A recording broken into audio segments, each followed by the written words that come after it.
Chapter 1 Awakening Part 1. Jingza had long felt as though he had perished and really commuting to work, consuming meals, excreting, sleeping and waking. He was oblivious to the purpose of his existence, which certainly did not reside in the gluttonous grin of his supervisor, nor in the so-called white-collar women he encountered at bars, and undoubtedly not within the sprawling jungle of this modern metropolis. Jingze felt as if he were decaying, rotting away from the age of 24 until old age, ultimately transforming into midday name, no, not even in a moulden, for no one would remember him. How I'll recall him a white-collar worker, regardless of whether he was genuine life in or maligning sophistication, he was but a speck of dust in this world. I need to alter something to discover his own significance. They all wish to comprehend the meaning of life, do you desire to truly live? As Jingze initiated his computer at work today, this word suddenly popped upon the screen, a clear plebiscite to hacker to capture attention. Regardless of his choice of no, the assault would ultimately the same if a ruse would be downloaded. Jingze scoffed, intending to dismiss it, but as his finger hovered over the mouse, an inexplicably palpitation compelled him to pause. They all wish to comprehend the meaning of life, do you desire to truly live? A wave of confusion washed over Jingze, an indescribable leading him to place his finger upon the left mouse button. He gently clicked in yes, and in an instant, consciousness slipped away. Coldness, trembling. In the moment he awoke, Jingze sprang to his feet, alarmed as he surveyed his surroundings. The familiar office environment in his mind abruptly clashed with the reality before him, but within seconds, clarity returned. Indeed, you are the most raffined individual among this gathering, a killing voice remarked. Jingze turned to see a man with black hair regarding him with a cold smirk.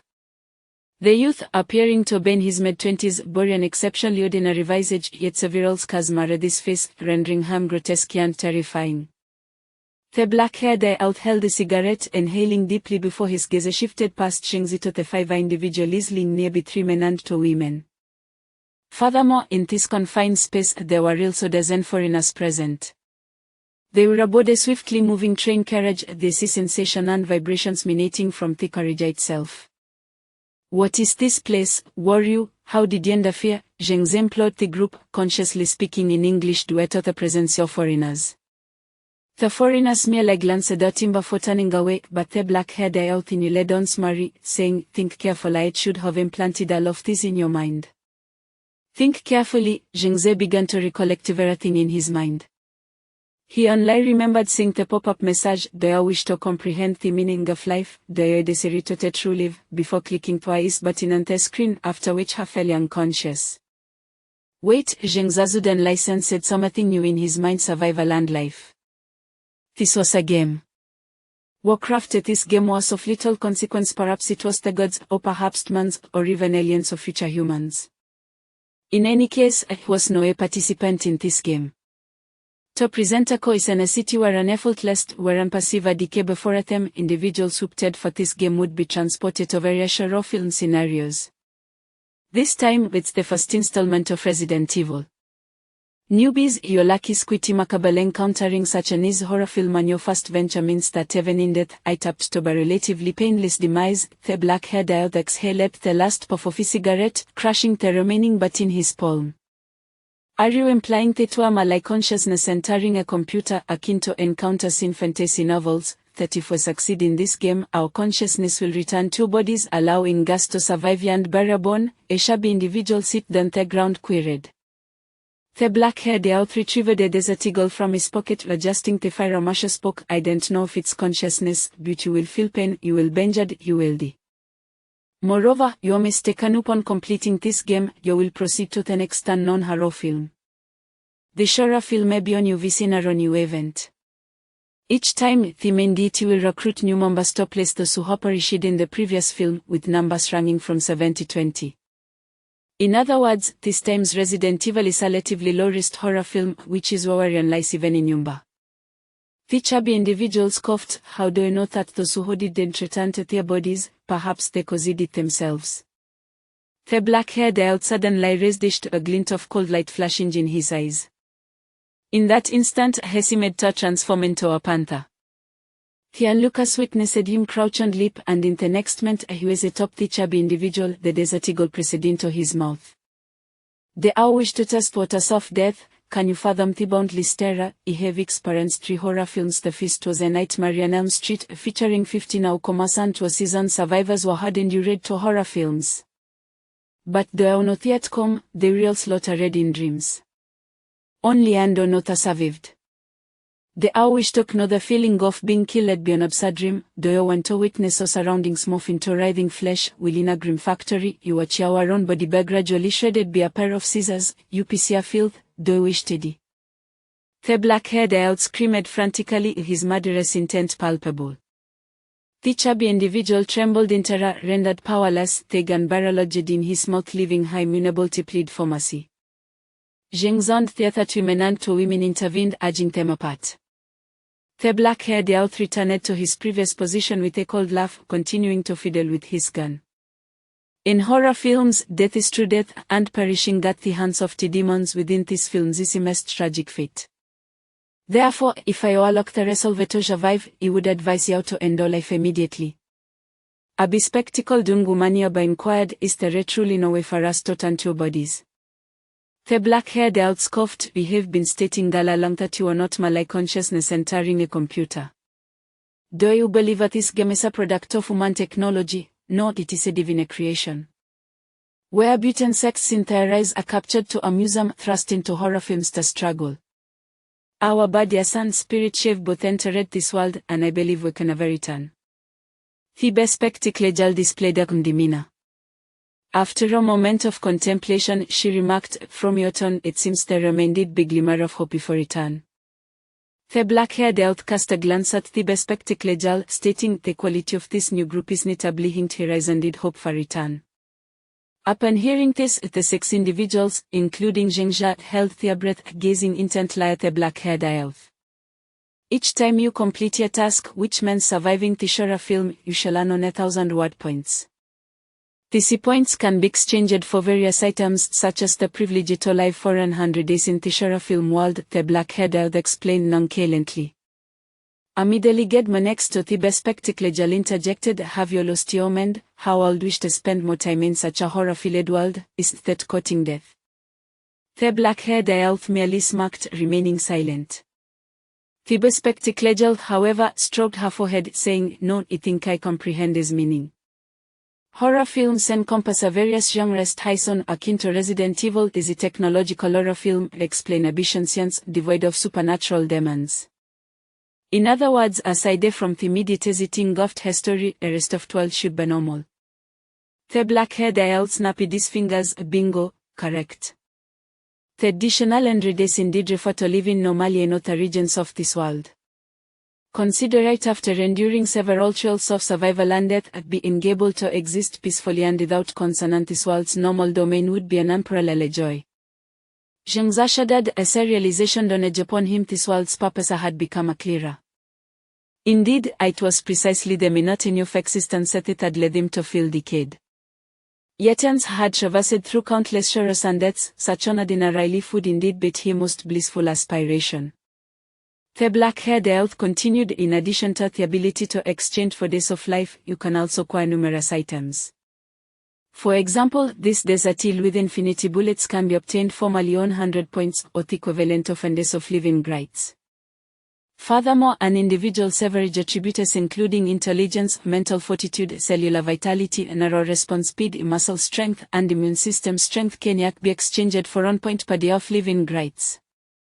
A typical person's 6 attributes average 100. In other words, if you survive a horror film, you could potentially double your strength.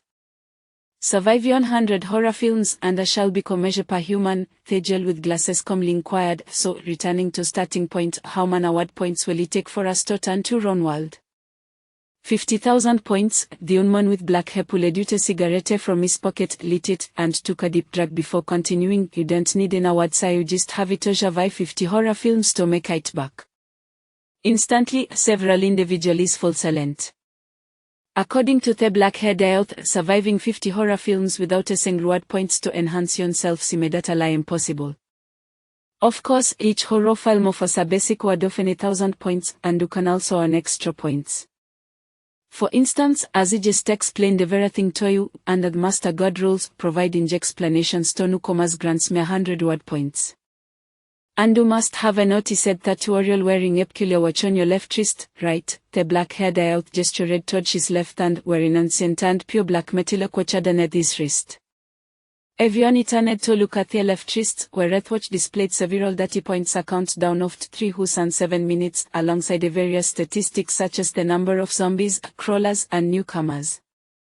For every 10 zombies you kill, you earn on a word point. For every crawler, you earn 100 points, and for each newcomer, 1000 word points. The black-headed, casting dark knowing glance itching on theaters of humanizing on the girl with glasses returned this gaze calmly. Of course, those are negative word points. The black-haired elves near dodging and the girl with glasses, saying, "Now, if there are no further questions, please quickly." The horror film is about to commence. The girl with glasses glanced at Chinja, who nodded slightly, encouraging her to continue. I have 2 or 3 more questions. I have watched Resident Evil Third involved the virus outbreak in Raccoon City. So, if we escape at the laboratory in this train carriage, won't you be able to survive quite easily? The black-haired elf nodded. Look at the watch. Is there a name in the upper left corner? Read it out loud. Matthew Addison. Several people recite in unison, and they were astonished to see one of the foreign soldiers, a black man, emanating a faint glow for just a moment before he returned to normal. This is the mercenary captain from the film. The horror film is in a specific location, and its plot unfolds solely within the laboratory. The Master God restricts the difficulty, meaning that in such horror films, we cannot stray too far from the plot area. If we venture more than 100 meters from Matthew Addison, we will simply vanish. Do I understand? Once set a character is in the storyline, this restriction will transfer to theater plot characters, creating an interconnected fate. We can only strive to survive within the horror film, the black-haired ad explained. Jingza suddenly asked, what exactly is this Master God you keep mentioning? The Master God is presumably identity managing Gurentra into the horror film cycle. It grants award points, and I'll exchange soccer through it. The Master God is a sphere of light, and frankly, I have an idea what it really is, the black-haired out replied, raising his hand. The girl with glasses nodded. One last question, what do is this number represent? She pointed at the countdown on watch. It indicates the duration you must remain within the horror film. On 30 lapses you can return alive to the Master God to claim awards and face the next horror film, the black-haired idiot said, taking Ganeta drag from his cigarette. At that moment the train carriage began to slow down. After finishing his cigarette, the black-haired idiot pulled out a desert glove from his pocket and said, "All right, the plot begins now. They can hear a conversation from this point onward. Remember, if they overhear topics, 10 points will be deducted for each statement. Negative points will be subtracted from my words next time. Newbies, they are best to survive." Chapter 1 Awakening Part 2. The carriage gradually came to a halt, and the foreign mercenaries cautiously stepped outside. The young man with black hair was the first to stride out confidently. The girl with glasses glanced at on theaters before following suit, watching dustman named Matthew Addison walk away, prompting Zheng's and theaters to follow. Outside the carriage was a station platform. Zhengze recalled scenes from the first Resident Evil film, realizing that this was likely the initial point where Rivayon would enter the hive, the transit to the underground laboratory. They ascended the platform and soon reached the junction between the station platform and the laboratory entrance, a massive steel door-barred highway inscribed with a set of unique symbols indicating the laboratory's ownership and the inherent danger of the area. Zheng and his companions remained closely behind the mercenaries, and upon reaching a stunning woman clad in a fire region with a high slit suddenly approached Matthew Addison, asking he would like to know who were you and what exactly is happening here. Matthew Addison turned to her, signaling to the other mercenaries, who promptly retrieved some equipment from their bags to begin cracking the door's lock. He continued addressing the beautiful woman who were contracted by UMB Ariel Corporation, and this door led to the hive. You are the registered security personnel for this entrance, which is we were brought you along. Zhengze recognized the seniors Alice inquiring about the origins of the incident. Although he had seen the film and understood the truth behind the events witnessing it unfold in person left them feeling bewildered. Alice seemed confused by his words, gently caressing wedding ring and her finger, murmuring, "Then what is this?" Matthew Addison nodded. "You are not married. It is merely a disguise, a symbol of your role in protecting the hive." "What is the hive?" Suddenly, a non-mercenary man interjected with a question. Zhengze recognized him as Ryan, the corporate spy responsible for instigating the entire incident and the male protagonist of Resident Evil. Matthew Addison instructed another mercenary, "Show them." The mercenary didn't begin typing on a laptop. Moments later, images appeared on the screen. This is the transit of the hive which lies deep beneath Raccoon City. This is the building of found in, and from there were body the train that brought us to the hive's entrance where we now stand. The screen displayed a continuously changing array of images until a structure resembling a beehive emerged. This is the hive, a top secret research facility concealed underground under the Vasinbi umbrella. Within the hive, there are 500 scientists and other personnel conducting research on various confidential projects vital to the company.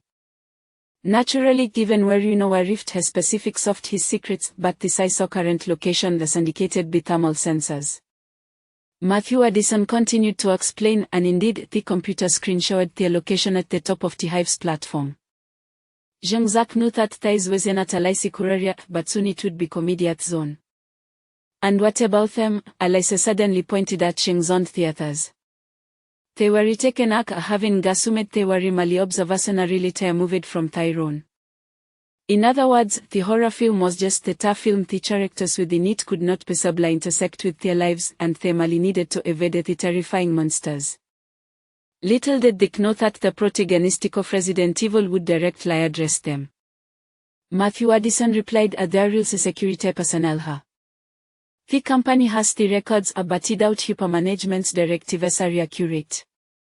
Except for the Asian individual who is a qualified, they are still just ordinary civilians.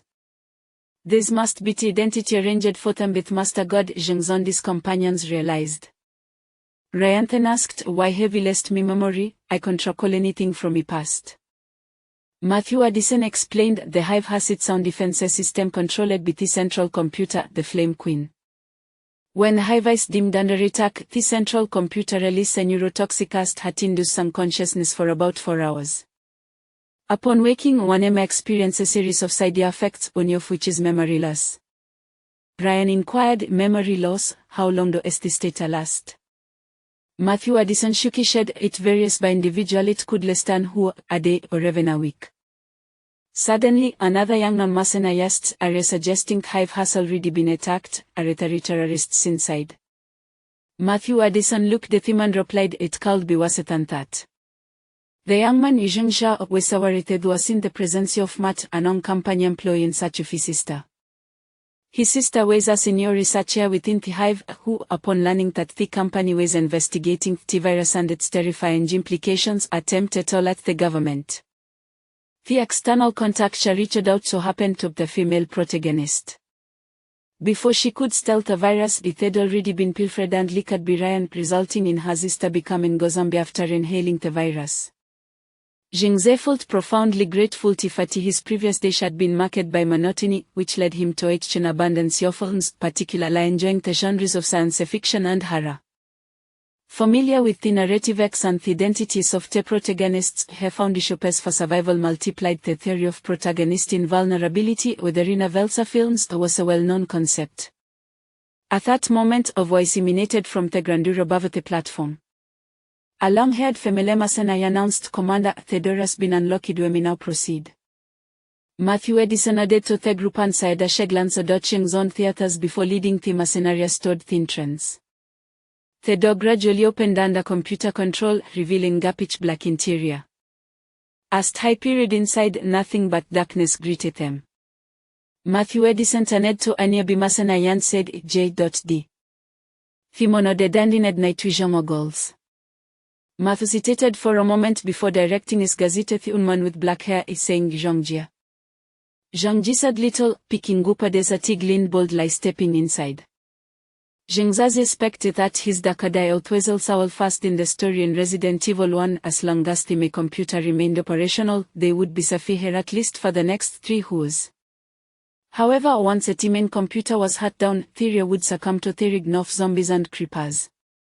Before long, Zhongja activated the lights, illuminating the room gradually.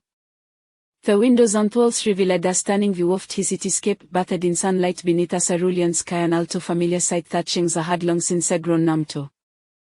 The mercenaries and the Santa read the room, where a female mercenary, wielding a detection device, remarked after a thorough examination, the toxicaceous dissipated is area unosicure. Jingza was revived into a narrative at underground laboratory was researching a bioweapon known as virus, capable of infecting and animating human flesh, transforming individuals into mindless zombies driven solely by the instinct to consume. Previously, when Ren had stelent virus, he inadvertently destroyed a violent laboratory, filling the entire hive with toxic gas through the ventilation system, infecting all researchers and staff, who remained blissfully unaware. When the central computer of the hive detected the calamity, it severed all communication with the outside world and released toxic gas within, leaving only zombies and creepers behind when the mercenaries and the female protagonist arrived. It was evident that Resident Evil 1 was indeed a blockbuster. Jingzond those around him had all seen it, prompting everyone, including Jingzond the bespectacled, to lean against windows, gazing outside. The sun shone brilliantly, creating us in a thought-felt remarkable aerial. They harbored no fears of an attack, fully aware that they were in a very secure location. Matt, in Sacoficista, suddenly interjected, "This device is designed to enhance the underground working environment. None wishes to be confronted by the dreary still walls. If they could see the sunlight, they might believe that they were living above ground." Jingza hesitated briefly before extending his hand, saying, "I'm Jingja, perhaps I am the security here." Without any company records, a motor swiftly confined by the mercenaries upon his arrival.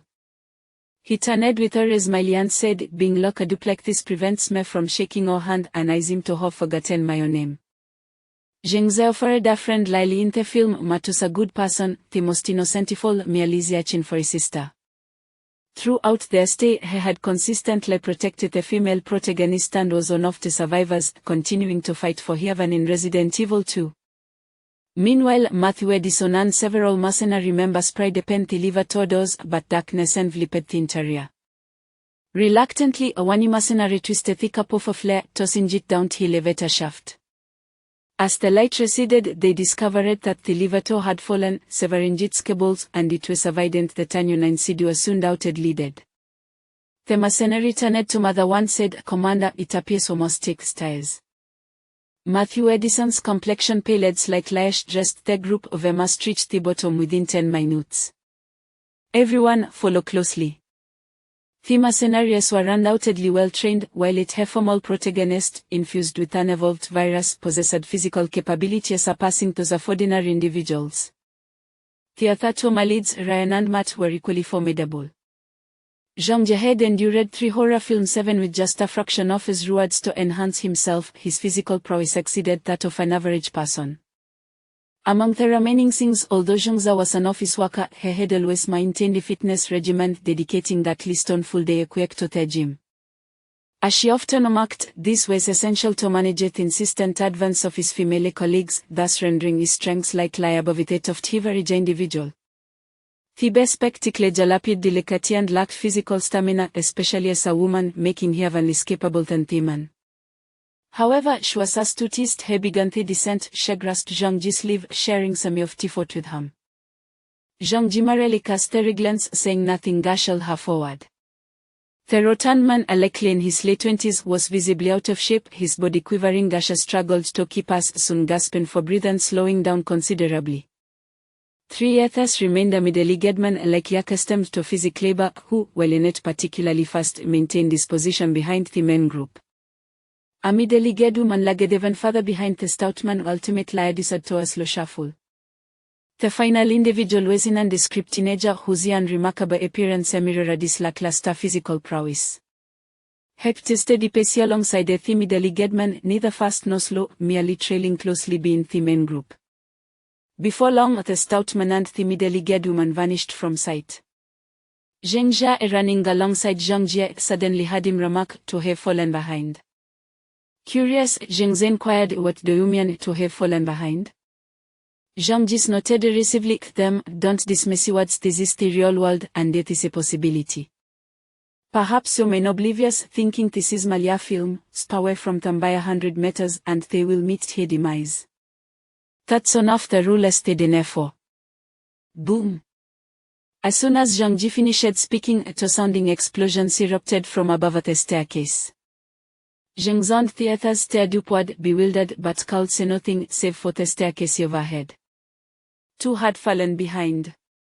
Chapter 2 Death Just Missed Part 1. Panic-stricken, Zheng Zhang's companion hurriedly followed the main group at Telos. Having just transitioned from the civilized world into this real experience, they initially believed it was merely a dream or an experience akin to a dream. Truth be told, Zheng Zhang had felt a fleeting thrill at the beginning. Having grown weary of the mundane reality thought comprised only work, meals, bodily functions, and sleep, he craved excitement, intimacy, one-night stands, brawls, even the thrill of drugs. All of it was nothing but the reality he was accustomed to. After waking from a slumber, he would still be faced with the same existence. He did not desire such a world, he longed for a life filled with stimulation and no it seemed to be laid out before him. Thus, at first, he did feel a thrill, believing he could undergo countless horror film experiences and utilize award points to enhance himself.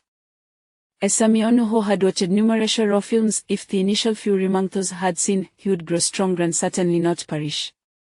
Once became sufficiently powerful, characters from horror films would be powerless against them.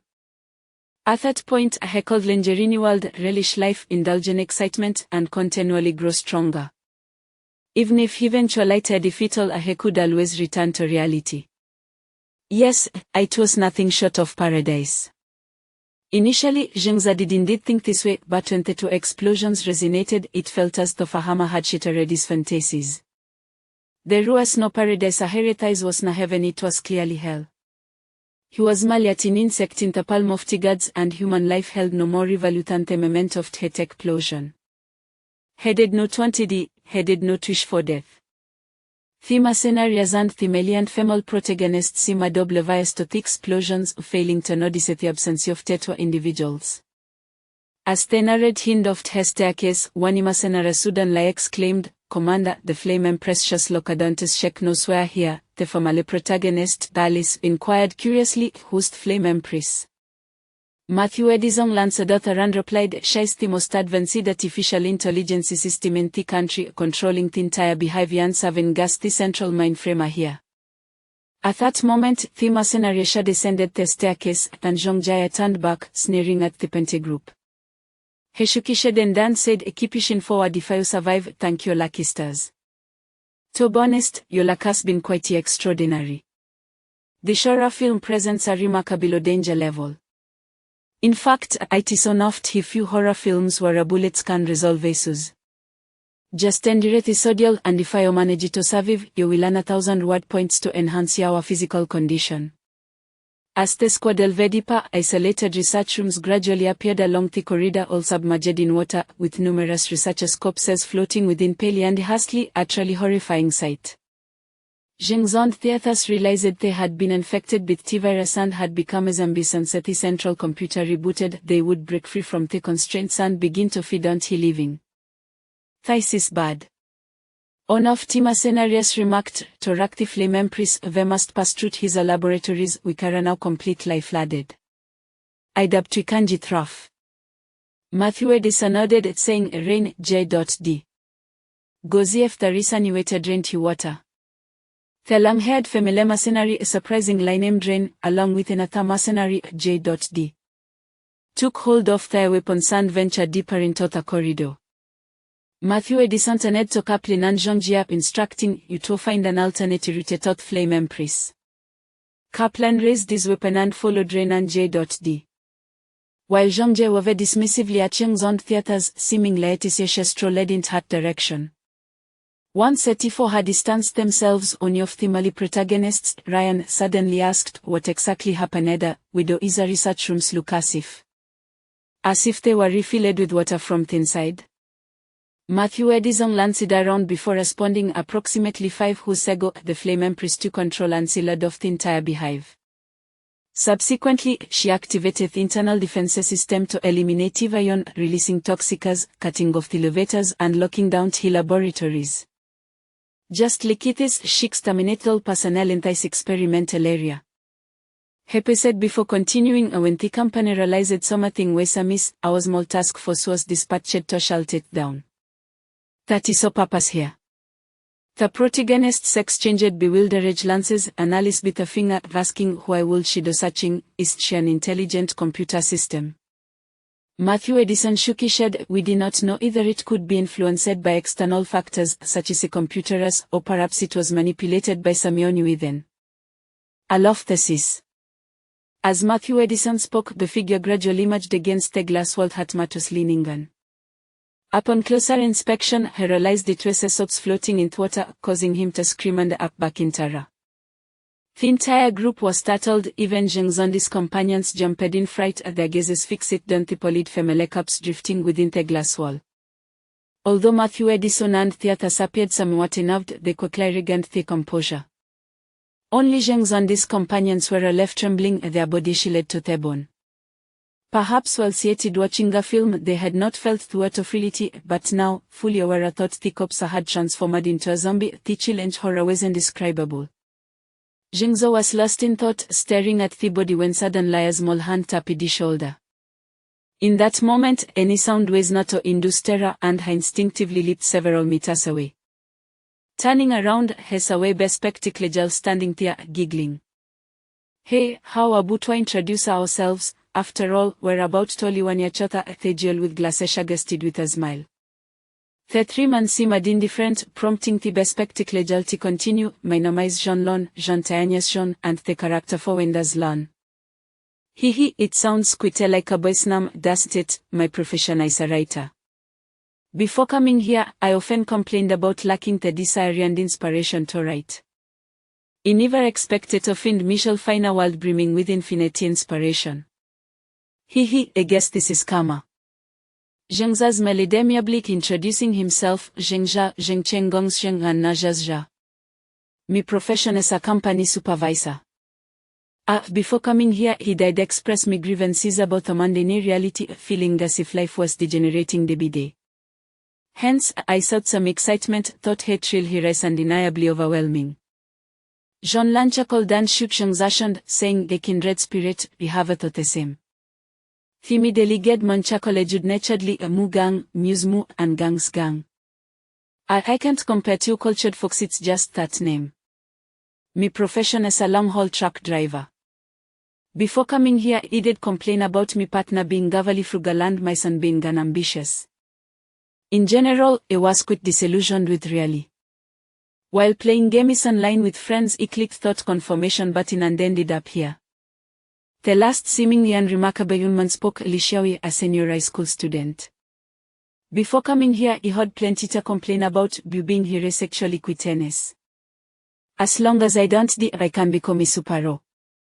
Moreover, according to Zhang Jia, once we return, this enhanced ability as my tremen. I can no longer tolerate being bullied at Shulefayatan, it will make the scoundrels pay. A fierce expression crossed the human's face, and theater three exchanged glances, all recognizing that was likely a victim of belying Gatshul, his grievances stemming from profound disappointment with the real world. It appeared that everyone who arrived here shared a commonality, discontent and disillusionment with reality. At that moment, Zhang Jia and Otha mercenary returned. As she passed Bishon Lon, he deliberately slapped her rear end, catching her off guard. Shabali managed a skill before Zhang burst into laughter and headed toward Matthew Edison. Commander, we found another route, but it will take extra to meet a traverse. We shall return half-fast, then pass through the cafeteria to reach our destination directly. This route may take twice as long with the mercenary beside Zhang Jia potted. Just then, the other two scouts returned, and the long-haired mercenary named Ren said, Commander, his completely impossible to with his fluorescent eye flooded. Matthew Edison nodded, all right, we'll take this conroute time as of tisans. Everyone hurry. With no turquoise, Zheng's and his companions followed the main group back, relieved that the mercenaries were on along a sprinting. After an unknown distance, they finally halted before a metal door. On-off team mercenaries said the computer to unlock it, and the front few, amid and cautious, stepped inside. The entry de vestal filled with numerous small containers, each several cubic meters in size, from Wakekil ruminated. Anyone who had seen the first Resident Evil film would recognize the thought this was the storage facility for frozen crawlers. Once a main computer shut down, the sea crawlers would transform into the most terrifying Golian creatures, their horrific power surpassing that of zombies by 100-fold. One mercenary glanced at the computer and remarked, "This is what it says on the cafeteria map." Matthew Edison approached and looked at the screen, while Matt interjected, "Perhaps there are hidden secrets that the company does not wish the outside world to know." Matthew Edison shot him a glance but said nothing, instead instructing the navy mercenaries, J.D. Rain, Jean-Jia, you three keep an eye on the prisoners and guard the exit. At that moment, another female mercenary suddenly spoke up, "Commander, the Texicus level shari shows right seems there has been a gas released. Perhaps the defense system of sanctioned." Matthew Edison nodded, "All right, J.D. Rain, Jean-Jia, there may still be survivors hiding here. Search around, but do not venture too far. You must keep an eye on the prisoners and fix it. Understood?" The three nodded in agreement, but Jean-Ji coldly chuckled, producing a cigarette from his pocket. Anyone who had watched the film would know that survivors, no, there would be no survivors, only plenty of zombies. The best spectacle beside Zheng's approached Zhang-Jin whispered, "I went to ask something, can I change the plot of the movie here?" Zhang-Jin nodded, "Go ahead, what else do you want to ask?" Sebastien Talota have voice reminiscent of silver wind chimes, then can use plastic explosive shara, if we laminate all the crawlers in this room, wouldn't 1,000 of reward points. Zhang-Ji chuckled, "That is indeed true, blowing this place up would yield thousands of reward points. However, I have two questions for you. First, will they give us to me to stop the explosives?" He gestured toward the mercenaries. They were utterly oblivious to the nature of his circumstances, unaware of the direct consequences that would ensue from the shutdown of the computer. Should they witnesses engage in actions beyond their comprehension, the most probable outcome would be their immediate aggression towards us, potentially precipitating the premature release of the crawlers. The master would not permit you to succeed in altering the narratives of at least even if a change were to occur, it would likely be accompanied by an increase in difficulty and unforeseen challenges. Do you understand? After posing this rhetorical question to himself, Zhang-Ji continued, "Now, let me inquire about his second matter. What do you believe is the greatest reliance for survival in a film?" Phoebe spectacle paused momentarily, touching her forehead before responding, "Strength, no, perhaps luck, that seems unlikely as well. It must be an intimate familiarity with the plot, right?" Zhang-Ji chuckled, "Bingo, you are correct. A profound understanding of the storyline is indeed a most significant advantage. Thus, until I possess absolute certainty, I shall not dare to alter the plot. Should anyone attempt to foresee change for the sake of accruing reward points, I would not hesitate to send them to their doom." At this juncture, Zheng zasted Nabi, having silently listened to their exchange, only to notice Zhang regarding him with an unsettling gaze, imbued with both pity and mockery, akin to how he might observe a corpse. This discomforted him immensely. Just then, the mercenary captain, Matthew Edison, declared, "All right, let us commence our operation. The rest of you follow." Zhang-Ji maintained an air of nonchalance, trailing closely behind the main group, his demeanor suggesting he was scanning the surroundings for something. The mercenaries noted this but said nothing, while Zhang-Ji's companions understood that Sanjay was constrained from strain more than 100 meters from Edison, necessitating his position at the rear. As they traversed several steel gates, they ultimately arrived at a central computer control room. However, the fire empress had spiraled out of control, rendering direct manipulation of the entire laboratory impossible. Chapter 2: A Brush with Death Part 2. Among the mercenaries, the most adept at handling computers was Kaplan, who swiftly powered up 3 laptops. To Zheng's own theaters, his proficiency was undeniable, fingers flying across the keyboards with remarkable speed. Yet, several minutes elapsed, and the door leading to the central computer remained firmly shut. A female mercenary could not suppress her curiosity, asking, "Why is this taking so long?" Without turning, Kaplan replied, "The fire Empress is an intelligent computer equipped with an exceptionally robust defense system. If it were easily penetrable, it would not have been designed as the laboratory's primary computer." As a thank you, a faint sound echoed, and the previously sealed door began to creak open. Matthew Edison nodded and instructed, "Secure the equipment." Turning to Zhang and his companions, he commanded, "You stay here." Beyond the door lay a corridor stretching over 10 meters, flanked by glass walls, starkly contrasting with the steel barriers outside. After Matthew Edison stepped through, he proceeded cautiously, each movement imbued with care. Nevertheless, as he reached the corridor's midpoint, he was startled when the glass walls lit up abruptly, a sensation potent enough to render an ordinary person weak with their fear. Kaplan's voice crackled through the intercom, reassuring, "Don't worry, it's merely automatic sensor lighting, nothing to be alarmed about. That is clear, like the activation of an automated defense system's lasers, not some benign sensor lights, and there is indeed reason for concern." Zhang's assailant lay messed on the verge of voicing his thoughts when a small hand grasped his arm. Turning, he found the bespectacled shaking her head gently. Matthew Edison had already positioned the transmitter, a device resembling a mobile phone, merely placing it on the door's sensor apparatus.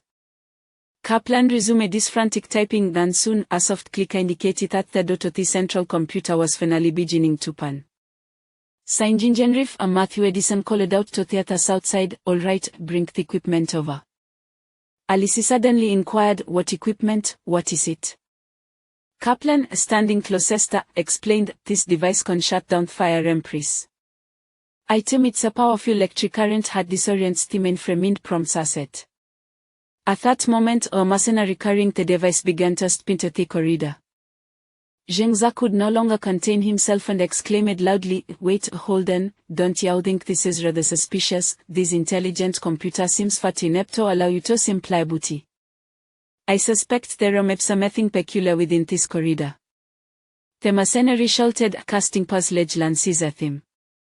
The bespectacled outside, releasing a grip on him, retreating to join Alice. Matthew Edison approached from the corridor, observing Zhengzhou with a penetrating gaze. After a prolonged silence, he finally spoke. "Very well, Wandu," he gestured towards Zhengzhou and the middle-aged man, Mugang, will accompany us. Zhengzhou and Mugang felt an icicle wash over them. Those familiar with the film were told that this corridor was the Atropagnon who had entered was doomed to perish. Even the most skilled mercenary captain had met a gruesome somifety beneath the lasers, dismembered into countless pieces. Zhengzhe finally comprehended the reason behind Zhangji's unsettling gaze. Yes, he was tempted to alter the narrative, yet in a shaft happily was immutable. Any attempted alteration could result in master amplifying the difficulty manifold. Justice was occurring now. Suddenly, Mugang screamed, "No!" He refused to go in. In a panic, he turned to flee, but before Zhengzhou and the others could react, the mercenaries drew their weapons and shot them, transforming him into corpse riddled with bullet holes upon impact. Wow! Zhengzhou and Lisa were aghast, witnessing go life extinguished before their eyes. Zhengzhe felt particularly distressed, as it was his meddling to the defectively sealed this man's fate. Matthew Edison regarded him coolly, stating, "I suspected you from the outset. While your identity is documented in company records, you do not resemble company security personnel in the slightest. Do you intend to obstruct your reboot of Fire Empress? Very well, Zhengzhou, let us proceed together." Zhengzhe felt a wave of dread wash over him. He had only just vomited, and his stomach churned uncomfortably. Matthew Edison showed no mercy, pulling him along with the other mercenaries into the corridor. As they entered, just a shot transpired in the film's narrative, the doors on either side slammed shut. Matthew Edison paid no heed to Zhengzhou, focusing instead on the other mercenaries, weapons drawn alert. He carried into the intercom, "Kaplan."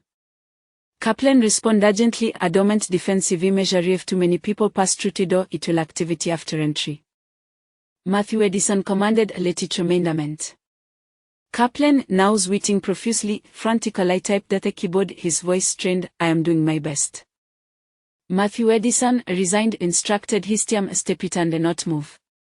Upon hearing these words, Zhengzhe felt a fresh wave of terror. He understood that the play had commenced, and he had unwittingly become a participant.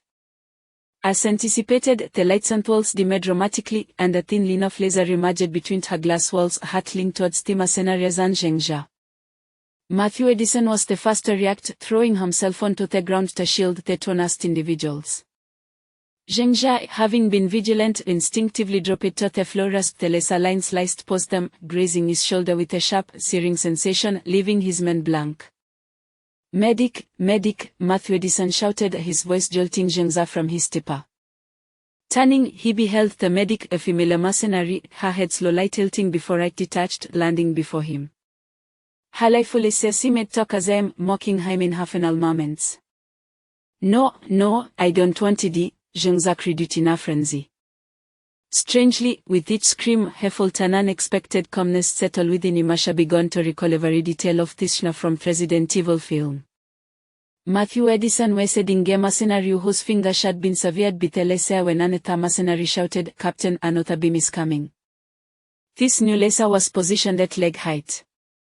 Zhengzha recalled the intricacies of the sequence. He remembered that a laser would slice through the first mercenary and, upon the second mercenary's leap, would ascend, cleaving the second mercenary in two.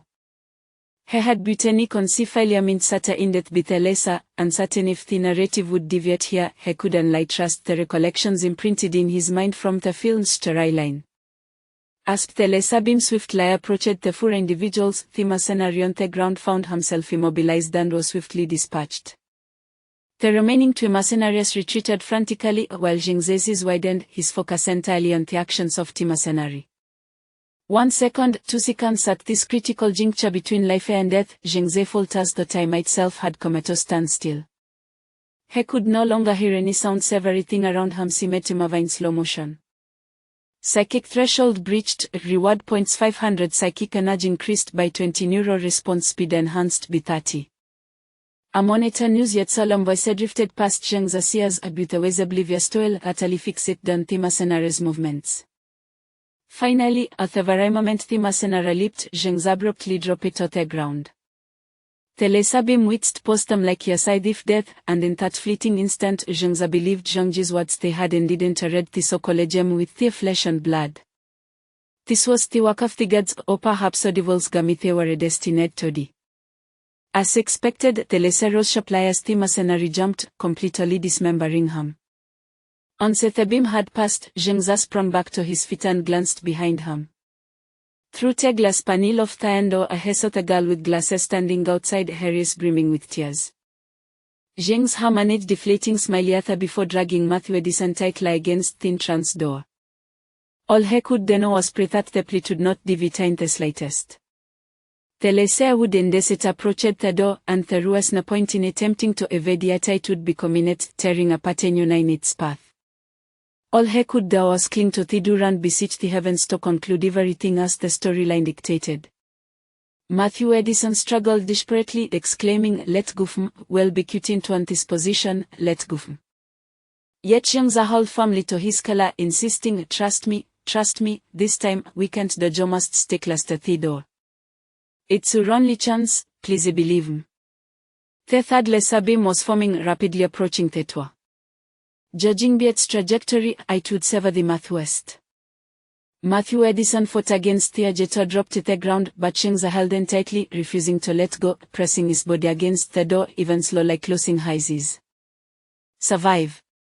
He wanted to survive even if he must struggle under such circumstances.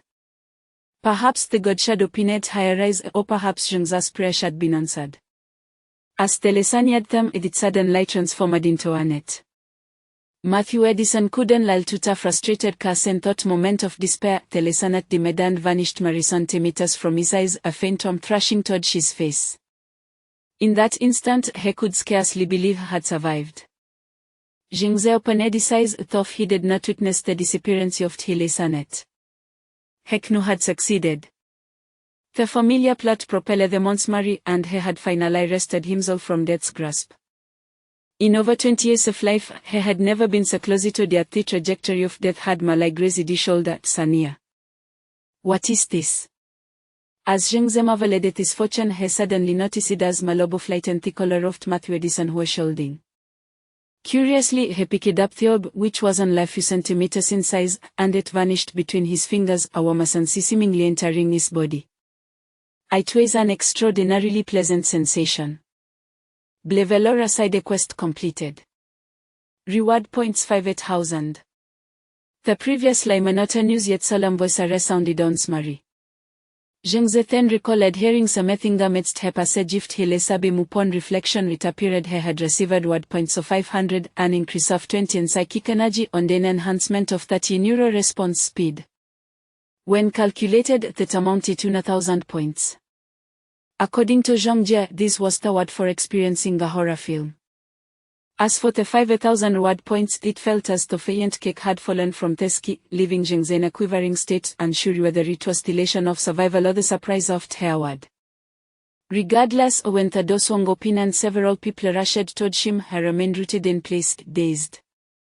The young man Li Xiaoyi dashed to Zhengze's side, vigorously patting his shoulder. "You are incredible, you actually survived in such a situation." Zhengzhe, jolted back to reality with a pit, forced a smile and shook his hearty tumult of emotions. He found himself at a loss for words, having just emerged from the jaws of death. For an ordinary person freshly emerged from the mundane world, the thrill was overwhelming.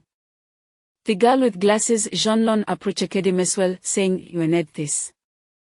I can't engineer to alter the plot but you won't listen."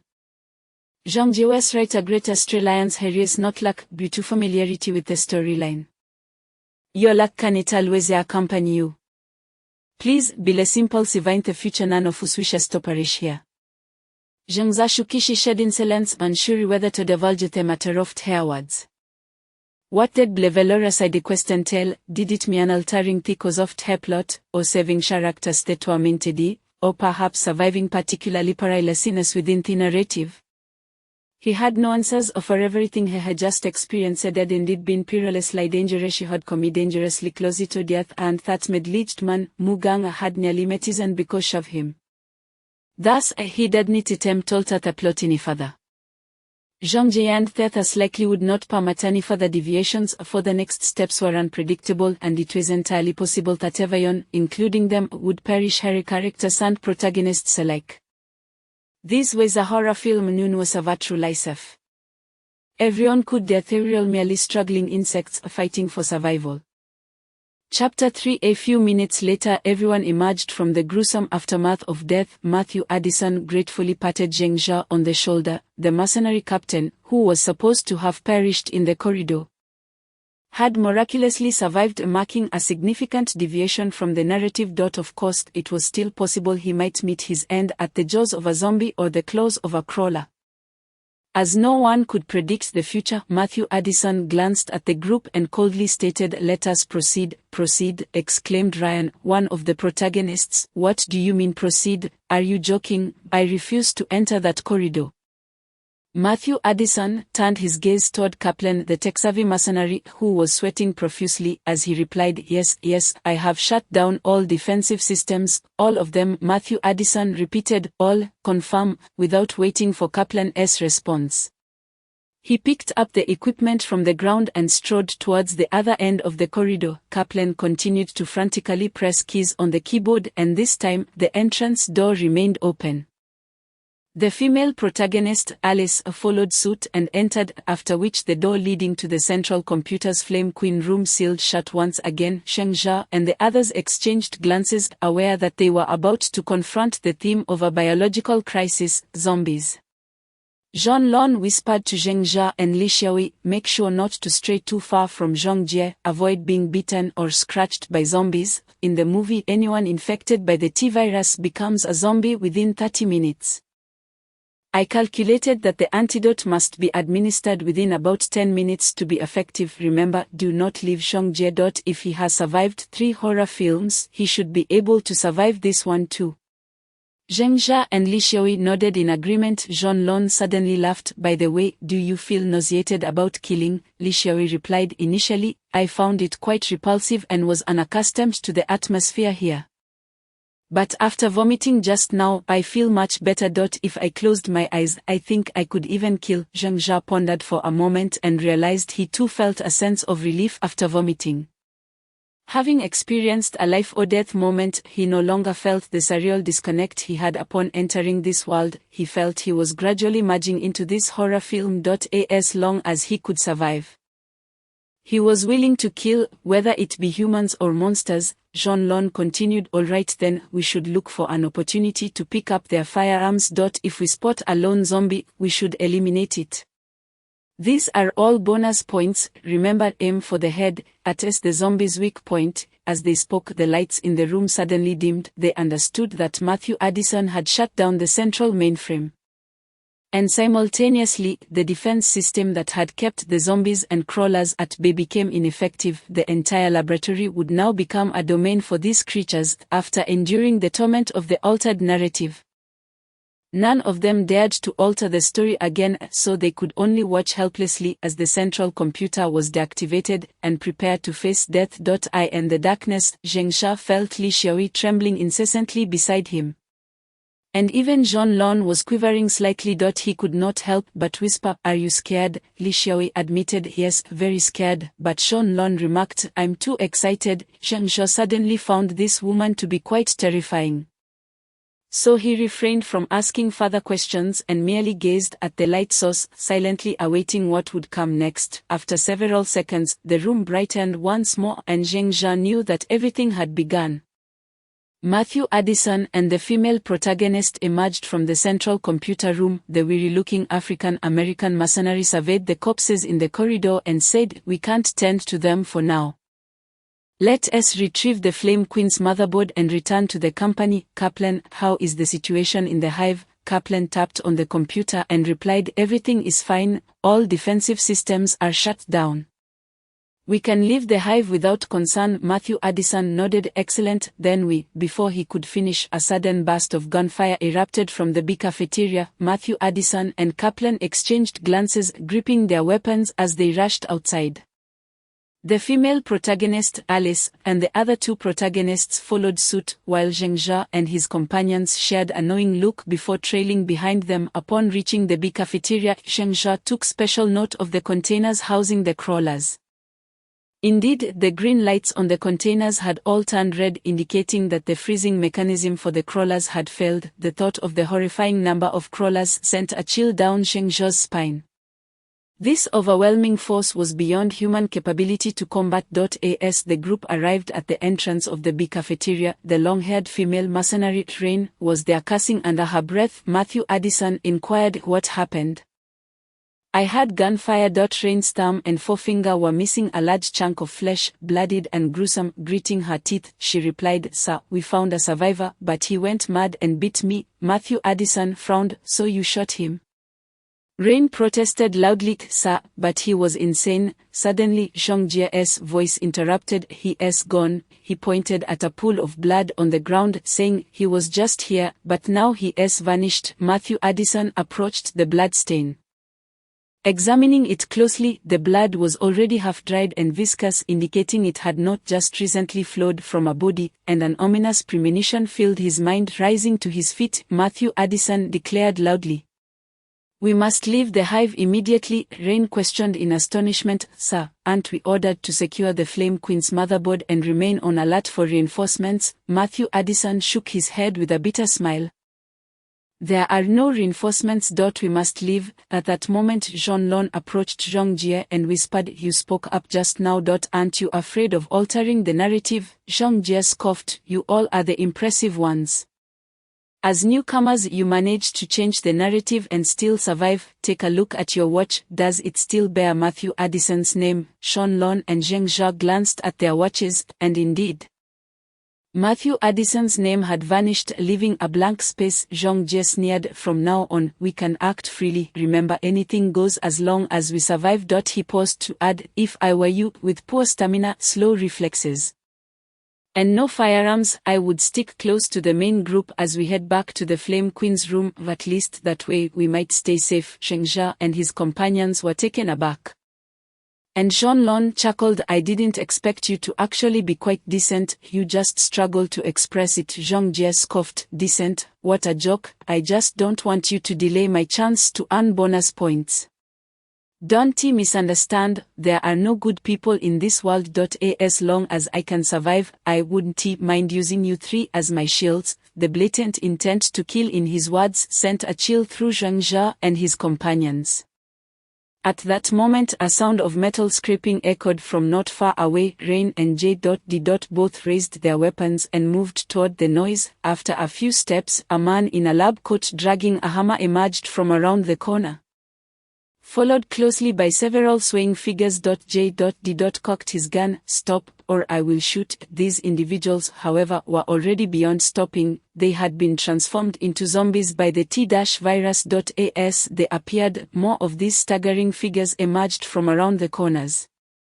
All dressed in work or lab attire, some were already beginning to rot, while others had grotesquely twisted ankles yet continued to walk. Zhang Jia even saw one whose head was missing half, with rotten bone and brain matter exposed, a sight that nearly made him vomit again. Stop, or I'll shoot. Bang! Matthew Addison was the first to fire at the zombies. The lead zombie wielding the hammer was knocked back, but it quickly rose unsteadily to its feet despite being riddled with bullets, barely bleeding at all. Bang! Zhang Jia fired his Desert Eagle. The immense power of the shot obliterated the zombie's head, akin to a watermelon bursting, and he coldly remarked, "You all go find the exit or I'll handle this." Matthew Addison hesitated for a moment before shouting, "All right, everyone maintain formation. J.D. You find the exit, Rain guard the prisoner, and the rest stay close to me."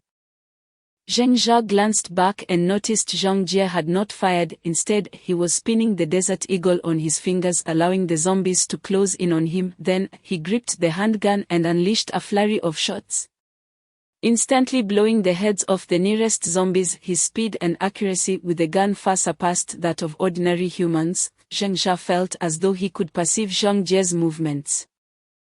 He had previously read several books on combat, which classified human vision into two categories: static vision, the ability to discern distant and minute objects, and dynamic vision, the capacity to observe fast-moving entities. The swifter the motion, the clearer the sight, indicating a stronger dynamic vision. It appeared that dynamic vision was correlated with neural reflex speed. He believed he could clearly see Zhang Jia's actions, suggesting that the disparity in their neural reflex speeds was not substantial. Furthermore, he noted that while initially repulsed by the sight of zombies collapsing after headshots, he soon found it quite natural, likely linked to his mental fortitude. Indeed, those reward points have truly enhanced my physical condition. It was no jest after all. Zhang Jia reveled in his thoughts, yet remained composed as he trailed behind Matthew Addison. As they walked, Matthew suddenly turned and handed him a handgun along with 2 magazines, stating, "I might not be able to look after you in a moment. Each magazine contains 15 rounds. Aim for their heads, just like Zhang Jia did." Zhang Jia was more acutely aware of this than anyone else. Although he had never wielded a handgun before, under the current speed of his neural reflexes, he could quickly raise the gun and shoot, having already locked onto the zombies' skulls with precision. He was also wise enough not to fire at any zombies beyond 10 meters. Which was his effective shooting range. With such a sightless handgun, accuracy relied entirely on instinct. As a novice, he could only claim dominance within that distance. Others were oblivious to the intricacies of the situation. They saw Zhang Jia raise his gun and fire, seemingly without aiming, yet he consistently landed headshots, appearing remarkably skilled. Matthew Addison secretly nodded in approval, while he and the other mercenaries focused ahead, leaving the zombies behind to Zhang Jia and Zhang Jie. Li Xiaowei watched in awe, his eyes sparkling with excitement, exclaiming, "Zhang Jia, you're incredible. You must have used a gun frequently before, right? This is so impressive. How many reward points is this worth?" Matthew Addison suddenly turned back, inquiring. "Reward points?" Li Xiaowei's face turned ashen as Zhang Jia realized he must have had a warning regarding his reward points, likely leading to their deduction. This unfortunate fellow had not only failed to gain any rewards but had instead fallen into the negatives. Matthew Addison gave the trio a puzzled glance before returning his attention to the front. Jean Lon patted her chest, whispering, "That was close. I thought the plot was about to change again." Jean Lon had a commendable physique and a pleasing appearance. And as she patted her chest, it caused a slight tremor that caught the attention of both Zhengzha and Li Xiaoyi. She seemed to notice the oddity and quickly clasped her hands to her chest, saying, "Do you think Zhongjie might be in trouble? We can't see him at all." Zhengzha understood her intent to divert the conversation, so he casually replied, "He should be fine, his skills far surpass ours. And with that desert eagle boasting infinite bullets, I must definitely exchange for one." After surviving, Shuanlong touched her forehead, a habitual gesture of hers. Her forehead was slightly more pronounced than that of the average girl, and her chest was somewhat fuller, lending a unique charm to this action. 100 reward points could enhance an ordinary person's strength by a tenth or some other attribute once they survived. She would have to inquire about the details of exchanging reward points with Zhongjie. Now was not the time for such discussions, they needed to focus on protecting each other. Shuanlong giggled. "You should take care of us." Chapter 3, Part 4. Zombies continued to surge around them, their swaying forms appearing quite terrifying, yet in reality they moved at a sluggish pace. With intense concentration, Zhengzha ensured no zombies approached within 5 meters of him. However, as the horde increased, so did the depletion of bullets in his handgun, leaving him with but one magazine and a considerable number of headless zombies sprawled before him. Meanwhile, the mercenaries had opened the door to the research chamber, only to be overwhelmed by a flood of zombies pouring out. Caught off guard, the mercenary who had opened the door was dragged inside, his chilling screams resonating in their ears. Zhengzha and the others felt a profound sense of dread. As previously mentioned, such scenes may seem trivial in movies, yet experiencing them firsthand rendered the horror indescribable. Matthew Addison's voice echoed back to the Fire Queen. Retreat. Unbeknownst to them, Zhengzha and his companions found themselves surrounded by over 10 zombies, their swaying forms advancing toward them. The trio could even smell the putrid stench emanating from the undead. Li Xiaoyi, unable to contain himself, shouted, "Zhengzha, shoot, hurry!" Those familiar with the film knew that a single bite or scratch from a zombie meant certain infection. The few antidotes left were in the vehicle. Anyone venturing beyond would have already succumbed to the undead. They were just ordinary people. If they were infected with the T-virus, their fates would be sealed. Zhengzha watched as the mercenaries gradually retreated, his anxiety mounting, especially with more zombies emerging around the corner and his ammunition dwindling. 10, 9, 8. Zhengzha silently counted the bullets in his handgun when suddenly the zombies before him began to drop one by one, headshots ringing out as Zhongjie charged in, yelling, "What are you doing? Didn't I tell you to stick close to them? Haven't you seen the movie? A crawler could emerge from here." With that, Zhongjie continued to fire his Desert Eagle, swiftly dispatching the oncoming zombies. Without pausing to check on Zhengzha and the others, he dashed after the fleeing mercenaries. Zhengzha and the others, regaining their composure, quickly followed suit. "He's moving about 20% faster than us. His muscle strength must be enhanced." As Zhengzha ran, he found himself observing Zhongjie's speed.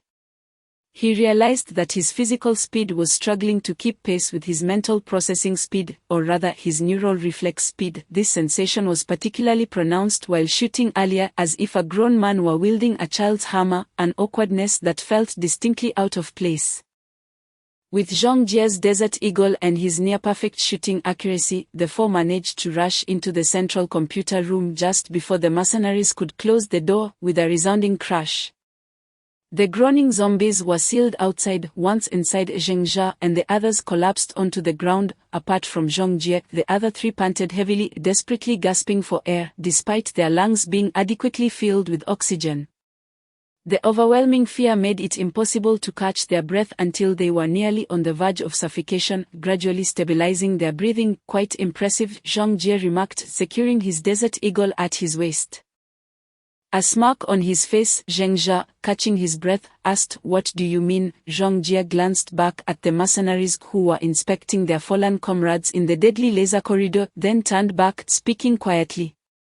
"You see, the most dangerous phase for newcomers is the first horror film. Mindset is crucial. First, you must understand your predicament. I've seen many newcomers who think everything is an illusion or some television program. And they end up dying the fastest, often in the most gruesome fashion. However, the newcomers this time, including you three still alive, have managed to adjust your mindsets quickly, especially you and Sean Lon. Your qualities are among the best I've encountered. Not only have you adjusted your mental states, but you've also rapidly overcome your fears, which is a testament to your character. Second, overcoming fear alone is insufficient for survival during the first horror film. You are essentially just ordinary people, and while some may be lucky enough to be aware of the plot, the chances of death remain exceedingly high. Therefore, surviving the first horror film is a process of elimination based on luck. If you manage to survive, you will earn exchange items and enhance your attributes, like this desert eagle or my own physical enhancement. Do you understand? After imparting this wisdom, Zhongjie produced a pack of cigarettes from his pocket. Offering one to Zhengjia, adding, "Congratulations, rookies, how does it feel to be alive? Isn't it exhilarating, like the peak of an intimate moment? Such thrills, haha." At this moment Li Shui extended his hand. "Brother Zhong, give me one too."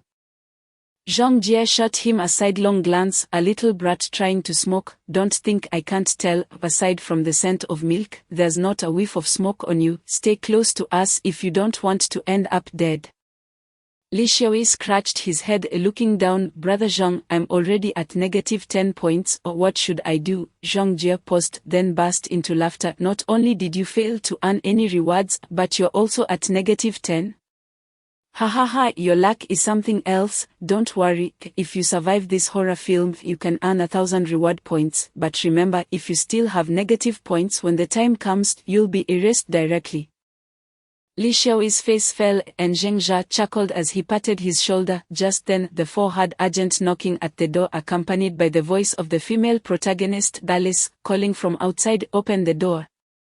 Hurry up and open the door." The mercenaries in the corridor rushed over, and without waiting for them to speak, Zhongjie swung open the grand door. Alice and Matt swiftly slipped through the narrow opening. While countless zombie hands clawed at them from behind, Zhongjie let out a sinister chuckle, drawing his desert eagle and firing several shots. The arms of the zombies were immediately shattered, with a resounding thud. He slammed the door shut behind him. Matthew Edison quickly turned to Alice and the others, inquiring, "What is it like outside? Is the path we came from still passable?" Alice shook her head and replied, "Outside there are those ghastly creatures everywhere. They are lying in wait along that route. It's completely impassable." The mercenaries fell into a heavy silence. Kaplan, the tech-savvy one among them, clasped his head in despair, exclaiming, "We can't escape. There is no alternate passage in the Fire Queen's server room. We are doomed." Suddenly, Ryan, the male lead responsible for all this chaos, interjected, "Can't we just stay here? When they realize we haven't returned, they'll surely send reinforcements. I believe this place should be safe, right? I'd rather not face those relentless creatures again. At this, the mercenaries exchanged awkward glances, and Ryan curiously asked, "Is something wrong? Did I say something inappropriate?" Kaplan cleared his throat and said, "Perhaps there won't be any reinforcements." Furious, Ryan grabbed Kaplan by the collar and demanded, "What do you mean? What do you mean by perhaps there won't be reinforcements?" Matthew Edison sighed and explained, "Our orders were to retrieve the Fire Queen's mainboard and seal off all access to the hive from the outside. Do you remember the passage between the building and the hive? If we cannot return there within 3 hours, the entire route will be sealed off by that damned upper management. Now I understand why we received such orders. It's all because of these monstrous creatures." Zhengjia and Zhongjie exchanged glances, realizing the implication of the 3-hour countdown on their watches. They had to survive until the door was sealed. Before that, they must avoid any injuries or bites and not confront too many zombies. Moreover, the crawlers would be their arch-nemesis, as a single desert eagle would not suffice against such terrifying monsters. Ryan released Kaplan, but his expression grew more frantic. He exclaimed, "No, they can't do this. Are they planning to bury us alive down here?" The long-haired mercenary Trin, whose hand had been bitten, remarked, "To protect the research secrets from leaking, this is the safest method. If we all perish, there will be no fear of any secrets being revealed." As she spoke, she grimaced and squeezed her injured palm, the wound still oozing blood. Silence fell over them, and Ryan managed to calm himself slightly, but his anger surged again as he said, "To tell us all of this half a mile underground. Why didn't you inform us earlier?" The mercenaries bowed their heads in silence. Suddenly, Alice interjected, "Stop arguing, we need to think of a way to get out. We must find an exit from this room." With that, she picked up the bag containing the Fire Queen's mainboard and turned towards the server room. Matthew Edison hurriedly asked, "What do you intend to do with the mainboard?" "Of course, I am going to restart it." Watching the mercenaries and the leads gradually move away, Zheng Zhao turned to Zhang Jie, who was smoking with his eyes closed, and asked, "Aren't you going to take a look?" Zhang Jie scoffed, "What is there to see? It's not like I haven't watched movies before. Instead of wasting energy watching the plot unfold, it's far more advantageous to conserve our strength and kill more zombies later." Suddenly, Shan Lon touched her forehead and said, "By the way, Zhang Jie, I have a question for you." Zhang Jie nodded for her to continue, and Shan Lon smiled as she asked, "How do we return to the main god? Does it drop a beam of light from the sky, or do we gradually disappear, or does a special passage suddenly appear for us to traverse?" Zhang Jie replied, "I don't know how we return either. Each time it's either after completing a mission or when time runs out. In the next second I find myself in the main god hall. So you needn't worry about not being able to return due to various circumstances. As long as you can survive, it's fine. By the way, even if you are infected with the T-virus or something else, as long as you maintain your consciousness when you return to the main god, any viruses or other afflictions will vanish. Similarly, if you lose a limb in a horror movie, you can restore it with just 10 reward points." Jean Lon suddenly furrowed her brows and asked, "You mentioned a mission earlier, didn't you?" Zhang Jie grinned wickedly. "Of course, as I said, we are merely struggling insects. Who knows what special requirements might arise at any moment. For instance, when you first arrive here, you cannot stray more than 100 meters from a plot character. That is a special mission. My previous horror film was so disgusting, but that is how it is. We might also have to complete some special tasks within the horror film to increase our chances of survival." Jean Lon sighed and said, "This is troublesome. I was hoping to forget it and just let it go." Zhang Jie was taken aback and asked, "What were you originally planning to do? Tell me." Zheng Zhe suddenly interjected, "Are you suggesting we stay here and not leave?" Shan Lon paused for a moment, then smiled at Zheng Zhe and said, "Exactly, that was my intention. After all, Zhang Jie, you said we can leave this place in an instant. In other words, we can be anywhere and still live, as long as we survive until time ends, right? So why don't we stay here? I remember that in the plot, they enter the sewer after reaching the server room, then traverse a perilous aerial passage, and nearly perish under the claws of a crawler due to infighting. Even if they board the carriage, there is still no absolute safety. So, what about here?" Zheng Zhe and Zhang Jie exchanged glances, both surprised by the woman's sharp reasoning. Zhang Jie earnestly asked, "Are you suggesting we fear that the main god might issue some fatal mission later, for example, displaying a name and requiring us to stay within 100 meters of it? Which would surely lead to our demise. Is that why you said this is troublesome?" Shan Lon nodded. "Yes, if it weren't for those reasons, staying here would be the safest option." Zhang Jie took a deep breath, contemplating. "All right, we'll stay here. The main god shouldn't issue a mission that guarantees our death. In other words, it would be impossible for it to display a name for us to follow after these mercenaries have already gone far. Such a scenario would spell our doom. Since we've made the decision, let us act on it. We'll stay here." The three were astonished, and Zheng Zhe chuckled, "Brother, you really don't have to stay here like us. This is our first time in a horror film. Our stamina and everything else are those of ordinary people, while you have an infinite bullet desert eagle and are far more capable than us. Why not go over there and kill more zombies to earn reward points? If we're lucky, slaying a crawler in that battle could yield 100 reward points. We're only staying here out of necessity." Zhang Jie, however, smiled bitterly, revealing his first sign of vulnerability. He said, "To be honest, who the hell wants to stay here? Constantly experiencing horror films would fray anyone's nerves. This is my 4th horror film, many times Ivy wished for it all to end. Such terror is truly unbearable. Moreover, I hope you all can survive. Some horror films are not meant for a single person to endure.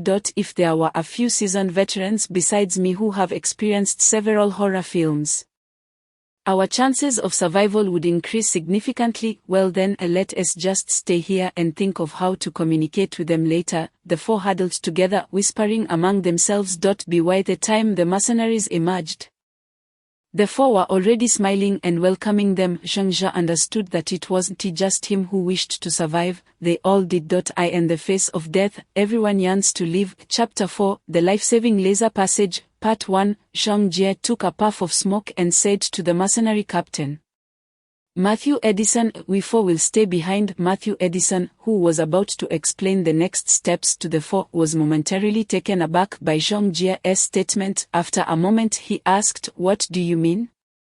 "We don't have much time left. I'm not in the mood for jokes." Zhang Jie dropped his cigarette butt and replied earnestly, "I'm not joking. What I mean is that we four will stay here to guard this place. I believe you realize that the three of them are merely ordinary citizens, and during the upcoming long escape the chance of them falling behind is exceedingly high. Rather than risk such a significant failure, it is safer to remain here." Matthew Edison glanced at Zhengzha and the others, fell silent for a moment, then asked, "And you, why do you want to stay here as well?" Zhang Jie shrugged and said, "Sorry, I've regained some memories. These three are my friends and I can't abandon them to escape alone. By staying here, I can protect them properly." The remaining mercenaries approached, each regarding Zhengzha and his companions with a peculiar gaze. Matthew Edison glanced at Zhengzha and declared, "No, he saved my life, and I cannot stand idly by while my teammates meet their demise. Remember, you are now my comrades as well. Do you understand? My command is to act immediately. We must vacate this place." At that moment Zhonlong stood up and said, "Captain, everyone knows our physical condition. We could never keep pace with you if we continued to flee. Rather than risk becoming those monstrous zombies, wouldn't it be wiser to remain here quietly awaiting the potential arrival of rescue teams? This is surely our only chance of survival, is it not, if you insist on leading us to our deaths?" "Then I have nothing further to say." Matthew Edison remained silent for a considerable time before responding somberly. "I understand, Kaplan. Activate the defense system for the laser corridor. You all should stay in the main control room of the Flame Empress. It is the safest place, so you can wait quietly. If we are still alive, we will report your situation to the company. Do not perish." Zhang Jie led Zhengzha and the others into the control room of the Flame Empress, after which Kaplan activated the defense system for the laser corridor, illuminating the passage once more. The four of them peered through the glass window of the steel door, while the mercenaries on the other side of the corridor gazed back, a shared look of pity evident in their eyes. Once the mercenaries had exited the sewers, Zhonlong chuckled and remarked, "Did you see that? Their eyes were filled with pity. I can only wonder what expressions they would wear when confronted by the crawlers." With 3 layers of sturdy steel doors protecting them and a laser defense corridor beyond the final door, they felt remarkably secure. At least compared to the passageway the storyline characters were heading towards. This was undoubtedly the safest location within the Hive experiment base. Instantly, they relaxed when Zhang Jie, in high spirits, produced cigarettes, offering them to Zheng Zha. Their steel tobacco at the main god. Zhengzha took a puff, savoring the exquisite flavor, far superior to any cigarettes he had previously smoked, and curiously inquired. Zhang Jie squinted and replied, "The main god has an array of items for exchange, an overwhelming quantity that I couldn't possibly peruse entirely. There are 4 major categories available. The first is technology, including firearms, bulletproof vests, and even some weapons that one would only find in science fiction films, though their prices are exorbitantly high, beyond my means. The second category consists of magical legends such as magical scrolls, Chinese talismans, and various protective charms and swords. Li Shui exclaimed in delight, "Are those the weapons found in games? They must be incredibly powerful." Zhang Jie shot him a sideways glance and replied, as for their power, I cannot say, but the exchange price for magical legend items is double that of technological items. I suspect they are meant for use in horror films featuring supernatural entities. Though I am not entirely certain of their specific effects, Zheng Jia queried with intrigue. Horror films featuring supernatural entities, indeed, Zhang Jie pondered like Juan. The other three shivered at the mention, as if shadows of lurking ghosts surrounded them. Do you know why I consider Resident Evil a rather light-hearted horror film? Because it can be explained through technology and reality. You can kill the monsters, or you can evade them. As long as you are not infected with the T-virus and possess sufficient firearms, you can continue to survive. A flicker of fear crossed Zhang Jie's eyes as he reminisced. Those horror films that cannot be explained by technology or reality are the most terrifying nightmares. You never know when death will strike, why it will occur, or even if you have truly died. The terror is ever present, omnipresent, as if an infinite dread is pulling you into the abyss of hell. Zheng Jia patted Zhang Jie's shoulder, sitting beside him as he asked, was it a Nightmare on Elm Street? Zhang Jie nodded solemnly. In that film, you cannot begin to fathom the horrors we endured. Over a dozen lives were lost, each in the most tragic manner. We sought to escape, but the one who had survived several horror films commandeered a truck, and we drove along the highway, no one daring to sleep. Even those who could not resist would quickly be shaken awake by others. And so, we persevered for 5 days. However, soon a small town appeared before us. We drove into it, tears of joy streaming down our faces, only to discover that this town was the very one depicted in A Nightmare on Elm Street! And the experienced driver had, unbeknownst to us, transformed into that nightmare's demon. He grinned at us menacingly. Zheng Jia watched as Zhang Jie trembled uncontrollably. The man who had always appeared so composed, now on the brink of collapse.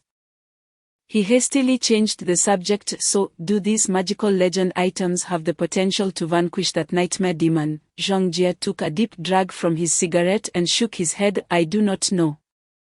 That was my first horror film, and surviving was merely a stroke of luck. You know how I acquired the scars on my face? That demon cut them into me, one slash at a time.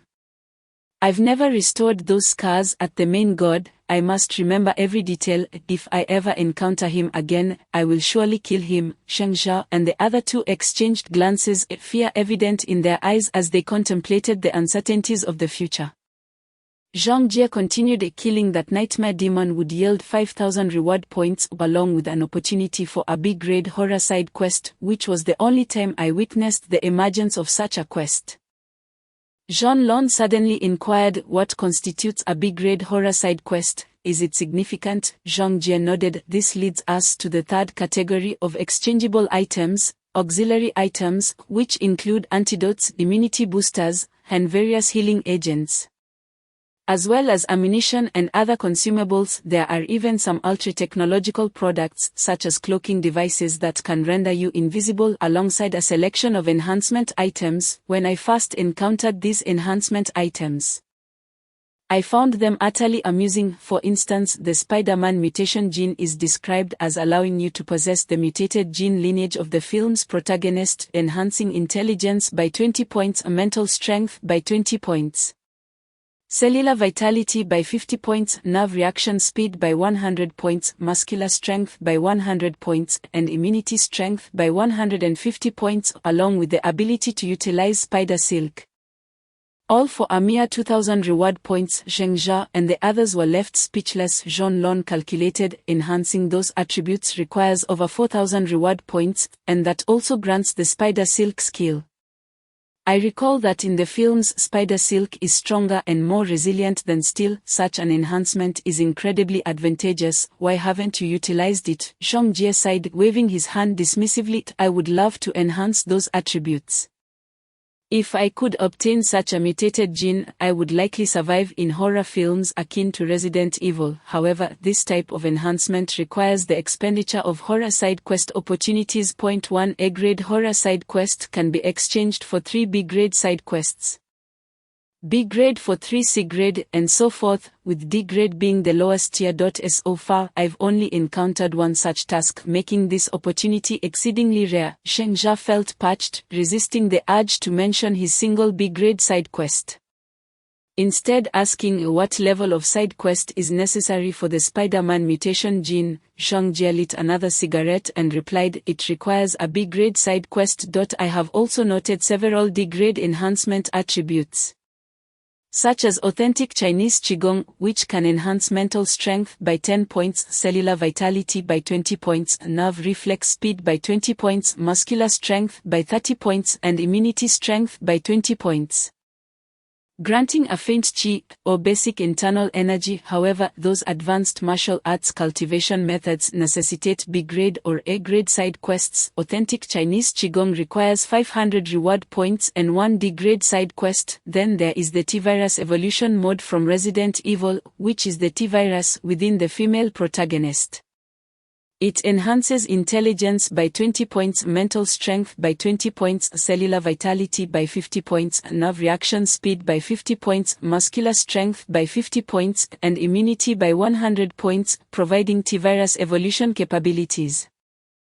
This requires 1,500 reward points and 1 C-grade side quest. That female protagonist certainly had good fortune acquiring such a boon without any effort. Zhengjia felt as though happiness had arrived unexpectedly. For this meant that as long as he survived this horror film, he could enhance several attributes, thereby increasing his chances in future horror films. Suddenly, Zhengjia added mysteriously, there are also some top-tier enhancement attributes. Though they appear to be mere temptations. I would not believe in their existence, such as divine lineage, which boasts 6 enhancement attributes that are essentially superhuman, along with special abilities. The divine power requires an S-grade side quest and 50,000 reward points.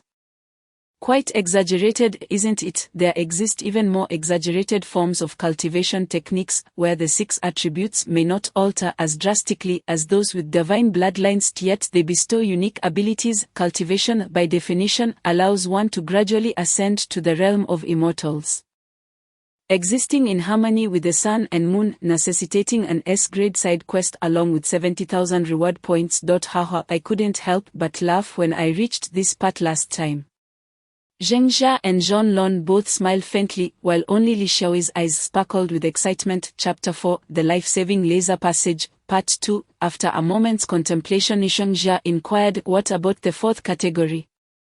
The first 3 seemed to encompass all types of items. Zhengjia suddenly displayed a mysterious smile and replied, the 4th category is truly something special. You see, if one were to persistently survive in such a horror film, it would only be a matter of time before they succumb to despair, wouldn't it? The 4th category provides means for individuals to release their fears through entertainment-based rewards. There are cigarettes, marijuana, and cocaine, all of which are remarkably inexpensive.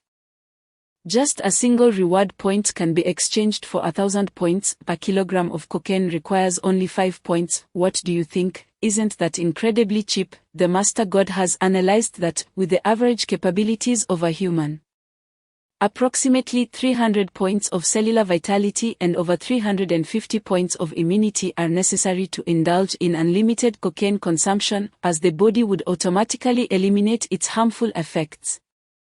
In addition to this, the number of days lived in the ordinary world can also be exchanged for entertainment, including music albums, movies, and even women. As Zhengjia spoke, he burst into laughter, while Zhengjia scratched his head and remarked, I have no interest in rubber products. Zhengjia patted Zhengjia's shoulder and said, what are you talking about? We are talking about real women, genuine creations of the Master God. They possess intelligence, individual personalities, and even their own memories and thoughts. When you purchase one of these women, you can customize her appearance, figure, age, ethnicity, and even specific physical attributes. Haha, have you ever played that game called Artificial Girl? The details of the women created by the Master God are far more intricate. You could even create a beauty with hair longer than that of a gorilla. Li Xiaoyi's eyes sparkled once more, while Zhonlong let out a disdainful snort. Zhengjia then paused his laughter and spoke earnestly, no one knows if they will survive the next horror film. So I wish to have a woman of my preferred type by my side. Once you experience it, you'll understand she is not merely a doll, though she is a life form created by the Master God. She is undoubtedly more real than many women in the actual world. When she genuinely loves you, you can share your fears and vulnerabilities with her. Moreover, the Master God has stated that as long as you possess sufficient reward points to return to the real world, your enhanced attributes will remain unchanged, and the items you exchanged for will accompany you back. If I can return, I would marry her. She is the woman I will truly love for a lifetime. His words, imbued with sincerity and affection, rendered Zheng Jia and the others momentarily solemn. In this era, women had long since proclaimed that chastity was merely a thin membrane, while men only recognized fleshly desires and wealth.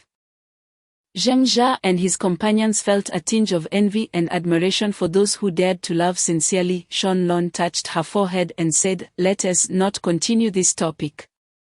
Gentlemen, we have a lady present. Inappropriate discussions are prohibited." Zhang Jie, tell us more about the situation within the Master God space. What happens after completing a horror film? Zhang Jie pondered for a moment and answered, "Actually, there is nothing particularly special. After finishing a horror film, you return to the Master God. The Master God is a massive sphere of light floating in the central area. You can communicate with it directly through your thoughts to exchange or inquire about anything.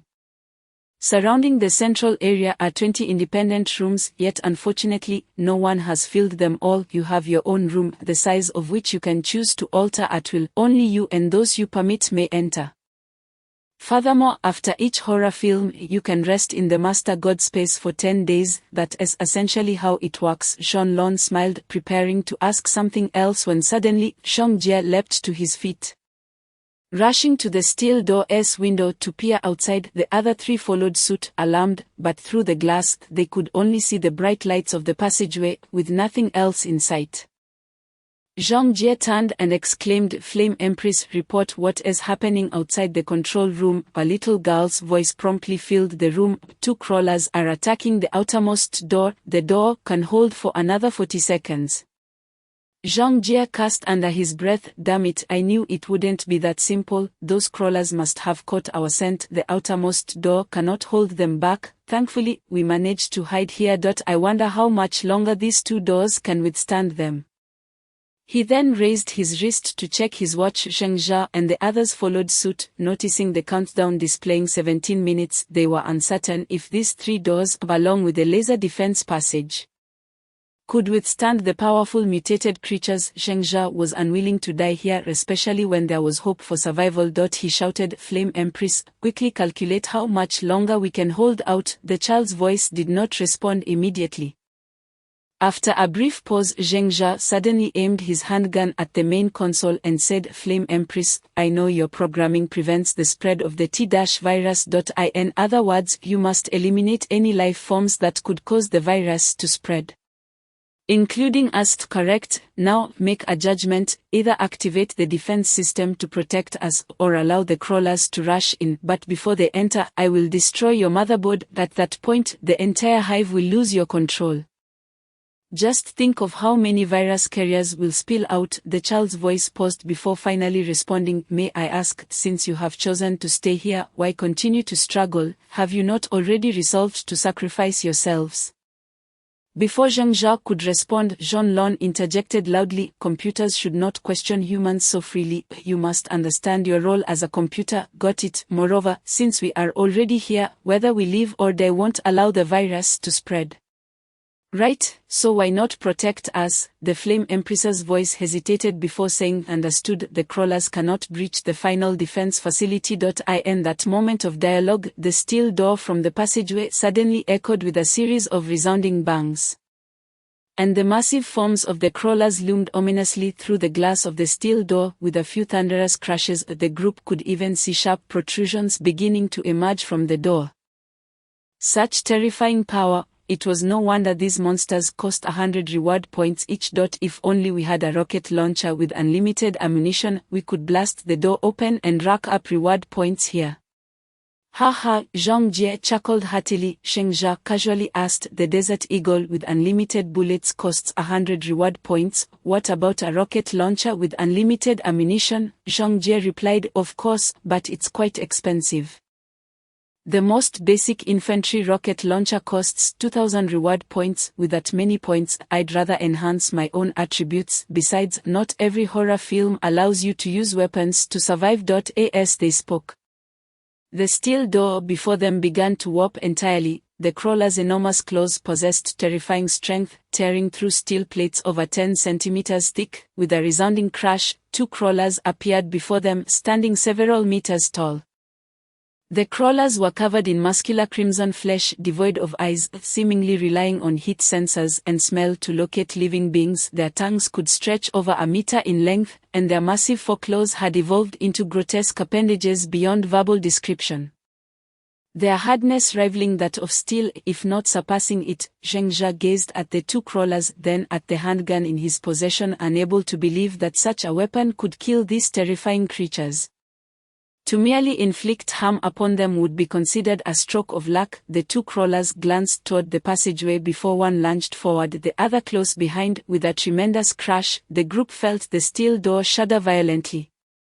This was their final line of defense against the crawlers. One of the creatures had leaped and was now upon the steel door. Flame Empress, Zheng Jia and Zhang Jie shouted in unison. Almost simultaneously, a flash of light erupted from somewhere within the passage, and a fine laser beam swiftly formed, hurtling towards the two crawlers, just as the crawlers prepared to pounce on the steel door once more. The laser line sliced through them with two faint sounds, vanishing without a trace, and the two crawlers fell lifelessly to the ground, their massive forms splitting apart in the middle. Phew, the four of them exhaled in unison. The immense pressure exerted by the crawlers was overwhelming, or an ordinary person would appear utterly insignificant before them. A single swipe from a crawler could instantaneously end a life, even the strongest among them. Zhang Jie was only marginally superior to an average person, and he would stand no chance against the crawlers. If that door were breached, death would be inevitable. Zhang Jie abruptly collapsed onto the ground and extracted several cigarettes. Tossing one not only to Zheng Jia but also casually offering another to Li Shaoyi. This act left the young man feeling both honored and bewildered. He lit the cigarette, inhaled deeply, and remarked, "Do you now understand the meaning of fright and horror? I faced that situation multiple times before, during 3 horror films, and I have no idea how I managed to struggle through it. Damn it, what in the world is this? This is truly no place for a human to reside." Zheng Jia and Zhong Lon exchanged bitter smiles. The moment the creeper leapt towards them, they were even less responsive than Zhang Jie. Aside from being drenched in sweat, their bodies trembled uncontrollably, nearly preventing them from standing. Fortunately, the laser defense system had saved their lives, otherwise any hope of escape would have been utterly extinguished. "Let us just wait, this laser defense system seems reliable, we should be able to." Zhang Jie's words were abruptly cut off as the entire control room was plunged into darkness. The 4 of them stood frozen for a moment, then hastily rushed to the glass window of the door to gaze outside. Indeed, the laser corridor beyond had also been engulfed in darkness. The entire control room had lost power. "Damn it, the plot," Zhang Jie exclaimed in frustration. "How could I have forgotten this part? Do you all remember it?" He kicked the steel door furiously, his voice rising in desperation. Zheng Jia pondered the scene from the first Resident Evil film, which had been ages ago. Although he had seen it, many details had faded from memory. After a prolonged moment of contemplation, he and Zhong Lon simultaneously exclaimed, "Kaplan shut down the Flame Queen." Zheng Jia recalled how the protagonists had been trapped in a research chamber, attacked by the creeper at the door, and Kaplan had used a remote device to disable the central computer. The Flame Queen, consequently, their position lost its defenses. Apart from the door, the formidable laser defense system was rendered ineffective. Gradually, the 4 began to regain their composure, aware that even the slightest sound could attract the creeper. Thus, aside from the sounds of their breathing and heartbeats, no one dared to utter another word. Even so, in the profound silence of the darkness, their breaths remained distinctly audible. Time passed uncertainly, amidst the gloom. A heavy panting could be heard accompanied by the sound of steel being scraped. Zhengzha, even without looking, knew that a creeper lurked outside. He remembered that shortly after the power was cut, the female protagonist and others returned to the surface from the carriage. At which point the sealed door would close completely, and the time on his watch should coincide closely with the door's closing. In a hushed voice, Zhengzha asked Zhonglun, "How much longer? How much time is left on the watch?" Zhonglun replied, "I don't know, it's pitch black, then no one can see, perhaps just a few more minutes. A few minutes, how many exactly?" Zhengzha dared not speak further. For the heavy panting had drawn near the door, the sound echoed through the steel barrier, heightening everyone's anxiety. Then they even heard the scraping of the steel door, unmistakably the creeper using its claws against it. "How much longer? How much time is left? Hurry." Zhengzha fixated on the steel door, gripping the handgun with a few remaining bullets tightly. He understood that this gun could hardly harm the creeper. Yet it was his sole psychological support. Bang! A loud crash resonated as a sharp protrusion appeared on the steel door, causing their hearts to race as if they might leap from their chests.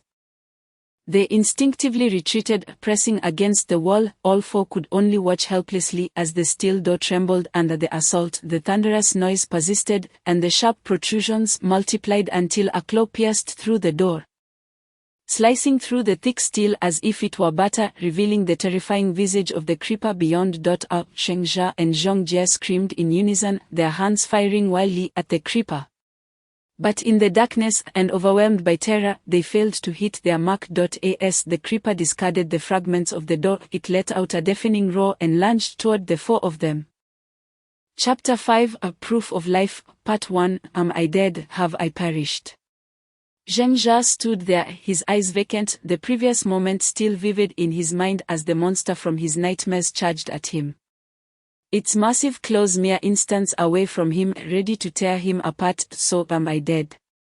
Zhengzha stared blankly at the scene before him, standing on an immensely vast platform. At the center was a colossal luminous sphere, radiating light akin to the sun, illuminating the entire platform, while the edges were shrouded in an endless, pitch-black void, an abyss so dark that not a glimmer of light penetrated it. Merely glancing at the surrounding darkness sent a wave of dizziness through his mind. "I survived, damn it, that was a close call, we made it." Zhongjie's voice suddenly broke the silence, pulling Zhengzha back to reality. On the platform, besides him, were Zhongjie, Zhonglun, and Li Shaoyi. Yet, apart from the four of them, a girl burst forth from a room at the edge of the platform, running towards Zhongjie in tears. For the first time, this tough man displayed a tender, affectionate expression, rushing toward the girl and embracing her passionately. "If you have any rules you don't understand, just ask the main god. You can communicate directly with your thoughts, besides creating a woman for yourself. Don't exchange for anything else, everything can wait until tomorrow. Oh, and just choose a room, think of what you desire, and it will manifest." Zhongjie, still holding the girl, dashed towards the room without looking back, leaving the three of them in a daze. After a moment they collapsed onto the ground. "That guy is impressive, he can run that fast and still have the energy for that," Zhonglun exclaimed weakly, lying on the ground. "I was terrified back there, I still feel weak. I can't believe he seems unfazed now." Realizing her words fell on deaf ears, she turned to see the two men standing with their eyes closed beneath the glowing orb, presumably conjuring their ideal women. "You two idiots, men are such fools, we barely made it through that terrifying ordeal, and you come back immediately thinking about that. Men are such big fools." Zhonglun huffed angrily as she stormed into a nearby room. With a loud bang, she slammed the door shut, startling the two men from their contemplative state. They exchanged awkward smiles before resuming their closed-eyed focus. There was something peculiar about the feeling, standing under the glowing orb.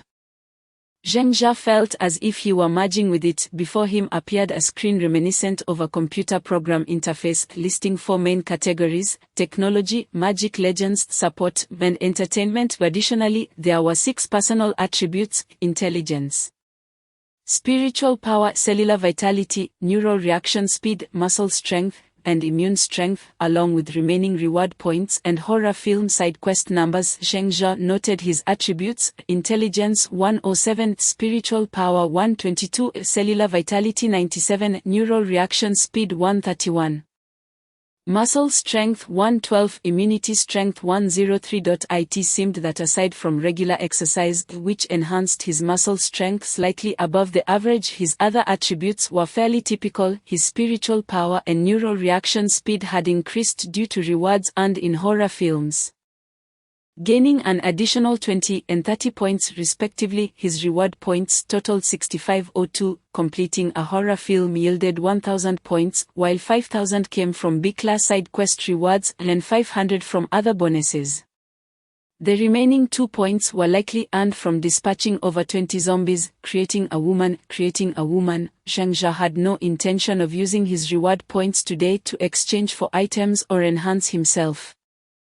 After facing numerous life-and-death situations in the first horror film, he understood the importance of caution. Although he had a substantial number of reward points, he planned to consult Zhang Jie before deciding what enhancements or exchanges to make. His mind was consumed with a single thought: can I create Lori? The main god within the luminous orb seemed to perceive Zheng Zhe's intention, and the entertainment category opened instantaneously. One option began to magnify in his mind as a stern yet solemn voice intoned: the first creation of a humanoid being is free, subsequent creations will require 500 reward points each. Please visualize the type, gender, appearance, height, age, skin color, and ethnicity of the being you wish to create. Zheng Zhe gradually immersed himself in his memories, recalling his youthful, innocent childhood, the faint pangs of a crush, and the subtle warmth of nascent affection. The most vivid memories were of her fragrant hair, her radiant smile, her voice, her essence etched firmly in his mind. The once seemingly lifeless existence, devoid of vitality, was due to her absence. The reason for his continuous descent into darkness lay in the loss of her delicate hand.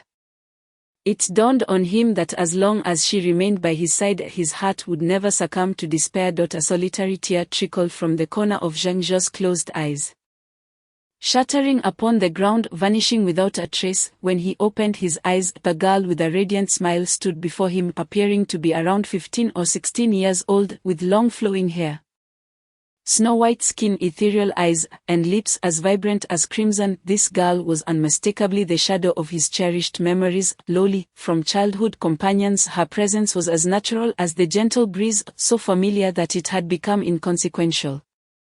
Yet both were acutely aware of each other's significance. The childhoods of city children were often marked by solitude. In this concrete jungle, neighbors were strangers, and years could pass without knowing the faces next door. Zheng Zhe considered himself fortunate, for his parents were exuberant individuals who delighted in loud conversations and inviting neighbors to share their culinary delights. Fortuitously, their neighbors were of a similar disposition, a rarity in the city. The greatest fortune, however, was meeting his neighbor's younger sister, a girl who seemed to be a divine gift, as flawless as a crystal, devoid of any blemish. She was exceptionally intelligent, kind, and strong-willed, contrasting her gentle appearance. She was a girl who laughed heartily and never shied away from challenges, often playfully teasing him and whispering in his ear. He believed that with her by his side, his heart would forever remain warm. Yet why is human life so fragile? At the age of 15, she lay upon a white hospital bed, appearing so delicate, her long hair lost to the ravages of radiation therapy, her once rosy complexion pale and devoid of color. Nevertheless, her cheerful smile persisted, a facade to comfort her family and him. What is the essence of life? Why did the memory of her, so vibrant and beautiful just moments ago, turn to ashes in the blink of an eye? He could not accept this. He yearned to witness her gentle smile once more, to see her rolling playfully atop him, to feel her breath against his ear. He refused to let this be the end. In the sea of humanity, amidst a world painted in shades of black and white, he navigated through the conflicts of school peers, the entanglements of desire and youthful legends in college, and the exhausting toil of adulthood that seemed to affirm his existence. A continuous decline into decay, one woman after another, fleeting encounters leading to separations, bars, and substances that would soon ensnare him. He realized that as long as she remained by his side, his heart would never falter. When Zheng Jia awoke, the clock on the wall indicated it was 11 in the morning. As he scratched his head and reached for cigarettes on the bedside table, his arm brushed against something incredibly soft. "Ugh, don't disturb me, let me sleep a little longer." An enchanting voice resonated softly, leaving Zheng Jia momentarily stunned. On the computer screen, options appeared: horror film cycle, Resident Evil, death, and lowly. Memories of her flooded his mind. And with a sudden rush, he threw off the covers. Indeed, nestled against his chest was an exquisitely beautiful girl, around 15 or 16, her skin even brighter than the white sheets beneath her. The girl attempted to grasp the covers that enveloped her but failed. Shifting closer to Zheng Jia while remaining in a drowsy state, he recalled yesterday's encounter with the Master God, where he had conjured her image from memory, each word and gesture meticulously recalled, creating not just a vision but a tapestry of memories. As he gazed upon the beauty before him, a decade's worth of suppressed emotions erupted. Zheng Jia felt a jolt as he grasped the girl's delicate hand. "You are lowly. Do you have memories? Do you remember the past?" The girl wept briefly before ceasing, casting furtive glances at Zheng Jia. Upon hearing his words, she replied quizzically, "What do you mean? What do you mean by remembering the past? Why are you speaking so unclearly? And Mr. Big Pervert, please put on some clothes and fetch my green dress from home." Zheng Jia's heart raced. Her demeanor, tone, gestures, even the charming way she pouted were unmistakably echoes of the lowly from his memories. No, they were identical. Only then did he notice the surroundings. This was indeed his childhood bedroom, down to the minutiae of its decor. As she spoke, she began to cry softly, her tear-streaked face captivating Zheng Jia, rendering him spellbound. Suddenly her expression shifted to one of embarrassment and anger. She began to playfully hit him, yet shyly wrapped herself in the covers, alternating between playful swats and bashful concealment, her endearing antics leaving him utterly enchanted. Wait, could it be that I have been dreaming all along, that everything including your illness was merely a figment of my imagination? Ha ha ha, so it was all just a dream. Zheng Jia laughed heartily, embracing Loli tightly, his laughter mingling with tears as he held her. A grown man weeping while cradling a girl. Loli, too, gradually ceased her struggles, returning his embrace. How wonderful it is. It turns out it was all just a dream. I do not wish for that future, or I do not want it. Just then a knock echoed from the hall, causing Loli to blush fiercely. She quickly burrowed under the covers, exclaiming, "It's uncle and auntie, they're back." Zheng Jia felt an icy chill pass through him, for he faintly heard someone calling his name, the voice unmistakably that of Zhong Jie. In other words, he was not dreaming, and the Loli in his arms was merely a creation of his own making.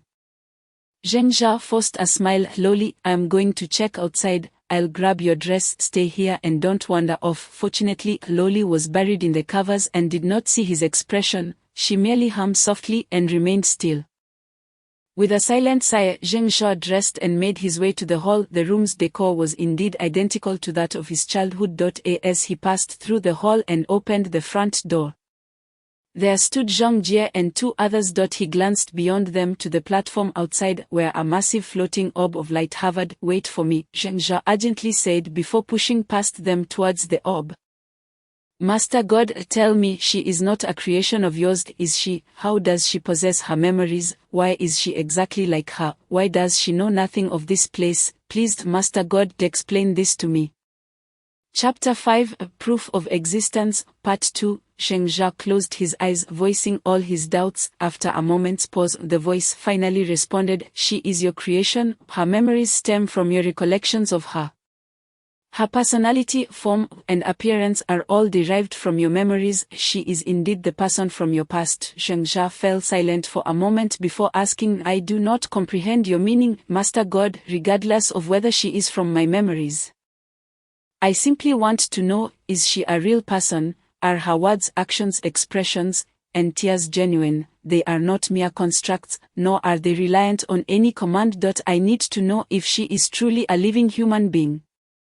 The voice replied, yes, once a created life form is established, unless the creator perishes or the life form is destroyed, she is a living entity. Zhengzha began to grasp the situation. The master god had replicated Loli from his memories, which meant she was indeed Loli, albeit a replica. The real Loli had perished, so this version was the most beautiful representation of her, as he remembered her. Finally, he posed one last question: Master God, if I accumulate 50,000 reward points and return, will she accompany me? The voice replied, those who exchange for return to the origin may retain the following items: 1. The exchanged item. 2. Attribute enhancement points. 3. Created life forms. 4. Summoned life forms. 5. Various physical enhancements and mutations, once exchanged.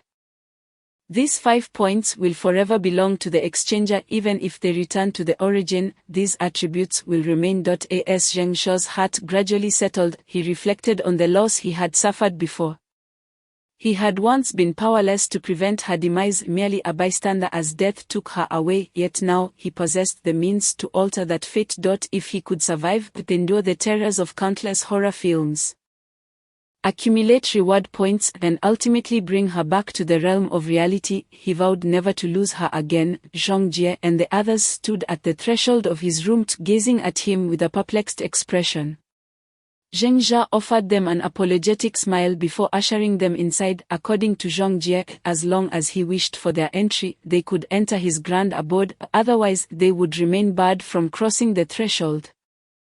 Once everyone had settled in the hall, Zhengzha pondered for a moment and said, please take a seat for a while, I will return shortly. With that, he strode into his bedroom, firmly shutting the door behind him.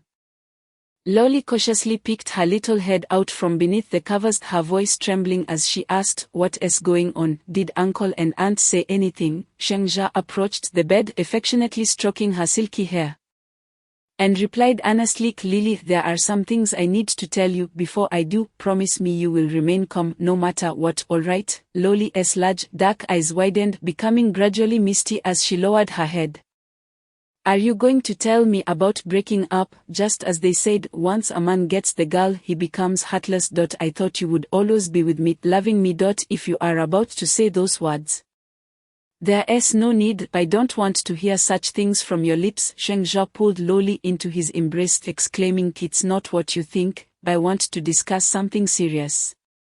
And I have always loved you, even after you've been gone for 10 years. I have always loved you. He then recounted the tragic tale of her death a decade ago, gradually unveiling the extraordinary circumstances he had encountered, omitting the details of his own descent into despair over the years, only sharing the words of the master. Lily, you are the true Loli. Yes, 10 years ago, I could only watch helplessly as death took you away.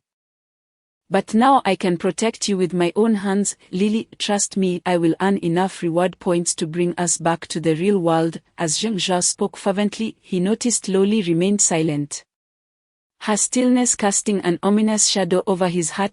He quickly turned to her and found her with a blank expression, nervously twisting her own arm. What are you doing? Lily, speak your mind. I know it's hard to accept that your original self is gone and you are but a creation.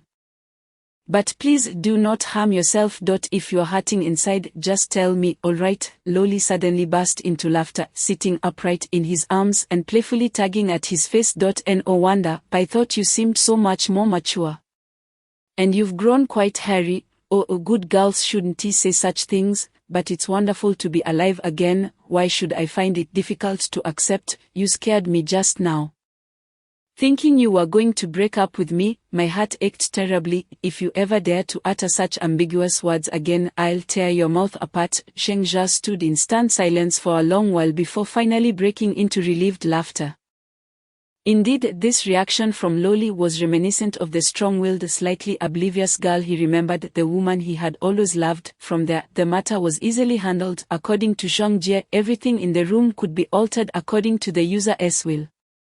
And as Zhengzha's creation, Loli could also change the size, environment, decorations, and more within the space. Upon learning this, Loli joyfully dashed toward the wardrobe, pulling out an array of splendid and vibrant garments.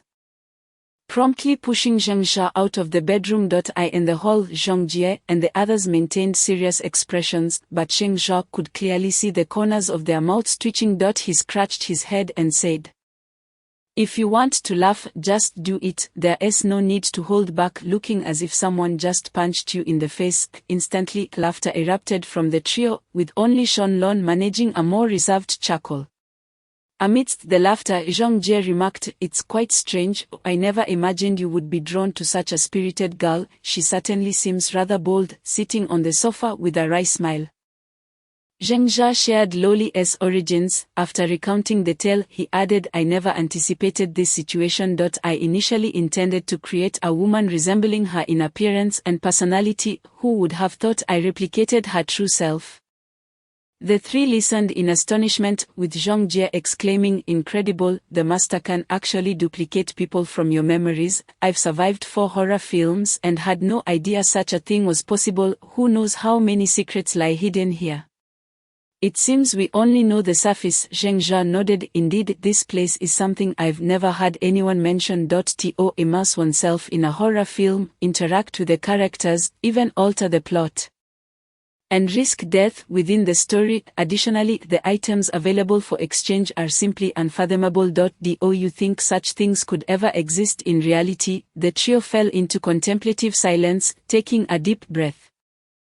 Zheng Jia declared, "Regardless of whether this is a realm of gods or a game of demons, I only wish to survive, to earn enough reward points to bring her back to the real world. I believe none of us want to perish within a horror film, so I propose we form a partnership. None of us know what the next horror film will entail, and one person's strength is ultimately limited. We should become a team, supporting each other through challenges. What does everyone think?" Upon hearing this, the three fell into deep thought. Shenlong remarked with surprise, "Wow, you've changed quite a bit in just one night. Even Li Xiaoyi, who recently lost his virginity, can't compare to you. That girl must be very important to you." Li Xiaoyi's face flushed crimson with embarrassment, while Zhang Jie laughed heartily. "What is there to be shy about?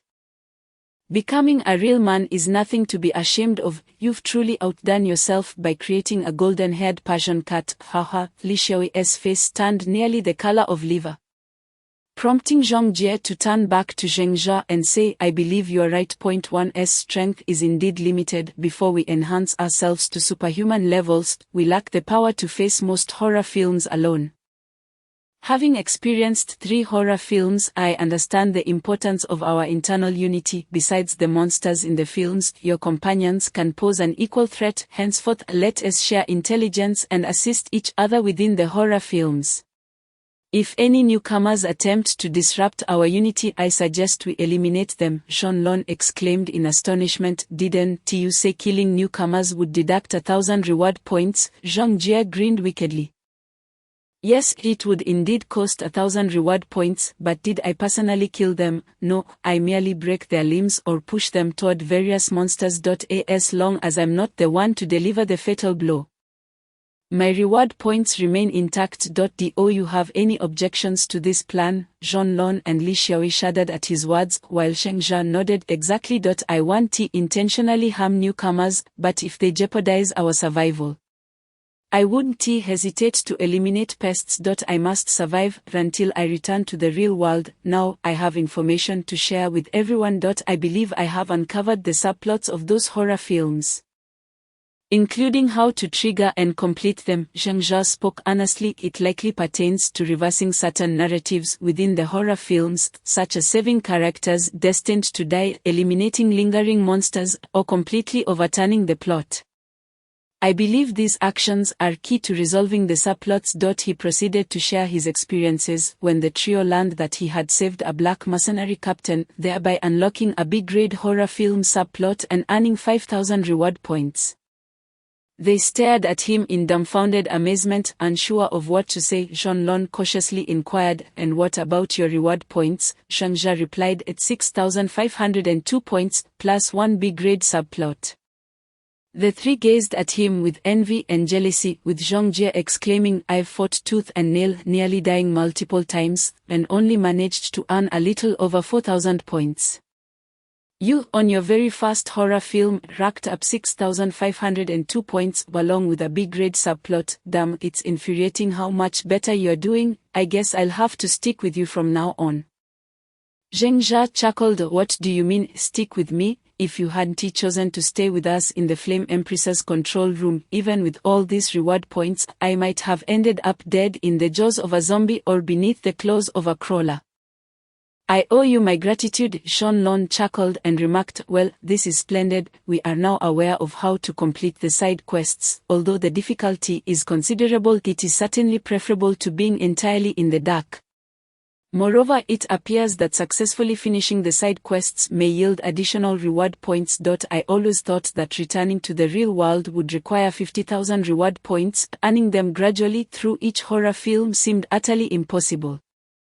But now at least we have a goal, don't we? Zhang Jie, setting aside his feelings of jealousy, recognized that Sheng Xiao's willingness to share this information was a significant gesture of friendship. With a smile, he proposed, all right, let me introduce everyone to the enhancement attributes and the items available for exchange. After all, we have 9 days and nights to rest, allowing everyone to carefully consider their enhancement directions and items for exchange. All for the next horror film, no, for our very survival, Zheng Jia thought to himself, casting a gentle glance towards the bedroom door. Chapter 6, Enhancement, Part 1. To enhance one's attributes, the main god categorizes human qualities into 6 major types: intellect, mental strength, cellular vitality, neural reaction speed, muscle tissue strength, and immune strength. Based on my experiments and understanding, intellect pertains to memory and the speed of problem solving. I am less certain about mental strength, as I lack a means to experiment with it. Cellular vitality seems to refer to the body's recovery capability. The stronger the cellular vitality, the quicker one recovers from injuries. The effects of enhancing neural reaction speed and muscle tissue strength are particularly pronounced and beneficial for us. Neural reaction speed allows for swifter responses, enabling one to perceive fast-moving objects, and at certain levels of enhancement, one can even see the trajectory of bullets. However, possessing only heightened neural reaction speed is insufficient if your physical body cannot keep up, thus making muscle tissue strength crucial. The greater the muscle tissue strength, the more power one possesses, which in turn amplifies speed. Furthermore, enhanced muscle tissue strength increases the resilience of one's body, otherwise excessive force might lead to fractures, which is a primary function of muscle tissue strength. The final category, immune strength, is also significant. With a robust immune system, one is less likely to be infected by viruses in scenarios akin to a bioweapon crisis. Zhang Jie shared his insights with the remaining 3, continuing, essentially, these are the fundamentals of enhancement. Now, regarding the exchange of items, I suggest that the 2 of you refrain from exchanging anything for the time being. Instead, invest all your reward points into enhancing cellular vitality, neural reaction speed, muscle tissue strength, and immune strength. Focus particularly on neural reaction speed and muscle tissue strength. Otherwise, given your current physical conditions, another long-distance run could easily overwhelm you. He then turned to Zheng Jia, saying, now, it's your turn. You have a B-level side quest and 6,500 reward points, so I recommend that you directly exchange for a body mutation enhancement. As for what to enhance, that is entirely up to you. The remaining reward points can be allocated partially to enhancing physical attributes and partially to acquiring weapons. Ultimately, in the upcoming horror film, you should emerge as the strongest among us. Ideally, I hope you can exchange for a weapon from the legendary magic category. Zheng Jia nodded. That's precisely what I was thinking. Among all the horror films I've seen, those like Ju-on, which defy scientific explanation, pose the greatest risk of actual death. Zhang Jie, the first horror film you experienced, A Nightmare on Elm Street, can also be categorized as such. Therefore, I plan to exchange for a weapon capable of vanquishing these supernatural beings. Though I wonder how costly it might be, Zhang Jie replied with a chuckle. Then what are we waiting for? Let us go take a look. When we return, I'll have Noah prepare a delicious feast for you all. Haha, let us go. The four of them excitedly approached the luminous sphere at the center of the square, especially Zhengzha and his companions who were about to embark on their first enhancement exchange. From that moment forth, they would transcend the realm of mere mortals. Zhengzha, in particular, was set to undergo a far more significant enhancement compared to the others, faced with the prospect of surpassing ordinary human limits. The mere exhilaration they felt was insufficient to express the excitement bubbling within. Zhengzha centered himself beneath the luminous sphere, and upon closing his eyes, he experienced a profound connection with the main god. The four categories of the exchange platform manifested vividly in his mind. First, he examined the available physical enhancement attributes. With a mere thought, the auxiliary list swiftly unfolded, revealing all the physical enhancement options before him. After deliberation, he selected only the B-level and C-level physical enhancements, yet even these two categories presented dozens of options, causing Zhengzha's eyes to glaze over. Spider-Man gene mutation rating 83, suitable for horror films requiring high agility. Skill: web slinging can be utilized in any situation, requires 1 B-level horror film side quest, reward points 2000. Advanced chi enhancement rating 87, suitable for horror films necessitating close combat. Skill: advanced internal energy flow, significantly boosts internal energy and can greatly enhance physical attributes for a short duration. Requires 1 B-level horror film side quest, reward points 500. Advanced werewolf gene mutation rating 88, suitable for most horror films. Skill: lycanthropy, allows for transformation, significantly enhances physical attributes and recovery ability for a short time. As it is a mutated lineage, the exchanger will not be controlled by the inherent instincts of a werewolf. Requires 1 B-level horror film side quest, reward points 700. Vampire count gene mutation rating 90. Suitable for most horror films. Skill: vampire energy, allows for the utilization of certain vampire abilities. Count-level vampires possess greatly increased vitality, with brain and heart remaining intact. Life can continuously regenerate, being a mutated lineage. The exchanger will not fear sunlight, silver, etc. Requires 1 B-level horror film side quest, reward points 3000. High radiation gene mutation. Zhengzha finally grasped why Zhong Jie had laughed while observing the options. These physical mutation enhancements were indeed bizarre. Featuring options like werewolves and vampires, and even chi enhancements. Who knows what other strange things might appear? As he pondered, a thought struck him, prompting him to check the A-level physical enhancement list. Indeed, it also included top-tier chi, werewolf lineage, and vampire lineage enhancements, all of which required the same enhancements as those in the B-level list. After some contemplation, Zhengzha inquired in his mind, "Main God, may I ask a question? Can I simultaneously select 2 lineages or 2 types of genetic mutations?"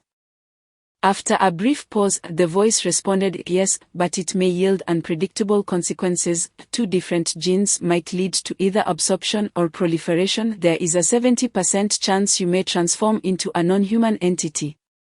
In other words, there is a possibility of becoming a monster." Zhengzha nodded, having resolved his direction for enhancement. He first converted the B-level side quest into 3 C-level side quests, retaining 2 C-level side quests, and transforming 1 C-level into 3 D-levels, thus enabling him to enhance 4 times. This would entail exchanging once for a D-level low-tier chi enhancement, once for a D-level vampire baron gene mutation enhancement, followed by a C-level intermediate chi enhancement and a C-level vampire viscount gene mutation enhancement. This way, he would have 1 D-level side quest remaining. Low-tier chi, 500 reward points of vampire baron, 800 reward points. Intermediate chi, 1,200 reward points of vampire viscount, 1,500 reward points. Goodness, this is exorbitantly expensive. Zhengzha calculated that this enhancement would require 4,000 of his reward points. He lamented in despair, as he had only 6,502 reward points in total, a sum he had painstakingly acquired by completing a side quest. Now, more than half of it would be consumed. Gritting his teeth, he communicated his enhancement intentions to the main god. Subsequently, he felt as if he were immersed in warm water. A soothing warmth enveloped him, descending into his abdomen, while another surged into his mind. Unbeknownst to him, he had begun to languidly drift towards slumber. Meanwhile, the three others around him were rendered speechless. A radiant beam descended from the main god above, enveloping Zhengzha entirely. He began to levitate, rising several meters into the air. Countless tiny particles streamed from the beam into his body. And this phenomenon persisted for several minutes. Zhang Jie, dumbfounded, shouted, "Darling, come see the deity." Li Xiaowei, equally astonished, murmured, "Again ascended to the heavens. Wait, why did I say again?" In contrast to the bewilderment of the two men, Shan Lon maintained her composure. She suddenly turned to Zhang Jie and asked, "When we enhance our physical attributes, it shouldn't be quite as dramatic, right?" Zhang Jie, having regained his composure, remarked, "No, when you choose to enhance your attribute points, certain particles will descend upon you from the supreme deity. Subsequently, you will distinctly perceive an augmentation in your physical strength, speed, and various other aspects." Given Zhengzha's exaggerated demeanor, the body enhancement he exchanged must be remarkably powerful. As several minutes elapsed, Zhengzha finally descended gracefully from the air. And the three individuals surrounding him experienced a peculiar sensation. Although Zhengzha had always been considered handsome, merely average in attractiveness, at that moment they perceived an almost otherworldly beauty radiating from his visage. This impression was subtle yet undeniably present. At this juncture, Zhengzha sensed the warm aura dissipating. He promptly examined his physical attributes: intelligence 187, mental strength 232, cellular vitality 321, neural reaction speed 287, muscle tissue strength 302. Immunity strength 331. Such impressive qualities startled him. He had not anticipated that a few exchanges of low-level physical enhancements could result in such formidable prowess, surpassing that of an ordinary person by nearly threefold. He then scrutinized the two special skills accompanying his body enhancements: internal force and blood clan energy. The description of internal force indicated that it is a life energy generated within the meridians, which automatically strengthens as it circulates. As internal force grows more potent, the human body's attributes gradually enhance. Blood clan energy, on the other hand, is a unique biological energy of the blood clan, with the blood core in the brain serving as its energy nucleus, enabling the use of certain blood clan skills. Zhengzha finally opened his eyes, immediately noticing the three individuals beside him, who regarded him with an eerie gaze. "What is it? Have I changed?" he asked, a hint of panic prompting him to touch his face and scrutinize his entire body. He feared that the enhancements might have transformed him into some monstrous entity. Fortunately, upon inspection, he found nothing particularly unusual. Thus, he inquired loudly, "Why are you looking at me like that? Don't you know it could be frightening?" The three exchanged awkward smiles, and Zhang Jie quickly exclaimed, "So, how did it go? What enhancements did you choose? What are your physical attributes now?" With a smile, Zhengzha replied, "I exchanged the B-level side story for the C and D levels, then enhanced both basic and intermediate Qigong. Additionally, I opted for the blood clan's mutated bloodline enhancement. And now I am a Viscount-level blood clan." He then shared his physical attributes. The three listened with a mix of envy and admiration. Suddenly, Shan Lon touched his forehead and mused, "I've been pondering a question. Do you think those mythical beings, immortals, ghosts, blood clans, werewolves, actually existed? Perhaps they were once individuals who ventured out from this space. This space might have existed since ancient times. Back then, there were no horror films, but there were certainly terrifying legends and stories. When people entered, they must have completed various scenarios, enhancing themselves until they could eventually escape." The three men were captivated by his words. Shan Lon continued, "Regardless of whether they are immortals, ghosts, blood clans, or werewolves, the first generation is typically the strongest. Perhaps the first generation originated from this space. They passed their powers to their descendants, who, over time, grew weaker due to the dilution of their strength. Do you think there's a possibility of that?" Li Xiaowei suddenly interjected, "Then how did this space come into existence? If even divine bloodlines can be exchanged, who is the creator of this space?" Shan Lon waved his hand dismissively. "Perhaps it is a true deity. Or maybe some malevolent entity, who knows? In any case, the origins of this space remain a mystery. By the way, Zhengzha, did you acquire any skills from your body enhancements? Zhengzha responded, yes, I obtained internal force and blood clan energy. But I still haven't fully understood their nature. It feels as though there is a warm entity within my abdomen, and when I concentrate it seems like something is on the verge of bursting forth in my mind. What about you? Have your physical attributes been enhanced? Zhonlong and Li Xiaoyi exchanged knowing glances, and particularly Li Xiaoyi suddenly leapt 2 meters into the air. Upon landing, he exclaimed excitedly, I feel as though my body is brimming with strength. And everything around me appears extraordinarily clear. What about you, Brother Zheng? Prompted by his words, Zhengzha realized that his surroundings seemed as pristine and transparent as if washed by water. He could even discern the key marks on the distant door handle.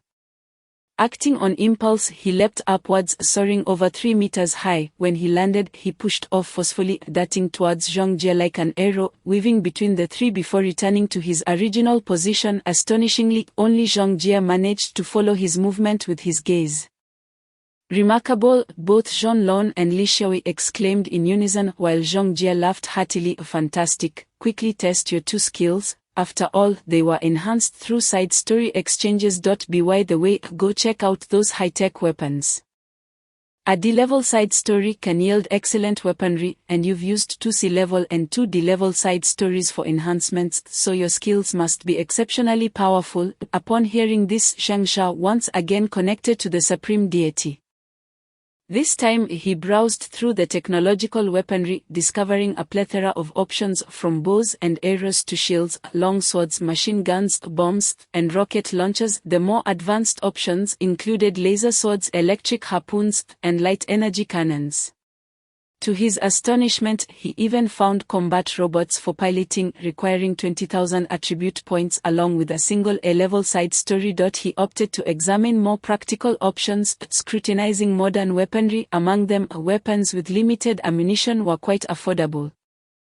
A small shoulder-mounted anti-air missile cost merely 50 reward points. However, weapons with unlimited ammunition required 2,000 reward points. Once a weapon was converted to unlimited ammunition, the cost in reward points exceeded that of ordinary weapons by at least 20-fold.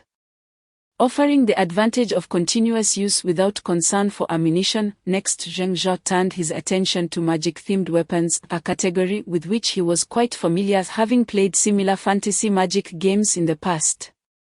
Consumable magic scrolls could be activated simply by tearing them open, and these scrolls were relatively inexpensive, costing only about twice as much as grenades. For instance, a thunderstorm scroll cost 30 reward points, while a frost chain scroll required only 50. The majority of other weapons were melee in nature, such as a softly glowing long sword named Purifying Light, which cost 1,000 reward points, and an exorcism pitchwood sword priced at 1,200 reward points. Zhengzha had also contemplated which weapon to choose. He believed that as one's physical attributes strengthened, reliance on projectile weapons diminished.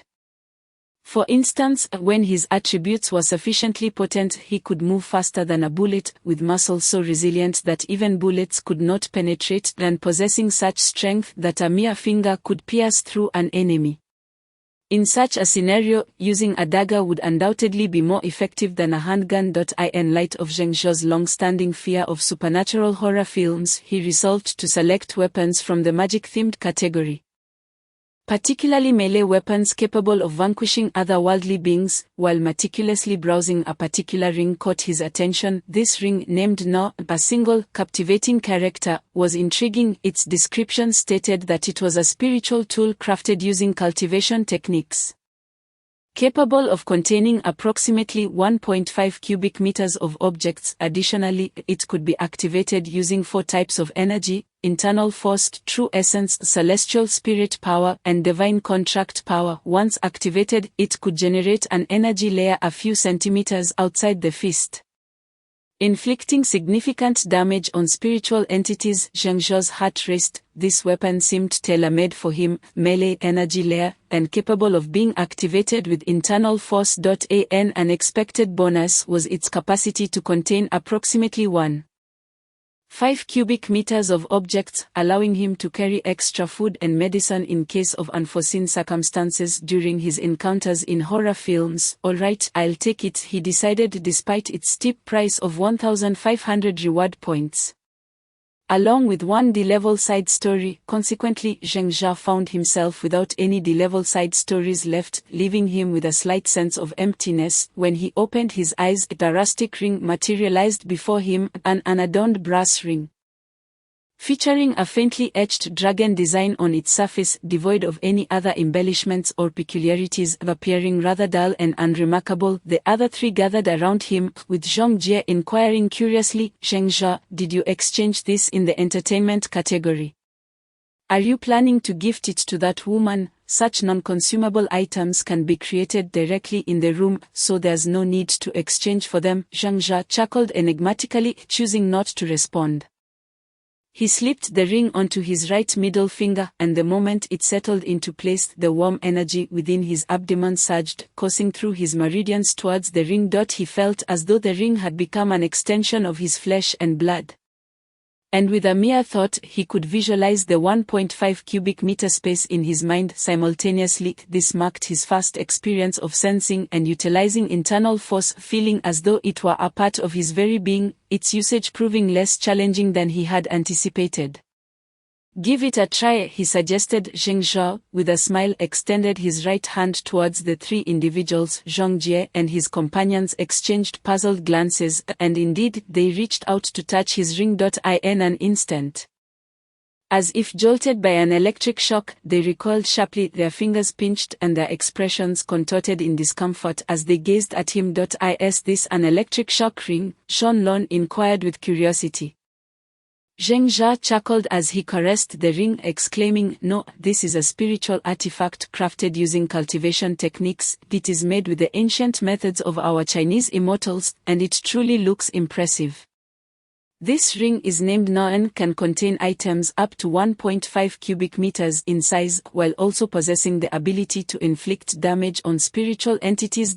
In other words, we are not entirely helpless against those supernatural horrors we face in films." Haha, the three looked at him with a mixture of envy and jealousy. Zheng Jia was aware that all of this was merely the result of his fortunate luck. Anyone witnessing it would feel the same pangs of envy. Thus, he promptly declared that the remaining 1,000 reward points would be entirely spent on purchasing healing potions and antidotes, since his ring could accommodate many such small items. This way, if any of the four were injured, they could receive treatment, which alleviated the concerns of the other three. Zhang Jie smiled and said, "There's no rush to exchange points right now. Come on, bring your ladies, and let's south head to my place for a meal prepared by your sister-in-law. She's a top-notch chef." Haha, when it comes to food, the main god has never been stingy. You can find nearly anything you wish to eat in the kitchen. Let us go, starting this afternoon. "You will begin training with me." "Training?" the three queried in unison. Perplexed, Zhang Jie replied as he walked, "Yes, training. You see, an individual's attribute points change continuously based on the amount of training they undergo. From my observations, those in special forces who undergo super-enhanced training have physical attributes that are only slightly inferior to Zheng Jia's. They merely lack his internal energy and that mysterious bloodline power. However, when it comes to combat skills and endurance, if they were to engage Zheng Jia in battle, it might very well be him who faces defeat." Throughout the breaks between these four horror films, I have been training diligently, and my neural reaction speed and muscle strength have been steadily improving. Moreover, aside from enhancing these two aspects of physical fitness, you all must also learn various skills such as marksmanship, among others. Rest assured, there is an enormous shooting range in my basement, and for the sake of the next horror film, each of us must strive with all our might. It was not merely for the next horror film, it was for survival. Zhang Jia reminded himself of his unwavering determination to live, to escape this place with the woman he cherished, and to return to the realm of reality together. Chapter 6, Reinforcement, Part 2. When Zhang Jia entered his room to call Loli for dinner, he was astonished to see her clad in a short skirt-made outfit. Complemented by long white stockings and a pristine short dress, complete with a maid's headdress, she looked extraordinarily beautiful, captivating Zheng Jia to the point where he felt as if his very soul was drawn to her. Loli hummed a tune while tidying up the room, which had been arranged based on Zheng Jia's memories from a decade ago, resulting in a somewhat disorganized appearance. As Loli leisurely tidied up, her stunning figure and earnest expression made Zheng Jia's heart swell, for she was the very girl he had always loved, the one he thought he had lost forever. Unbeknownst to him, he had quietly approached her from behind and embraced her tightly.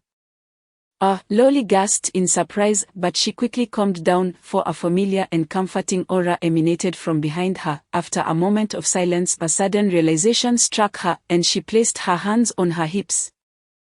Feigning ferocity as she exclaimed, "You big pervert, what are you doing? You walked so silently. I knew you had no good intentions. Trying to scare me, are you?" When Zheng Jia released her, the little girl's eyes were misty.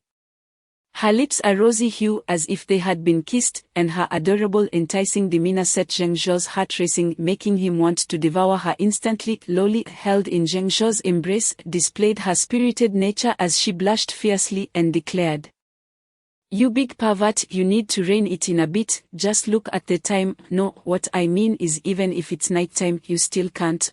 Just forget it, you are not allowed to laugh. Also, you can't kiss me without my permission, can't touch me indiscriminately, and can't do anything lewd to me. Do you hear me, big pervert?" Zheng Jia deliberately changed the subject, asking Loli, "Where did you get that outfit?"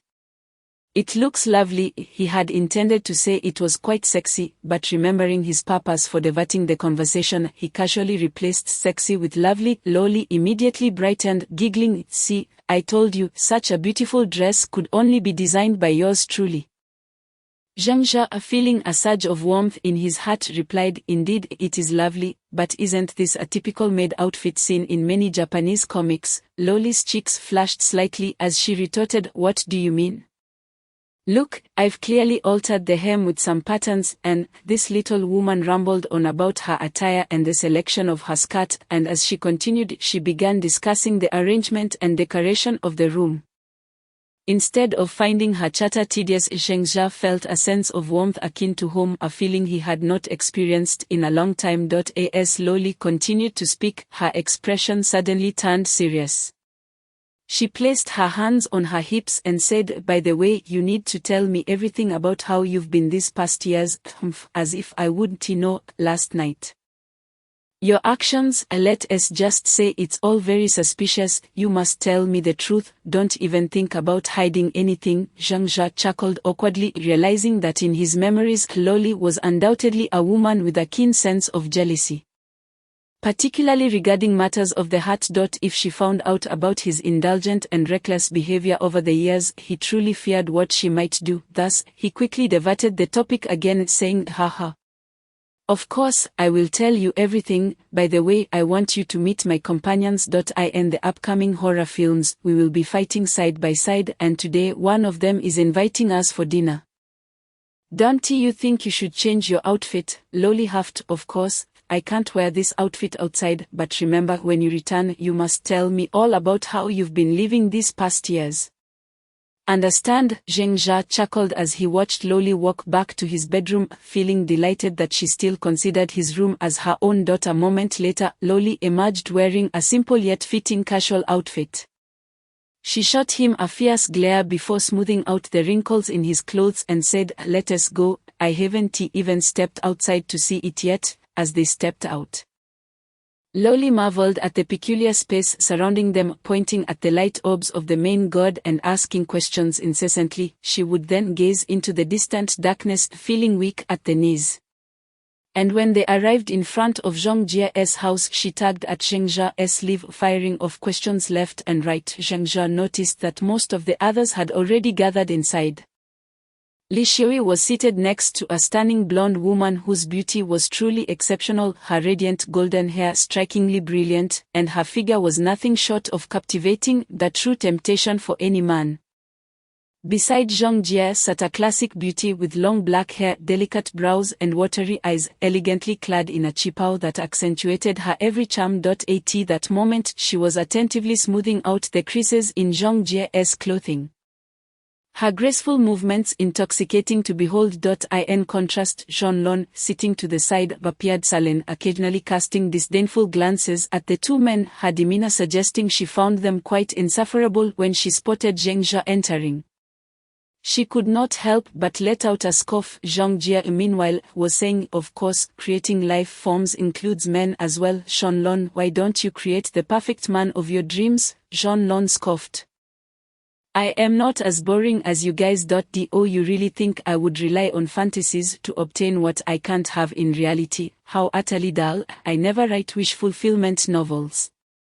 And the thought of creating the perfect man in my mind, is just disgusting." Li Shui blushed at her words, while Zhang Jia burst into laughter. "Don't kid yourself, you are clearly a virgin.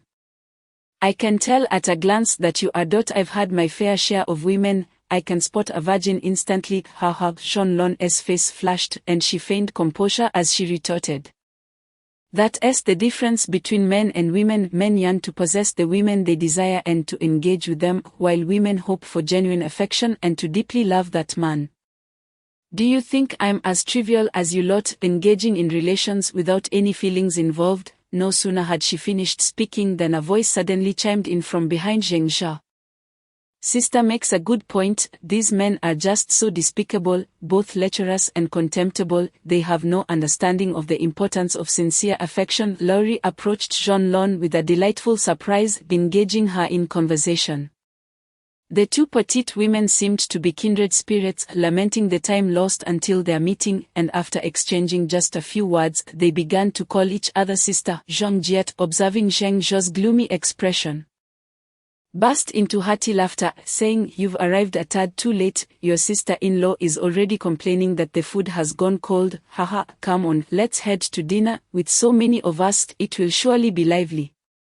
Zheng Jia, not one to hold back, exchanged 1,000 reward points for some premium beverages from the entertainment category, selecting exquisite wines including world-class vintage wines and rare spirits, as if they were mere water. Zhang Jia was indeed correct. Compared to practical necessities, these entertainment indulgences were remarkably affordable. A bottle of 200-year-old exquisite wine cost only 10 reward points. When Zheng Jia sampled the exquisite flavors, he found them exceptionally rich. And though not a connoisseur of wine, he could discern the depth of its taste. By the time he returned to the room, his storage ring was brimming with fine wines. The others were equally unreserved. Savoring the delectable dishes prepared by the classical beauty, which were truly of a master chef's caliber, they devoured the food as if their tongues might vanish in the process. Bare-posed monkey brains and rare delicacies, though only a dozen dishes were prepared, each one was extraordinarily precious. In reality, when could they have ever enjoyed such a feast? After gorging themselves, they licked their plates clean, with Laurie affectionately calling out "sister" repeatedly. Hoping to learn some culinary skills from the classical beauty, Zhang Jia lit a cigarette and mused, "The main god has truly excelled in this aspect. In terms of dining and revelry, I dare say even billionaires in the real world might not experience what we have here. Just look at us, drinking vintage wines as if they were mere water. This cigarette I smoke is of the finest quality. If it weren't for the impending horror movie cycle, I must admit, living here in retirement would be quite splendid. When loneliness strikes, I could whisk away a woman back to the real world for a little jaunt and then return. Such a life is truly one that even immortals would envy." Zheng Jia and the others nodded in agreement, and Zheng Jia laughed heartily, saying, "Exactly, this is why we must live on, to survive all these horror films. No matter what, we must endure, whether returning to reality or exchanging for enough survival days. We will have the freedom to choose where we wish to live, right?" The group shared a moment of deep reflection, and Zhang Jia laughed again, saying, "All right, let me take you to see the training grounds. After a brief rest, we shall commence our training. You have 9 days to prepare, and then we will face the next horror film." Chapter 7, Preparation Complete, Part 1. The inner chamber that Zhang Jia had created was vast. He led the three of them towards the basement, leaving the three girls outside chattering away. After traversing several flights of stairs, a massive plaza the size of a football field revealed itself before them. Zhengjia and the others gasped in astonishment, and Zhongjie, with a hint of pride, remarked, "Initially, I had no idea I could alter my living space, but gradually I learned how to use it. All it takes is to focus your thoughts on the changes while grasping the doorknob, and the main god will transform the space according to your imagination. Of course, it will also correct any imperfections in your vision."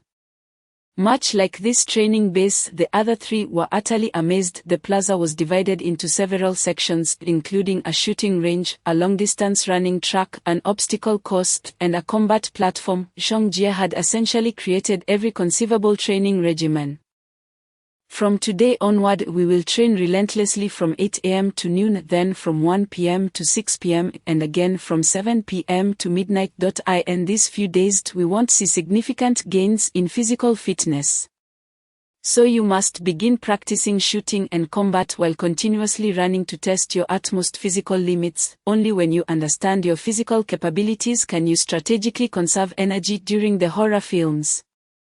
In short, there is still much training to be done." Zhongjie elaborated on the purpose of each training module. The running and obstacle courses were designed to prepare for long-distance sprints in horror films, while combat training was essential and firearm proficiency was critical in sci-fi horror scenarios. The group unanimously agreed with Zhongjie's training plan. Zhengjia pondered for a moment and suddenly inquired, "What about firearms?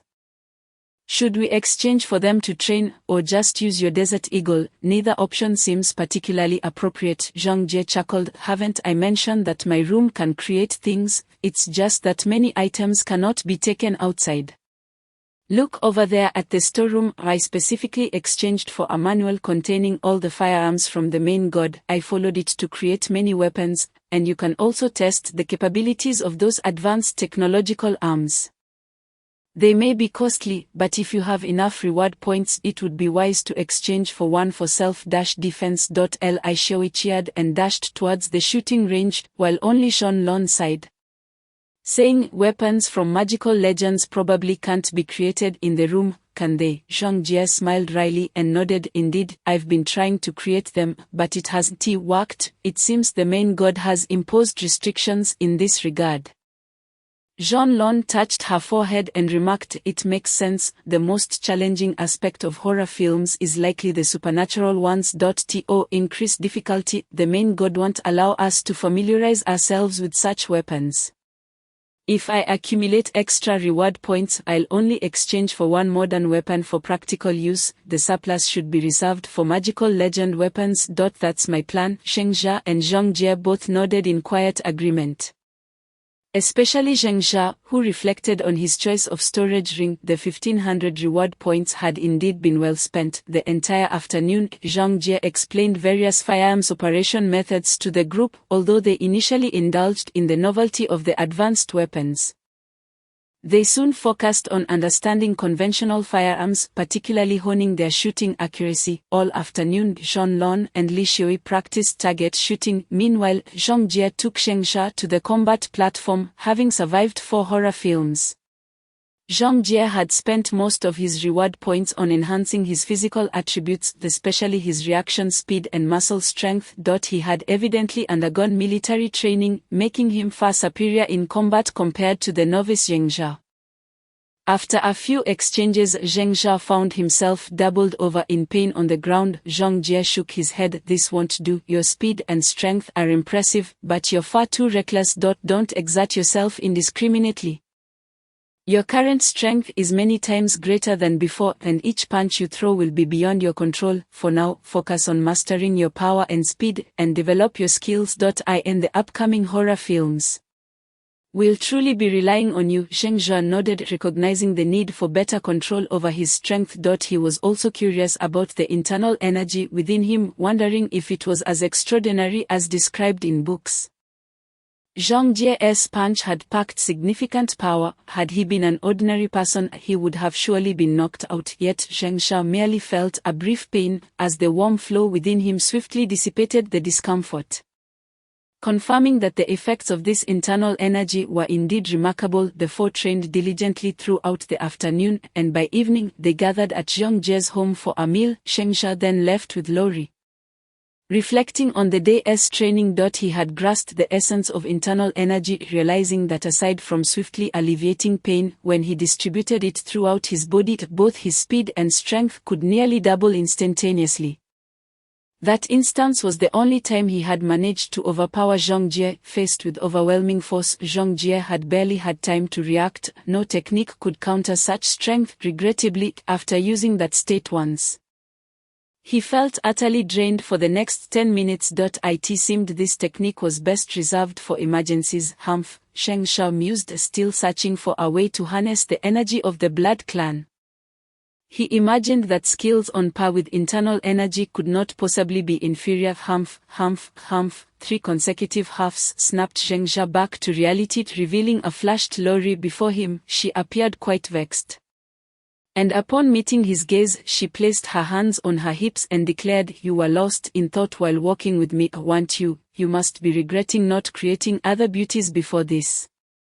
Right, seeing those 2 sisters must have stirred your heart. Look at me, I'm just a budding fruit. It's the mature women who possess allure, isn't that what you're thinking?" Shengsha, admiring Lori's playful yet reproachful demeanor, mused that this little woman was certainly not inferior to those 2 captivating figures. It was merely that her charm had yet to fully blossom, more reminiscent of a young girl's innocence. He smiled and took her hand, saying, "I was actually pondering the training from this afternoon. If you wish to know, I will gladly share the details with you. You must have faith in yourself.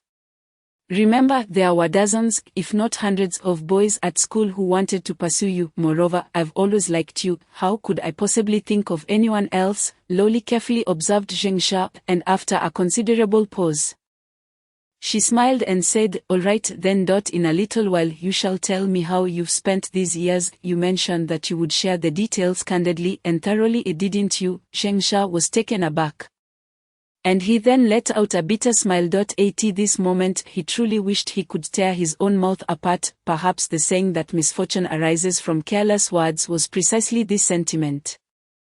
Chapter 7, Preparations complete. Part 2, Good people ought to enjoy sweet rewards and they deserve happiness. Yet, is he still a good person? Shengsha was acutely aware that he did not qualify as such. The shock and devastation from Loli's death had plunged him into a state of utter depravity. His life became a monochrome existence filled with online gaming, late-night escapades in bars, fleeting romances, work, rest, and encounters with high school girls he met online. Indulging in drugs and casual affairs. He recognized that he was no longer a good person. When he longed for a glimmer of light, it reflected back at him, revealing only filth and decay. He no longer dared to look up toward that light. Perhaps darkness was more fitting for him now. Shengsha could not bear to imagine Loli's reaction upon discovering how he had spent these years. She was so pure, like a flawless crystal, and his depravity would be starkly illuminated before her, revealing even the darkest and most sordid corners of his existence. He had steeled himself for the worst. Sitting on the sofa and lighting a cigarette, preparing to recount the details of his past to Loli. To his surprise, she stood up and huffed, "No more talking. Look at that lost expression on your face. I can guess what kind of life you've led these years. I don't want to hear it. Knowing will only make me angry." Loli leaned closer to Shengsha and declared, "You big pervert. Listen carefully, Miss Loli is back. From now on, forget all those chaotic memories in your head, those women, those other girls, and all that nonsense. In front of you stands only Loli, the one and only Loli." Understood. As she spoke, the little girl suddenly began to cry softly. She tightly embraced Shengsha, sobbing, "I'm so sorry, truly sorry. I failed to uphold our promise of growing old together, reminiscing about our childhood like in the songs. I would rather forget you than forget this promise. You must have been so heartbroken these years, right? How selfish of me to leave you alone to bear everything. I'm sorry, I'm so sorry." Shengsha said nothing but embraced her tightly in return. The room was filled only with the sound of her weeping, which lingered on without cessation, yet they both understood that the tears shed in sorrow left behind a yearning for the future. The past was irrevocably gone. They faced an infinite array of possibilities ahead, along with the hopes they both yearned for. Time spent in happiness always seemed to fly by. During the day, Zhengzhe trained relentlessly in various survival skills, particularly focusing on the control and recovery of his inner strength. He also consulted the Master God regarding items available for exchange. In the evenings, they would cuddle together to watch horror films. Indeed, horror films. Zhengzhe discovered that even horror films could be exchanged through the Master God. Any horror film could be obtained at a reasonable cost, with a mere hint of reward points. One could acquire 50 horror films, which was crucial for someone like them who would be facing such terrifying scenarios. Familiarity with the plots was paramount. After watching each horror film, Zhengzhe always found a way to carry Loli back to their room. Although the little girl vehemently protested each time, she ultimately succumbed and allowed herself to be carried inside. Then came the exhausting nights of conquest, but thanks to the rapid restoration of his inner strength, Zhengzhe managed to rise by 7 each morning. This routine continued for 9 days, and today marked the last day for the 4 of them in this space. They had agreed to forgo training and to rest well for the day, as they would be transported into the next horror film at dusk. Before that, they had one final opportunity to confirm their preparations were complete. Around 11 in the morning, Zhengzhe was still lying in bed with Loli, engaged in conversation. In fact, they had both awakened quite early, but after a delightful entanglement, they felt too lethargic to rise, so they continued to talk until noon. "Are you really leaving today?" Loli murmured softly as she lay atop Zhengzhe's chest, her voice barely above a whisper. Zhengzhe's heart felt heavy. He had no idea what horror awaited them next. Perhaps a virus, a monster, a high-tech creature, or even an alien invasion. Once they were thrust into a horror film, their lives would hang by a thread. Thus, he chose not to respond to her question, merely tightening his embrace around the precious girl. "Our promise must be upheld. We will grow old together, sitting side by side to reminisce about our childhood.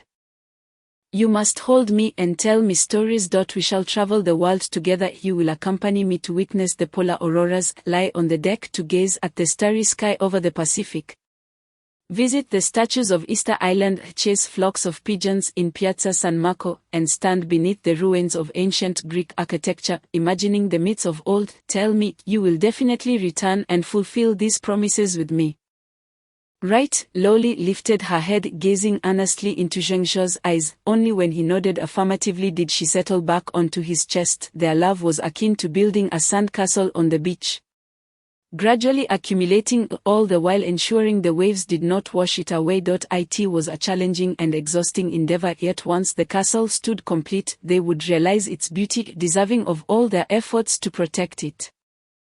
Zhengzhe had not heard those words in 10 years. She used to say them often, her eyes filled with hopeful expectation. At the time, he had not given them much thought, but after a decade of absence, hearing them again struck a deep chord within him. "So, please, let us complete the castle. This time, we shall both honor our promise." Zhengzhe closed his eyes, and when he opened them again, determination radiated from his gaze. He would survive, no matter what. Essentially, each person carried 3 grenades, a bottle of hemostatic spray, an oral detoxifier, a roll of high-efficiency bandages, along with a disposable malevolent talisman. Haha, thank you so much, Zhengzhe. This already cost over 100 reward points.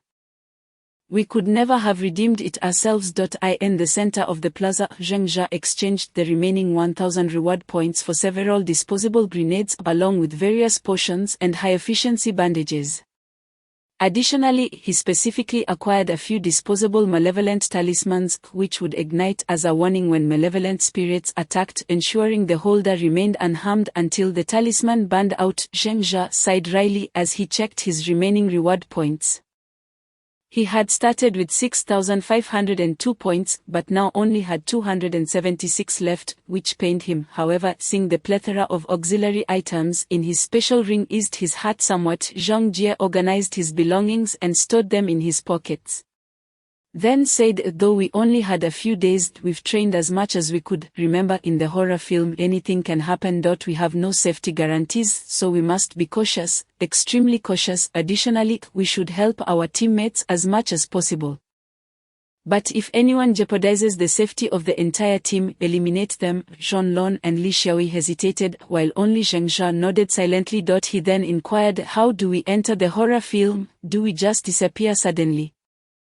Zhang Jie shook his head, saying, no, when the time comes, the Master God will descend 20 beams of light. You simply need to find a beam and step into it. This is generally how we enter the horror films. As they conversed, the four of them sat down on the plaza floor, curiously, lowly, and the other two girls were unwilling to come out to see them off. Perhaps the girls shared the same sentiment as their lovers. They simply could not bear to say goodbye, as the parting felt too sorrowful. After about 10 more minutes, the radiant light from the Master God intensified, becoming as blazing and bright as the sun. Then 20 beams of light shot down onto the plaza, and all four of them had the same voice in their minds: enter the light beam within 30 seconds, target transfer locked, alien transmission commencing. Chapter 7, Preparations complete, Part 3. Zhengzha felt a sudden darkness engulf him, plunging him into a state of half-sleep, half-wakefulness, yet this state did not last long. In the blink of an eye, he regained clarity of his surroundings. He found himself in a moderately sized room, with the floor, ceiling, and walls made entirely of pure steel. Various unfamiliar instruments filled the room, none of which Zhengzha had ever seen before. Looking beside him, he noticed 11 newcomers sprawled on the ground. Zhang Jie and the others had already risen, their physical prowess far surpassing that of these newcomers. As Zhang Jie firmly established his stance, he immediately cast his gaze downward, his complexion paling as he uttered, "This is troubling. 15 individuals facing such a challenge is not something that would typically manifest in a science fiction horror film explicable by technology. The Master God must have altered the difficulty. This is indeed dire." Zhengzha and his companions exchanged puzzled glances, prompting Zhang Jie to take a deep breath before continuing, "I have never encountered a situation like this before. I only heard about such experiences during my first horror film from seasoned individuals who claimed that under certain circumstances the Master God could modify the plot and difficulty of horror films. Any scenario could potentially unfold within this horror narrative, typically culminating in the demise of the entire team. Of course, completing such a horror film generally yields substantial rewards. You may check your watches." Zhengzha and his companions glanced at their watches, discovering that the data displayed was entirely different from what they had seen in Resident Evil 1. The countdown numbers had vanished, replaced by a single line of data: eliminate the aliens. Each team member will receive 1000 reward points along with a D-grade horror film side plot. At that moment, Zhang Jie retrieved a cigarette from his pocket and lit it, asking, "Does anyone remember the plot of Alien?" Zhengzha shook his head, replying, "That film is quite an old classic. While it is renowned, it has been ages since I last viewed it, and I have nearly forgotten the intricate details, retaining only a vague recollection of the storyline."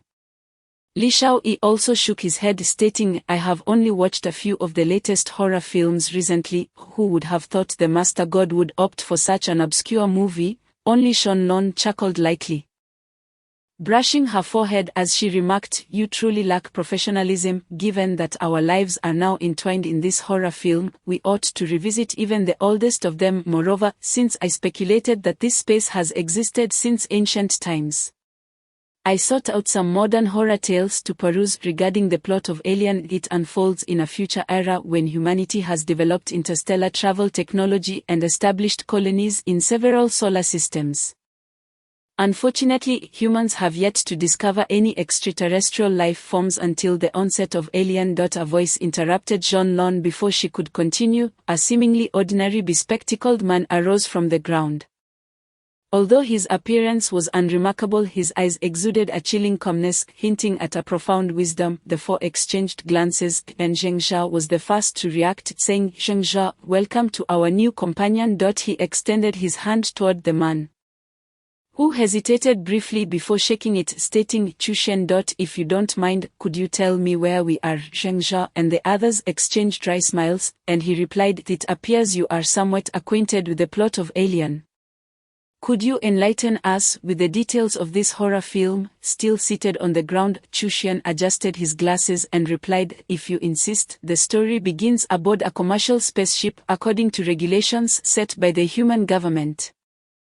Any vessel encountering an unknown electronic signal during interstellar travel is obligated to investigate it to ascertain whether it emanates from intelligent life. In the narrative, a merchant ship encounters such a signal on its journey. It does not align with any known human frequency and employs peculiar runes as its language, likely originating from extraterrestrial beings. Following the government's guidelines, the merchant ship is equipped with instruments to record electronic signals. If they fail to investigate, they face severe penalties, compelling the crew to land on the planet from which the signal emanates and examine its source. Indeed, the crew discovers the origin of the signal, a colossal relic. Potentially a spacecraft, within which they find the remains of enormous alien life forms long deceased, perhaps for millennia. These remains have completely fossilized. During their exploration, they inadvertently uncover several cocoon-like structures which harbor living organic matter. One crew member, driven by curiosity, touches one of the cocoons, only to be assaulted by a highly corrosive organism that resembles a starfish, enveloping his face entirely. Following this incident, his teammates carry him back to the exploration vessel. This starfish-like creature is the alien, or more precisely, it is the juvenile form of the alien, which I refer to as the early-stage alien. It is inherently non-threatening and cannot survive independently, or it must find a host into which it injects its essence and resides. Consequently, this crew member is parasitized, though outwardly unchanged. An alien is continuously evolving within him. Later, when the crew returns to the merchant ship, the alien within the crew member has fully matured and bursts forth from his chest. Yes, the man's body has effectively become the alien's EGG. At this moment, the alien is approximately the size of a snake but possesses far greater offensive capabilities. However, it is not invulnerable. I refer to it as the juvenile alien at this stage. The subsequent plot unfolds monotonously, with the alien lurking in the shadows of the ship, relentlessly attacking the crew until it has consumed sufficient nutrients to evolve into its third form. At this point, the alien is nearly perfect, a shell hard enough to withstand bullets, corrosive bodily fluids, lightning-fast reflexes, and terrifying strength coupled with an insatiable predatory instinct. Only then do the crew members realize the calamity they have provoked. In truth, the signal emitted from that alien relic was not a distress call but a warning to stay away from the relic. At this juncture, a voice interrupted Chu Xian's narrative. All right. Enough already. What the hell is this place? Then why are you rambling on about nonsense? The four of them looked up to find that unbeknownst to them, the other newcomers had also sat up, bewilderedly scanning their surroundings. Among them, three young men with vividly colored hair glared impatiently at them. The leader, dressed in a bohemian style adorned with numerous piercings, boisterously exclaimed, "Who the hell are you? We were just at an internet CF. How did we suddenly end up here?" Chapter 8, Alien 1, The Beginning, Part 1. Zheng Zhao understood that this space would pull various individuals from the real world, as long as one selected yes when faced with the initial choice. They would arrive in this realm, thus anyone could be sent here. Even the President of the United States would not astonish him. Ignoring the three boisterous youths, Zheng Zhao raised his voice. Everyone, please be quiet. We will explain the specifics shortly. For now, let us allow Chu Xian to continue detailing the intricacies of Alien. Chu Xian had been meticulously observing Zheng Zhao and his companions while also taking note of those seated on the ground and the surrounding environment. Upon hearing Zheng Zhao's request, he nodded and calmly resumed. Next, the crew naturally intends to eliminate the alien. Their arsenal is limited. The weapon that left the most profound impression on me was the flamethrower. However, from my calculations, such close-range high-temperature weaponry poses almost no threat to the alien, which possesses extraordinary speed and a highly resilient shell, yet it can shred you to pieces in an instant.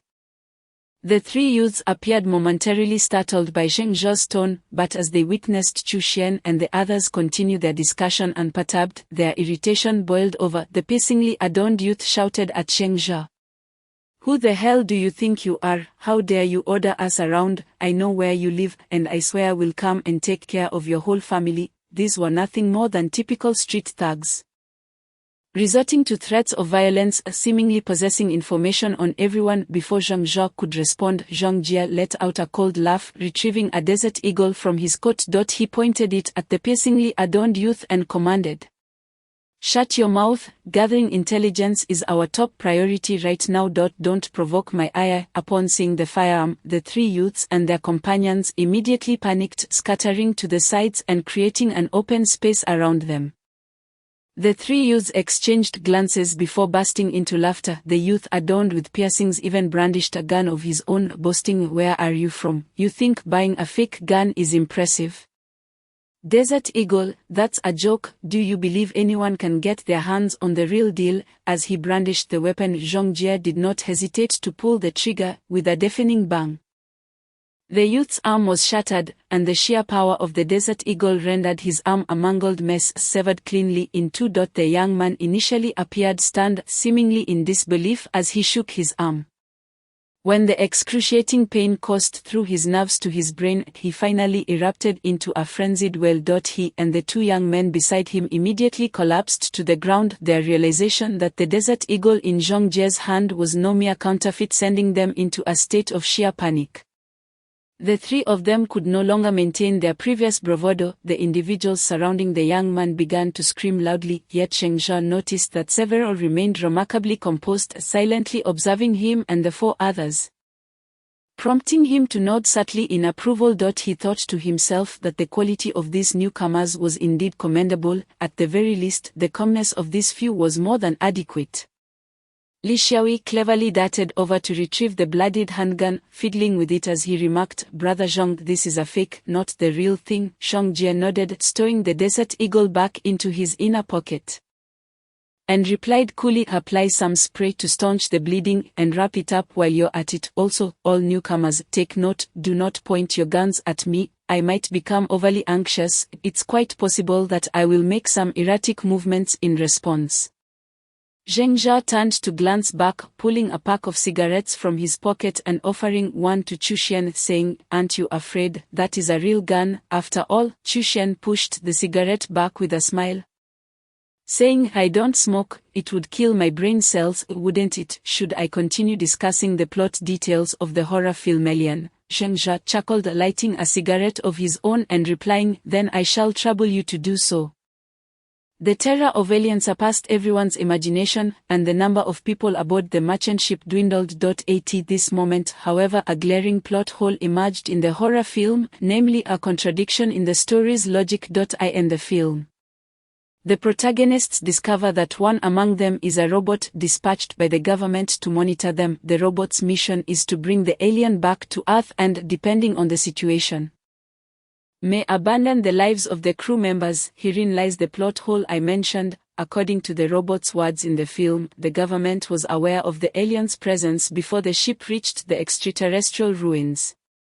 The government's plan was to sacrifice the crew members in exchange for the living alien, but is that even plausible? Would a government not send scientists or soldiers to retrieve the alien, instead opting to send a robot to infiltrate the crew? Moreover, this robot was not even the leader of the crew. In other words, there was a significant chance the crew would not bring back the alien at all.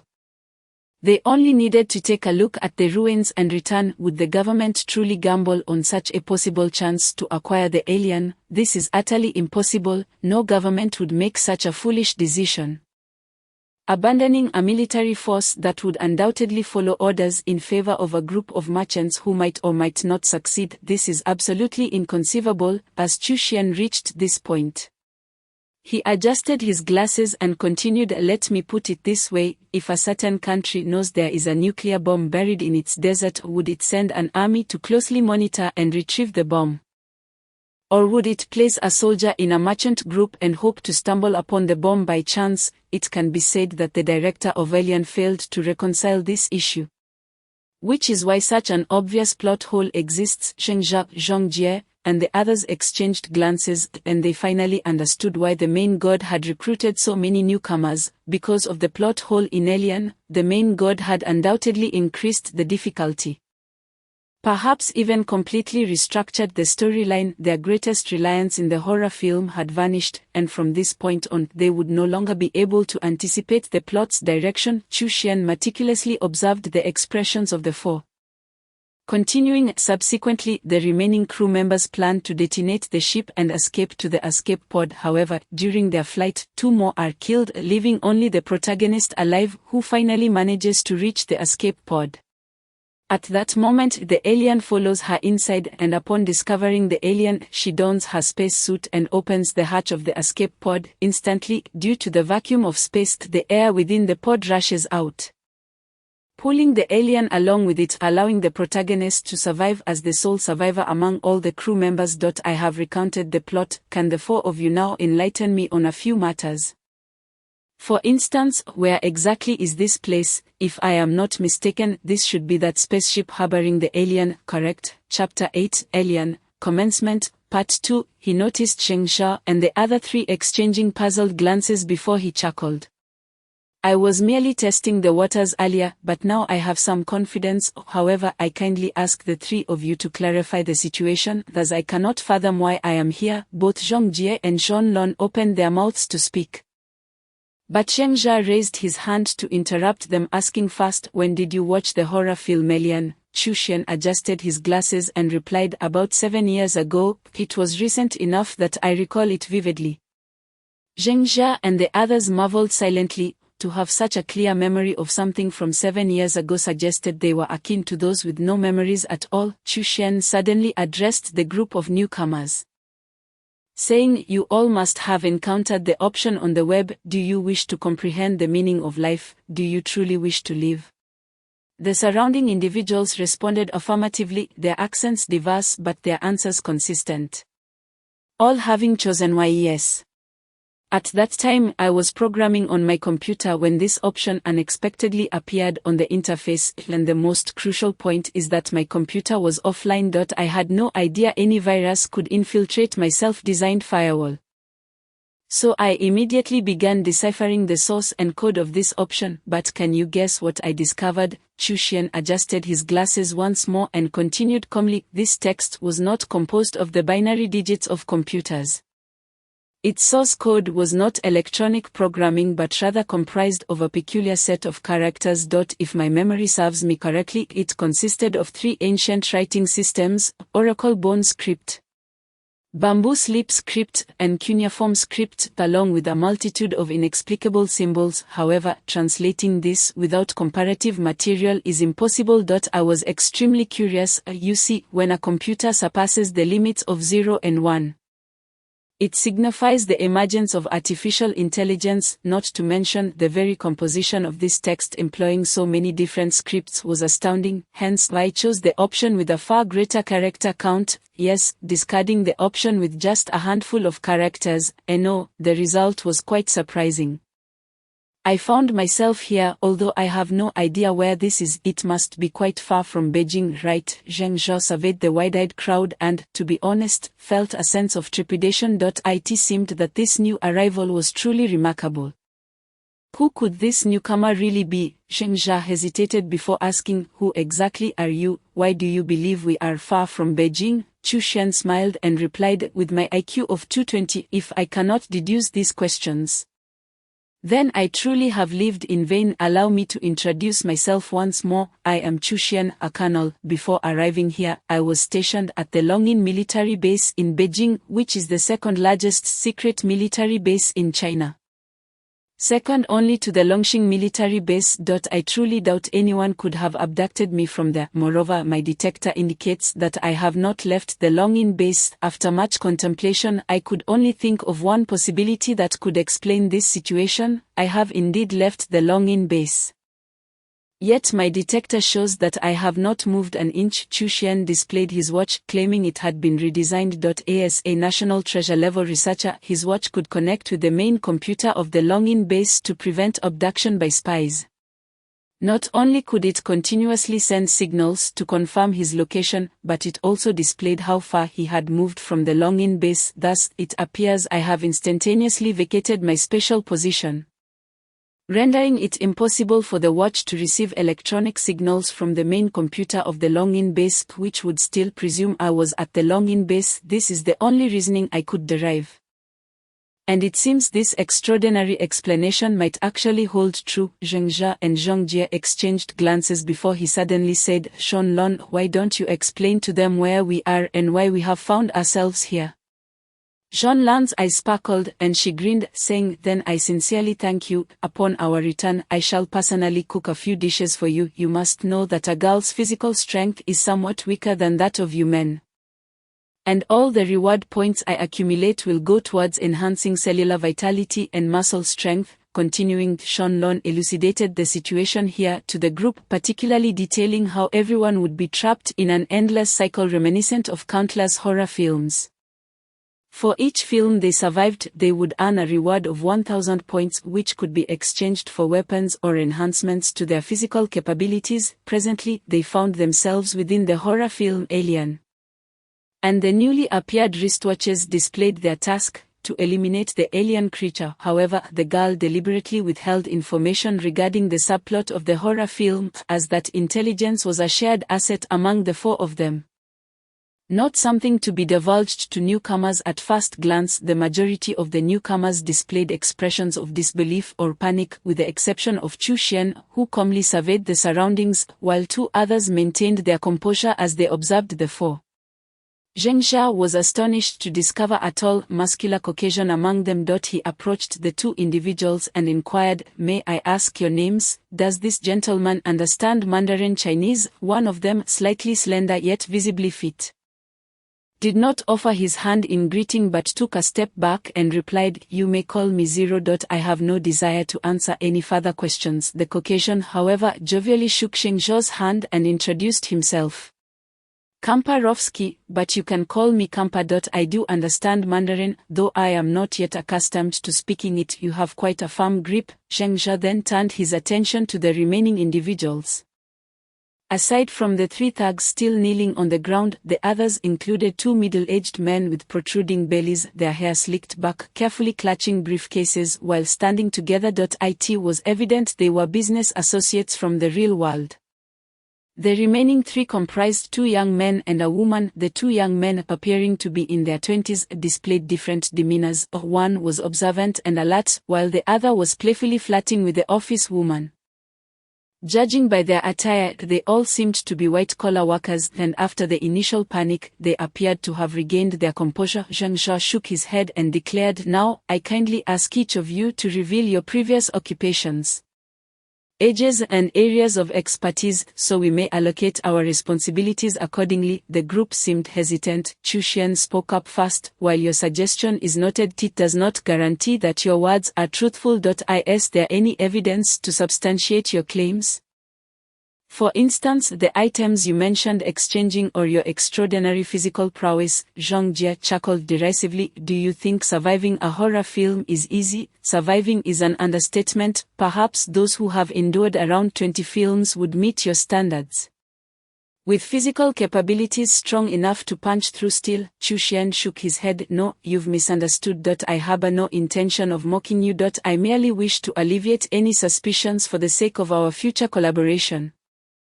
He then glanced at Zero and Kamparovsky before continuing, simply show me the hemostatic spray and bandages you used previously. Zhang Jie nodded at Li Xiaoyi, who promptly tossed the bandages and hemostatic spray to Chu Xian. Yet the bespectacled man inquired, who has a dagger, preferably a sharp one? Zheng Jia and the others exchanged glances, realizing they lacked any close combat weaponry. At that moment, Kamparovsky unexpectedly produced a black sharkskin dagger from his pocket and generously tossed it to Chu Xian. The four noticed that both Kampa and Zero were intently watching Chu Xian. Without hesitation, Chu Xian decisively made a cut on his wrist, as if his hand were detached from his body. Blood gushed forth like water as his veins were severed. Shan Lon and the office woman screamed, while the other ordinary newcomers gasped in shock. Chu Xian then sprayed the hemostatic spray on his wrist. And miraculously, the bleeding ceased rapidly, the wound closing within seconds. He swiftly wrapped the bandages around his hand and returned the dagger and medical supplies to Kamparovsky. The four exchanged looks of astonishment as they observed Kampa and Zero perform the same actions. Once completed, Kamparovsky boisterously declared, "I am a member of an international mercenary group, the finest firepower expert. You may call me Overlord. Truth be told, I would rather you were lying. This place is truly dreadful." Zero tossed the medical supplies back to Lishioi, still twisting the bandage around his wrist, before coldly stating, "I have no name, you may call me Zero. I am a professional assassin specializing in long-range precision sniping. Unfortunately, this horror film seems to require none of my skills, and there are no sniper rifles available here." Chapter 8, Alien 1, Begin. 3. Sheng Jia nodded, but before he could speak, Zhang Jie laughed heartily. "Indeed, your abilities are quite impressive. All four of us have survived previous horror films. I have endured 4, while the others have survived 1 each. However, it seems we have indeed miscalculated. We should have exchanged for some heavy weapons with limited ammunition instead, as those consumable items are quite inexpensive." Following that, Jean-Lon elaborated on how everyone would return to the main god space upon completing their tasks, and the categories of items available for exchange. Upon finishing her explanation, a smile graced her face, indicating she had already secured her 100 reward points. Chuxian adjusted his glasses and curiously asked, "But why is he the strongest among you four?" He directed his gaze at Zheng Jia, while Zero and Overlord had also been observing him in silence. Zheng Jia smiled and replied, "It's perfectly fine to share. For every horror film one survives, each person receives 1000 reward points. This is a fixed reward. Additionally, the main god will issue certain tasks within the horror film, which upon completion grant additional subplot points and extra reward points. Look at the watch. It displays the tasks for this particular horror film and the rewards for completion. I completed a task in the last horror film, thus earning some extra reward points, which made me slightly stronger than the rest." Chuxian seemed poised to ask further questions when suddenly, the only door in the room creaked open. Everyone turned to look, only to find nothing beyond the open doorway. The horror film had commenced. Zhang Jie abruptly drew his desert eagle and pointed it at the door, yet after several minutes there remained no sign of life outside. Zheng Jia and the others collectively exhaled in relief, only to witness the 2 middle-aged men with briefcases boldly stride toward the exit. He hastily warned, "Do not venture out recklessly. This is your first horror film. You are far more vulnerable than we are, and you face greater dangers here. If anyone is to gather information, it should be us who venture out." Zero scoffed, "Do you really think they're going out to gather information?" As he spoke, the female and male office workers followed suit, and soon after, the 3 thugs bolted out as if fleeing for their lives. Zheng Jia faintly overheard the 2 middle-aged men with briefcases remark, "Hey, do you think we are oblivious, just throwing together a movie scene and finding some pawns to swindle us? Increase the costs, will you? Look at that pathetic lot. They call themselves professional assassins. If he is a professional assassin, then I must be Superman." The female and male office workers chimed in, while the 3 thugs, seemingly desperate, uttered not a word as they pushed past the 4 and dashed deeper into the corridor. In the end, only 4 newcomers remained: Chuxian, Kamparovsky, the Overlord, Zero, and a seemingly clever average young man. The young man cautiously approached the group and asked, "May I join you? Although this all sounds incredible, I still wish to stay by your side. By the way, my name is Li Shuaishi, and I am just starting my career after graduating from university, so I don't have much experience. However, before arriving here, I watched many horror films and stories at home. Additionally, I have delved into fantasy novels and mythologies from various cultures." Zheng Jia and Zhang Jie exchanged glances, and he smiled while extending his hand to Li Shuaishi. "Welcome to the team. While we may not all survive, we will not abandon our companions." Zhang Jie stowed his pistol and then asked, "What should we do next? We can't just remain here indefinitely, can we?" "Information?" both Shanlon and Chuxian replied in unison, sharing a knowing smile. Chuxian gestured, You should take the lead. My strength lies in analysis, and I lack confidence in strategizing. Jean-Lon touched her forehead and smiled. I am a writer, so I am quite confident in structuring plans. However, if anything seems amiss, please feel free to correct me. Before your awakening, the four of us conducted an analysis. To be frank, the horror film Alien is not particularly challenging throughout the entirety of the film.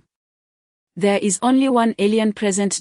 If we were to consider the survival difficulty in horror films, one could argue that its level of difficulty pales in comparison to that of Resident Evil. Both are science fiction horror films that can be explained through modern technology, yet why does Resident Evil feature merely 7 characters, while this horror film presents us with 15? We believe the plot has undergone alterations, thereby raising the difficulty level as deemed by the main deity. Chushian nodded and remarked, "Are you referring to Resident Evil? If we draw such a comparison, the crawlers in Resident Evil are not inferior to the alien, and their numbers far exceed that of the alien." I believe your hypothesis holds merit. The survival difficulty in Alien is certainly not greater than that of Resident Evil. If the narrative has indeed shifted, what do you propose we do now? Gather intelligence, Shanlon asserted. We must ascertain the extent of the plot's alterations and the reasons behind the increased difficulty.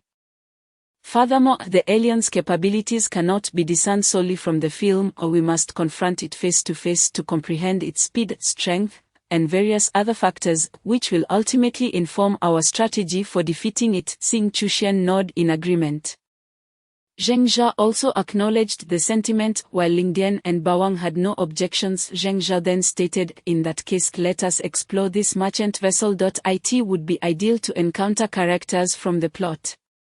If we happen upon the alien, I shall engage it directly. Zhongjie's Desert Eagle is equipped with infinite ammunition. If possible, let Lingdian provide covering fire while I utilize my internal energy.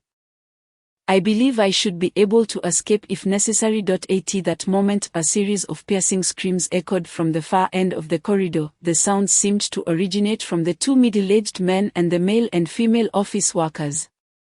The 8 individuals in the room exchanged glances before sprinting towards the source of the commotion. Except for Zheng Jia and his enhanced companions, Chushian, Lingdian, and Bawang exhibited remarkable physical prowess, keeping pace with Zheng Jia. Only the young man struggled to keep up, panting heavily and soon being left far behind. Zheng Jia glanced back, sighed, and ran to grasp the young man's arm, guiding him to the center of the group. Nonetheless, the young man appeared thoroughly exhausted. The source of the screams was a spacious hall of several dozen square meters, where the 4 middle-aged men were seated on the floor, calling out in terror. In the direction they pointed, 3 corpses lay rigidly on the ground. Upon entering, Zheng Jia and the others were met with this harrowing scene. The 3 bodies comprised a blonde woman, a black man, and a Caucasian man, all of their faces grotesquely contorted as if they had endured unspeakable agony before death. As Zheng Jia and the others entered, the middle-aged men and the office workers fled in horror towards the corridor at the opposite end of the room. Zheng Jia sighed and chose not to pursue them. Instead, he crouched beside the corpses for a closer examination. After a few moments, he turned pale and asked, "How many aliens appeared in Alien?" Chushen confidently responded, "1. My memory does not fail me in such details." Zheng Jia, his face ashen, stood up. Beneath him, each of the 3 corpses bore a deep puncture wound in the chest, indicative of the alien embryo having burst forth from within. Moreover, one body had a gaping hole in the chest and abdomen, as if a much larger alien embryo had emerged from it. The mere thought of such a creature was utterly terrifying. It seemed we were soon to face 3 or perhaps even larger aliens. Chapter 1, Ultimate Terror, Part 1. In the horror film Alien, only one alien is depicted aboard the merchant vessel. Yet it manages to eliminate all but the protagonist. Its terrifying power is unequivocally showcased throughout the film. Upon seeing the 3 bodies, Lingdian silently crouched down, smeared a bit of blood with his hand, and brought it to his nose, stating they died approximately 4 to 5 hours ago. Chushian also crouched beside the corpses, tracing the puncture wounds on 2 of the bodies before examining the one with the larger gaping hole. After a considerable pause, he stood up with a grave expression, declaring, "It truly is the Queen. This is dire. Our mission is to eliminate all aliens, and if there is indeed a Queen aboard this merchant vessel, we are likely doomed." Everyone turned to him, and Jean-Lon rubbed her forehead, saying, "I recall that the Queen refers to the mother alien capable of laying eggs, significantly larger than the ordinary alien. Is that the type you mean?" Chushian nodded, affirming, "Precisely, it is indeed such an alien. It is nearly 10 times more formidable than the ordinary alien, and without heavy weaponry it is virtually impossible to inflict harm upon it. Moreover, the gravest concern is our conspicuousness." Zheng Jia inquired with curiosity. "Conspicuousness? What do you mean by that?" "Food," Chushian replied. "Consider this, for a creature the size of a small snake to grow to over 2 meters in height in a remarkably short time. Do you think it would do so without sustenance? That is impossible. It requires copious organic matter and energy. In other words, they must feed during their growth. I have been puzzled as to why these 3 bodies were not consumed. Alternatively, perhaps they have already found sufficient corpses." Chushian half-crouched, murmuring to himself. After standing, he continued, "In other words, we are likely to become their food. If it were merely the 8 of us, we could remain aware of the aliens' presence while gathered together. But what of the other 7? They are now scattered throughout the merchant vessel, and in the eyes of the alien, they are the most delectable of prey. In fact, I suspect that all the plot characters have become hosts for the alien's eggs." 7 plot characters, excluding that one robot. The worst-case scenario would involve 1 queen and 5 aliens. "This is the most probable situation we may face," Zhang Jie asked with confusion. "But why is it impossible for there to be a few more queens? After all, what does it matter? A few more would simply lead to death." Chushian shook his head, stating that is not feasible. Aliens possess their own survival structure, much like a colony of ants or a hive of bees. Within a single colony, only 1 queen can exist, otherwise internal conflict would ensue, leading to war, or the weaker faction would leave the colony. However, this is a closed merchant vessel, and with so few aliens, the emergence of a second queen is simply impossible. In truth, ever since watching Alien, I have regarded this fictional creature as the epitome of evolutionary perfection. They adapt their forms and environmental resilience according to their host's genes, continuously modifying their own DNA to evolve. Much akin to humans who have unlocked their genetic potential. Genetic lock, humans. Everyone turned their attention to the self-absorbed military scientists. Just then, from the depths of the corridor, cries of alarm and pleas for help reverberated. Growing increasingly desperate and anguished, after 10 seconds, these voices faded into silence. Lingdian coldly remarked, "Those 3 thugs are under attack." Sheng Jia sighed, "Let us go see. If we discover the alien, we can eliminate it. The current aliens should be relatively weak, right?" Chushen nodded in agreement. "Indeed, the aliens are still in their juvenile stage. If we have sufficient firearms to confront them, they are indeed quite weak at this stage." "Do you not possess any other weapons aside from a desert eagle?" Zhang Jie, and the others exchanged dry smiles before he said, "We are not like you. I am merely an ordinary office worker." Aside from Zhang Jie, a retired soldier, she is an author, and he is a student. Could you possibly expect us to possess extensive knowledge or combat skills? Chushen chuckled. "Come now, let us proceed to investigate. Besides, your assertion is not entirely accurate. Did I not mention genetic locks earlier? This is cutting-edge technology, and our nation stands at the forefront of the world in this regard. It can be said that even countries like the United States and those in Europe are not necessarily more informed than we are. In the distant ancient past, humanity's ancestors were monkeys. No, even earlier than that. A significant archaeological gap occurred during that era. Indeed, no evidence exists to explain why humans abruptly evolved from primates to modern humans. Do not be deceived by the books that claim humans evolved gradually. That is mere deception. What of millions of years of evolution? Let me tell you, cutting-edge genetics informs us that this period spanned merely a little over 120 years. Yes, not millions of years, not hundreds of thousands of years, and not even 1,000 years. Only a brief span of 120 years was required for humanity to transition from primates to ancient humans. Within human genetics, from the oldest single-celled organisms to multicellular forms, from fish to amphibians, evolution has been a continuous process leading to modern human genetics. In truth, all of this is reflected in the genetic decoding. Do you know what emerged in human genetic codes over that 120-year period? Let me tell you, it was a lock, indeed a lock, the metaphor for humanity's potential, which has only been unleashed for a mere 120 years. Subsequently sealed for reasons shrouded in mystery. Thus, from ancient humanity to modern times, our evolution has progressed to an almost imperceptible degree. In fact, over the past several millennia, we have witnessed no significant evolutionary advancements. You might argue about technological progress, claiming that humanity has advanced considerably compared to tens of thousands of years ago, yet this is merely the accumulation of knowledge entirely unrelated to the evolution of humankind itself, which has gradually come to a standstill. As Chu Xian spoke while running, he paid no heed to the astonished expressions of those around him, continuing with a calm demeanor, "This space I refer to is not the horror film alien, but rather the entire cycle of horror films that I have long encountered." Albeit without understanding its significance at the time, within the ruins discovered at the site of the skull of the Upper Paleolithic man, our nation unearthed a stone tablet inscribed with text. We have translated most of it, and its essence can be summarized as follows: when human evolution reaches a complete standstill, Terra will once again unlock the genetic code, propelling humanity's evolution forward. The message was signed by the first batch of humans to unlock the genetic code. Perhaps this space has existed since ancient times.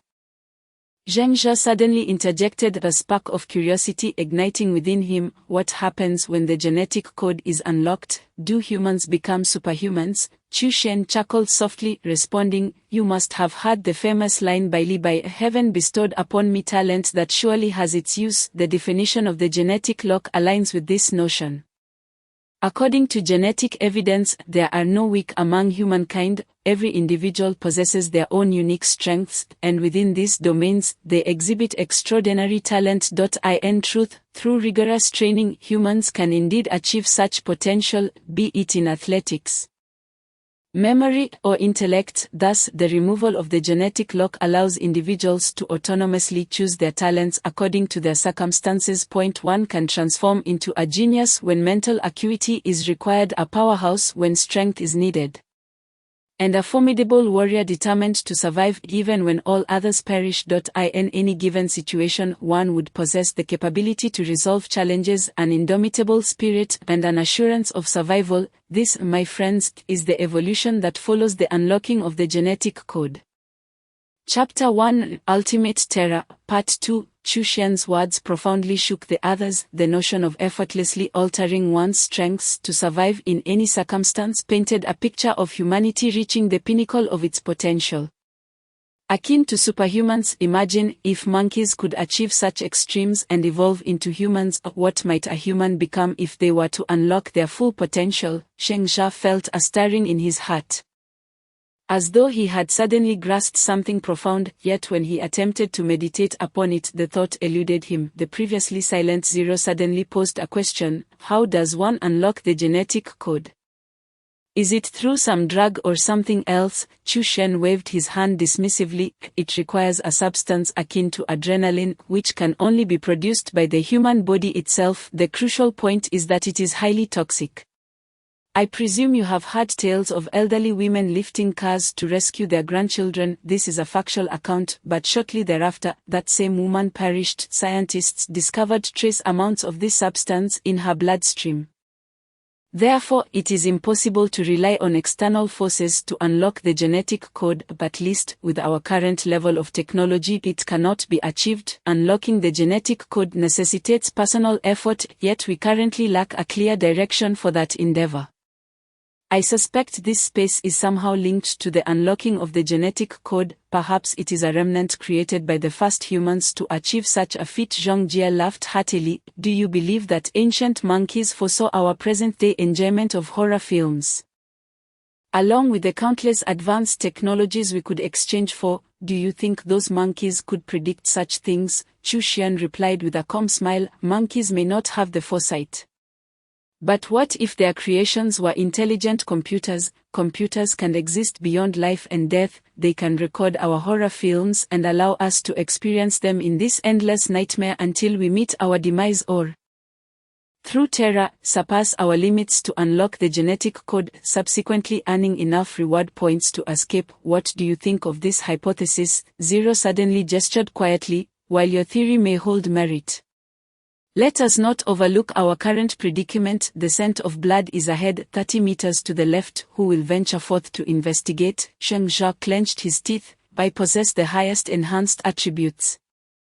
I shall go and take a look. The others remained silent, clearing a path for him. Zhang Jie readied his desert eagle, passing a grenade to Zheng Zhao. Taking a deep breath, Zheng Zhao forced down the overwhelming fear within him and cautiously approached the left side of the corridor. His anxiety heightened to the point where he felt he could hear his own heartbeat, and gradually he became acutely aware of the subtle pulsations within his veins. This was a remarkably peculiar sensation.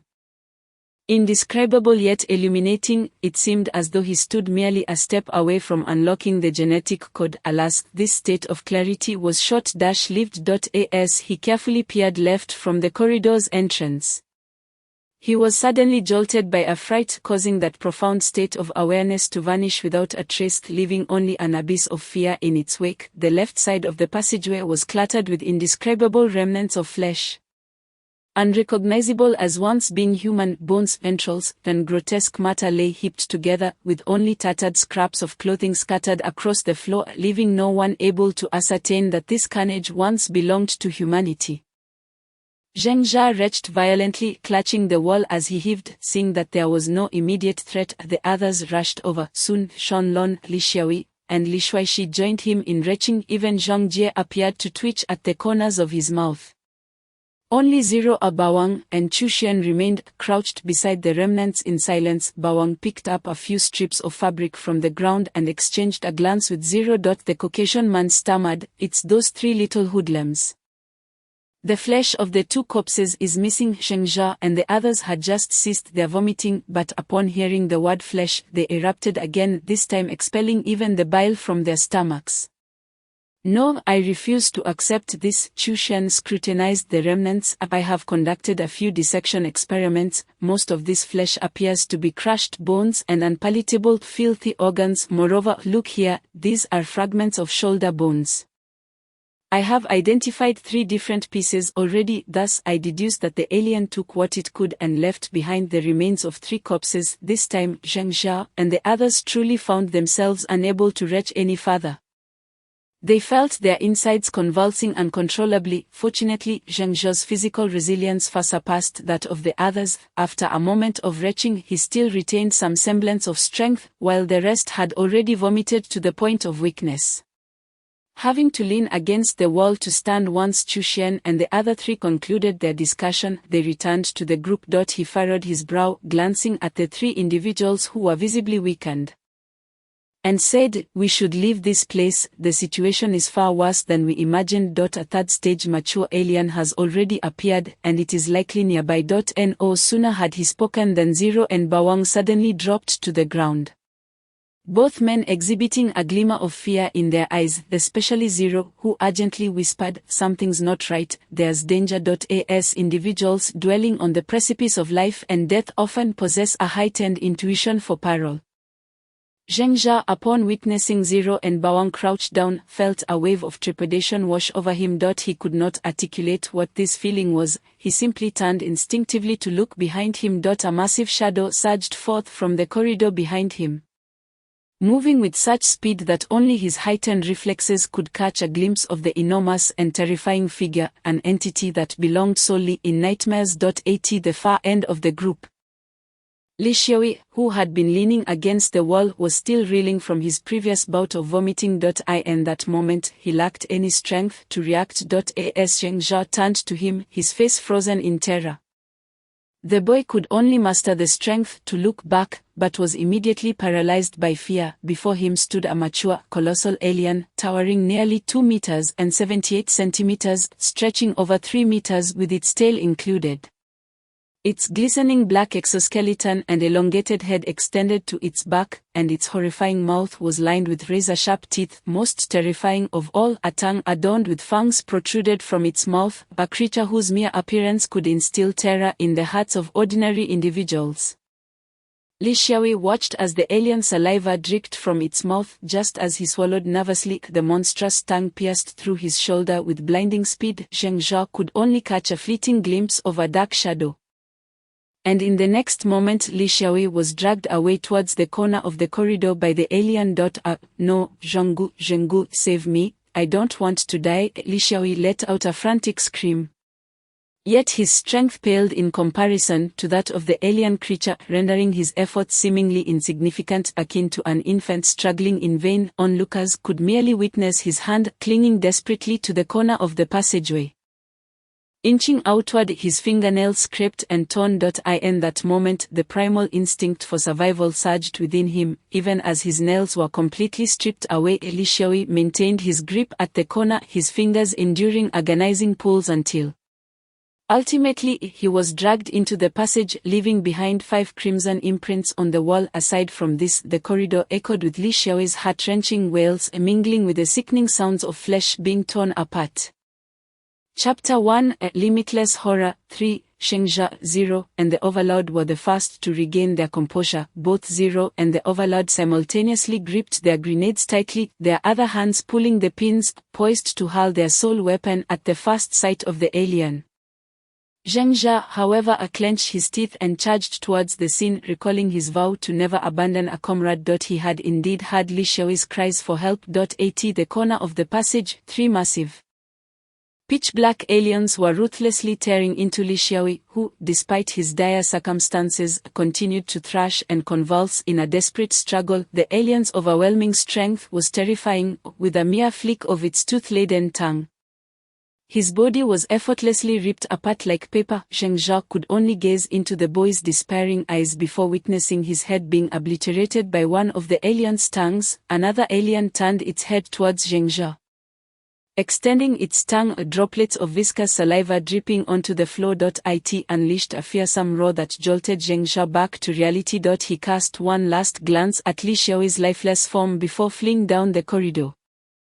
Run, damn it, there are 3 aliens, Zheng Zhao shouted as he dashed away. 0, and the Overlord reacted swiftly, both tossing their grenades, then turning to flee deeper into the passage, closely followed by Xiangjie, Chu Xian, and Li Shuaishi. Due to their position further back, Zhong Lon was the closest to Zheng Zhao. Her speed was not particularly impressive, placing her at risk of the explosion's aftermath. As Zheng Zhao passed her by, he scooped her up just as the shockwave from the explosion hit, knocking them both to the ground. Zheng Zhao's reflexes were remarkable. As he fell, he managed to twist and brace himself against the ground.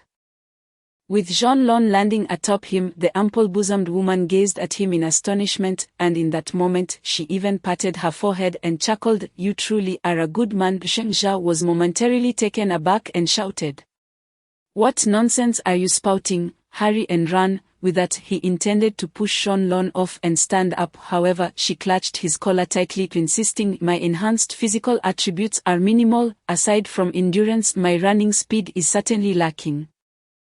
You must carry me as we escape." By this time, Xiangjie and the others had already vanished from sight. Zheng Zhao could no longer articulate further thoughts. The explosion's shockwave would only hinder the aliens momentarily. If they did not flee quickly, they would surely perish here. Gritting his teeth, he lifted Zhong Lon and charged forward, the petite woman obediently pressing her face against his chest. Given Zheng Zhao's formidable physical prowess, carrying her felt effortless. After traversing several corridors, he suddenly realized he was lost. In his panic, he had only run forward, and despite the distance covered, he had not spotted Xiangjie and the others. In other words, they had become separated from the main group. Determined, Zheng Zhao pressed onward, running another 100 meters until he spotted a massive steel door at the side of the passage. He rushed inside, holding Zhong Lon tightly. All doors on the merchant vessel were equipped with automatic sensors, opening upon detecting nearby life forms, allowing them to enter the room with ease. Once inside, Zhong Lon leapt from his embrace and began pressing various buttons beside the steel door. After a few attempts, it finally sealed shut, displaying a red light. Jean-Lon exhaled in relief, patting her chest as she remarked, "That was terrifying. I was so scared my limbs went weak." It was disgusting and frightening, far more terrifying than the aliens in movies. Zheng Jia had been observing Jean-Lan's actions. Her figure was both sturdy and voluptuous. In the midst of their escape he had not noticed it, but now recalling how she had pressed against him earlier, he felt a lingering softness against his chest, especially as he watched her patting her own chest, which swayed enticingly. He quickly averted his gaze. Jean-Lon seemed to sense something amiss. The slight blush crept onto her cheeks as she lowered her hands and smiled. "I told you the door's automatic sensor would work, otherwise who could enter your bedroom freely? That would leave you with no privacy at all." Zheng Jia cleared his throat, steadying his thoughts, as the image of Li Xiaoyi's youthful face flashed in his mind. Though unremarkable and somewhat timid, the boy was undeniably kind-hearted, often beaming with joy at even the slightest achievements during training. He remembered Li Xiaoyi's greatest dream, to gain strength surpassing others and return to school to confront those who bullied him. But now he was, how infuriating. "I promised I would never abandon a single comrade, yet I too was frightened and fled." The more Zheng Jia pondered, the more his heart swelled with anguish and anger. He struck a nearby steel bar with a furious punch, the sound echoing as it caved in under the force of his blow, leaving both him and Jean-Lon wide-eyed in shock. Jean-Lon rushed over. The room was small, containing only a steel bunk bed, some simple furniture, and a wall-mounted television. Zheng Jia's punch had dented the steel frame of the bed. "Wow, when did you gain such strength?" she exclaimed, tracing the impression of his fist on the bar. Grasping his hand, she marveled. "No way, is your fist made of iron? Such immense power." Zheng Jia was equally astonished. He tried another powerful punch against a different steel bar, and this time, with all his might, the bar snapped in two, sending the bed crashing to the ground. Even he was left bewildered as he stared at his fist. It was impossible. He had never bested Zhang Jie in a fight unless he resorted to using internal energy. If he possessed such strength, he could have easily defeated him long ago. Astonished, Zheng Jia gazed at the broken steel bar while Jean-Lon touched her forehead and suddenly remarked, "Perhaps it's because you held back. Not intentionally, but your subconscious restraint may have allowed you to harness such immense power. Moreover, it's not merely strength, your skin is unscathed. Good heavens, it seems more resilient than steel." Zheng Jia clenched his fist, a thought striking him. What if I unleashed my full strength, coupled with a sudden burst of internal energy? What devastation could I inflict with a thrown steel bar? Jean-Lon glanced at the bent steel bar and chuckled. "Then why not test it out right here? If the results are impressive, I won't tell liar that you were picking at my chest when we return." Zheng Jia refrained from responding. At that moment he recognized Jean-Lan's expression and gaze all too well. After a decade of mingling in the world, he had encountered a few good women who had looked at him with such eyes. He understood that in this moment silence and action were perhaps the wisest choices. Quietly he turned and grasped the broken steel bar. Indeed, his strength had reached this level. He had never had the opportunity to test it while in the main god space. To his surprise, he was able to rip the bar apart with ease, the sound grating yet oddly comforting to both him and Jean-Lon in the current circumstance. Zheng Jia weighed the bar in his hands, inhaled deeply, and directed his internal energy throughout his body. Then, with a mighty shout, he hurled the steel bar into the distance. With a resounding crash, it embedded itself into the steel wall, leaving only a few centimeters protruding from the surface. The sheer force of the throw was astonishing. Zheng Jia and Jean-Lon stood in stunned silence, exchanging glances for a long moment before, in unison, directing their gaze towards the steel bars of the bunk bed. "Since we forgot to exchange for heavy weaponry, let us use the most primitive tools to smash them," Zheng Jia muttered as he grasped the steel bar, while Jean-Lon burst into laughter beside him. When she laughed, her chest heaved enticingly, causing Zheng Jia to steal glances. It seemed she was aware of his lingering gaze. Her cheeks flushed slightly, and she even slightly puffed out her chest, making her ample figure even more pronounced. Perhaps this was the only amusement they had at the moment, Zheng Zhao mused as he covertly admired her, yet the image of those three colossal, terrifying creatures loomed in his mind, igniting a sense of near despair and a flicker of indomitable defiance within him. Survive no matter how desperate the situation, one must persist in living. Chapter 2, The Pulsating Heart, Part 1. Apart from the absence of heavy weaponry, they were also devoid of food and water. Other trivial items could be overlooked, but without these two essentials, if they found themselves trapped in a horror film, they might very well perish from hunger or thirst. Indeed, we are novices, we foolishly believed that having survived a horror film, we had become seasoned veterans.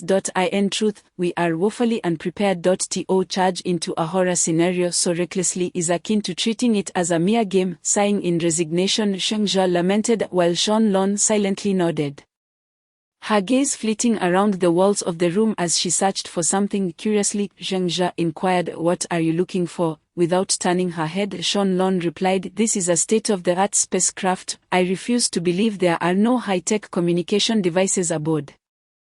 Do the characters in the plot have to converse face-to-face for every exchange?" As she spoke, Shan Lon discovered a button device affixed to the wall. She pressed one of the buttons at random, and indeed a faint sound emanated from it, reminiscent of a phone line connecting without a response on the other end. Rubbing her forehead, Shan Lon remarked, "There are over 40 buttons here, assuming each button corresponds to a room with a communication device.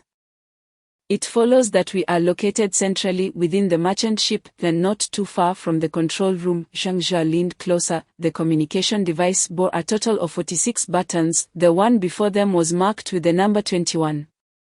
While only the button numbered 27 was painted red. He pondered Zhang Lan's reasoning carefully. Her implication suggested dividing the merchant ship into 46 sections, precisely matching the number of buttons. The first and 46th buttons were situated near the edges of the ship, indicating that their room number 21 must be at the center, while the distinctive red button 27 likely denoted the control room. Hesitating, Zheng Zhao said, "What if the numbers on the communicator bear no relation to the room locations? What if all the room numbers have been scrambled, and that red 27 isn't the control room but rather a security room or something else? To draw a conclusion based solely on this seems rather presumptuous." Shan Lon huffed lightly. "Presumptuous or not, it's better than remaining here waiting to be found by the alien. Do you wish to relive the experience of the creature attacking the door, watching helplessly as it breaks in? Even if room 27 isn't the control room but a security area, there should be usable weapons there, right?" Zheng Zhao felt a headache coming on. Indeed, one should never provoke a woman when agitated. They could ramble on endlessly, and her incessant chatter was enough to make one dizzy. He quickly nodded, "Yes, absolutely, I agree, we should venture out. It is certainly preferable to being trapped here." Shan Lon immediately brightened, exclaiming, "Yes, I knew Zheng Zhao was a good man, open to a lady's suggestions. Then I'll rely on you, please protect me." Zheng Zhao strapped 3 steel bars to his back, gripping the longest and thickest one. He preferred to remain silent, observing as Shan Lon adjusted the entrance light to green. Taking a deep breath, he charged out, "Indeed, my hypothesis was correct. Every crucial room is equipped with a communication device and a corresponding number. We have already passed room 25, which indicates the control room must be nearby." Chu Xian emerged from a room, briefly addressing the other 4, who were all anxiously scanning their surroundings. Zhang Jie suddenly asked, "What can we do once we find the control room?" "I say we should locate Zheng Zhao first. He is our most vital combat strength," Chu Xian replied coolly, "regardless of whether they are alive or dead. To find them, we must first locate the control room. We are unfamiliar with the layout of the ship, the locations of various rooms, and we don't even know where the aliens might be gathering, nor where the weapons, food, and water are stored. Do you even know where the restroom is? Thus, we must first find the control room to understand the ship's layout, which will equip us for battle." Zhang Jie wanted to say more but fell silent. 0 suddenly interjected coldly, "Whatever we plan to do, we must hurry. I feel as though something has been trailing us, albeit from a distance, but the threat is unmistakably palpable." Bawang nodded, speaking in broken Chinese. Yes, it's dangerous, I am certain it is the alien. Chu Xian frowned. Very well then, we shall take the left passage. Everyone run forward, we must find the control room quickly, if my assumptions are correct. Locating it will significantly enhance our chances of survival. At that moment, not far from Chu Xian and the others, Sheng Jia and Zhon Lon were cautiously advancing down the corridor, after a brief sprint. Zhon Lon called out, "Stop, I'm going to check that room. If anything happens outside, you'll have to assess the situation on your own." Without a glance back at Sheng Jia, she dashed into the room. Zheng Jia smiled wryly, murmuring, "It sounds so easy to say assess the situation. No matter how you assess it, it leads to death." Nonetheless, he remained vigilant, his muscles taut, gripping the steel bar firmly. For some reason, an unsettling feeling gripped him, as if danger were drawing near, heightening his anxiety. Moments later, Zhon Lon emerged from the room, beaming. "Fantastic, my hypothesis was indeed correct. This is room 23, the corridors we passed must contain room 22, and if we proceed down this corridor, we will surely reach the control room." "Oh, you look pale. Oh, is it from fear?" Zheng Jia forced a smile. "I don't know why, but I feel a sense of worry. Perhaps we should find a place to hide for a while." Zhon Lon shook her head vigorously, her expression serious. "No, leaving the main group already signifies danger, and we are merely a step away from the control room. We must find it fast. I know you might be feeling unwell, but can you hold on a bit longer?" Sheng Jia sighed. "Then let us proceed. I am physically well, just a bit anxious. I've truly never encountered a girl like you. Not only are you thick-skinned, but you are also remarkably strong. Most girls would have been terrified and hiding under the bed by now." Zhon Lon glanced back, giggling. He, "I've been strong since childhood. My parents passed away on my 12th birthday. They had gone to buy me a birthday cake and met with an accident.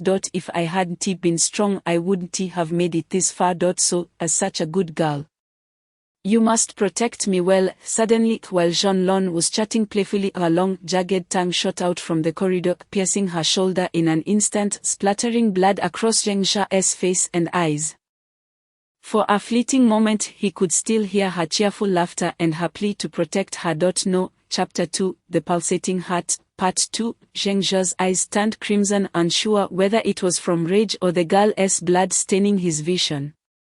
As she was dragged away into the corridor, he bellowed and charged forward, his momentum causing him to collide with the wall. His reaction speed, 3 times that of an ordinary person, saved him. Everything around him slowed down. Each movement felt like it required immense effort, and even with his current physical condition, he struggled. It felt as though his body was being torn apart. The ground, the air, and even the approaching wall seemed to exert a force, pulling him back to prevent him from moving too quickly, a sensation he had never experienced before. As he neared the wall, the air thickened like liquid. He leapt off the air towards the wall, using his feet to push off, flipping himself around. The first thing he saw was an alien dragging Zhon Lon, a creature slightly smaller than the one he had encountered before, yet still towering at 2 meters and over 3 meters in length. It was pulling Zhon Lon deeper into the corridor. Her left shoulder nearly shattered, her frail body drenched in blood, her eyes filled with despair and a strange yearning. In that moment, Sheng Jia understood the yearning reflected in her eyes. It was a longing for life and hope for the future. Although he had never seen his own eyes, he was certain that in moments of utter despair, a similar glimmer of yearning must have shone through. In Zheng Jia's eyes, the figure of Zhon Lon within the maw of the creature seemed to morph into Li Shaoyi, on the verge of being torn asunder, reduced to a mere heap of indistinguishable flesh. Alternatively, it could be his own form that faced such a fate. As he too was seized and dragged away by the creature, despair and a lingering attachment would surely flicker in his gaze, only to be consumed and shredded by the very beast he feared. No, I must save this resilient woman at all costs. She must survive. Sheng Jia roared in a frenzied howl. As the world around him slowed, he could discern every movement of the creature with eerie clarity, the air thickening around him, enabling him to leap several meters with a single push, hurtling straight towards the alien monstrosity. This all transpired in the blink of an eye. To Jean-Lon, Zhengzha appeared to charge recklessly towards the wall, then, with astonishing speed he propelled himself off the steel surface, creating a resonant thud as he left two deep impressions in the once solid barrier. In that moment he seemed to detach from her perception, moving at a velocity beyond her comprehension. Zhengzha descended upon the creature, where he could vividly observe the viscous saliva spewing from its gaping maw. Along with its elongated razor-like tongue. In a split second, wielding a steel rod, he accurately struck at the creature's tongue, producing a dull thud as Jean-Lon fell to the ground, while the creature bellowed in agony. Its severed tongue spewing forth a corrosive fluid, having been brutally cleaved in twain by Zhengzha's relentless assault. Yet this was merely the beginning. Zhengzha, consumed by a primal fury, echoed the creature's roar. His eyes devoid of reason, clouded only by a crimson haze, whether stained by Jean-Lon's blood or a transformation within his own irises, he could not tell. As he landed, he swung the steel rod viciously at the creature's back. A cacophony of metal on metal rang out, bending the robust bar like a bow. The creature, too, appeared to suffer, its exoskeleton cracking, corrosive liquids oozing forth, rendering the corridor beneath them a pockmarked wasteland, despite the slowing of time around him. Zhengzha found himself only matching the creature's speed. When its massive claws swept towards him, he barely managed to raise his arm in defense, the impact crashing him to the ground, reverberating through the passageway. Blood streaming from his head. At this moment Zhengzha was fighting for his very life. Unlike the creature's ironclad exterior, his flesh was vulnerable, and the earlier blow had left ghastly wounds on his arm. The creature's overwhelming strength was terrifying. His head collided with the floor, nearly rendering him unconscious. In a critical instant, he bit down hard on his tongue, the excruciating pain anchoring him in reality. He had no intention of rising. Instead, he pulled another steel rod from behind him and struck forcefully at the creature's legs. This surge of power, combined with his inner strength, sent the towering beast crashing to the ground. However, as it fell, its tail lashed out, piercing his thigh with its sharp end. Indeed, the creature was a testament to evolution's design for survival and slaughter, its combat instincts formidable. Zhengzha's mind was a blank slate, his body acting on instinct as countless combat memories flooded his consciousness. He rolled sideways, the tail withdrawing from his wound, then propelled himself forward, driving the steel rod deep into the creature's maw. He released that rod only to retrieve another, stabbing relentlessly into the creature's head, oblivious to the corrosive liquid splattering over him. In his frenzy, it appeared as though he sought to rend the creature apart. Fortunately, Jean-Lon reacted swiftly. Disregarding her own injuries, she leapt towards Zhengzha, colliding with him and sending them both tumbling several meters away. It was only then that Zhengzha began to regain his senses. His body felt ablaze with pain, and he hastily tore off his clothing, wiping the corrosive fluid from his skin. Upon contact with the steel floor, the liquid hissed and sizzled, corroding the metal as if it were ice melting under heat. Strangely, his skin bore no marks beyond slight discoloration, a sight that astonished Jean-Lon, who was applying a hemostatic spray to her shoulder. I am so relieved you survived, she said softly, but how is it that your skin is unscathed? The creature's blood is highly acidic, a mere touch could obliterate bone. As Zhengzha cleaned the corrosive liquid from his body, his mind remained clouded, the events of the past moments feeling like a waking nightmare. He had fought purely on instincts, especially when the creature's tail had pierced his thigh. It felt as if something within him had been unleashed. Perhaps my cellular vitality and immune response are exceedingly robust. Nevertheless, I am not entirely unscathed. My skin has been scorched into carbon, he said with a bitter smile, just as he prepared to retrieve a hemostatic spray from his storage ring. A violent convulsion coursed through him. An intense, painful numbness surged from his insides, akin to countless insects scuttling within him, the agony penetrating to his very bones. As his blood flowed, the torment spread to his skin, enveloping him in a suffering more unbearable than death itself. And gradually his vision faded to a swirling grey, as if he were on the brink of oblivion. Imagine this: when a monkey reaches its limits, it can transform into a human. So what might a human become when pushed to such extremes? A substance akin to adrenaline is required, generated solely by the human body, yet it is toxic. You may have heard tales of grandmothers lifting cars to rescue their grandchildren, but true phenomenon, albeit with tragic consequences. Shortly thereafter, that grandmother perished, and scientists discovered trace amounts of this substance in her blood. Genetic locks. Zheng Jia recalled Chu Xian's discussion on genetic locks, uncertain if he had inadvertently unlocked one, yet he was acutely aware that he was teetering on the edge of death.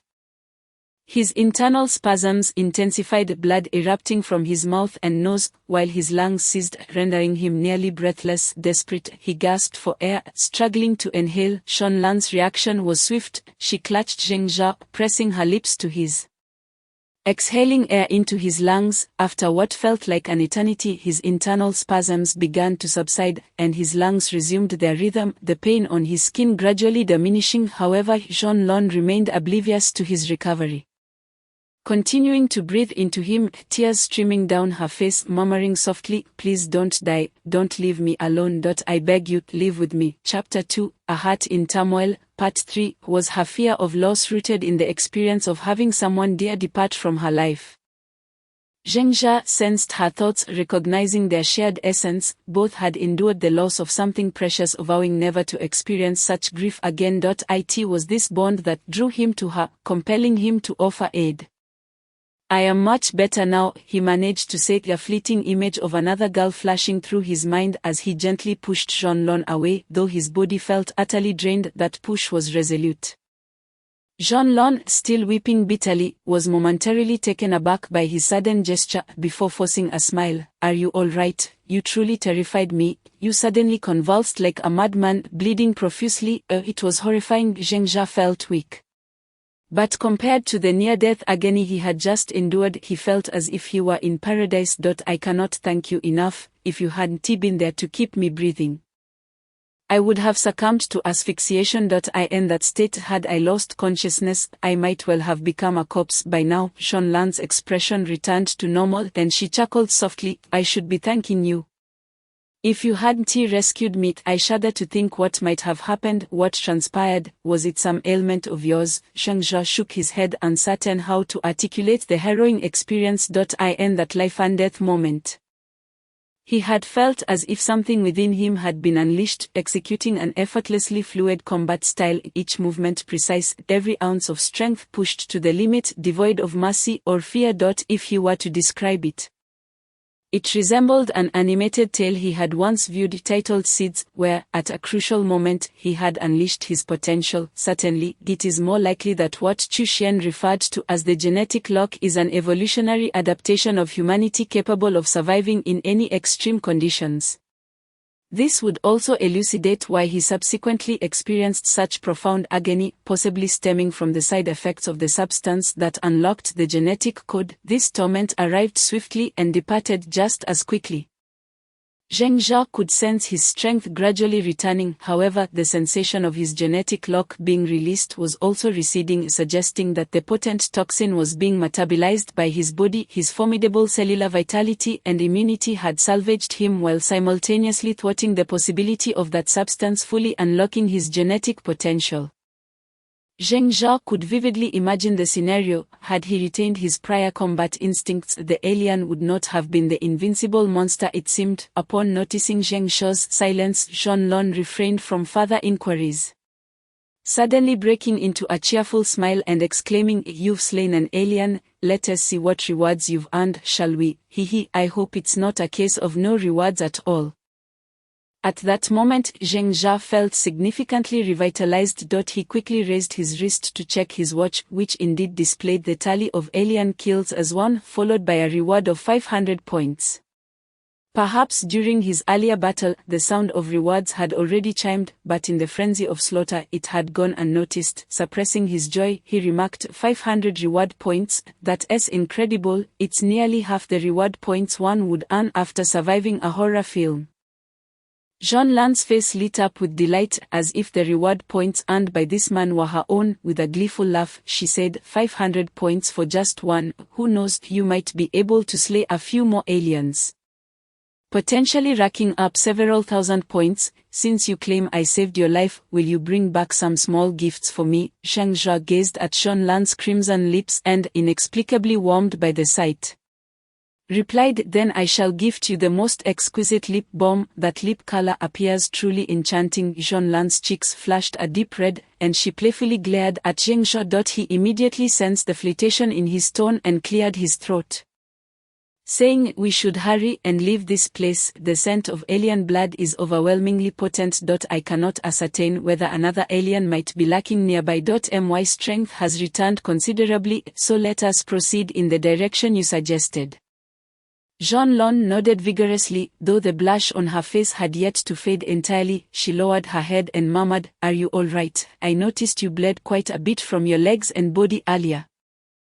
Zheng Zha had indeed noticed the wounds adorning his body. Strangely, after losing some blood, the muscles and skin around the injuries began to heal rapidly, exhibiting a miraculous recovery rate. It seemed the bloodline genes within him were proving effective, and their impact was remarkably evident. He flexed his limbs and assured her, I'm fine, my strength has significantly returned. However, I sense danger still approaching, so we must quickly move forward. Shanlong no longer dared to dismiss Zheng Zha's intuition, promptly following the predetermined path as they traversed several more corridors. Soon another large door appeared before them. Just as Shanlong intended to enter alone, Zheng Zha suddenly grasped her arm, saying, I'll go first. Your reflexes are rather poor, allow me to lead the way. Shanlong nodded silently, and Zheng Zha darted into the room. Within lay an unexpected tranquility. The chamber was a kitchen filled with an array of food packaging. The two exchanged glances, and joy illuminated their eyes. Suddenly a ringing echoed from the communicator mounted on the wall, startling them nearly to the ground. Zheng Zha reacted swiftly, rushing to the communicator and pressing the flashing green button. Chu Xian's voice resonated from the device, inquiring, we discovered an alien corpse in the corridor outside room 22. Was that your doing? Have you located the armory yet? Zheng Zha sighed, replying, we can discuss the details in person.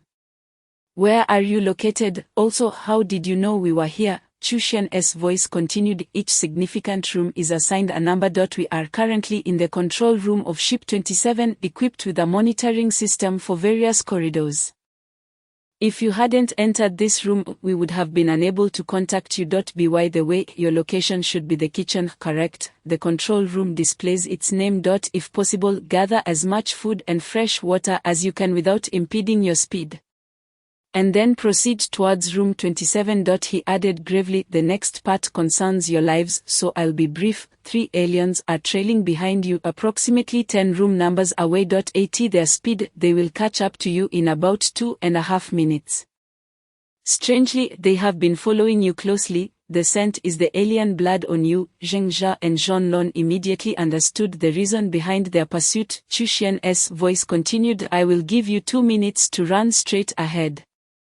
The specific route is forward, forward, forward, left, forward, left, forward, left. Memorize this route to reach the control room. I will repeat, forward, forward, forward, left, forward, left, forward, left. You have 1 minute to gather food. You must reach the control room within 2 minutes. I will lower the isolation wall outside the control room in 2 minutes and 45 seconds. If you cannot reach the isolation wall within this time frame, I regret that I must abandon you, as we have 5 people here. The countdown began. Zheng Zha took a deep breath and infused his internal energy into the special ring, then began frantically rummaging through the storeroom for food, particularly boxes of fresh water. The 1.5 cubic meter size could indeed accommodate a significant amount, especially these neatly packaged boxes. After approximately 30 seconds, he scooped Shanlong up and dashed out of the room like the wind. Zheng Zha nearly shouted, I'll run with all my might. I cannot afford to think. You must tell me when to turn left and when to continue forward. Understood. Shanlong obediently nodded, her gaze fixed ahead as she chanted, keep running, keep running. The first corridor is straight ahead, keep going. The second and third are also straight, and this time it's left. Zheng Zha surged forward with reckless abandon. Reaching the limits of his speed, the air around them thickened once more, yet he could still sense the terrifying danger closing in, drawing nearer with each passing moment. The matured alien, significantly larger than the previous one, was much faster. Left, it's left. Zheng Zha propelled himself off the wall, shooting into the left corridor. In that instant of turning, he caught sight of the enormous black shadow pursuing him. The alien's speed was undoubtedly on par with his own explosive momentum. Perhaps even surpassing it. He could no longer think. His mind was consumed solely by the instinct to flee. Death was hot on his heels. He spotted the massive steel door descending slowly before him. With each stride he could cover several meters, but after only a few steps he felt a sharp pain in his back. The alien had closed the distance to just over a meter, its tongue shooting out and grazing his back, resulting in only a slight sting. "No, I refuse to die, I must survive, no matter what," Zheng Zha screamed in desperation, suddenly leaping into the air. The alien's speed was indeed significantly greater. As he sprung up, the distance between them shrunk further by several centimeters, its tongue retracting momentarily before it would strike again, potentially exploding his head. As Zheng Zha leapt, he thrust both feet toward the alien's form.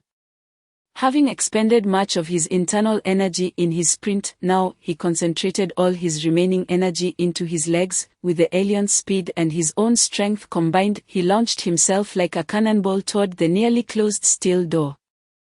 Just as the last gap began to close, he slipped through, while the three aliens collided forcefully against the door, shaking the entire compartment. Zheng Zha collapsed to the ground, utterly drained, unable to muster even the strength to lift a finger.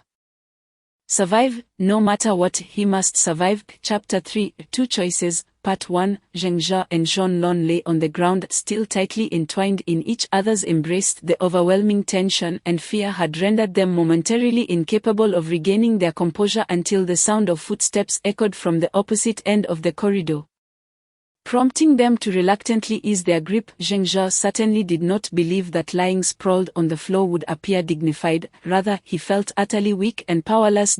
In truth, he had remained in a state of fear since entering, terrified that the excruciating pain might return. Fortunately, this time it seemed he had merely exhausted himself without triggering any genetic locks, suggesting that unlocking such potential was not a mere matter of will. Zhang Jie and 4 others soon came rushing from the far end of the corridor. Except for Zhang Jie and Li Shuaishi, Chu Xian, Bao Wang, and Ling Dian all appeared somewhat solemn.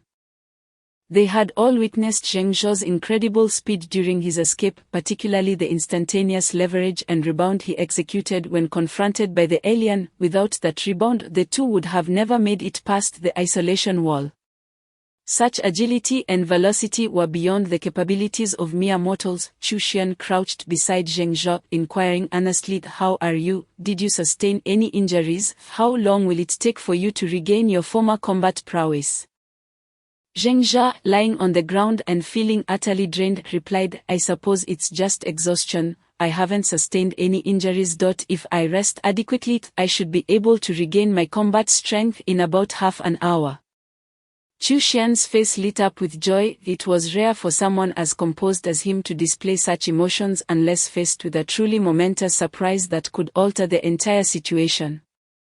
He rose and remarked, "It is unfortunate that we didn't procure any food or fresh water, otherwise my plan could have been executed. Now we must devise an alternative strategy. However, it is of little consequence, as we have regained the initiative. We are no longer powerless prey and can at least put up a fight." Subsequently, Zhang Jie hoisted Zheng Zha onto his back, while Zhonlong, who had not expended much energy but was simply frightened, stood up after resting for a while and followed behind the group. They had arrived at the control room of the entire cosmic merchant vessel. Although it appeared complex, the operation system was quite similar to that of a rocket launch facility, making it relatively easy to master. The 7 of them settled in room 27, the control room of the merchant vessel, where Chu Xian calmly explained the functions of the control panels and buttons to the others.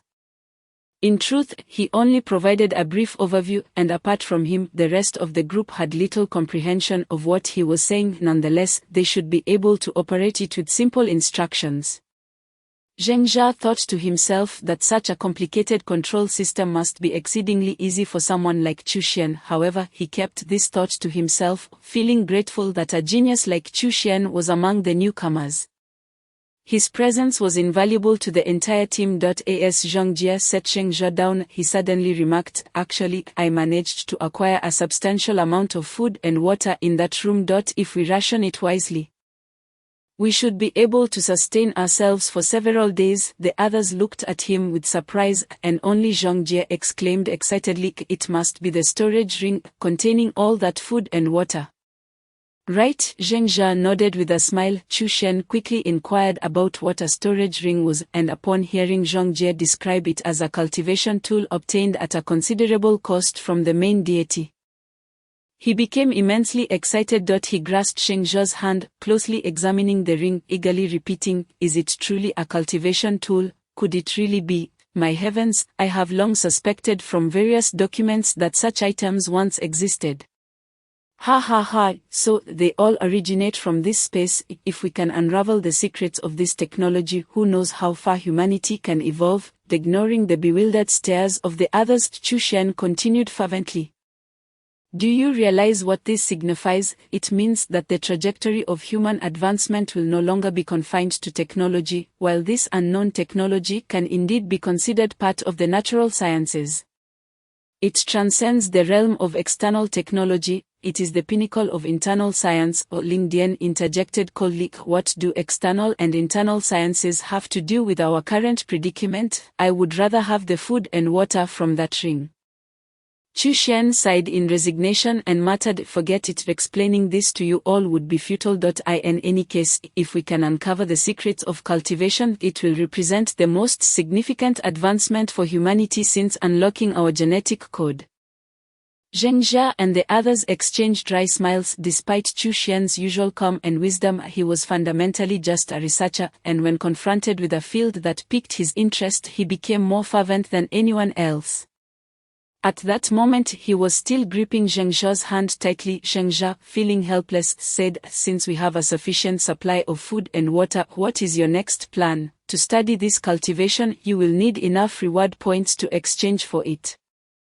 "Right, that requires tens of thousands of reward points, which we can only earn by surviving." Chu Shen gradually composed himself, reluctantly releasing Zhengzhe's wrist, his actions and expressions causing Zhengzhe and the others to feel a chill. He found a chair to sit down and said, "Given our ample food and fresh water, we have two plans we can implement. First, we will monitor the corridors and noting the locations of the aliens. And when they separate, we can drop the corridor isolation layer. This way, we can isolate the aliens in several corridors and also find a safe passage to weapon storage room 17. With all the aliens confined, such a route would be very safe. Armed with weapons, we can rely on Zhengzhe's close combat skills to eliminate the aliens one by one. This is the only combat strategy one can conceive."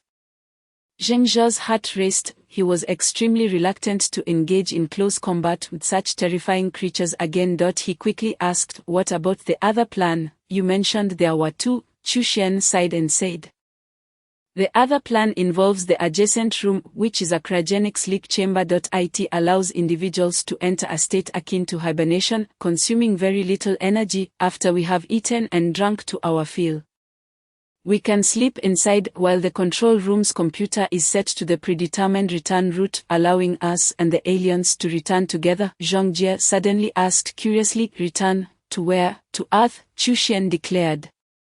"We will bring the aliens to Earth, allowing the Earth government to combat them with their military, and we will be able to survive safely. Of course, there is also the possibility that the humans of this timeline will be exterminated by the aliens, and we will face tens of thousands or even countless aliens, merely prolonging our lives for a few more years before meeting our end." Chapter 3, Two Choices, Part 2. Zhengzhe surveyed the group and spoke fast.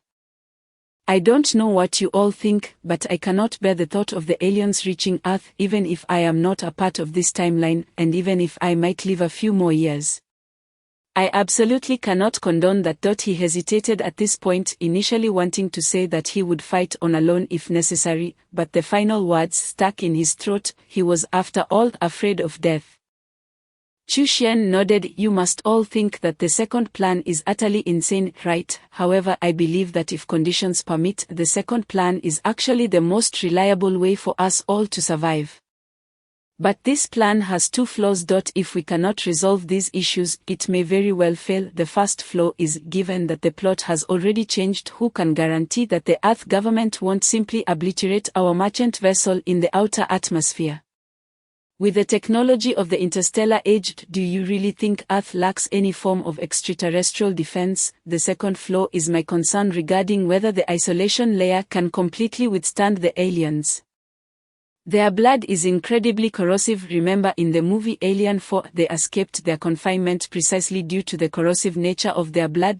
If the aliens use the same method to corrode through the isolation layer, I fear that when we awaken, we might find ourselves face to face with a mass of flesh lunging at us, with the aliens ready to parasitize us. Ling Dian coldly remarked, if this plan has so many flaws, why do you still propose it? I have no time for your ramblings. Chushian waved his hand in resignation and said, however, even with two flaws, it remains the option with the highest security among the two choices.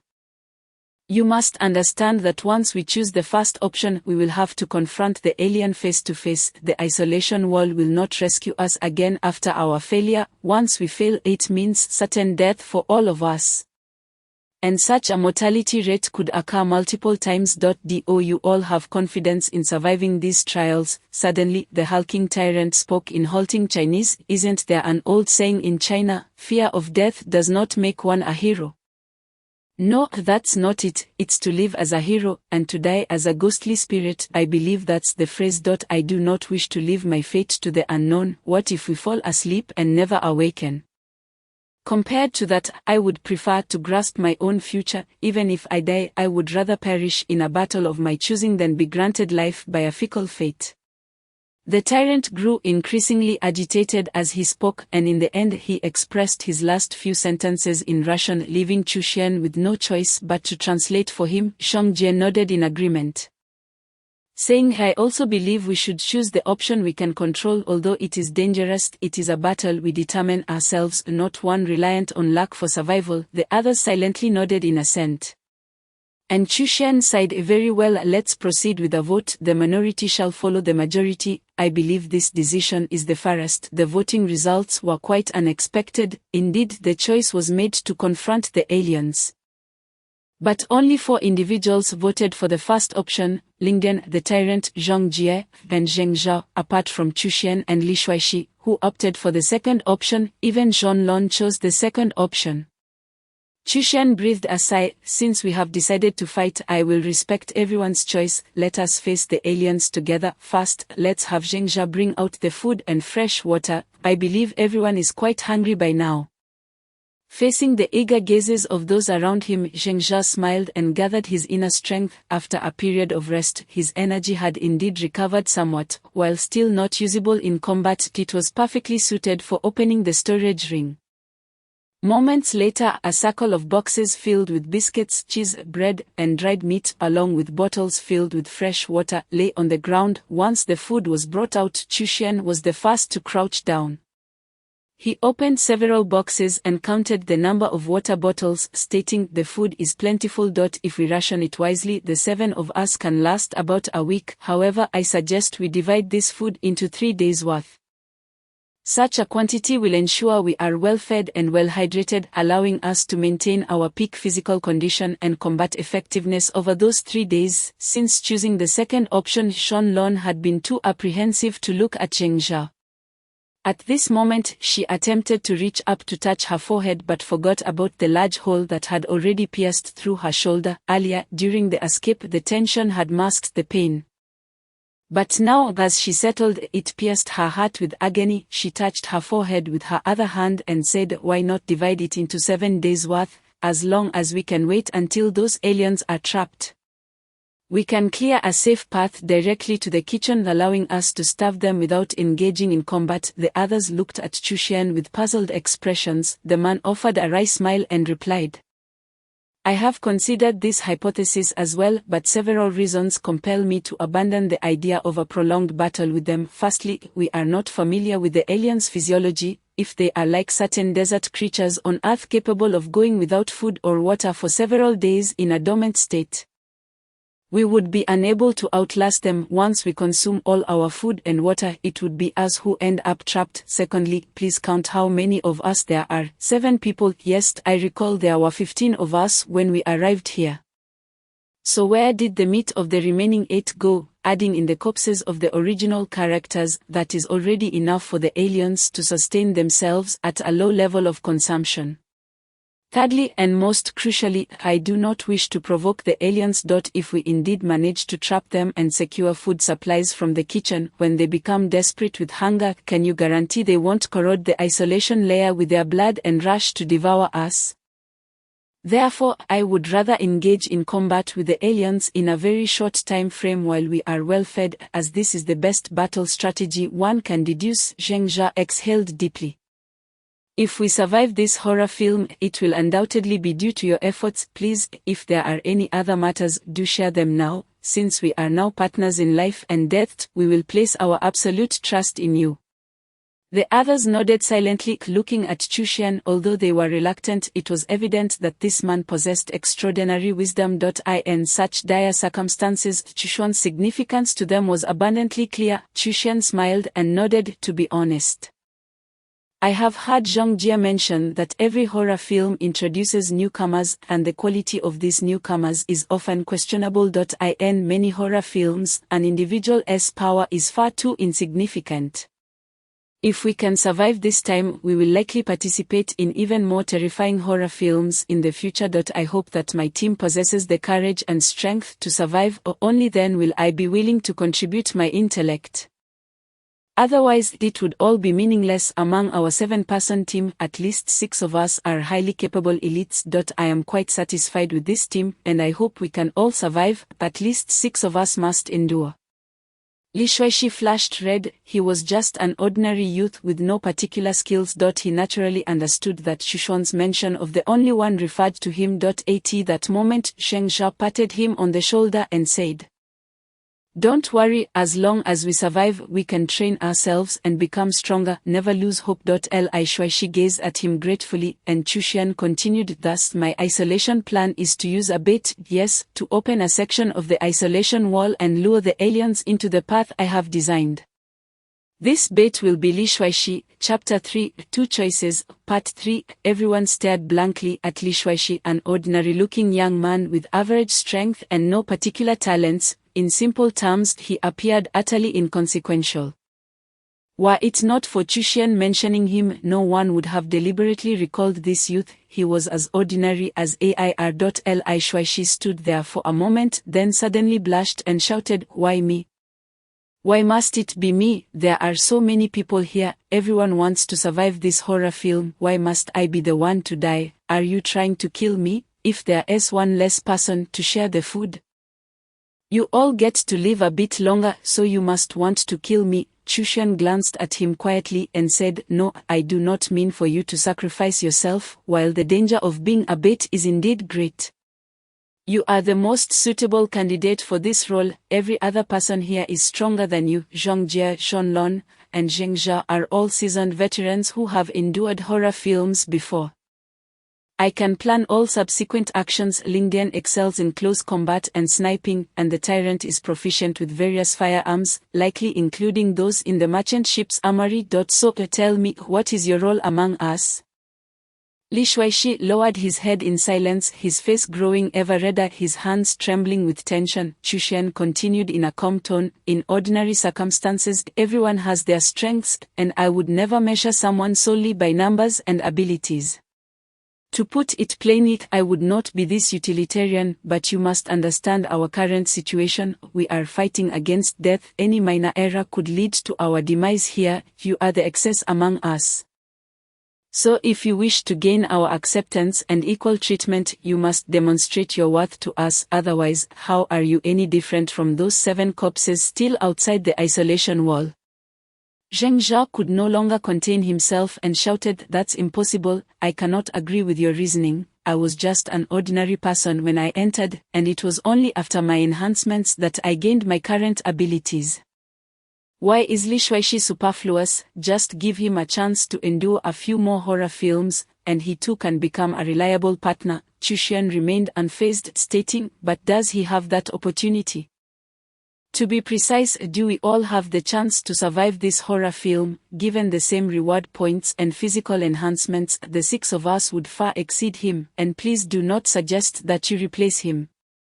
Everyone has their responsibilities. You are our greatest reliance to survive this horror film. Do you wish to save one person while condemning us all to death?" Zheng Jia felt a surge of anger. He was extremely afraid of death, especially when he had attachments. He was determined to survive at all costs. Similarly, he understood the feeling of directly confronting death and terror for someone with his physical prowess. Survival was precarious. How could an ordinary person like Li Shuishi face the aliens without any hope at all? Zhang Jie swiftly embraced the increasingly agitated Zheng Jia, urgently stating, "Let us adhere to the old custom and vote.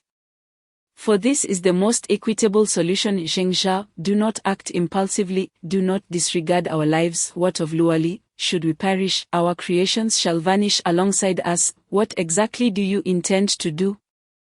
Zheng Jia trembled all over, finally lowering his head and sitting down in resignation. Chushian sighed and said, "Let us commence the voting. Those in favor of my plan, please raise your hands. The minority shall yield to the majority." The outcome was 5 votes in favor and 2 against, thus sealing Li Shuishi's fate. He could either comply with the plan and serve as bait to gain the team's acceptance, or leave the group entirely facing a complete lack of food and water when losing the protection of the team. Li Shuishi appeared utterly distraught. 0 point, and the overlord stood silently by Chushian's side. Just as everyone anticipated an outburst, the young man inhaled deeply, gradually calming himself, and with a resentful expression, he looked at Chushian and declared, "Very well, I shall be the bait just as all of you hope. I will indeed become the bait." The malice in his eyes sent shivers down everyone's spine, yet Zheng Jia remained oblivious to it all, keeping his head bowed in silence. After the voting concluded, he quietly walked to a secluded corner of the control room, sitting alone in silence. After a while, Shanlong approached him. The petite woman sat beside him, unsure of what to say. It was he who broke the silence first. "Shanlong, you are also afraid of death, aren't you?" Shanlong paused for a moment before responding, "Yes, I am very afraid of death." Zheng Jia continued, "I too fear death. Everyone is afraid in this place, where no one is truly safe. So why must we shift the danger onto others? The remaining individuals gain only temporary safety, and the one most capable of fulfilling this task should be chosen to do so." However, Shanlong interjected seriously, "I believe Chushian is correct. Under normal circumstances, your argument is indeed reasonable and should be followed. Each person has their strengths, and one should not be assessed solely by numbers and abilities. Yet we are not facing normal circumstances, we are confronting death. What justification do we have for providing unreciprocated protection to someone utterly useless?" Zheng Jia fell silent once more, and after a lengthy pause, he murmured, "I cannot refute that. Perhaps you and Chushian are indeed correct, yet I still hope that everyone can unite, that all may survive as best as possible rather than the strong oppressing the weak. If we encountered the same situation in our first horror film, how would we feel? Would we not harbor resentment towards everyone and this world?" Shanlong sighed and ceased speaking, choosing instead to sit silently alongside Zheng Jia.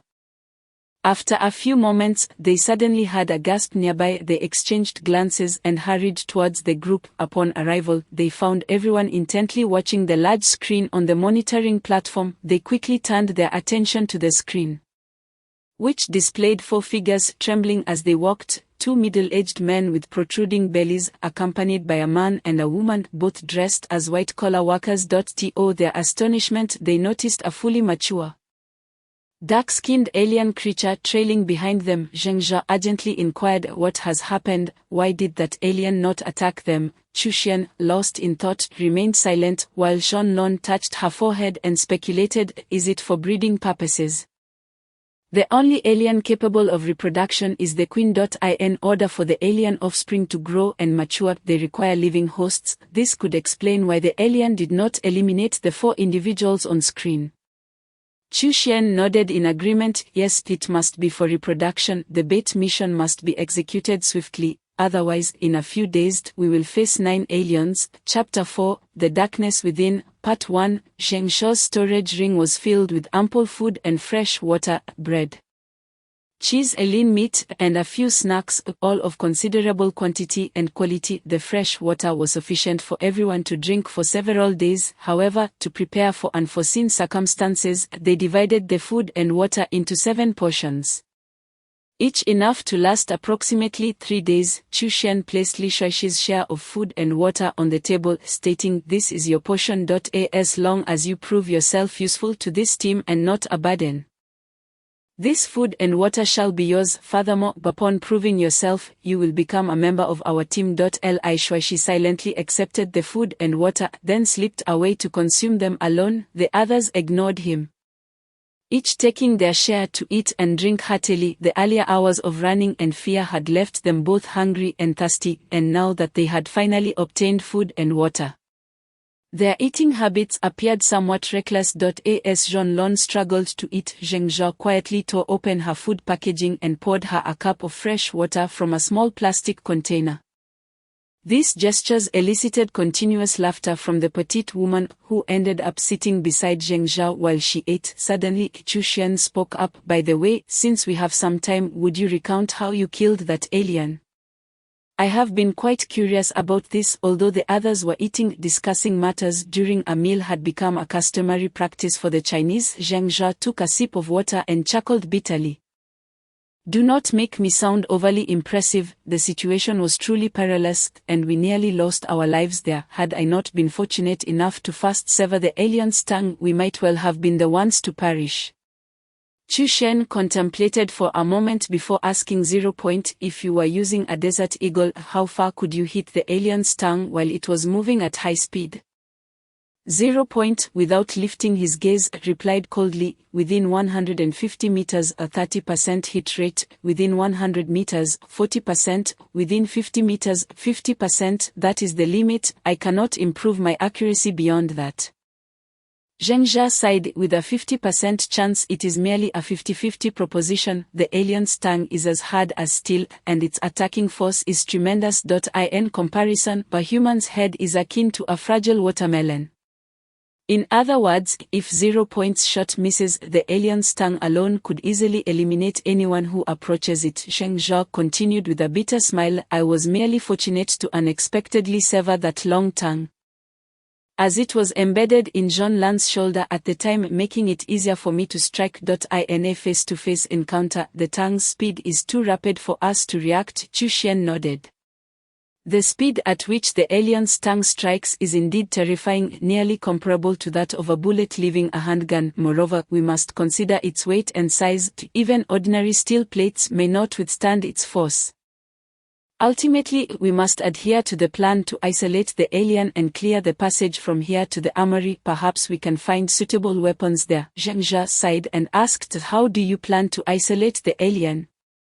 Will we simply send someone to act as bait?" While eating, Chu Xian casually pressed buttons on the control platform. Moments later, a connection map of the entire cargo ship's passage appeared on the large screen, with important rooms and connecting passages marked with numbers. "We are located at position 27. Based on my calculations and the direction the aliens took with those 4 individuals, the alien queen should be in warehouses 1 and 2. The monitoring systems in that vicinity have likely malfunctioned, possibly corroded by the alien's secretions. I recall that in the horror film Alien 4, the alien queen secretes a substance similar to spider silk when laying eggs. This substance is also acidic, though not as potent as the alien's blood. Thus, the isolation walls, monitoring systems, and even lighting in that area are no longer functional. The regions where we can utilize isolation walls are in the rooms after number 16. Which I have marked on the map. Green indicates areas where the isolation walls are operational. As Chu Xian spoke, he continued pressing buttons on the control platform. Soon, the map displayed an intertwining range of green and red areas. The group focused intently on the large screen, where the green zones occupied most of the cargo ship, while the red zones spanned rooms 1 through 15. Chu Xian sighed and said, "You all might think that the alien's corrosive range only extends to room 15. and that there is still a considerable distance to the armory in room 17, which may bring you some relief. However, I must deliver some unfortunate news. Room 16 and 17 are flanked on either side of room 15. In other words, we cannot lower the isolation wall leading from room 17 to room 15, as its circuitry has likely been corroded. If we attempt to retrieve weapons, the aliens in room 15 will be free to hunt us. For we have no means to isolate ourselves from them. This is precisely the reason why we must initiate the bait plan. We must lure all 4 of the xenomorphs, aside from the Queen, into the corridor beyond room 17, isolating them one by one. Only then can we uncover a safe passage to the armory in room 17. As I have stated before, I do not take lives lightly. Although this plan is fraught with peril, it is crucial for our survival in this horror film. It is imperative that nothing goes awry. Zheng Jia gazed at the screen displaying the intertwining red and green visuals. And after a considerable pause, he sighed and inquired, what if only 1 or 2 xenomorphs come? Wouldn't that render our plan both dangerous and unfeasible? Chu Xian smiled but remained silent. Instead, it was Zhong Lon, seated beside Zheng Jia, who spoke up. Actually, there is a way to draw all the xenomorphs over. Do you remember when we were being pursued by them? How did they know we were there?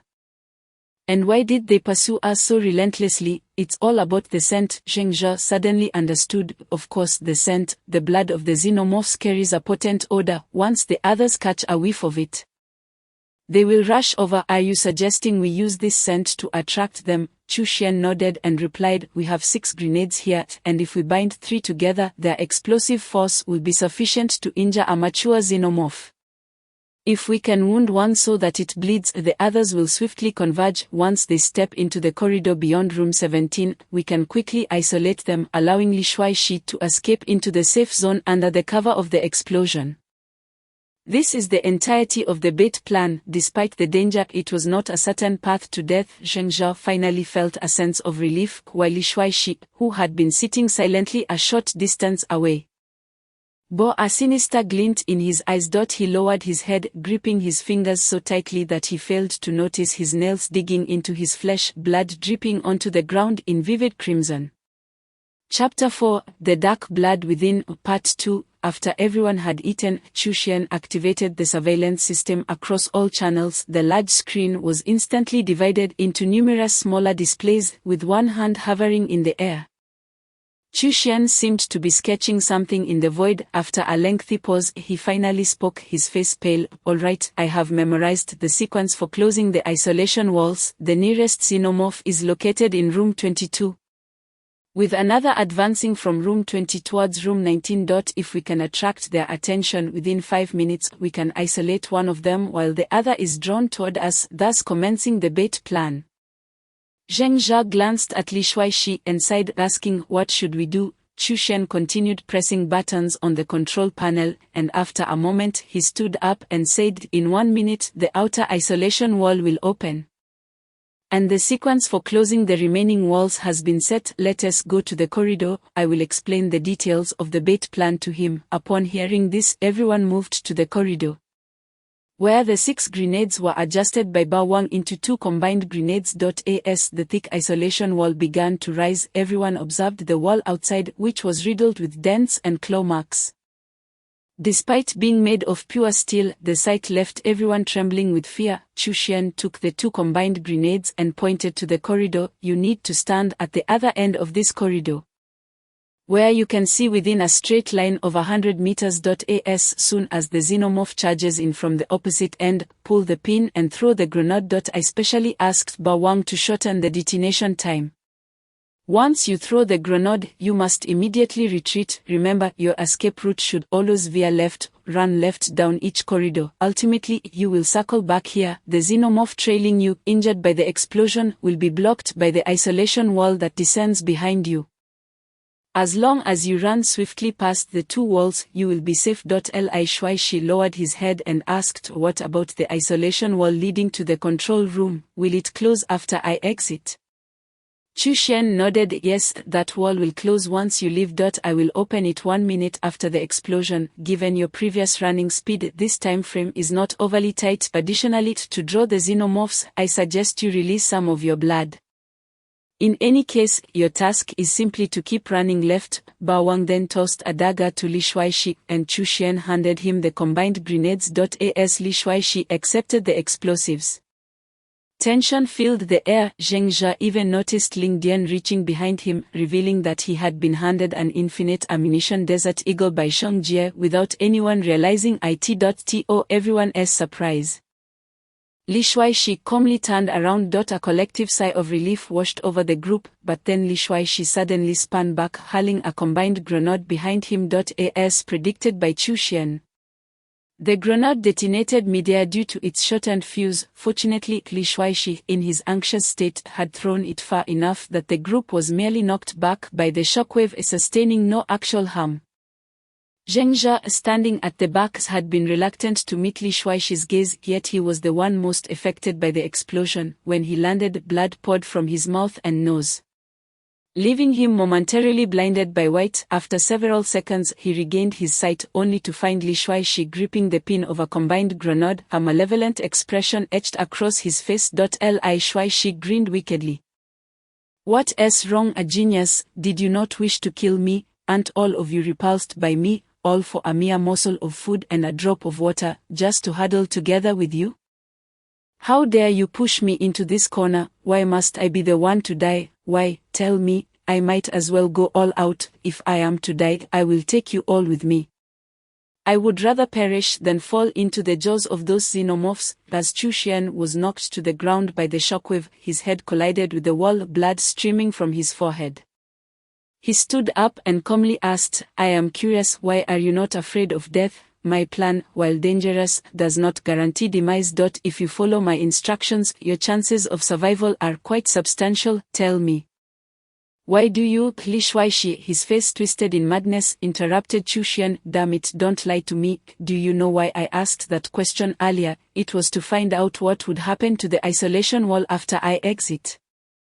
And how did you respond? It will reopen 1 minute after the explosion. Don't deceive me. Remember my expertise. Though I may not be accomplished, I have read countless books, including military-themed ones. Such aerospace isolation walls typically cannot be reopened for half an hour after closing. To prevent unauthorized computer control, within that half hour even computers cannot reactivate the isolation wall. Earlier I specifically observed your control method. You only set the command to close, but there was no command to reopen." At this point Li Shuaishi erupted into maniacal laughter. "When I asked that question earlier, it was my final struggle. Damn it, who doesn't want to live? If there is the slightest hope, I wish to survive. But you bastard, are pushing me into the jaws of the xenomorphs. Damn it, tell me why you are forcing me into a corner." Chu Xian closed his eyes and inhaled deeply. "I underestimated you. It was my error. I have stated that this team has no need for dead weight. You are a complete liability in this team. Initially, I had no intention of abandoning you, but your dissatisfaction became apparent when I devised the plan. Human hearts are fickle. Even the slightest discontent can easily grow into murderous intent. Rather than allowing you to become an uncertain factor in future plans, it is better to eliminate you now. I never intended to sacrifice you, although the isolation wall cannot be reopened for half an hour. As long as you keep running forward, I will ensure you are isolated in a corridor free of xenomorphs. After half an hour you will be released. However, you should not display resentment at that time." Li Shuaishi's expression grew increasingly deranged. He contorted his face and shouted, "Damn it, why should I be the one to die?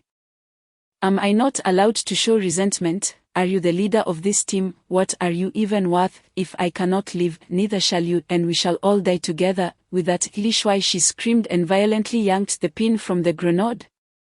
Chapter 4, The Dark Blood Within, Part 3. Previously, as Li Shuaishi walked with his head down, he had already distanced himself from the others by several meters. After throwing the first grenade, he ran forward a few more meters, resulting in him being over 10 meters away from the group. Thus they could only watch helplessly as he pulled the pin, and even Ling Dian, holding the Desert Eagle, Was unable to react, having been knocked to the ground by the shockwave from the earlier explosion. You all can go to hell. Li Shuaishi unfastened the buckle with a wild laugh, intent on hurling the bomb into the crowd.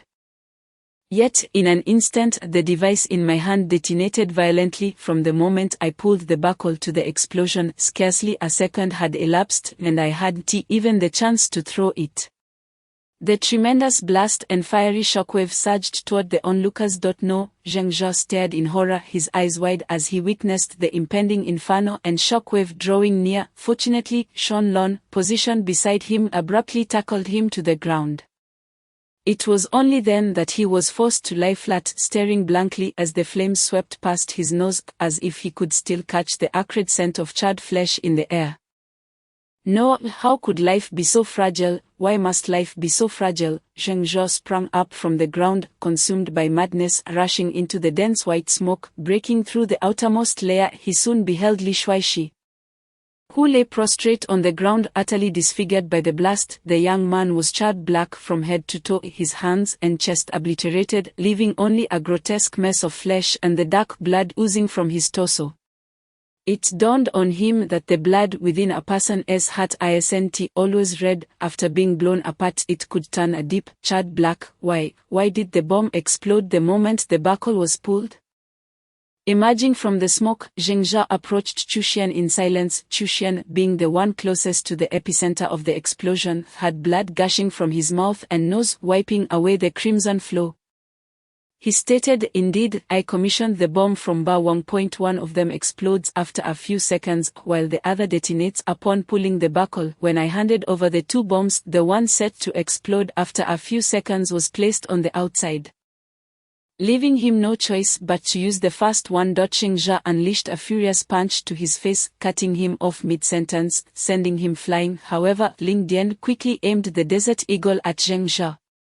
With Ba Wang standing between Chu Xian and Zheng Zhao, Chu Xian slowly sat up from the ground, spat out a tooth, and calmly remarked, "This is the true nature of the bait plan.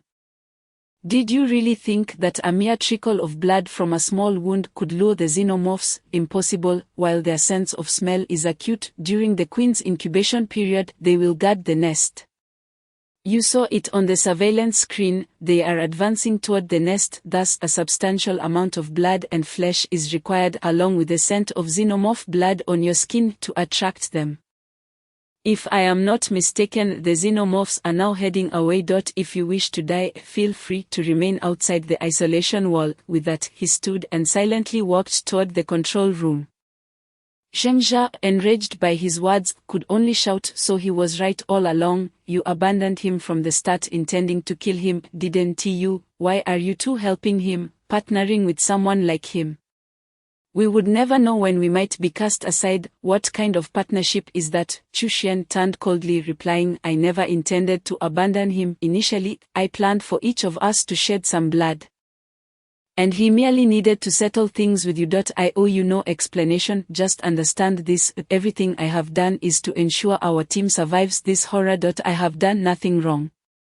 Zheng Zhao's voice grew increasingly frigid as he retorted, "Abandoning a partner, allowing him to be blown to bits, and then using his blood and flesh to attract the xenomorphs, how can that be considered right?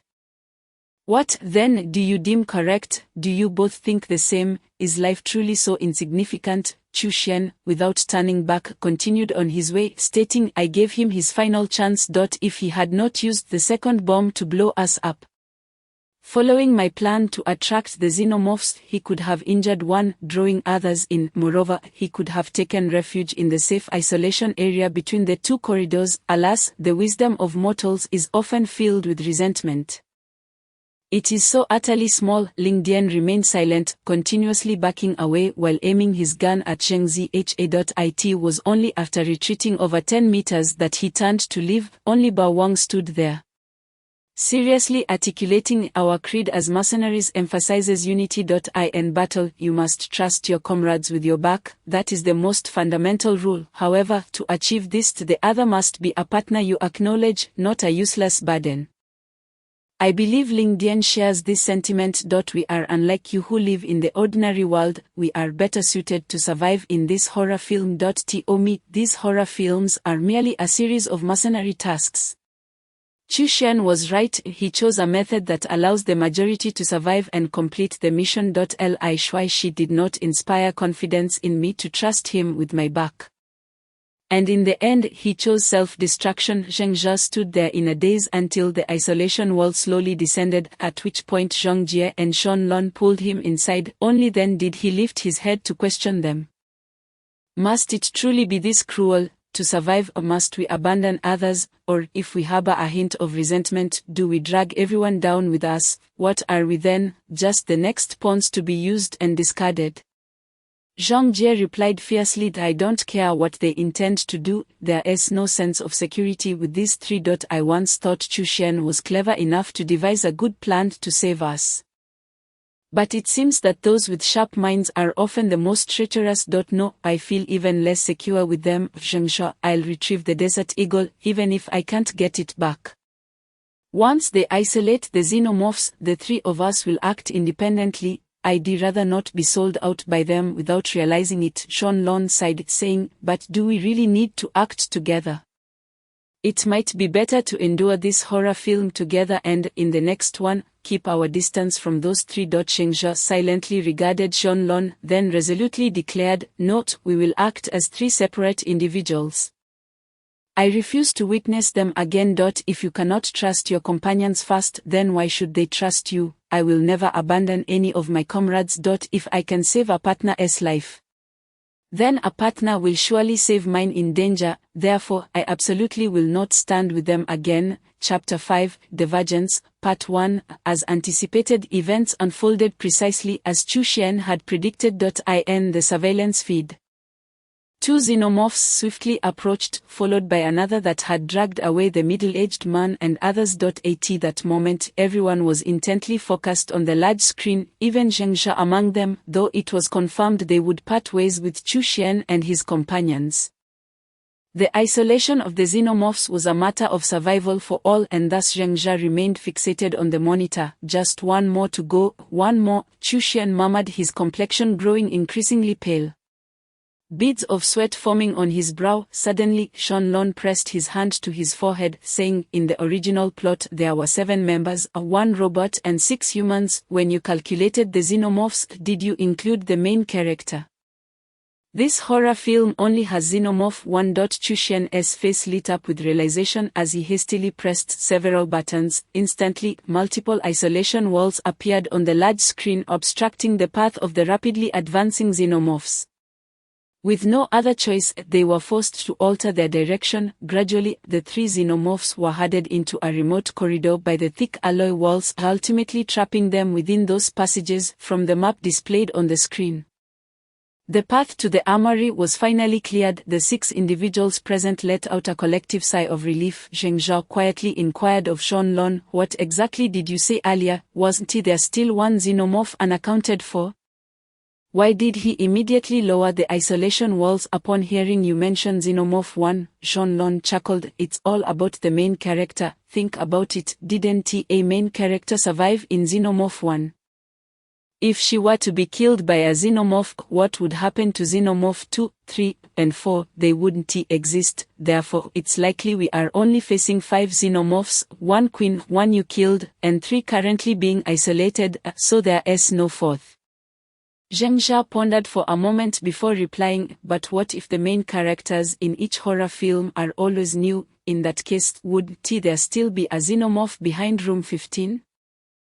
Chu Xian interjected, that is a matter of probability. In any situation, I will always opt for the choice with the highest likelihood. As long as the probability exceeds 50%, it is worth trying. Zheng Jia remarked with a cold smile, even if it costs you your life, to be ambushed by a lacking xenomorph, you would still consider it acceptable. Chu Xian coldly replied, yes, even if it costs my life. It is merely a matter of higher probability for survival. I will always choose the option with the greatest likelihood. You just mentioned my life, right? Do you plan to split up from me now?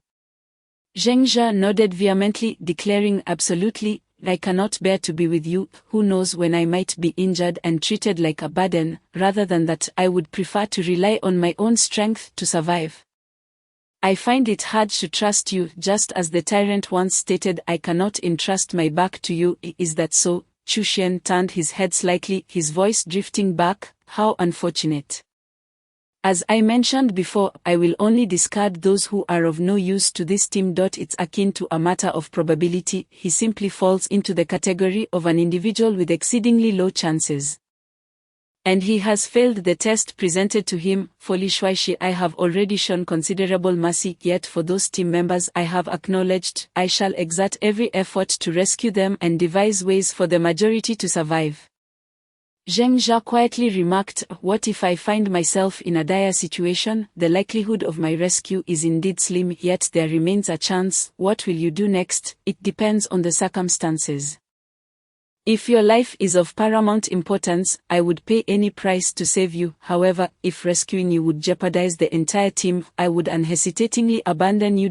Is that so? Zheng Jia fell silent for a while before coldly responding, yes. I comprehend that your approach may be correct from your perspective, yet your method instills fear in me. We can no longer be together. Furthermore, do not presume to equate your safety with that of the entire team. Does such a conceptual substitution not seem despicable to you? You speak incessantly of the team, yet what if it is you who must be sacrificed? You would likely go to great lengths to transfer your role to someone else.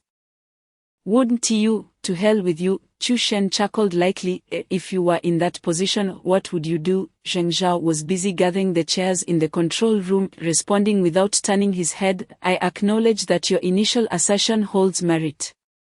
Every team member must contribute to the team. For instance, it is utterly impossible for me to protect those 3 ruffians. Merely refraining from eliminating them is already quite generous. Thus, I will be exceedingly cautious in selecting partners in the future. But once I acknowledge someone as a partner, I will never abandon them. Only then can the team sustain mutual trust. With your perspective of treating people as mere tools, even if you manage to survive, it is likely that you would be the only one who is absolutely safe. Therefore, I refuse to remain in your company. Neither party spoke further. Half an hour later, Chu Xian, 0 Point, and the tyrant were the first to exit the control room. While Zhang Jie and Zhang Lon watched Zheng Jia begin to frantically hurl chairs, Zhang Jie quickly seized him, saying, "Don't be angry, it's not worth it to get upset with such a person." Zheng Jia forced a smile, saying, "I'm not angry, I'm merely preparing my weapons." "You are right, it is pointless to get angry at such a person, which is why I have my own way of fighting."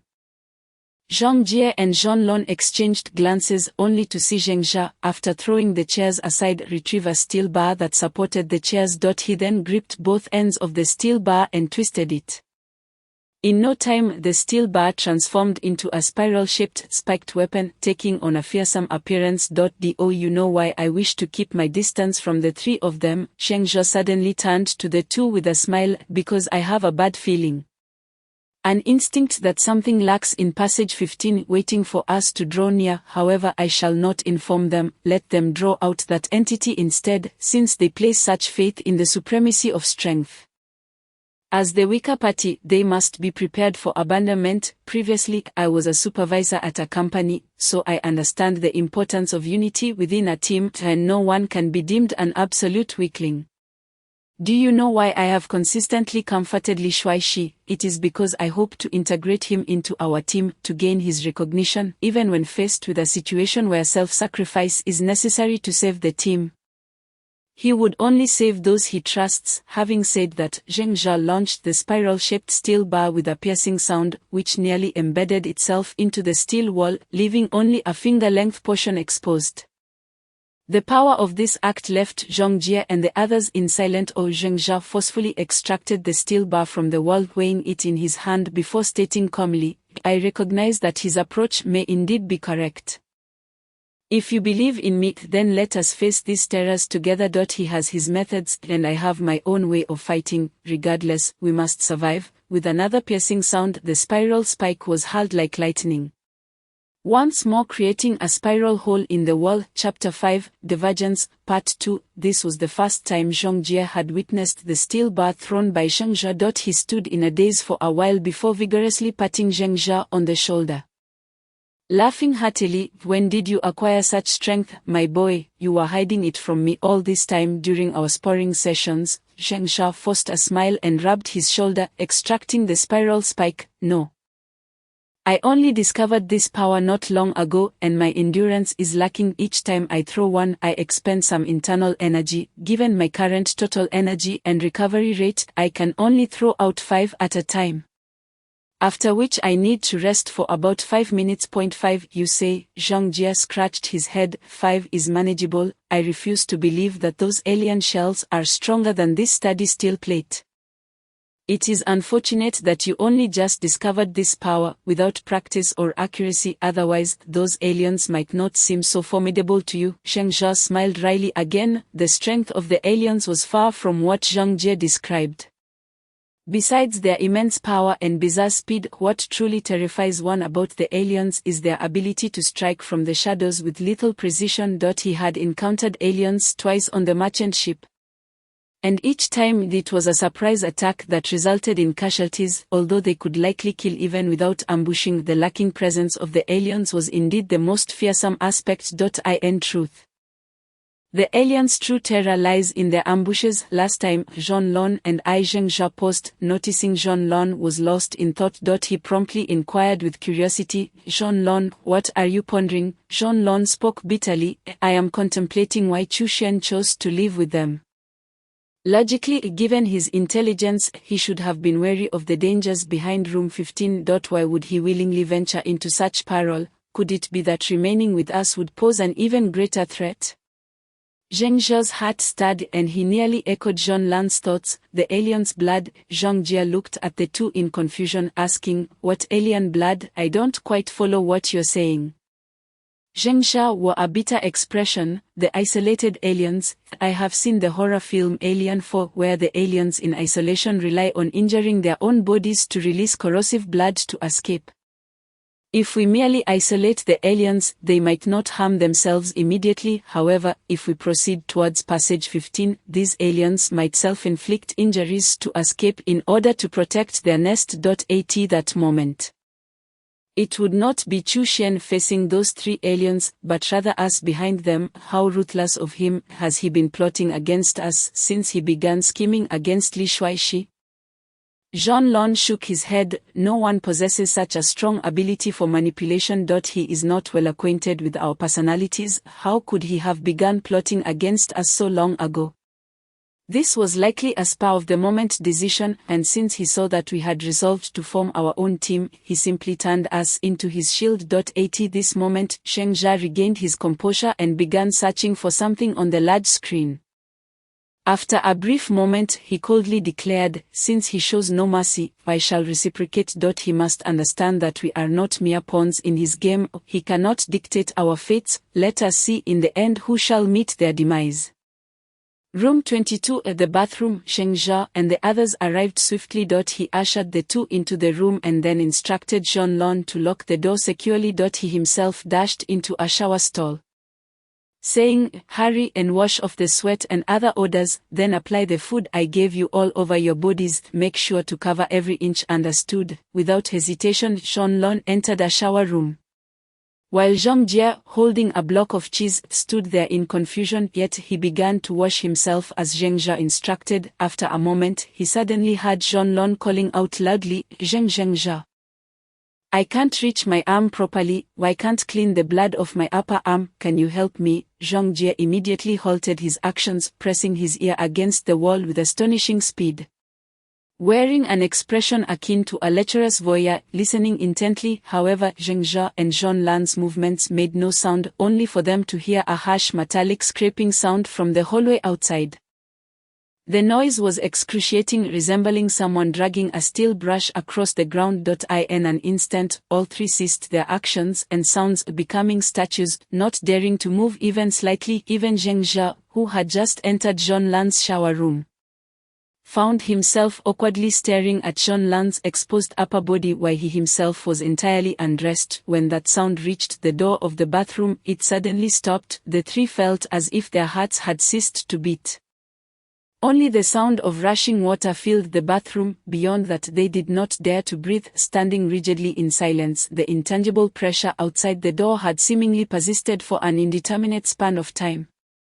oscillating between mere seconds and several minutes. In any case, by the time the sound of steel brushing against the floor receded into the distance, the three individuals had reached a state of near asphyxiation. As soon as they relaxed, they gasped for breath, as though they had never experienced such a liberating inhalation in their lives. Subsequently, they fell silent. Zhang Jie ceased his attempts to eavesdrop on their conversation and began to apply cheese to his body incessantly. The other two remained rigid, scrubbing themselves relentlessly, before each of them smeared some viscous substance upon their skin. Remarkably, this entire episode took less than a minute, illustrating the boundless potential of human beings. At that moment, an excruciatingly sharp sound akin to metal scraping against metal emanated once again from the doorway of the bathing area. The trio packed up, holding their breath, having learned from their previous experience. They were now devoid of the initial tension. True to form, the noise halted at the entrance of the bathing area, yet this time the duration was notably brief. The sound swiftly vanished down the corridor. Zheng Jia felt a surge of instinct and suddenly dashed out of the bathing stall, where he picked up several spiral steel spikes from the ground. Zhang Jie and Zhong Lon popped their heads out of the stall to observe him. Their expressions a mix of confusion. The reaction to the two previous alien encounters had been identical. They hoped for a similar outcome this time, Zhang Jia whispered to the two, and soon thereafter, a faint scraping sound began to approach from the far end of the corridor. The trio's breathing grew increasingly tense, particularly Zhang Jie and Zhong Lon, who were left in the dark about Zheng Zha's intentions. Only Zhong Lon seemed to have a slight inkling of what might transpire. It was precisely this uncertainty that heightened their anxiety and fear. The sound drew ever closer to the bathing area, and they were so tense that they could almost hear their own heartbeats. Zheng Zha's fingers, gripping the spiral steel spikes, had turned pale, and the immense force he exerted had even caused the spikes to bend slightly. As anticipated, the sound came to a halt at the entrance of the bathing area, and Zheng Zha could even faintly detect a low, grating noise emanating from the door. No longer hesitating, he infused all his internal energy and physical strength into the spiral steel spikes and hurled three of them with great force. A series of hissing sounds ensued as the spikes pierced through the iron door, followed by a feral roar from outside. Chapter 5, Divergence. 3. The roar was alarming enough, but it was accompanied by a resounding crash as the door was violently struck. With a single impact, the steel door buckled inward, revealing a significant portion of the alien's body wedged outside. 2 of the 3 spiral spikes found their mark. One pierced the alien's left chest, while the other lodged beneath its neck. Although both strikes were aimed at critical points, they were not fatal. This marked Zheng Zha's second confrontation with an alien, while the situation was slightly improved compared to the last encounter.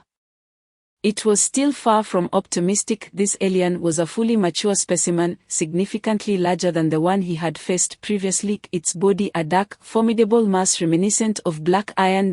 In fact, the spiral spikes had only penetrated a third of their length, leaving a considerable portion still protruding from the alien's exterior. As Zheng Zha beheld the alien's grotesque visage, a shiver coursed through him. The sight of its tail whipping about caused a gaping hole to form in the steel door. A blow from that tail would undoubtedly result in catastrophic injury if it struck a human.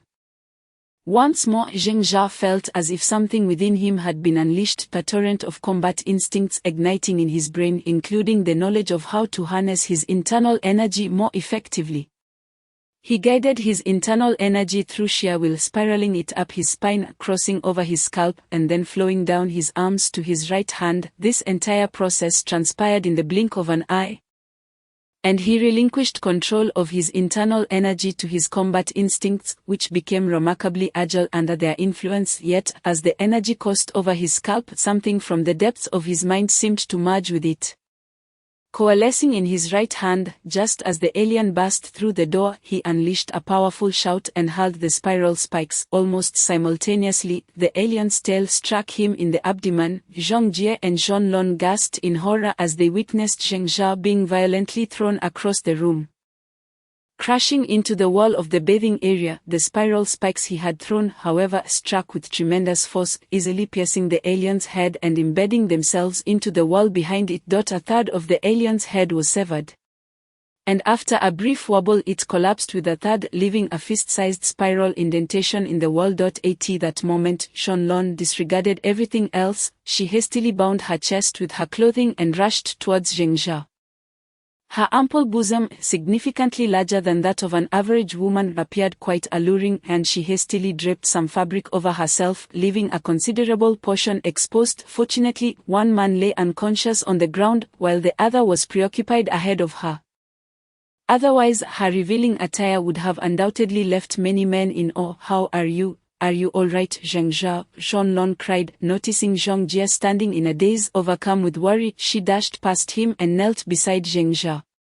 To her astonishment, she found him dazedly lying there, absent-mindedly touching his head with a foolish expression. This infuriated her, and without a second thought, she delivered several sharp slaps to his abdomen, scolding, "You terrified us. Without a word you went to ambush that alien. What if you had failed? You would have put both of us in danger." As Zhengzha winced in pain from her slaps, Shenlong noticed her hands were smeared with blood. Panic set in as she exclaimed, "I'm so sorry, I didn't know you were hurt. I truly apologize." Zhengzha trembled as he withdrew his hands, and they both leaned in to inspect his abdomen, where a gaping wound the width of 3 fingers had opened. Fortunately, it had only breached the skin, and his intestines and organs appeared unharmed. Zhong Jie quickly crouched at the spot where Zhengzha had stood, and to his astonishment he discovered a distinct footprint embedded in the steel floor. Rising to his feet, he exclaimed, "Incredible, you jumped back just as the alien's tail struck you, or else your abdomen would have been severely injured. If I had been standing there, I might have had my intestines crushed." Zhong Jie grew increasingly animated as he rushed to Zhengzha's side, patting him vigorously on the shoulder. "Kid, how did you do that? You were phenomenal. If I hadn't seen you take down that alien with my own eyes, I might have thought it was the work of a martial arts master. My goodness, please teach me how you did it." Zhengzha gasped at the forceful pats on his shoulder and managed a wry smile. "Guys, let's focus on binding my wound fast. At this rate, I'll bleed to death," he added, "and someone should probably tidy up their appearance." Shenlong paused, suddenly aware of her disheveled state. Her face flushed with embarrassment as she shot Zhengzha an annoyed glare before hurriedly retreating into the bathing stall. Zhengzha retrieved bandages and a hemostatic spray from his ring, and with Zhong Jie's assistance he managed to secure the wound tightly. When Shenlong re-emerged from the bathing stall, Zhengzha urgently instructed them, "There is no time for detailed explanations. Zhong Jie, carry me towards Chu Xian and the others. No matter what happens, don't stop." "Shenlong, my right hand is completely incapacitated. Please take the remaining spiral steel spikes. Make sure to keep pace with us." Zhengzha was convinced that the secret to unlocking the genetic lock lay in the presence of crisis and fear. However, ordinary flesh could not withstand the tremendous force unleashed upon unlocking the genetic lock. For someone like him, whose body had been enhanced, the effort to unleash his full power had resulted in a catastrophic fracture of his right hand. The agony that would follow felt as though it would lead to a semblance of death. What then awaited an ordinary person? This was a double-edged sword, injuring both foe and self, and it could only be unlocked under extreme peril. In the face of a terror akin to despair, one could say that unlocking the genetic lock was humanity's final struggle against death. Fortunately, Zhengzha had discovered a potential method for harnessing bloodline energy. He lay on Zhong Jie's back, chuckling bitterly as he spoke. Before he could finish, the sensation of impending doom surged from his innards, radiating throughout his body. He began to convulse violently on Zhong Jie's back, the intense pain rendering him unable to speak, his muscles feeling as though they were tearing away from his body. Blood poured from his abdomen, and the already congealed wound split open once more, crimson droplets cascading down his thigh and onto the floor. Chapter 6, The Compromise of Chu, Part 1. Zhengzha's suffering came swiftly and departed just as quickly. Aside from his physical weakness, the anguish seemed to impart little lasting damage upon him. Once the torment subsided, Zhong Jie and Shenlong hastily laid him upon the ground, both producing bandages and hemostatic spray. After a frantic dressing of his wounds, The bleeding from the gaping hole in his abdomen was finally staunched. Zhengzha allowed them to tend to his injuries, his ears attuned to the sounds around him. Once the bandaging was complete, he murmured to them, "I heard gunfire. Zhang Jie, did you hear it as well?" Zhang Jie paused momentarily, then quickly packed up his ears to listen intently before nodding in affirmation. "Indeed, I faintly heard the gunfire." "Does this mean they succeeded? Have they found the weapons in the armory?" Zhengzha offered a wry smile. "They must have located the firearms, but I suspect they are currently engaged in a standoff with those two aliens. Otherwise, the gunfire would not be so intense." "How many grenades do you have left?" "Hand them all over to me." "Shanlong, pass me the spiral stinger you have on hand." Both Zhang Jie and Shanlong were momentarily taken aback. Zhang Jie, with a rueful smile, spread his hands and said, "I have none left. I gave all my grenades to them earlier, those scoundrels." However, Shanlong rummaged through her pocket and produced 2 grenades, smiling as she said, "Fortunately, I had the foresight to keep a couple." "What do you intend to do with them?" "These are the last 2. Zhengzha also retrieved 2 grenades from his special ring, biting down on the safety pin of one. He cast a glance at Zhang Jie and Shanlong before hurling the grenade forcefully. The ensuing explosion sent both Zhang Jie and Shanlong sprawling to the ground. "Now we have a rough estimate of the explosion's timing," Zhengzha remarked, watching intently as the grenade detonated. Without turning back, he instructed Zhang Jie, "Quickly, tear some long strips from your clothing and bind the grenades to the spiral stingers. Make sure to secure them tightly."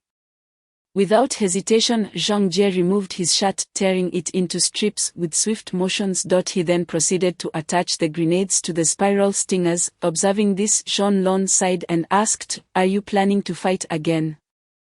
"You're already injured." Zhengzha turned back, offering a reassuring smile. "It's all right." The sound of that last explosion was quite loud. They must have all heard it. While I cannot speak for the other 2, given Chu Xian's intellect, he will undoubtedly engage the aliens with all his might. I simply need to launch a surprise attack from behind them. Furthermore, by binding the grenades to the spiral stingers, as long as I can pierce the aliens before they detonate, the explosive force will surely inflict substantial damage. Shanlong sighed again but remained silent, while Zhang Jie, busy binding the grenades, interjected, "I realize now that I previously underestimated you. Zhengzha, you possess an innate talent for combat.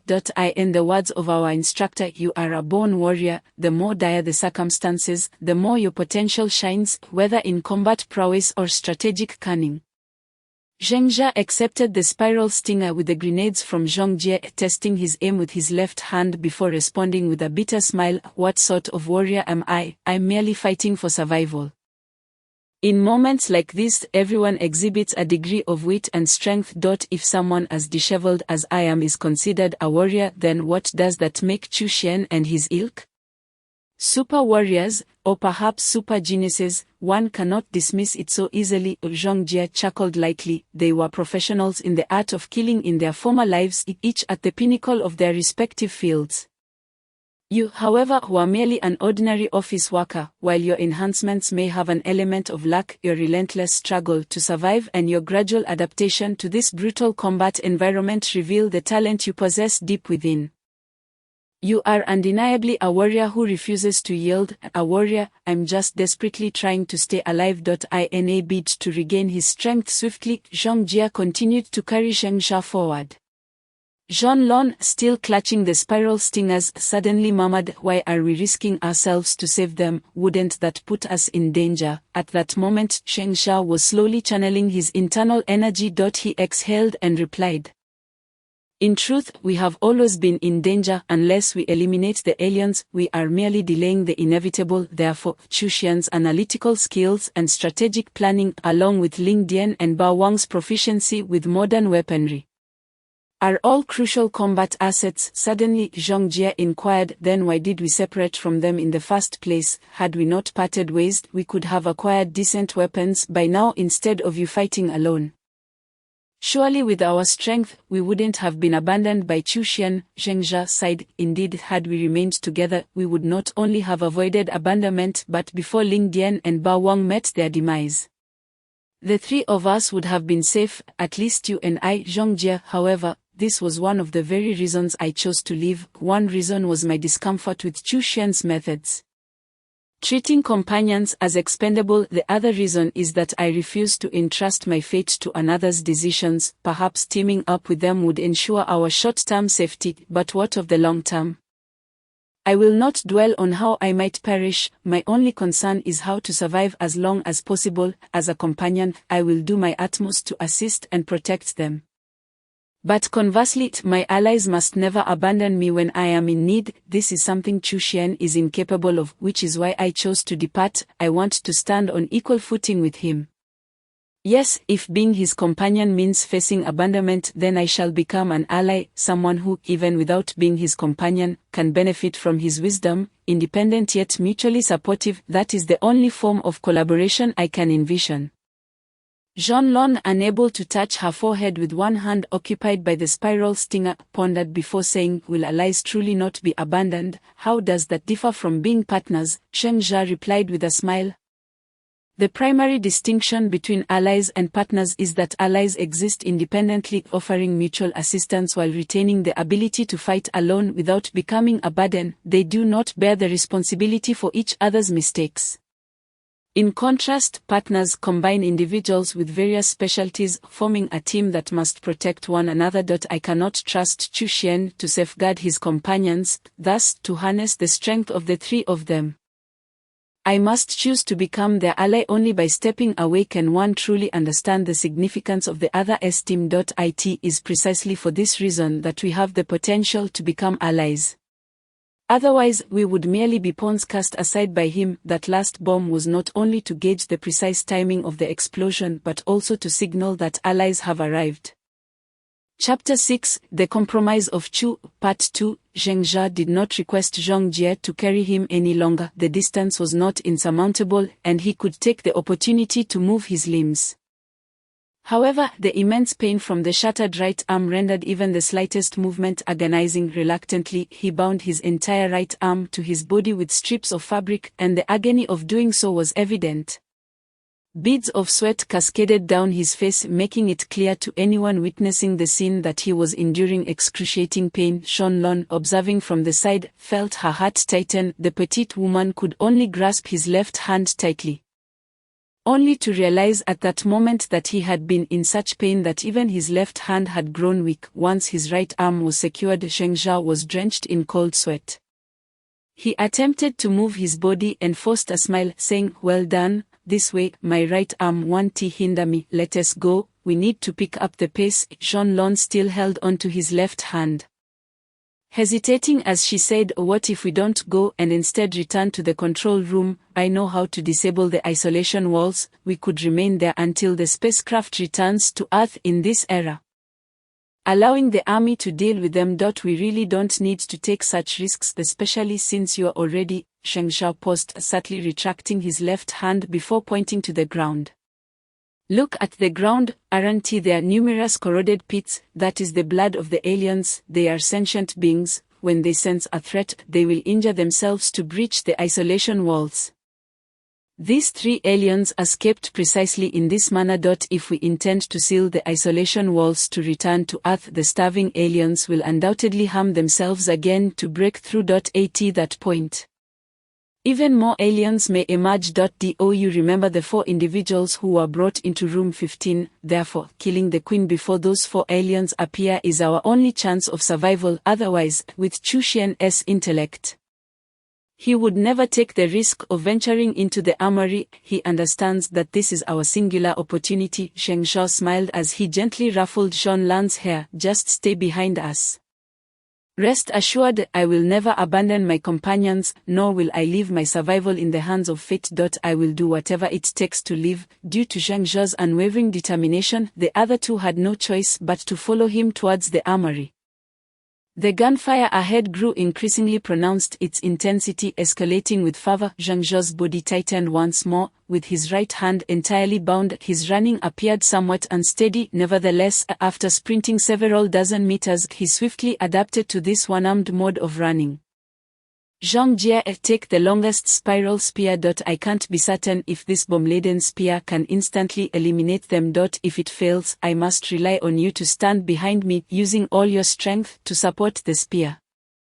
I will shield you in the front, blocking any alien tails or tongues with the spear. However, you must keep the spear thrust against the alien. It must not come close to me.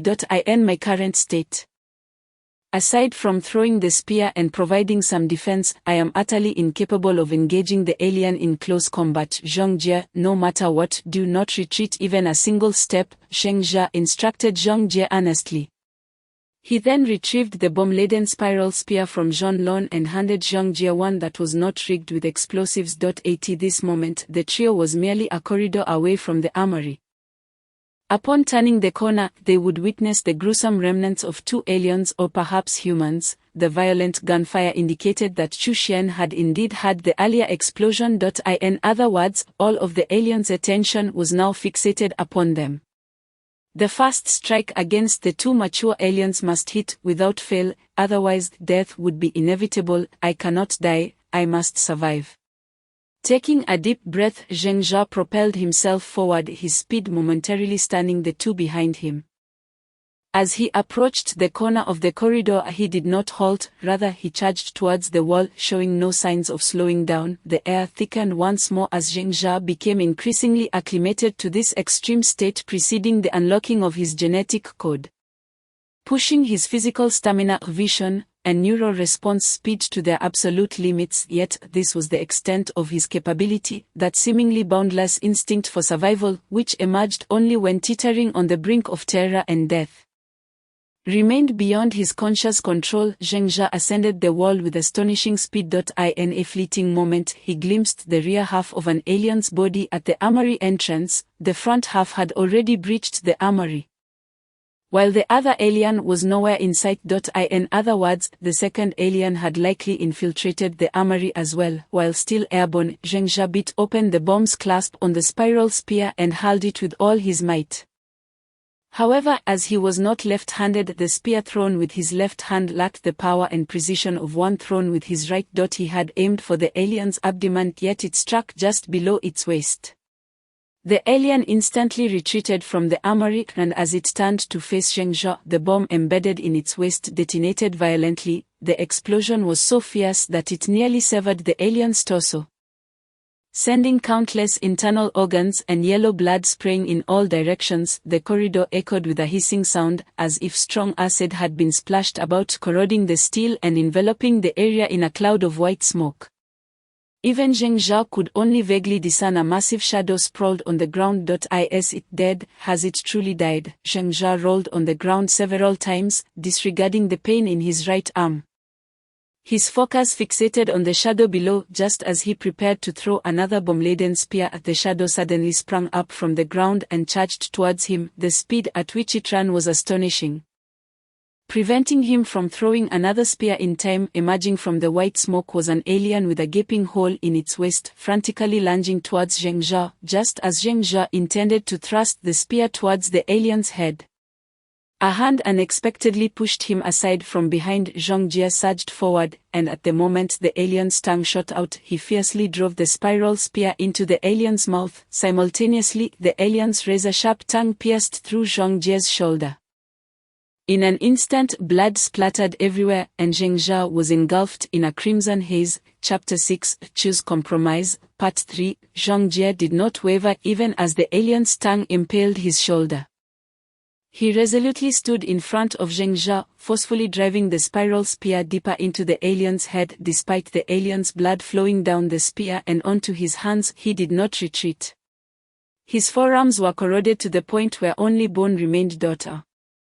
Zhang Jie pressed on, driven madly to push the spiral spear into the alien's skull as the corrosion advanced up his arms, leaving nothing but bone by the time it reached his elbows. Fortunately, Zheng Jia reacted swiftly, yanking Zhang Jie backward. The spear, now largely corroded, had only a small section remaining intact, but it too was on the verge of disintegration.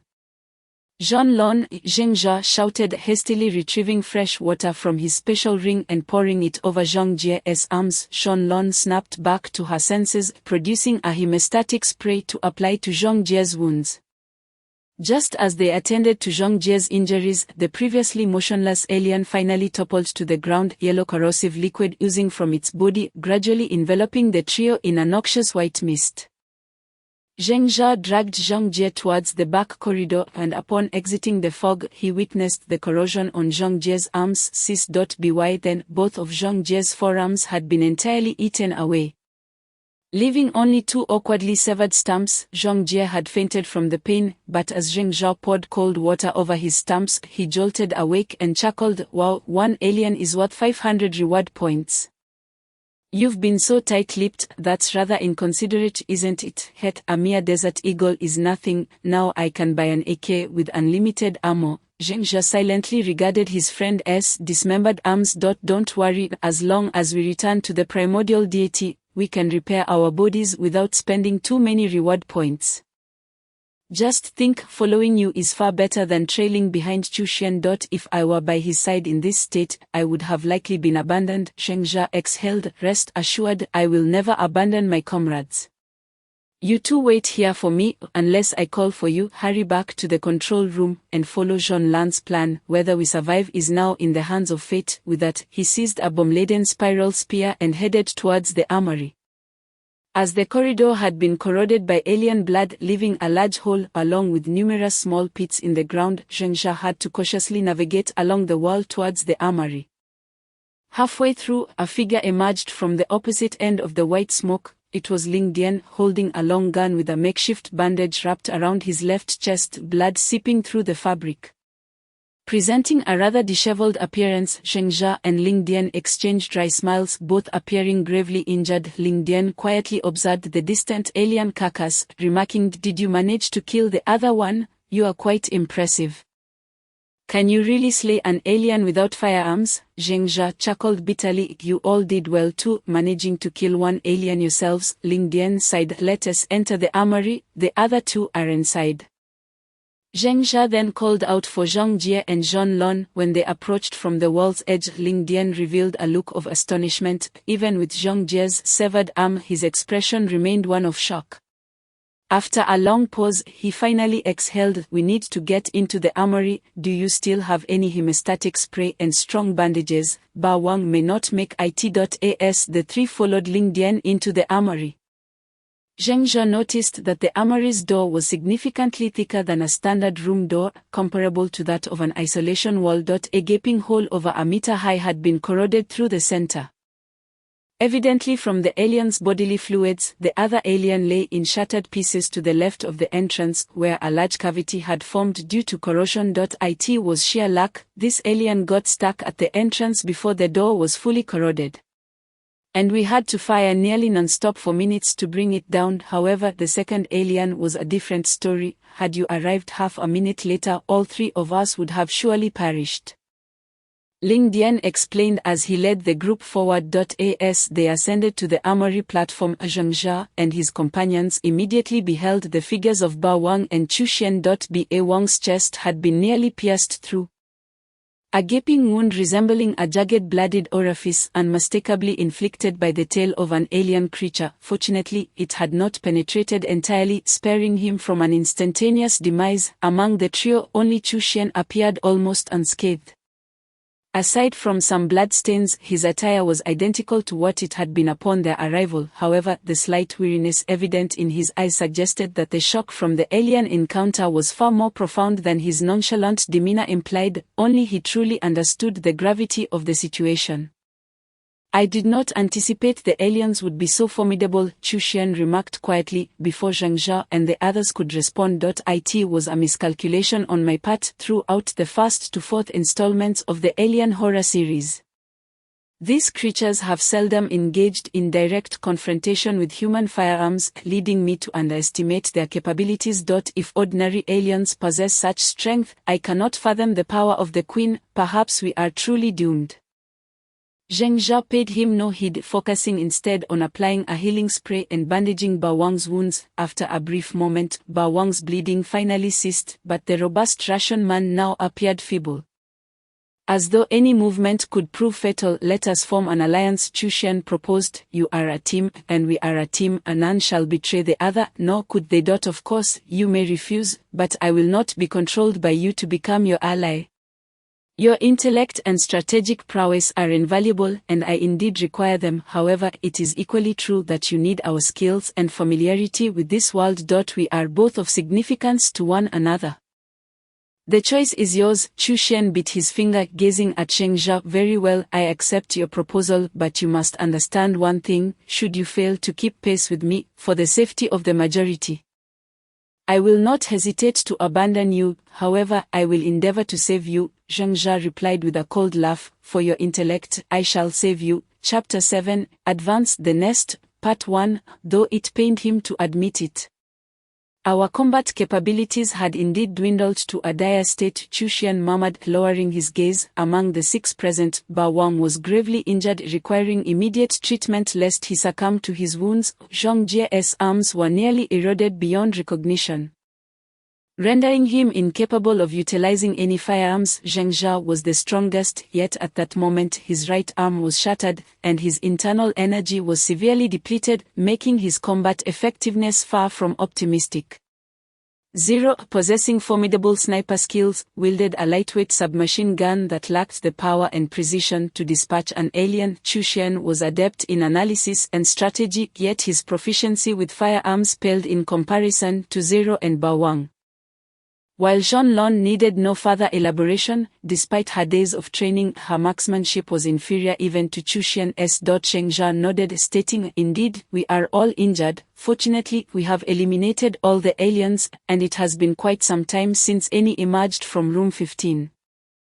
Suggesting that only the queen remains, Chu Xian replied, even that one queen is sufficient to annihilate us all. We are practically powerless against it. The queen is approximately 3 times the size of a regular alien, and I estimate its carapace to be at least double the thickness of an ordinary alien's. Such thickness cannot be penetrated by standard ammunition. Perhaps heavy weaponry, high-precision sniper rifles, or armor-piercing rounds could inflict damage.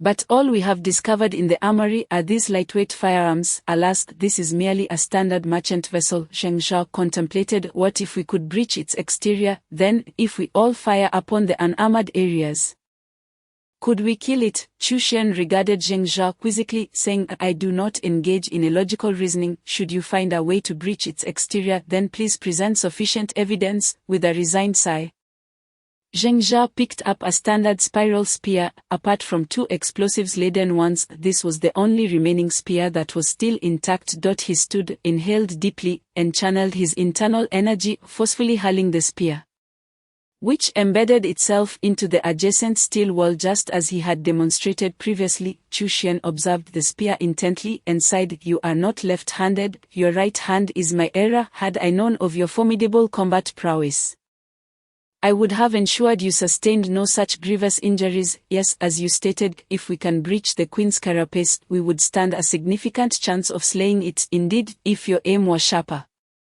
striking its head could potentially result in an instant kill. Zheng Jia smiled wryly, I cannot aim with such precision, given that I am attacking with my left hand, and my stamina now permits only 1 or 2 more throws. Rather than risk hitting the queen's head, it would be more pragmatic to target its body. Indeed, Chu Xian nodded, hitting its body presents a higher success rate. Our chances of killing the queen are approximately 30%. Which is quite favorable enough to justify this venture. Now, let us assign our tasks. Zheng Jia, suddenly, Zheng Jia interjected, hold on, you need only concern yourself with your companions. We shall delineate our responsibilities. We will focus on breaching the queen's carapace and providing fire support, while you will be tasked with protecting us and also providing fire support. How does that sound? Chu Xian bit his finger thoughtfully. Is this what you call an alliance? Very well, as long as we each handle our respective duties. I accept your proposal, however, please take note, with this arrangement I shall no longer need to devise plans solely for your protection, we shall equitably share the risks. Zheng Jia chuckled coldly. That is precisely the fairness we require. Why must we rely on your protection? Is it merely to ensure you can later betray us? What a jest. We need your intellect, and you require our strength. Our relationship is that simple. Chu Xian refrained from further comment. Silently retrieving various weapons from the armory, explaining their strengths and weaknesses as well as their usage to Zheng Jia and his companions, eventually Shan Lon selected the infinite ammo Desert Eagle that Zero had not utilized. While Zheng Jia opted for a short-range, more powerful semi-automatic rifle once he saw that Zheng Jia and the others had armed themselves, Chu Xian remarked, "In truth, we are quite fortunate. Had time advanced another day or two, we would have faced not 3 aliens, but 7. Those 4 individuals are likely already host to parasites, so we must eliminate the queen in the shortest possible time, otherwise, once those 4 aliens hatch, our current state will surely spell our doom. Additionally, there is one more point to consider. Once we injure the queen and it begins to bleed, we must dispatch it as swiftly as possible. The blood of the aliens is highly corrosive, and the queen's location is perilously close to the edge of the merchant vessel. If its blood were to corrode a significant hole, we could be sucked into the void of space.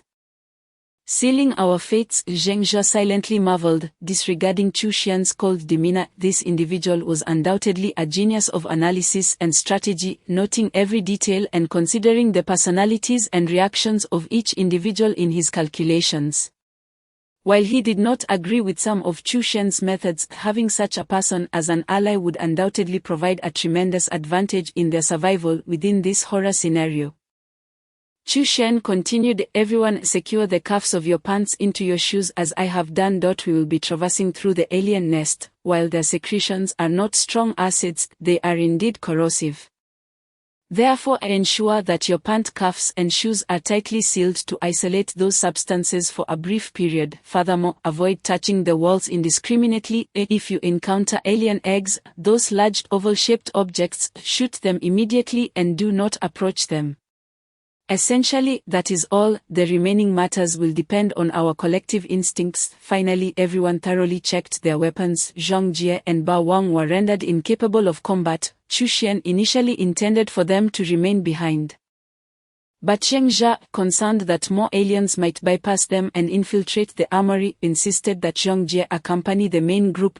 As for Bao Wang, being a member of Chu Xian's team, he was to remain alone, surrendering his fate to the whims of destiny. As Zheng Jia stepped out of the armory, he glanced back at Bao Wang, who had fallen into a semi-conscious state. A sense of melancholy enveloped him as he shifted his gaze back towards the dimly illuminated corridor beyond room 15, which led to the alien nest, a foreboding entrance that seemed to beckon towards either death or the conclusion of their horror. Chapter 7, Advance the Nest, Part 2. The 5 ventured into the depths of the 15th corridor. And indeed they encountered secretions resembling thick mucus along the passageway, which had corroded the steel beneath. Fortunately, the acidity of these substances appeared to diminish over time. Chu Xian cautiously touched the secretion at the corner of the wall with his finger.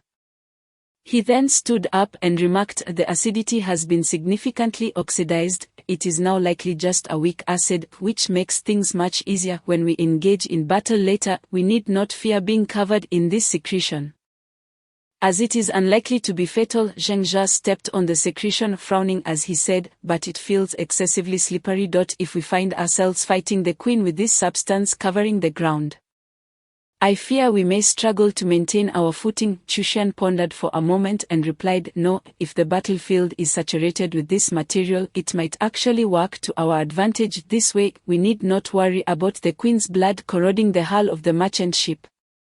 That could be considered a favorable condition, given the obstacles to our movement. I would prefer a battlefield blanketed in this thick substance." Zheng Jia let out a bitter laugh and looked at Chu Xian, saying, "To be honest, what are the odds of us surviving this horror show?" Chu Xian glanced at him and replied coolly, "I said there is a 30% chance, and that is assuming your shots are guaranteed to hit.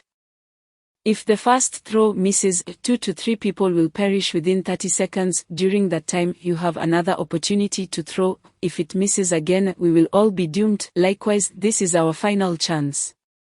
If we do not seize this opportunity, we will all die in 3 days.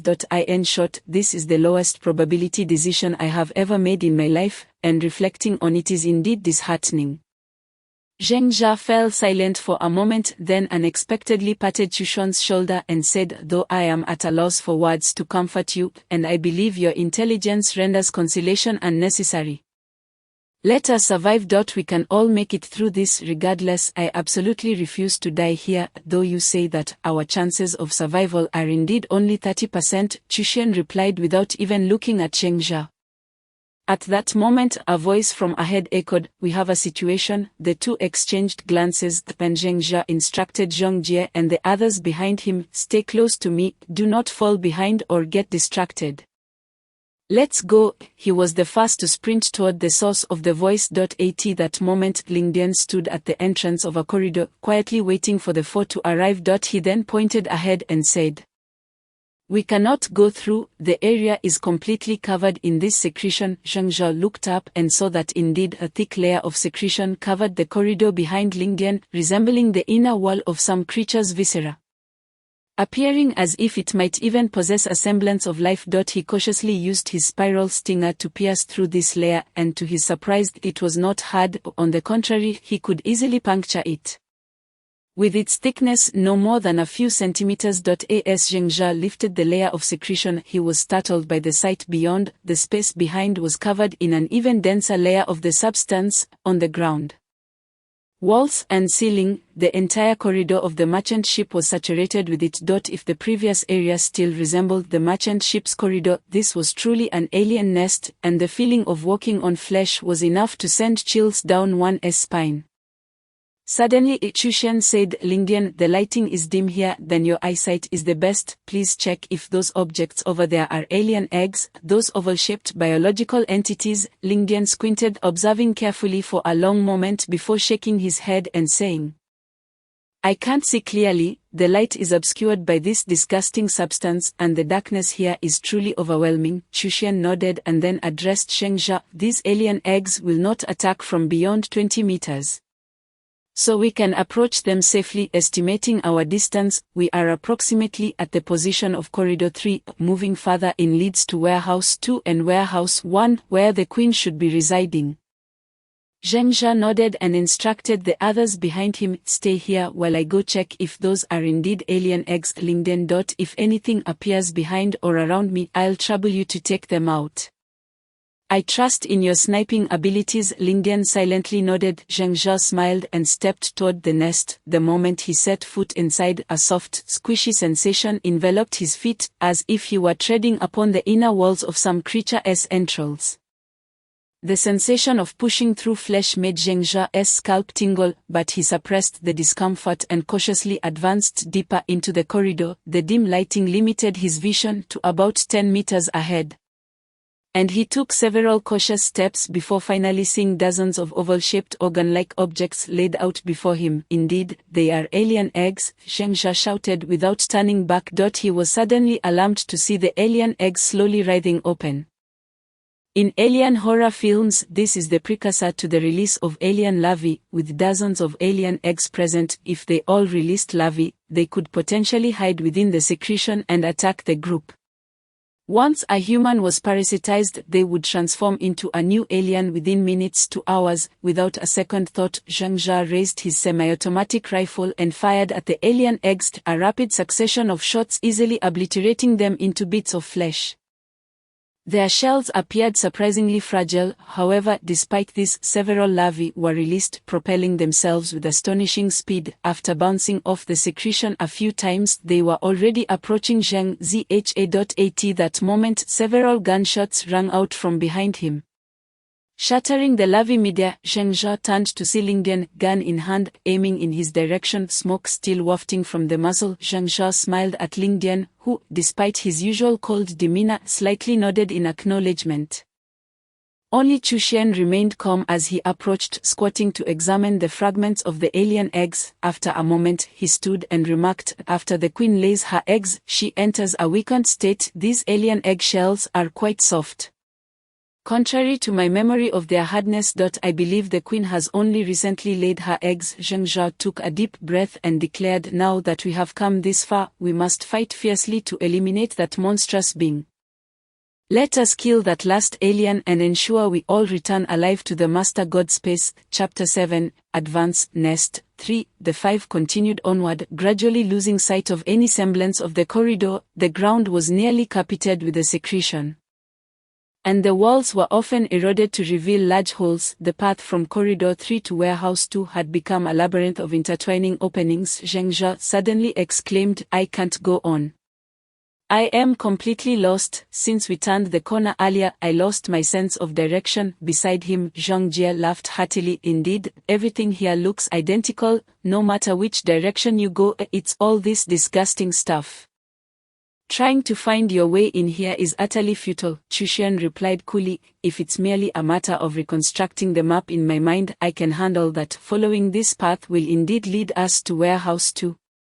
But I wonder if it is prudent to proceed directly into it." Zheng Zhao interrupted him, saying, "Prudent? There are 5 of us here, each one a final combatant. Don't think you can persuade the majority to agree with you using words and then force the minority to act as bait. Do you know what it's called when the majority bullies the minority under the guise of fairness? It's called fascism. Damn it, if you want to be the bait, I'll agree immediately. But don't treat other people's lives like a game." Chushen replied unfazed, "I can be the bait, but can you guarantee that you will kill the queen the moment she reveals herself? Since you object to having someone scout ahead, then present another plan. I am all ears."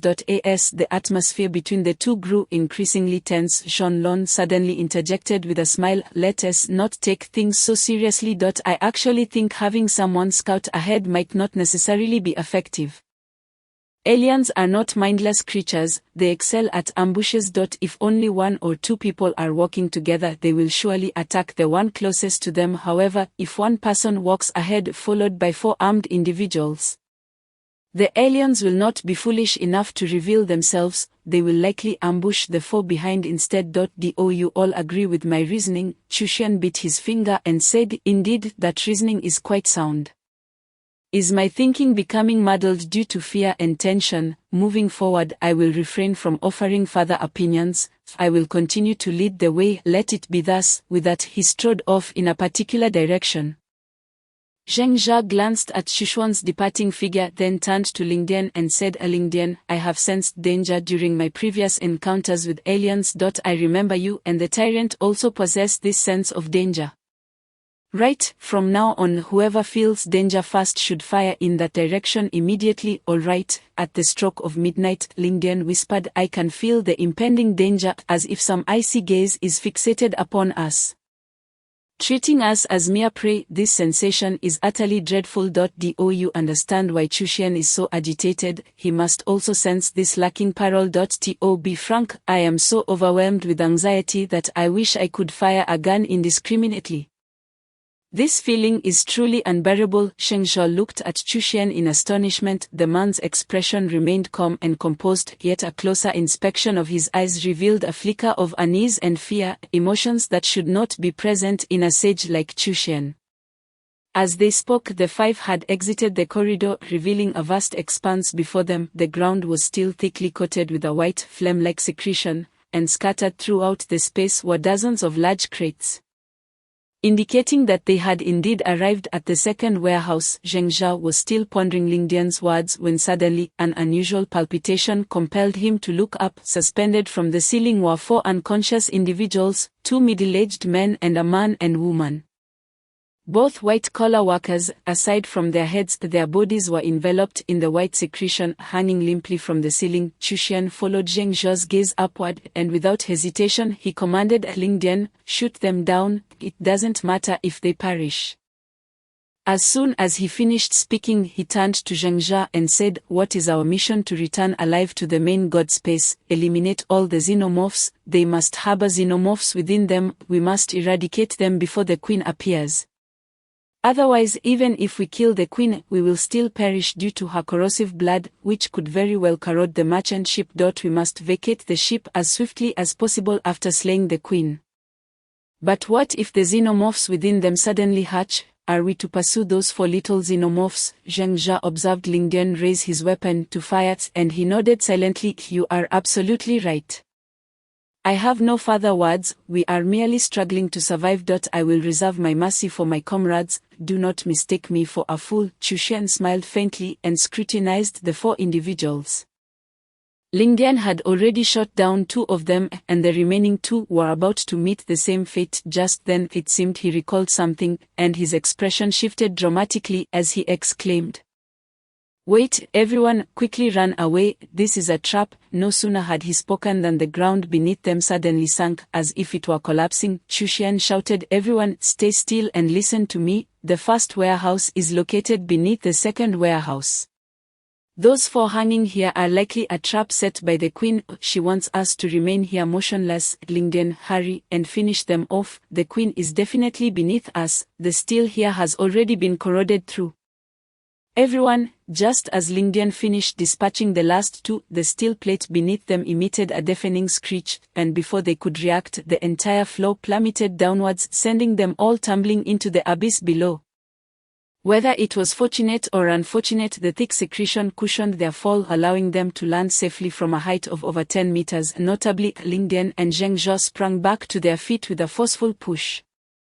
As soon as Zheng Jia sat up, he began to fire wildly at the ceiling, sensing that danger was imminent and that it loomed directly above him. Since the onset of this horror, he had experienced several premonitions of danger, but none had been as intense as the one he felt now. It was as if a blade was slicing through the air toward him. Indeed, a colossal shadow crashed down from the ceiling with a thunderous roar, landing mere feet from the 5 of them. Upon closer inspection, Zheng Jia realized it was an enormous xenomorph, exaggerated in size, 3 times that of a standard xenomorph, towering at 7 to 8 meters. With a tail extending over 10 meters, this creature was the embodiment of nightmares. Zheng Jia barely registered its movements before the xenomorph's tail struck his abdomen with a ferocious force, sending him flying over 10 meters away, leaving him in a state of unconsciousness. Chapter 8, A Fight for Survival, Part 1. This creature was the queen. Moreover, this queen was far larger than any depicted in films, a true behemoth, exuding an intimidating presence merely by standing before them. The queen's speed was astonishing. In the blink of an eye, her tail had already sent Zheng Jia hurtling through the air, and with a resounding crash, he landed far away. It was only then that the others regained their senses. But they found themselves directly beneath the queen's maw, with no avenue for escape. Ling Dian reacted swiftly. As Zheng Jia was flung away, he rolled to the side of the queen and unleashed a barrage of gunfire at her head. The bullets struck the queen's armored exterior, ricocheting off with a shower of sparks, illustrating the formidable hardness of her shell. Fortunately, Ling Dian's aim was true, and several bullets found their mark against the queen's massive tongue. Erupting in a series of dull thuds and causing her to roar in rage, she pivoted, swiping a claw at Ling Dian, who narrowly evaded the attack, but not before the queen's claw left a deep gash across his back, blood gushing forth. Chushen was the second to react, his normally placid gaze sharpened as he brandished 2 heavy pistols and charged toward the queen. From a few meters away, his bullets struck the queen's tongue with precision, shattering the tip into fragments. The queen's roar intensified, and with a furious lash of her tail, she struck Chushen's left shoulder, propelling him over 10 meters away with a resounding crash against a shipping container, embedding him into the metal surface, an indication of the sheer force behind the blow. Ling Dian's gunfire never ceased, the relentless sound echoing as he maneuvered around the queen, attempting to dodge her tongue and tail. Yet, despite his speed, he could not outpace the massive creature. In an instant, the queen turned, and as Ling Dian attempted to roll away, her claw seized his left shoulder. Simultaneously, her enormous tongue lashed out, slicing through his right shoulder, obliterating it entirely. Ling Dian screamed in agony, blood pouring from his mouth as a portion of his lung was torn away by the queen's attack, causing him to cough blood uncontrollably, unbeknownst to him whether it was a stroke of luck or misfortune.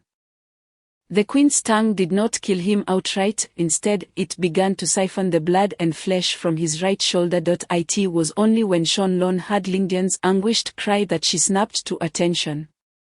Her hands trembling as she gripped her desert eagle, without a second thought, she began to pull the trigger recklessly, knowing that her weapon had infinite ammunition. The sound of gunfire erupted as the bullets struck the queen's shell, creating dozens of small indentations, albeit without causing significant damage. The queen, enraged, cast Lingdian aside and turned her attention toward Shanlon and Zhongjie. Unleashing a deafening roar, Zhengzha had not perished, although he had been caught off guard by the queen's tale. His physical resilience was far greater than that of an average person. The queen's tail had merely torn open his abdomen and severed his intestines, yet he remained intact. This was a fortunate turn of events amidst the calamity. Upon hitting the ground, Zhengzha found himself in a state of rigidity. Aside from the pain, he was unable to move. He could only fixate on the queen's actions on the battlefield, from Lingdian's desperate assault to Chushian being flung away, to Lingdian suffering the loss of his shoulder, and now the queen's focus shifting toward Shanlon and Zhongjie. Anxiety swelled within him, and as blood flowed from his severed intestines, his consciousness began to fade. I will die, I am about to die. No, I refuse to perish here. I want to live, to return to the real world, to go back with Luoli. No matter what, I must survive, I cannot die. Zhengzha felt that familiar sensation of something unlocking within him. As a torrent of information surged into his mind, how long he could survive in this severely injured state, how to restore his combat effectiveness, the brief application of bloodline energy in his mind, and most importantly, how to continue living. Zhengzha rose abruptly, instinctively channeling the vampiric energy coursing through his veins, which significantly heightened his vitality for a brief period. He grasped his intestines, knotting them with fervor, binding the severed ends together in a chaotic manner to prevent any hindrance to his subsequent actions. The agony he endured was beyond the comprehension of an ordinary person. However, at this moment, it felt akin to a stimulant, with the intense pain constantly invigorating him, keeping his senses alert. The queen was now charging towards Shanlon and Zhongjie, her massive claws descending upon them from the air. Zhongjie, the quickest to react, collided with Shanlon and rolled towards the ground, yet no matter how swift he was, he could not outpace the queen. Shanlon managed to evade, but Zhongjie had only rolled halfway when he was seized by the queen, her claw piercing through his left chest. He coughed up copious amounts of blood, uncertain if his heart had been injured, leaving him in a state of near oblivion. Zhengzha's eyes gleamed crimson as he unsheathed the spiral stab bomb from behind him, shouting as he charged towards the fray with astonishing speed, each stride covering several meters. As he approached the queen, he leaped into the air, astonishingly soaring over 3 meters high. With a swift motion, he beat down on the bomb's safety pin before driving the spiral stab deep into the queen's midsection. Even as her claw sent him hurtling away, the explosion erupted with a thunderous roar. The queen's mournful wail accompanied the blast, a substantial chunk torn from her flank. Chapter 8: The Desperate Struggle, Part 2. Zhengzha was thrown several meters away but did not collapse to the ground. Instead, he propelled himself forward again towards the queen, undeterred by the blood soaking his right arm. The queen's earlier strike had ensnared his right arm, and with a violent tug, it had nearly severed it. An overwhelming wave of pain surged through him. A typical person would have succumbed to unconsciousness, but Zhengzha had temporarily unlocked his genetic lock. In that moment of agonizing pain, he instinctively dulled the sensation. Yet he was acutely aware that time was not on his side. Blood, yes, blood. A person loses consciousness after exceeding 1/5 blood loss, and more than 1/3 could be life-threatening. Zhengzha was oblivious to how much blood he had lost. During previous encounters with ordinary mutants, he had continuously sustained injuries and bled profusely, coupled with the massive hemorrhage from his ruptured intestines and the slight bleeding from his right arm's fracture. The volume of blood within him had undoubtedly reached a perilous threshold. This blood loss was merely one of the dangers he faced. The other was the impending collapse of his genetic structure due to the unlocked genetic lock. Each time he released it, the ensuing agony was indescribable. Besides the torment, he felt as though his body was on the verge of disintegration, a primal realization. Ordinary beings could hardly unlock their genetic locks without dire consequences. As such drastic genetic fluctuations posed the gravest threat to their existence. In this encounter with the Queen, he had unlocked his genetic lock to a far greater extent than before. He understood that time was running out. Severe injuries, blood loss, a genetic collapse, any one of these could obliterate him from existence. If he failed to fight for his life, the Queen need not lift a finger. He was already teetering on the brink of death. He had to conclude this battle within 3 minutes. It was a matter of either his demise or hers. Zheng Jia charged towards the location where he had dropped his rifle previously. Another spiral stab bomb lay in Zhong Lan's hands. Given the distance, the rifle's location was evidently more advantageous. Moreover, a significant portion of the Queen's exterior had been blown away, rendering even a rifle capable of inflicting substantial damage. The only concern was the Queen's terrifying offensive capabilities. Her strength and speed were such that any contact could prove fatal. The Queen emitted a mournful cry. The bomb's power was neither insignificant nor overwhelming. It likely had detonated within her body, for if it had exploded externally, it would not have been sufficient to breach her formidable exterior. Seeing Zheng Jia rushing towards her once more, the Queen let out a ferocious roar. Raising her tail to strike at him with a velocity that defied the naked eye. At that moment, Zheng Jia had just retrieved his rifle from the ground. The sound of wind slicing through the air was upon him.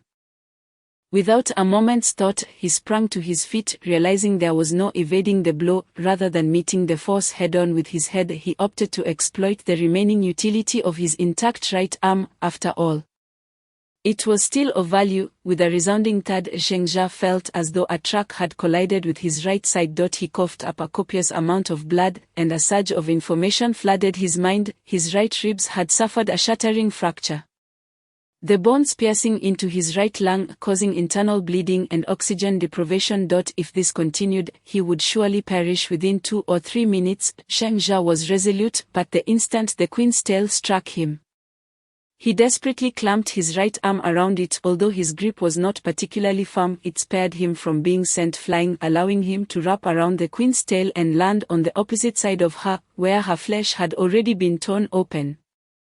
Upon landing, Zheng Jia immediately aimed his rifle at the gaping wound in the Queen's side, firing several shots in rapid succession. Yellow blood splattered from the wound, while this liquid might terrify others with its corrosive properties. Zheng Jia's physique seemed somewhat resistant to its acidity, merely resulting in superficial burns rather than the horrific injuries sustained by Zheng Jia. The true danger lay not in the blood but in the Queen's imminent retaliation. Gritting his teeth, Zheng Jia leaped towards the Queen. Having resolved to take a reckless gamble, Zheng Jia leaped into the breach in the Queen's side, planting his feet firmly within her flesh. Blinded by rage, he thrust his rifle into the Queen's body, firing frantically. The sound of gunfire echoed, and he could not ascertain the extent of the damage inflicted upon her, yet the Queen's wails were gradually diminishing. After firing more than a dozen rounds, Zheng Jia was finally dislodged from her side. Before he could hit the ground, the Queen's claw seized him, piercing through his left chest, and once more, he erupted in a torrent of blood. Zhong Lan, hand me the spiral stab bomb. At that moment, Zheng Jia was utterly drained. Those last actions had nearly exhausted every ounce of his potential. His internal energy was nearly depleted, and the vampiric energy was solely sustaining his life. His consciousness began to fade, and he clung to the fierce will to survive, yet that resolve was waning. Zhong Lan, seemingly the least injured among them, had a wound on her shoulder that paled in comparison to the others. Upon hearing his call, she immediately sprang up, disregarding the Queen's ferocious visage as she sprinted toward her. In that instant, gunfire erupted once more from the Queen's side. Ling, bloodied and crawling on the ground, was firing his submachine gun recklessly at the Queen's wound, but he could hardly unleash any rounds before being struck by the Queen's tail, sending him flying. His insides appeared to be spilling forth.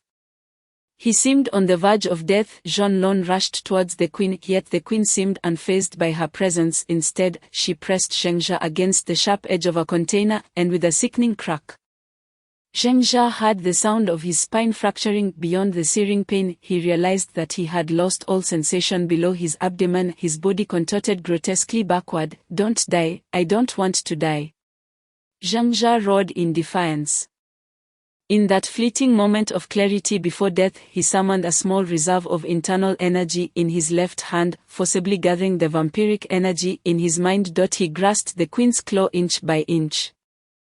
The corrosive properties of the vampiric energy manifesting for the first time as he tore 5 bloody punctures into her claw. Zheng catch, Zhong Lan's speed was limited, and upon witnessing Zheng's body twisted in agony, she threw herself forward, hurling the spiral stab bomb towards him. Just as she released it, the queen's tail pierced through her chest, creating a gaping wound that penetrated deeply, affecting her spine. It appeared that this young girl was also on the brink of death.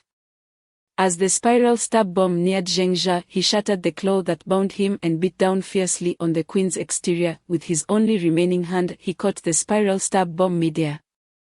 But at that moment, the queen's other claw came crashing down. With a sickening crunch, Zheng's lower body was obliterated. He had been torn in two. Chapter 8: The Desperate Struggle, Part 3. Zheng felt no pain throughout his body. He clung tightly to the queen's claw, terrified that if he loosened his grip, he would plummet to the ground. Now, he was without legs. Should he fall, he would surely perish. Even wielding the spiral stab bomb would be futile. He could not simply float and stab at the queen, could he? This was his final opportunity. Consciousness began to blur, and Zheng felt an overwhelming chill enveloping his entire body. He recognized this as a harbinger of impending death.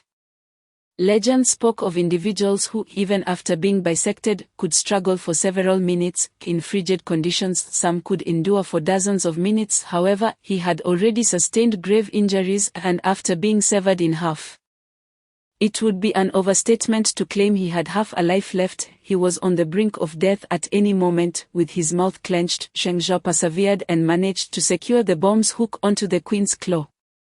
With a forceful tug, he dislodged the hook from the spiral stab bomb, but before he could proceed, a fierce gust of wind surged towards him. Without needing to look, he knew it was either the claw or the queen's tongue that was aimed at him. Regardless, that fierce wind was headed straight for his head. Bang, bang, bang. The gunfire echoed from a nearby container, not far from where the queen and Zheng stood. Chu Xian trembled as he stood there.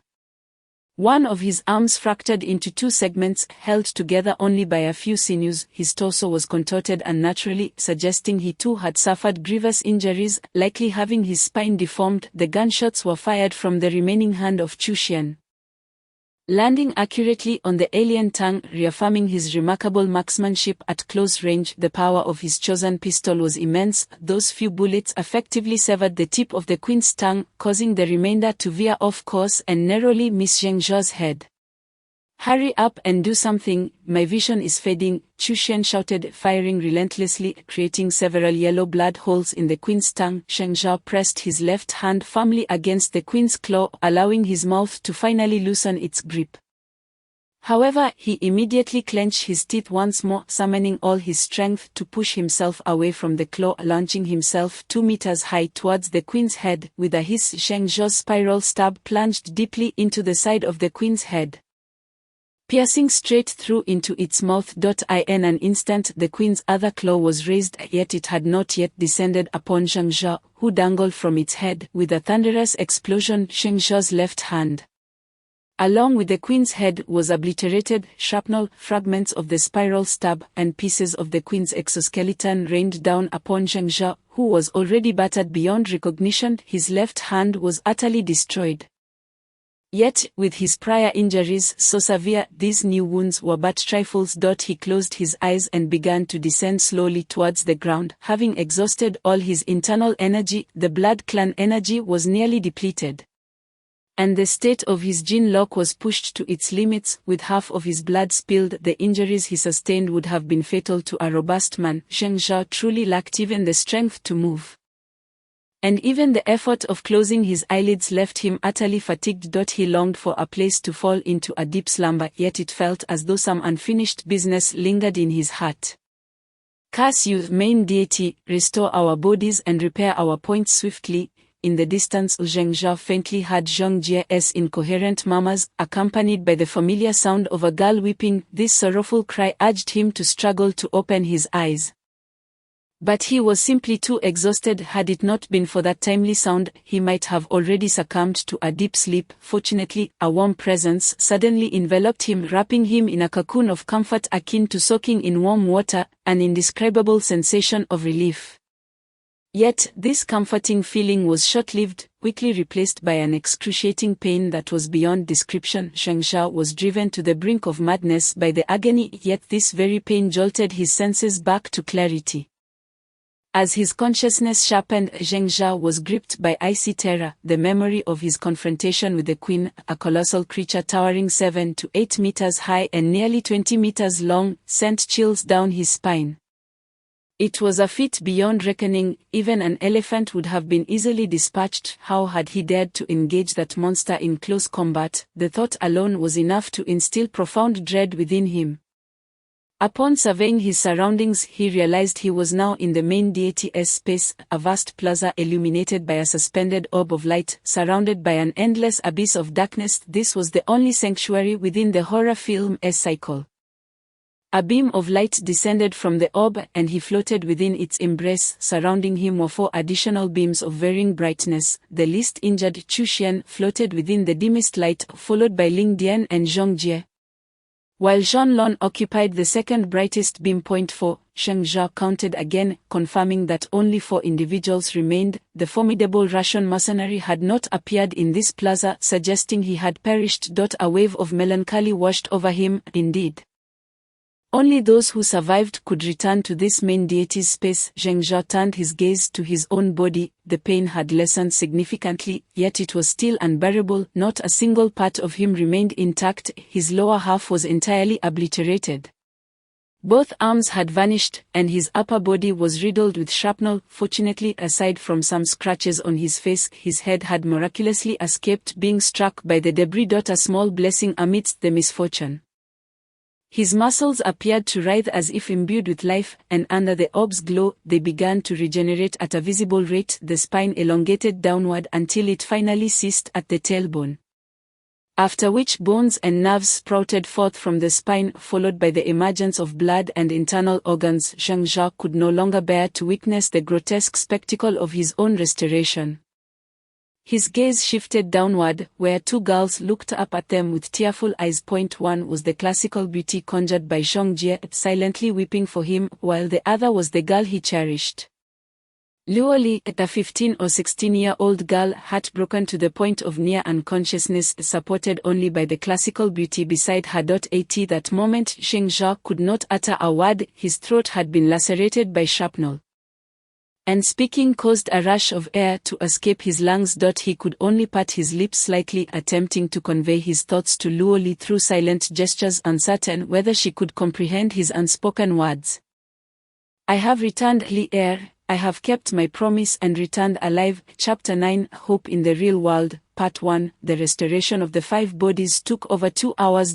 In fact, the others had completed their healing after just over an hour. Only Zheng's restoration took the longest. When his body was finally healed, the light illuminating him shifted from a sunlit glow to a verdant hue, bringing him a moment of realization. This must be the main deity repairing his crumbling genes. What exactly was the state of unlocking the gene lock? Even now, Zheng could not articulate it clearly. In that state, a flood of information instinctively surged into his mind. Although he could only access this gene lock state during combat thus far, it was already an extraordinary feat. At the very least, he had survived after unlocking his gene lock. If he could wield this state at will, be it during strategic planning or analytical reasoning, he would become an invincible being. Zheng gazed down at the others, where Zhong Jie's laughter rang out most boisterously. He embraced the blushing classical beauty, exclaiming, "Damn, we narrowly escaped death, but what a windfall! Each horror film guarantees 1,000 reward points, 500 for slaying an alien, and an additional 1,000 for completing the mission, plus a D-level side quest. Damn it, indeed, fortune favors the bold. I'll take such perilous predicaments any day. Ha ha ha." Chu Xian, seemingly reviewing his own reward points from the main deity, Fell silent for a moment before speaking. Repairing my body cost 107 points. Is that the usual expenditure? Zhang Jie shook his head. Restoring a body isn't overly expensive, the real cost comes from comprehensive repairs. For instance, fixing a severed limb is inexpensive, but if your life is at stake and you're unsure where to repair, you'll need to employ the restoration function, which will completely heal you. But at a significantly higher point cost. You're fortunate, it only cost you a little over 100 points. I spent over 200 to fully recover. Shan Lon, standing to the side, wore a pained expression. My restoration cost over 400 points, leaving me with just over 1600 left. That includes the 100 points from the newcomer bonus. Ugh, the cost of bodily restoration is exorbitant. The only consolation is that I secured a D-level side quest. Zhang Jie laughed heartily. Be grateful. In horror films where the plot is altered, total annihilation is the norm. We survived with 5 people, we should be thankful. Otherwise, do you think side quests are easy to come by? It's all thanks to Zheng Jia, otherwise we'd all be inside the Queen's belly by now. Upon the mere mention of the term queen, the countenances of the 4 individuals shifted dramatically. Akin to being pursued by a ferocious hound through several streets, ultimately culminating in a bite to their rears. As per Zheng Jia's remarks, it evoked an overwhelming chill within their hearts. Nonetheless, surviving this ordeal was of paramount importance. At this juncture, Zheng Jia seized the opportunity to close his eyes and establish a connection with the overseer. The moment he made contact, a torrent of reward points flooded into his mind, a fixed reward of 1000 points for each horror film. An additional 1000 for vanquishing 2 aliens, and 3000 for defeating the queen, along with a further 1000 points for completing the mission and an encounter with a D-grade side quest. This amounted to a staggering total of 6000 reward points. Moreover, there was a cryptic mention of surpassing the genetic threshold, but beyond those few words no further explanation was provided, leaving Zheng Jia utterly perplexed. 6000 points, no, 6000 reward points, and that D-grade side quest was indeed a valuable asset. Excitement surged within him, yet upon checking his existing reward points, he was taken aback to find only 4170 points remaining. He recalled that after the last exchange he had 276 points, and with this new acquisition of 6000, it dawned on him that the complete restoration of his body had consumed over 2000 points. This revelation prompted a bitter smile, illuminating the severity of his earlier injuries, which had miraculously been mended by the overseer. Just contemplating such fortuitousness sent shivers down his spine. Regardless, the fact that he was still alive and had accrued an additional 4000 points was a source of profound reassurance. One that was not easily articulated. Zheng Jia, feeling no inclination to maintain further contact with the overseer, relaxed and withdrew from that state of connection, subsequently lying quietly in the green light to recuperate. It was not until over an hour had passed that he descended gently to the ground. Upon his landing, Zhang Jie was the first to embrace him exuberantly, laughing heartily. Once Zhang Jie released him, Loli immediately rushed over, sobbing uncontrollably. As soon as she reached him, the 15 or 16-year-old girl bit down on his shoulder, tears streaming down her face. Such intense concern for someone she truly loved reflected Loli's emotional turmoil. Especially considering she was still just a young girl. In the face of life and death, it was impossible for her to adopt the same perspective as an adult. Shan Lon had initially opened her arms, seemingly ready to join in the weeping, but upon observing the expressions on Zheng Jia and Loli's faces, she slowly lowered her arms and stood silently with a gentle smile. Zhang Jie suddenly exclaimed with laughter. All right, while you two are busy with your affection, perhaps you should consider your surroundings. Ha ha ha, everyone, I shall take my leave now. We can discuss things tomorrow after I've had a good rest. This experience was exceedingly perilous, and I shall have my sister prepare a grand feast to soothe our nerves. With that, he swept up the classical beauty in his arms, disregarding the astonished gazes around him and her playful reproach, and dashed off toward his room with boisterous laughter. Zheng Jia shook his head helplessly and said, "You all know how to access your own rooms, right? The size and style are determined by your imagination. No one can enter your rooms without your permission. Oh, and let us discuss the usage of reward points tomorrow. We should strategize together on how to utilize these points had there been heavy weaponry in this horror film. Perhaps our casualties would have been significantly reduced. I'm certain Chushian is more adept in this regard, so let us deliberate on how to face future horror films together. With that, he mimicked Zhang Jie's earlier gesture and lifted Loli into his arms. The little girl let out a surprised squeak but then clung tightly to his neck, refusing to let go. He laughed heartily as he made his way to his room, only to be met unexpectedly by Chu Xian's voice behind him. Thank you for this time. No need for thanks. If you hadn't saved me with your pistol, we all might have perished. So we remain allies. Yes, ha ha ha, Sheng Jia replied without turning back, laughing as he entered his room.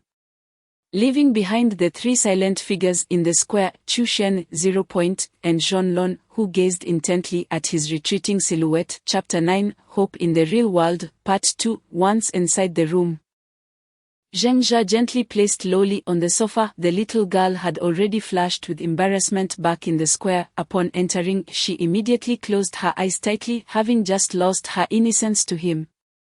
She couldn't help but think of certain matters, especially as he laid her on the sofa, her face a portrait of indescribable shyness. And no, don't here, let us go inside, Loli murmured in a voice as soft as a whisper.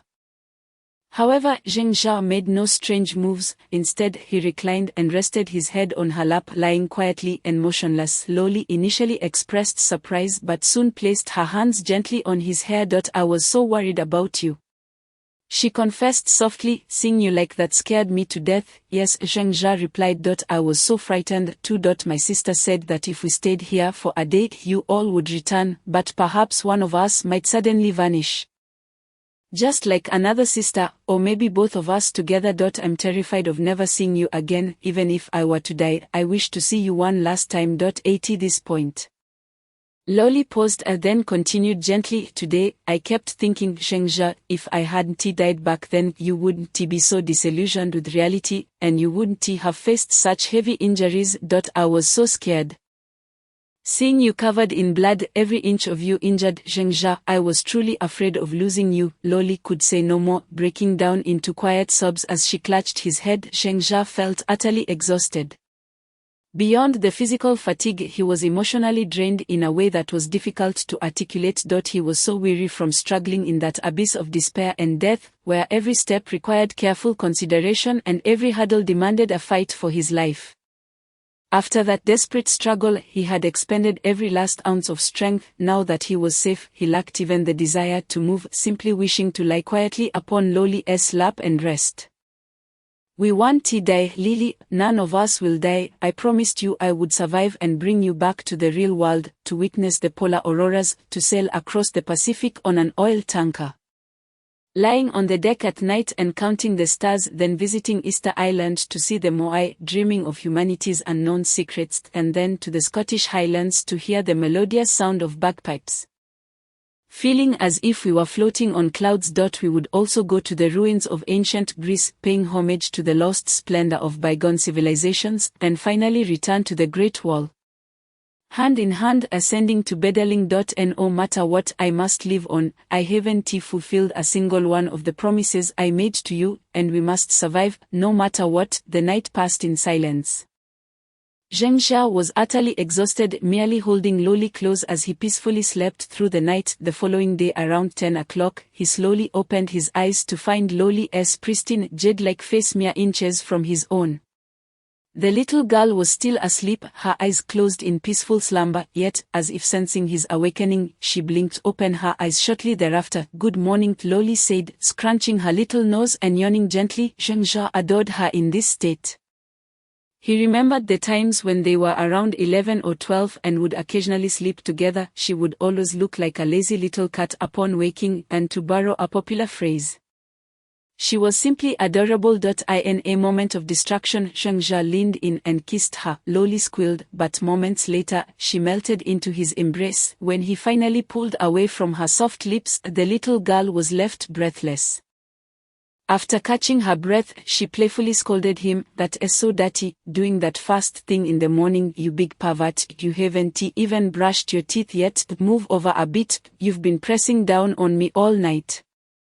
"Then let me press down a little longer," he teased. "No, you big perv, color is emptiness, emptiness is color, there's no need to concern ourselves with outsiders." In any case, by the time they both exited the room, it was nearly noon. Lolly's face was adorned with a peculiar and enchanting blush. Strangely, she wore a turtleneck sweater that concealed nearly her entire neck, and her hands were constantly gripping the flesh of Zheng Zhao's back.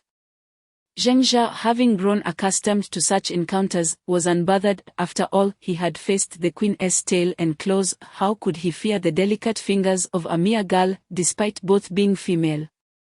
The queen was far more intimidating. A smile spread across his face as he thought to himself. Once outside, he noticed several individuals gathered in the square. From a distance it appeared that Chu Xian, and Zhang Jie were engaged in a discussion about something. Having witnessed Chu Xian's extraordinary deductive abilities firsthand, Zheng Jia immediately surmised that he might have stumbled upon something significant. Thus, he hurriedly took Loli's hand and rushed over. At this moment, Chu Xian had donned a new pair of glasses and was dressed in a set of black casual attire. Although the style appeared rather ordinary, Zheng Zhao couldn't help but notice that he bore an uncanny resemblance to the formidable agents from the movies. His expression as frigid and unyielding as Chu Xuan's own. Lingdian and Zhang Jie remained unchanged, merely sporting new outfits. Upon seeing Zheng Zhao and his companion arrive, they both nodded in acknowledgement, with Zhang Jie giving Zheng Zhao's shoulder a hearty pat. However, it was Chu Xian who first broke the silence, stating, "Everyone is here except for you. Once Zhonglong returns, I shall begin to share the analysis I have gathered." Before Zheng Zhao could respond, Luoli, blushing profusely, interjected loudly, "Brother Zhang Jie, where is my sister? Is she in the house?" Zhang Jie chuckled, "Your sister and Zhonglong are busy preparing a cream fruit platter. Little liar, your sister has been talking about you since this morning." Luoli acknowledged this with a soft hum, before playfully pinching Zheng Jia and bouncing off towards Zhang Jie's room. Moments later, Zhonglong emerged from the room with a cheerful smile, seeing that all five were present. Chu Xian spoke calmly, "I have identified 3 issues. Firstly, it appears that the creation of characters based on the conditions provided by the Master God may even extend to the creation of deities, as there are no restrictions based on race, age, gender, or ability. Anything you can imagine seems to be feasible. I tested this yesterday, and as it turns out, there are hidden limitations." "No," Chu Xian called out, and shortly thereafter, a towering figure approximately 2 meters and 45 centimeters tall emerged from Chu Xuan's room, bowing slightly. As he entered, he stood silently, his demeanor eerily cold and unflinching, mirroring Chu Xuan's own expression. "I initially opted for an alien and a crawler, but the Master God did not respond. It seems that extraterrestrial beings are off limits, thus I settled on a human with a height of about 2 meters and 45 centimeters as the limit. I did not test gender, as it does not impact combat effectiveness. So I chose male and kept the age at the peak of combat prowess 22. Initially I envisioned an omnipotent deity, but the Master God did not allow for the creation of such a life form. I progressively reduced my expectations, even testing various genes and bloodlines available for exchange at the Master God, but to no avail. Therefore, I hypothesized that abilities can only be based on humans. I then endeavored to conceive his capabilities to their utmost limits, gradually scaling down until I achieved a being with approximately double the attributes of an ordinary person. This life form was successfully created, and I also set his special forces experience and personality. Essentially, this is how it transpired, and since he appeared remarkably robust, I named him Mano." Zheng Jia and Zhang Jie exchanged knowing glances, stifling their laughter at the unexpected playful spirit within the seemingly aloof Chu Xian.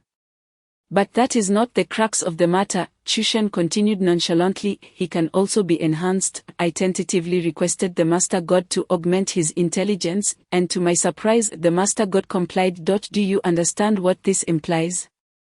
It means that the life forms you create can indeed enter the horror film cycles. For 500 reward points, you can create a special forces soldier with double the strength of an ordinary person.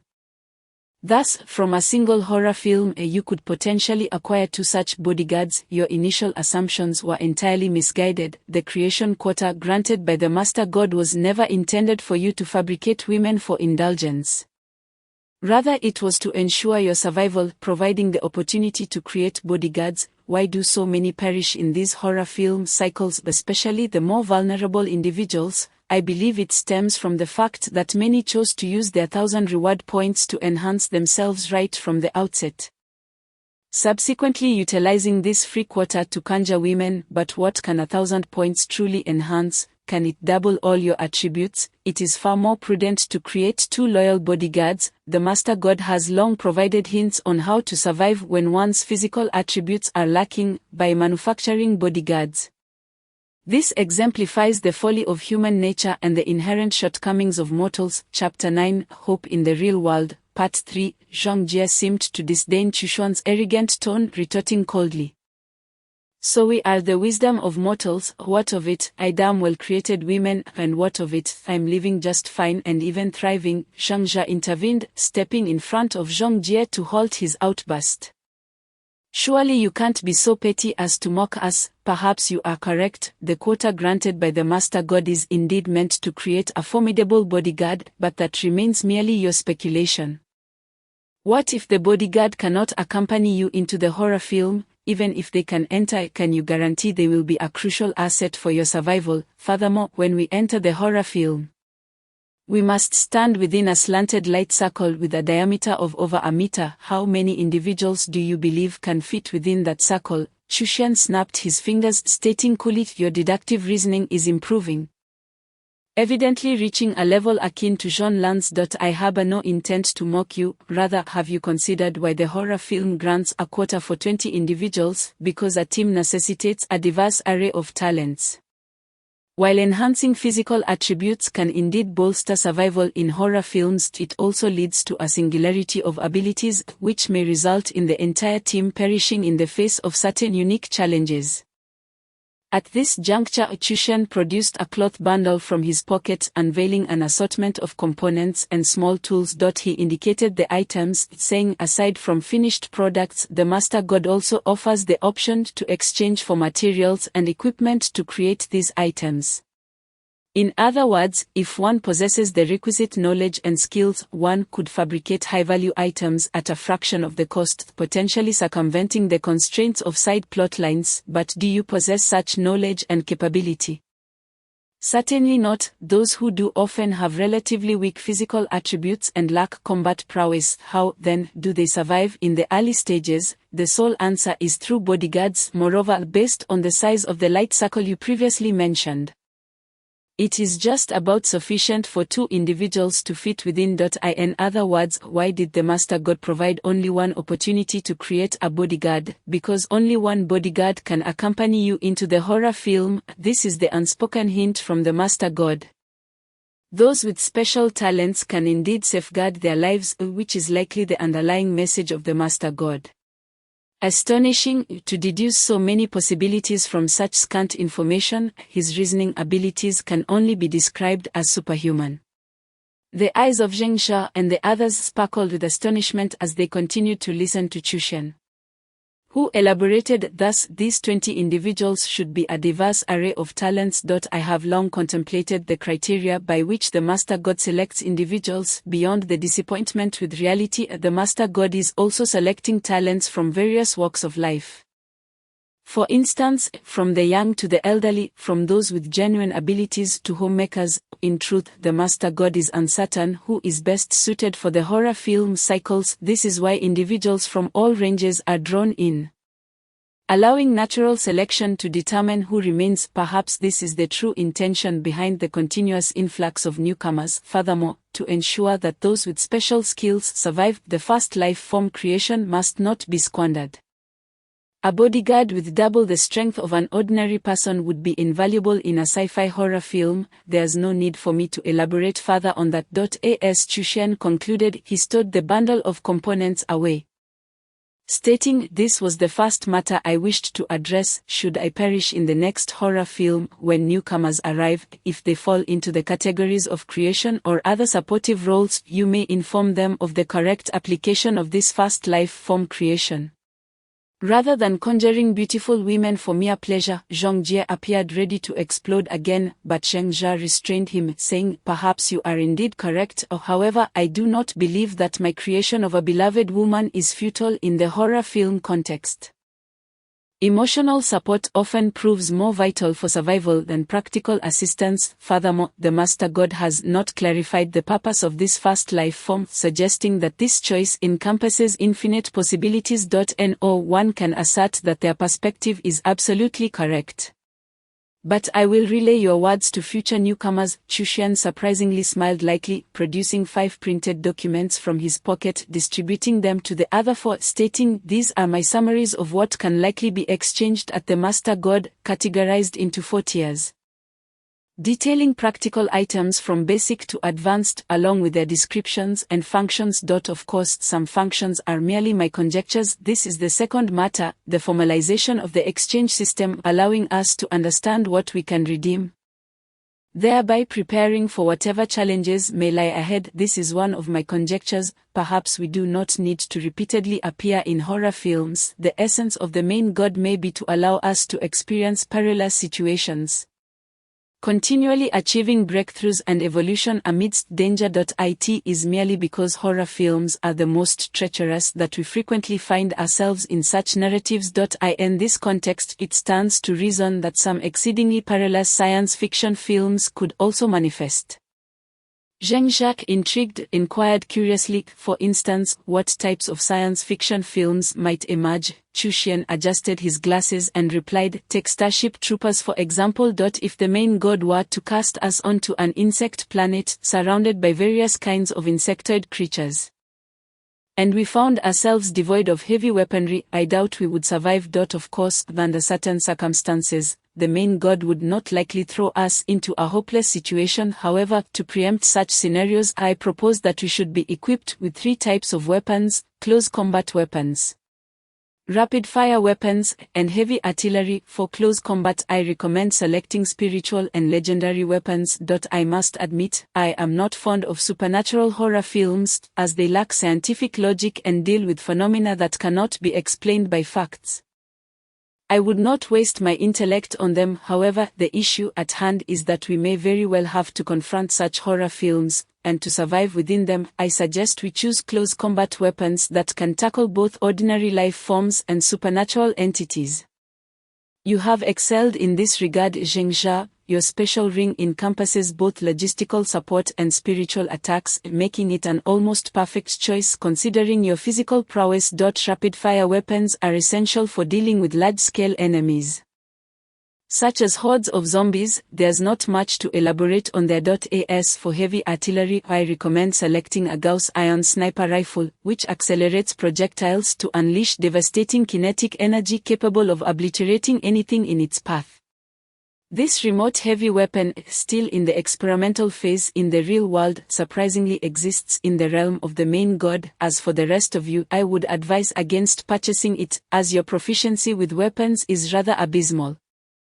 Instead, it would be wiser to focus on rapid-fire weapons, such as submachine guns. Utilizing new depleted uranium rounds for the submachine gun would provide considerable penetration and lethality. Essentially, these are our weapon selections.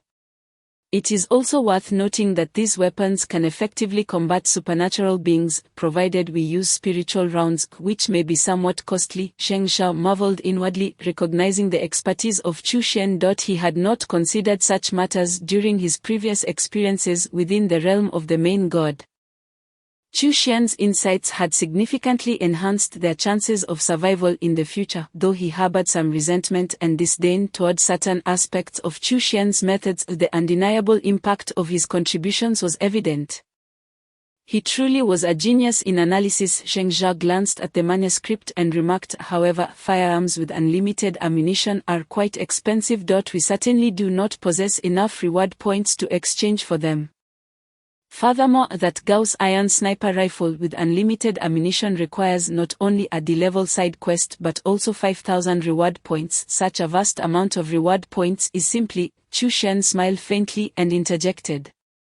When did I say we needed to exchange for weapons with unlimited ammunition? Do you recall my first statement? Aside from bodyguards, we can also exchange components and materials from the main god. The prices for gunpowder are exceedingly affordable. You can exchange a mere point for a ton of high-quality yellow gunpowder. Copper and other metals are similarly inexpensive. I can procure ordinary parts to construct a bullet workshop, allowing us to mass-produce the ammunition we require. While we may not carry infinite rounds, as long as we do not encounter extreme circumstances, the quantity of ammunition we possess should suffice for the challenges posed by science fiction horror films. Although the prices for legendary weapons are indeed exorbitant, while we cannot manufacture them, we can still exchange for a portion of spiritual rounds to handle situations. This is precisely what I intended to convey regarding our standard armament. Zheng Jia and the others exchanged glances, each reflecting joy in their eyes. As long as survival was within reach, even if it was merely a glimmer of hope, it was enough to evoke a sense of elation.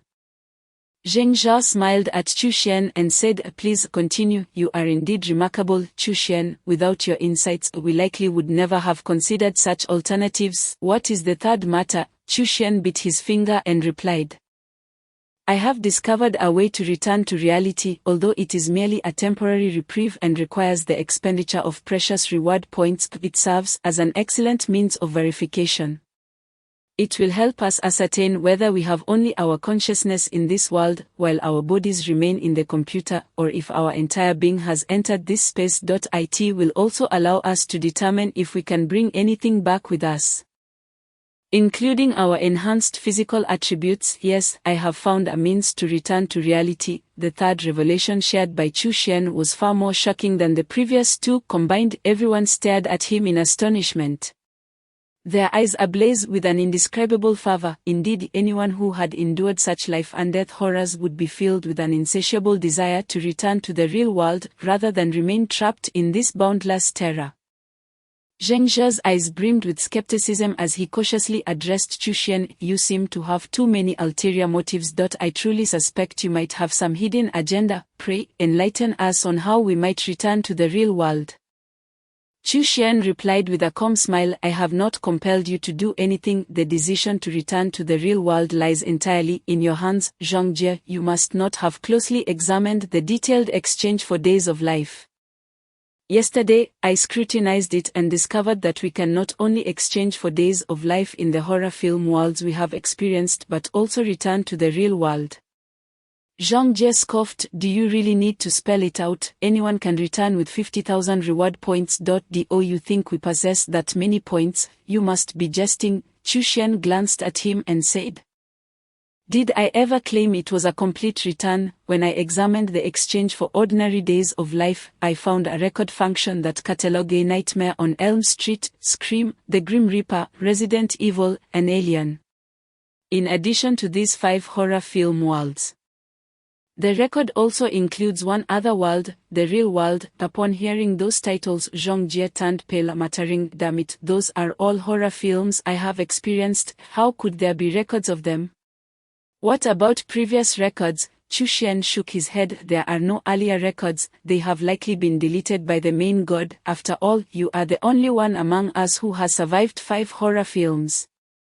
And the record likely pertains to you. That aside, the crucial point is that we can access the horror film worlds recorded in the database, including the real world. This is what I wanted to convey regarding the third matter. By completing a D-level side quest, we can unlock a previously recorded horror film world. Once accessed, we can exchange for days of life within that world, albeit at a cost of 5 times the reward points. In other words, a brief return to the real world requires fulfilling 2 conditions, 1 D-level side quest and a substantial amount of reward points. Both are indispensable. A profound silence enveloped the group. Zhang Jie had already conveyed the rarity of side quests to them. It could be said that if Zheng Jia had not acquired internal strength and the mutated bloodline of a vampire, he would never have survived Alien. Side quests were indeed matters of life and death. Who would dare to use them recklessly? Moreover, the requirement of a D-level side quest coupled with the need for a significant number of reward points made this an extravagant endeavor for them. The cost of briefly returning to the real world for just a few days seemed disproportionately steep. Seeing the group fall into silence, Chu Xian shook his head and reassured them, "I do not intend for you to squander reward points or side quests. In reality, it is imperative that at least one of us returns to the real world. I am uncertain if you have pondered any theories regarding this space, but I have two distinct hypotheses. 1.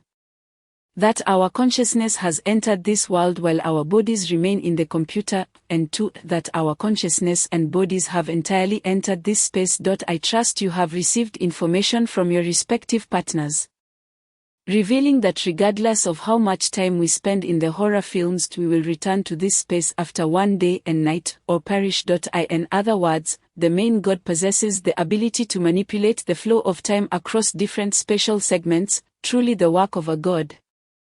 Chu Xian pondered for quite some time before finally conjuring a fitting descriptor, murmuring, "Perhaps you may not perceive the significance of this, but the ability to manipulate time and space, to forge independent realms and create fully sentient beings, can only be encapsulated by the term divine. This is the crux of my argument. If it is merely a spiritual entity that traverses into this world, in other words, all forms of enhancement are entirely illusory, and such a realm approaches the realm of digital illusion, this provides a reasonable explanation for the multitude of seemingly impossible occurrences. Similarly, our physical forms may very well exist in a vegetative state upon entering this realm. If we do not hasten to return to the real world for verification, our bodies could be destroyed by the uninformed. Of course, if we were to enter this world as both physical and spiritual beings, then we would indeed be in the realm of true divinity. Regardless of how absurd the events may be, I can envision them all. If that is the case, the legendary physical enhancements would represent countless possibilities for human evolution, an infinite array of possibilities. As long as we manage to survive, we can undoubtedly become genuine deities in the future. Zheng Jia rubbed his head and remarked, "The topic of deification feels rather far-fetched. I believe I comprehend your point. If we enter this world as both physical and spiritual entities, then prior to returning to reality, we can essentially disregard everything from that side. We merely need to focus on surviving here. However, if we only enter as spiritual entities, then not only can we not bring anything back from this world, but our physical bodies are also at risk of destruction. Is that what you mean?"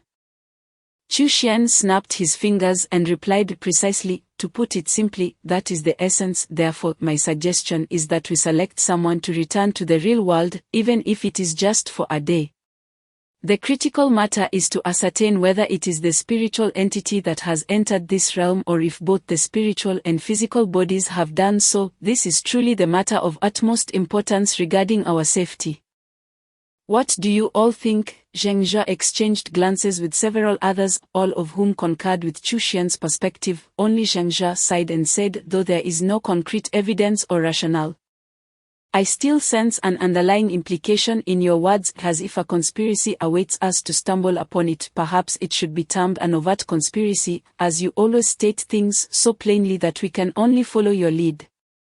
"Do you believe I should return to the real world?" Chu Xian nodded slightly, but Zheng Jia protested, "Hey, Chu Xian, why should Zheng Jia have to take the risk? If it weren't for him, we would all be doomed." "By the way, Zheng Jia, how many reward points did you expend to restore your body? We can't let you bear the burden alone. Whatever the cost, the rest of us will chip in to redeem you some equipment as compensation for your efforts." Zheng Jia smiled at Zheng Jie and replied, "That won't be necessary. After all, I earned 3,000 reward points for defeating the queen. After accounting for the restoration expenses, I still have a substantial amount remaining. As for why it should be me going back, it is because I am the only one among you who has enhanced both my internal energy and bloodline mutation upon my return. I can verify whether the powers here can be brought back, and compared to you all, I am the least in need of side quests. At least it's not as urgent for me as it is for you to enhance your attributes." Therefore, if someone must return to the real world, it should be me. The subsequent arrangements were rather straightforward. Upon confirming the necessity of returning to the real world, Zhang Jie proposed that everyone collaborate to provide Zheng Zha with a standard set of equipment. Naturally, the more expensive items would still need to be redeemed by him alone. However, they managed to acquire for him a new bulletproof vest, a pair of shoes designed to cushion the impact of landing, a compact modern submachine gun, and a high-vibration particle-cutting dagger. Each person contributed towards one piece of equipment, but the dagger was the most costly, valued at over 600 reward points, a near sci-fi weapon that had yet to be researched or manufactured in the real world. Remarkably, it was Chu Xian who redeemed this most expensive weapon for him, which only deepened Zheng Zha's suspicions, leading him to believe that Chu Xian must be orchestrating some sort of conspiracy. Though he had yet to reveal it during dinner, the group gathered at Zhang Jie's home for a feast featuring an array of exquisite ingredients, complemented by a classical beauty whose culinary skills surpassed those of any chef. The dining experience was such that each person's manner of eating could be described as comically gluttonous. Even the usually aloof Chu Xian, who was among the most voracious of the group. After the meal, they all suggested meeting in the square at 10 o'clock the following morning to bid farewell to Zheng Zha as he returned to the real world. Even a brief return to reality was a nearly extravagant hope for those living in fear. In contrast to terror, the mundane felt like paradise. Another night passed in silence, the only sound being the soft murmurs of breath. At 10 o'clock the next day, everyone stood in the square, silently gazing at one another. Zheng Zha, however, had his eyes closed, communicating with the deity. After a moment, he raised his left hand to look at the special ring, leaving those around him puzzled. Only Chu Xian inquired mildly, "What did you redeem in the special ring?" I exchanged for a cubic meter of gold," Zheng Zha replied with a wry smile. My family is not wealthy. My parents live on a meager retirement pension. Nevertheless, it's worth a try. If these items can be brought back to the real world, at least I can leave something for my parents as a pension, right? Moreover, Lily's parents spent a fortune treating her illness, and their financial situation has never been great. Regardless, we have to give it a shot. If I can ensure my family is secure, I can also find peace while struggling in this horror story. Lori stood obediently beside Zheng Zha, and upon hearing about her parents, her eyes immediately glistened with tears. Thankfully, Sean Lon, ever attentive, produced a handkerchief and gently handed it to Lori, who responded with a grateful smile. Zheng Zha sighed as he held Lori's hand, meticulously checking the items he needed to carry, the submachine gun and ammunition, the dagger, the bulletproof vest, along with some leftover bandages and hemostatic agents, all placed within the special ring, along with a cubic meter of platinum, nearly filling the ring to capacity. The pair of shock-absorbing shoes was worn on his feet. He ensured he had everything he could carry, needing only to confirm whether the items here could indeed return to the real world, including Lori. This was one of the key reasons he agreed to return. To verify whether Lori could also return to the real world rather than being merely an illusion conjured by the deity. Dreams may be sweet, but they ultimately end with awakening rather than investing emotions only to be heartbroken later. It would be better to confront the truth directly, or he needed to ascertain whether this was all an illusion. Then let us proceed. Zheng Zha redeemed 30 days of life in the real world, costing him 1,500 reward points. Originally, he had 4,170 reward points, and after deducting the 1,500 points, he was left with 2,670. He had previously spent 10 points to redeem a cubic meter of platinum and had enhanced his neural reaction speed and muscle tissue strength by 100 points each, leaving him with 660 reward points. His attributes were initially intelligence 187, spirit 232, cellular vitality 321, neural reaction speed 287, muscle tissue strength 302, and immune strength 331. After enhancements, his neural reaction speed and muscle tissue strength had risen to 387 and 402 points respectively, meaning he was now 4 times stronger than an average person in those attributes. Setting those matters aside, Zheng Zha tightly held Lori's small hand, almost unable to control his grip, and closed his eyes to establish contact with the deity. After enhancing his physical attributes, he finally redeemed the option to return to the real world. For a duration of 30 days, Zheng Jia felt a flash before his eyes, and he slipped into a half-dreaming state. He could not tell how much time had passed, perhaps just a blink, or perhaps quite a while. When he regained his senses, he found himself standing in a modest office, the very place where he worked in the real world. Beside him, Laurie's eyes were misty with tears, yet her smile was bright. Their hands remained tightly clasped, never to part. Chapter 1, A World Apart, Part 2. Zheng Jia exhaled deeply, gazing out the window at the scenery.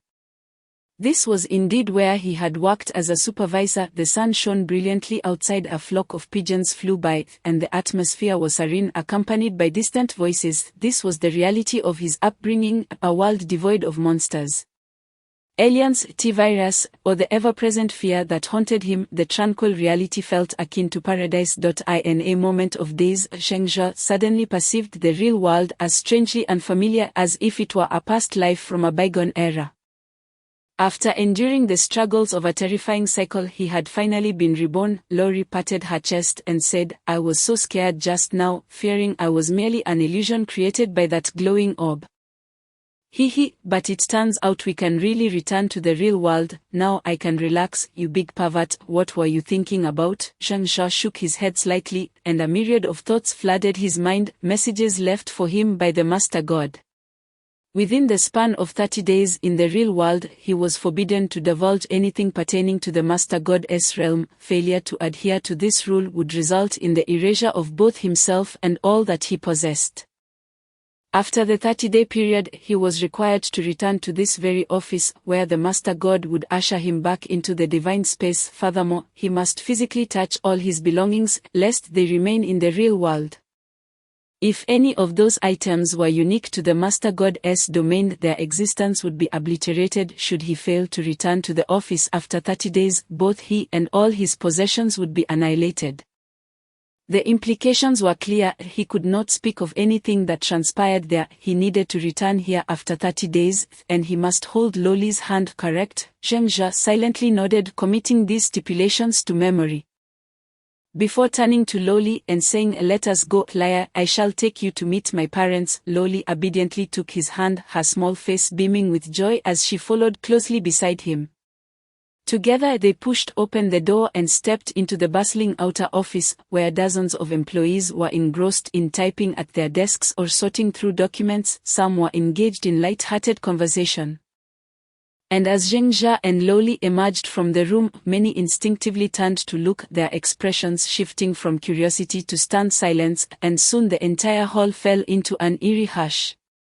"Zheng, Supervisor Zheng." After a few seconds of quiet, the crowd erupted into a cacophony of questions, each inquiring about Zheng Jia's whereabouts during his absence. He chuckled casually, pulling a familiar young man aside as they made their way towards the staircase. Once they escaped the throng, he asked the young man, "Wang-san, how long have I been away from the company? What is the current situation?" Wang-san produced a pack of cigarettes, offering one to Zheng Jia as he replied, "Brother Zheng, has something happened at home? Why did you leave without a word? At least leave a message for the brothers. No one even knew where you went. That wretched Zhao Lei used your absence as an excuse to fire you. And now the supervisor has become her old flame, Li Liangdong. The brothers are furious with that scoundrel Li. If you don't return soon, we might all resign in protest." Zheng Jia lit the cigarette and took a drag, saying, "Indeed, there have been some matters. Wang-san, let me teach you a trick. That wretched woman loves to play in her office, right? You should purchase a set of pinhole cameras and find an opportunity to capture what's happening inside. Just don't go too far. It'll be enough to scare Li into obedience. He'll be more obedient than your pet dog after that. Brother, I must take my leave. Please keep an eye on things at home. The old folks are not in good health. Do take the brothers to visit them often." Wang-san was momentarily taken aback, wanting to say more, but Zheng Jia had already stepped into the elevator, leaving Wang-san standing there in a daze. Once outside the building, both Zheng Jia and Loli felt a wave of nostalgia wash over them. Zheng Jia, having faced life and death, had undergone subtle changes. Though he could not claim to have achieved enlightenment, his perspective had undeniably shifted. Perhaps he had grown somewhat weary of the world. As for Loli, her astonishment stemmed from the fact that her memories were frozen a decade ago, when this place was still underdeveloped, filled with low-rise buildings and uneven roads. Now, she was greeted with skyscrapers and wide, straight avenues, surrounded by a dense throng of people. As they exited the building, they were quickly engulfed by the bustling crowd. Loli was jostled by the throng, prompting Zhengzha to instinctively scoop her up in his arms. Her cheeks flushed with embarrassment, yet a sweet smile danced on her lips as she giggled. "The changes are immense. If you were to leave me here alone, I would surely get lost within minutes, and who knows, I might even fall into the hands of a trafficker." Zhengzha embraced her tightly, affirming, "I would never abandon you, never." Loli's smile grew even brighter, practically hanging onto Zhengzha as she cheerfully inquired, "What shall we do next? We only have 30 days, Bam. First let's visit auntie and uncle. Then we can see my mommy and daddy. How does that sound?" Zhengzha nodded with a smile, but suddenly he froze, and after a moment of contemplation, he ruefully remarked, "Oh no, we have no money. The cash I had is in my other outfit at the alien base. It seems we'll have to walk back." Nothing could be more awkward, despite having a cubic meter of platinum ingots in his special ring. He lacked the cash to hail a cab, leaving Zhengzha feeling as though he was starving while clutching a golden ball. Resigned, he took Loli's hand and set off towards his parents' home. By midday, they arrived at Zhengzha's parents' residence, an apartment building that seemed typical of middle-class families in the city. Upon knocking, the door was opened by a woman in her 50s. She bore a striking resemblance to Zhengzha. Upon seeing him, her face lit up with a smile. "Son, what brings you here today? You weren't home last weekend, and when I called your phone, it said you were out of service, off on a business trip. I presume. Come in, come in." Zhengzha gently ushered Loli, who had been hiding behind the door, forward, smiling as he said, "Mom, look who this is." Loli shyly stepped out from behind Zhengzha, her sweet smile brightening the room as she greeted, "Hello, auntie, Laya has come to play." The woman was momentarily taken aback, then, in a state of shock, she pulled Loli close, inspecting her from head to toe before exclaiming, "Darling, come quickly, you must see this." Zhengzha quietly closed the door, watching as his parents beamed with joy at the sight of Loli. This little girl, both bashful and elated, adhered to Zhengzha's instruction to remain tight-lipped about her origins, yet her presence alone filled the room with uncontainable joy. His parents called Loli's parents, bombarding her with questions about her life, but Loli deftly sidestepped the inquiries, leading the conversation back to mundane family matters. About an hour later, as they were having lunch, a frantic knocking echoed from the door. As Zhengzha's mother swung it open, two figures hurriedly rushed inside, an elderly couple, both in their 50s. Upon seeing Loli at the dining table, the woman rushed over, enveloping her in a tight embrace, tears streaming down her face as she repeatedly cried out, "Liar, liar." The man, though visibly emotional, managed to greet Zhengzha first. "All right, let us get to the bottom of this," he urged, catching his breath. He turned to Loli, his eyes reddening as he asked, "Is that really you, Liar?" "It can't be. We saw her die with our own eyes." He then shot a glance at Zhengzha, exclaiming, "You didn't hire someone to impersonate her, did you? Speak up, what is going on?" His voice escalated into a shout. Seeing Loli on the verge of tears, seemingly ready to speak, Zhengzha quickly patted her small hand and said, "Uncle, I assure you, I would never joke about something so grave. I swear, she is indeed Laya, your daughter. As for the rest, I am afraid I cannot elaborate." Before the middle-aged man could respond, Zhengzha's father interjected loudly, "What do you mean you can't elaborate? What is this about? Do you think this is a corporate secret, or perhaps the phone numbers of your ladies? This is a matter of life and death. I am your father, and when I tell you to speak, you must speak." Zhengzha sighed, shaking his head with a wry smile. "Dad, you know I understand your concerns, but truly, I cannot disclose anything. If I do, both Liar and I will perish. I swear, she is your Liar." Before his father could retort, his mother stepped in. This middle-aged woman, still possessing a charm that hinted at her youthful beauty, smiled warmly regardless of the circumstances. The fact that our child has returned is a blessing. If she truly came back from beyond, then perhaps there are things that cannot be spoken of. The realization dawned on the middle-aged couple. Beyond. Of course, they understood the connotation. It referred to the afterlife. For those of their generation, such beliefs were commonplace, and seeing their daughter, who had been presumed dead for a decade, appear before them, or her appearance, demeanor, and speech all unchanged, was overwhelming. Zhengzha, who had been apprehensive about explaining Loli's origins, felt a wave of relief wash over him. Though their assumptions were mistaken, they inadvertently provided a perfect explanation for the extraordinary situation, and he was more than willing to play along. Dad, Mom, Uncle, Auntie Loli, and I are just here temporarily for a month. After that, we'll be leaving again. Seeing the four elders finally calm down, Zhengzha smiled and added. His mother trembled, tears welling in her eyes as she whispered, "Son, you aren't saying you've." Zhengzha quickly steadied her, assuring her with a smile, "Mom, no, I am very much alive. Feel my hand, it's warm, isn't it? Haha, what I meant is that Loli and I will be leaving for a year or two because there are matters we have yet to complete. After a year or two I will return with Loli and we will never leave again." Zhengzha's mother, weeping, clutched his hand tightly, while Lori's mother's cries grew increasingly mournful. The two middle-aged men exchanged glances before they began to console their respective wives. Lori's father remarked, "Indeed, the fact that he has returned is a blessing. What is there to cry about? It's merely a year or two. After all, we have endured 10 years. This fleeting time will pass in the blink of an eye. Stop your tears.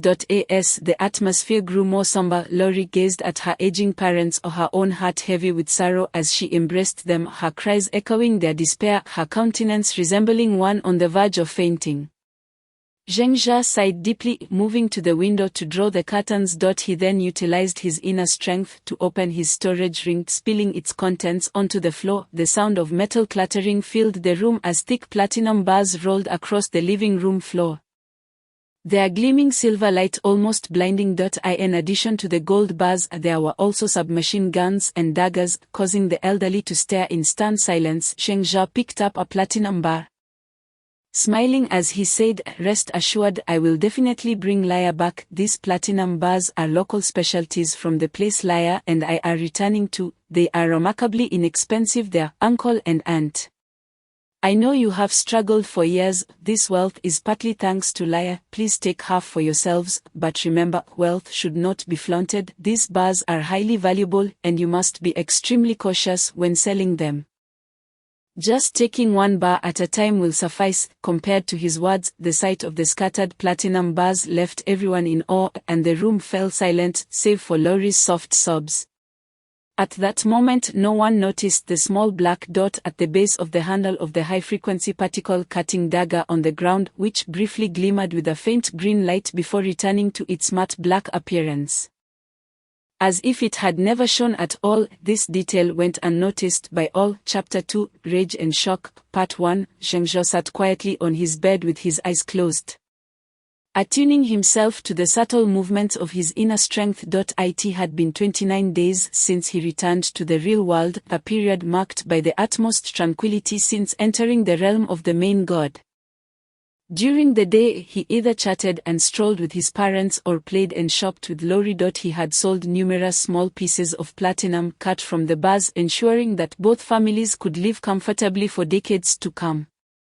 This time had brought him unparalleled joy. Without the burdens of the main god's realm, such days felt akin to paradise. Yet the looming sword of Damocles hung over him. For once these 30 days of happiness concluded, he would return to the main god's realm and face the possibility of terrifying creatures akin to aliens, or grotesque zombies reminiscent of a bioweapon disaster, or even some malevolent demons. In short, returning to the main god's realm meant confronting death once more. Thus, even during these 30 days, he diligently trained his inner strength daily, practicing stabbing techniques with his dagger in the evenings, his only means of preparation. It must be said that with 4 times the strength of an ordinary person and superhuman reflexes, combined with the amplification from his inner strength, Zhengzha's power had reached an unimaginable level. A dozen Bali men would barely withstand a minute against him. Even if he faced a dozen special forces soldiers, the battle would last a little longer, yet victory would undoubtedly be his. Moreover, he would not suffer severe injuries, provided neither side employed weapons. Zheng Zhao was not particularly skilled with firearms. He could maintain a decent accuracy within 50 meters, but as the distance increased and targets moved faster, his accuracy suffered considerably. His strongest combat style remained close-quarters combat, especially after acquiring the high-frequency particle-cutting dagger. His melee capabilities had reached a terrifying level. This seemingly unremarkable dagger, approximately 30 centimeters in length and composed of unknown materials, vibrated lightly with just a flick. The power emanated from the dagger's tip, extending nearly half a meter forward, making cutting through iron feel as effortless as slicing through air. When Zheng Zhao cut the platinum bars, he felt no resistance. A gentle stroke would sever the bar cleanly, regardless of its solidity. The only drawback was that if an object were too large and the dagger became lodged within, once the vibration ceased, it would revert to being an ordinary dagger. In addition to becoming increasingly adept at wielding the dagger, Zheng Zhao also gained insights into utilizing his inner strength. Beyond enhancing his power and speed, he learned to concentrate his inner strength at specific points, greatly increasing their resistance to impact while endowing them with explosive destructive power. For instance, focusing his inner strength in his palm and then propelling a metal rod would result in a force far exceeding that of a rod thrown using his full body strength. However, each time he practiced this, memories of the terrifying alien creature aboard the spaceship resurfaced in his mind. Aside from these advancements, he had also been experimenting with a new application of his inner strength, mixing it with vampire energy. In the horror film Alien, aside from the climactic moment when he unlocked the genetic lock to utilize vampire energy, he had inadvertently wrapped vampire energy with his inner strength when he killed an alien. This combination exhibited a remarkably corrosive power, but since that one instance he had been unable to harness the vampire energy again. Zheng Zhao withdrew his inner strength back to his dantian, shaking his head with a wry smile. He had been experimenting for days, yet the vampire energy in his mind remained stubbornly inert, while his inner strength had seen a slight increase. As the main god had explained, inner strength could not only be exchanged at the main god's location but also cultivated and enhanced through personal training.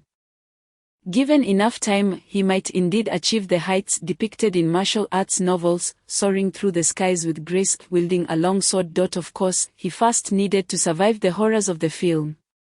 Suddenly, a knock echoed from his bedroom, accompanied by the sweet, somewhat annoying voice of a little girl. "Big Bad Wolf, are you still not awake? You promised to take me to school today." The playful symbols often seen in online chats appeared in his mind, and without a moment's thought he realized it was none other than the little girl Lori. Zheng Zhao got up and opened the door, and a little girl rushed in, immediately starting to look around.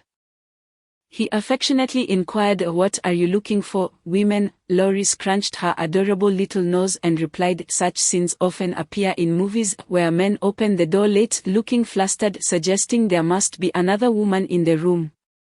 Or perhaps a strange woman's number in their phone." Zheng Zhao chuckled. "Where do you get all these ridiculous movies? They are merely figments of the director's imaginations. No man in reality would be that careless." Lori put her hands on her hips and pouted. "From the sound of it, it seems you really were on the phone with some woman, and I just didn't know about it." Zheng Zhao quickly embraced her, saying, "How could that be? I don't even have a phone. You rummage through my things every time you come over. You know best whether I have a phone or not. Now, don't be jealous. Let us have breakfast first, and then I'll take you to visit my old high school." Once hugged, Lori melted in his arms, giggling sweetly. "I'm only jealous because I know you don't have a phone. If it were just those old vixens, I could understand, but if I really found you hiding other women in your room..." Zheng Zhao understood that reasoning with a young girl, especially one as youthful as Lori, was futile. He simply held her and made his way outside. For the past few days, he had been staying at his parents' home. After just a few steps outside, they arrived in the living room. where 4 elderly relatives were chatting amiably. Upon seeing Zhengzha and Lori, they all smiled warmly. Lori's face flashed with embarrassment at the sound of their laughter, and she tugged on Zhengzha, pulling him toward the door. Behind them, Zhengzha's mother called out, "Liar, have breakfast before you go." As they ran, Lori replied, "No, Auntie, Zhengzha and I are going to eat at the school cafeteria. We'll arrive just in time for lunch. Mom, Dad will be back tonight." Her voice faded as they rushed away. Once on the street, Lori immediately whined, "It's all your fault. Look, Uncle, Auntie, and Mom and Dad are all laughing at me. Woe is me. They must know about us now. How will I face them?" Zhengzha smiled and was about to respond when a peculiar sense of trepidation gripped him. He was all too familiar with this feeling. In the horror film Alien, he had experienced it several times, the premonition of impending danger that had saved his life on multiple occasions. Without a second thought, he scooped Lori up and dashed to the street, flagging down a taxi. Once the taxi began to move, he let out a deep sigh of relief, realizing his back was drenched in cold sweat. Loli was also quite obedient. She held Zhengzha's hand tightly and asked, "What happened? What just occurred?" Zhengzha shook his head and replied, "I don't know. Just a moment ago, it felt as though something was targeting me, an ominous sensation akin to being aimed at. Yes, it felt like we were in the crosshairs of a sniper rifle." At that moment, not far from Zhengzha and Loli, several individuals wielding sniper rifles shook their heads in unison atop a tall building.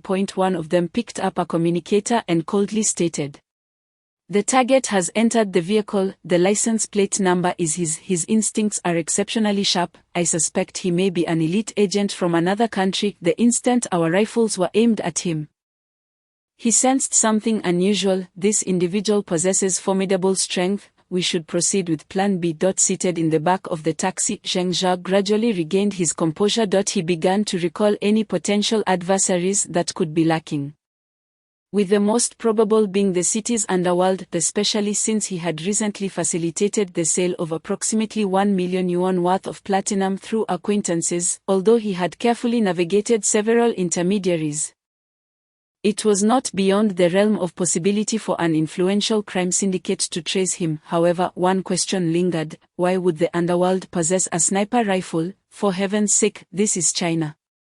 It is truly commendable that the nation maintains such stringent gun control, ranking among the strictest globally. Consequently, the likelihood of Chinese organized crime possessing high-end weaponry, particularly firearms capable of long-range lethality, is exceedingly low. The government would never tolerate such an occurrence, thus the chance of the underworld being behind this was minimal. So, who could it be? Could it be state forces? Why? Could the quantity of platinum sold have alarmed the authorities? What a farce! A mere million yuan worth of platinum would not rouse state forces, especially in a country with a population of only a few 100,000. Zhengzha slammed his fist against the front seat of the taxi, creating a dull thud as his fist punctured through the upholstery. The taxi driver's eyes widened in shock, staring blankly at the unexpected sight of the protruding fist. Thoroughly startled, Loli quickly wrapped her arms around Zhengzha's, exclaiming, "What happened? You lecher, what on earth is going on? Don't hide anything from me." Zhengzha managed a reassuring smile. "It's all right, liar. I'll protect you. Unfortunately, we may not be able to bid farewell to Mom and Dad. After midnight tonight, our 30 days will be up. Do you trust me?" Loli, on the verge of tears, nodded earnestly. "No matter what happens, you must believe that I will never abandon you regardless of the circumstances." In a world where shadows lurked and enemies remained unidentified, Zhengzha pondered the motives behind the attack. Was it an illusion or reality? Was the assault directed at him or Loli? Today marked the final day before returning to the main divine space, and Zhengzha desperately contemplated their next move. Should they find a secluded location to wait until midnight, then head straight to the office, or should they conceal themselves downstairs at the company and enter the office only at midnight? Regardless, both he and Loli had to return there before the stroke of 12, otherwise, time would erase them completely. As Zhengzha anxiously mulled over the situation, the vehicle suddenly became ensnared in a traffic jam. Initially, he paid little heed, as this area was a bustling thoroughfare notorious for its frequent congestion. However, as the taxi inched forward, he finally discerned something amiss. The temporary checkpoint had materialized several dozen meters ahead, and a group of detectives approached their vehicle. Chapter 2, Anger and Alarm, Part 2. Zheng Zhao quickly regained his composure and nonchalantly holding Loli's small hand. To an observer, they appeared to be nothing more than an ordinary, unassuming couple, yet Loli's slight unease was palpable, a perfect complement to their facade of normalcy. The detectives peered into the vehicle, two of them scrutinizing the license plate. Suddenly, they rushed back, their expressions transformed with alarm, and in unison, they drew their weapons, aiming them at the interior of the taxi. Zheng Zhao reacted swiftly. His left hand, adorned with a special ring, trembled slightly as he almost retrieved an assault rifle from within.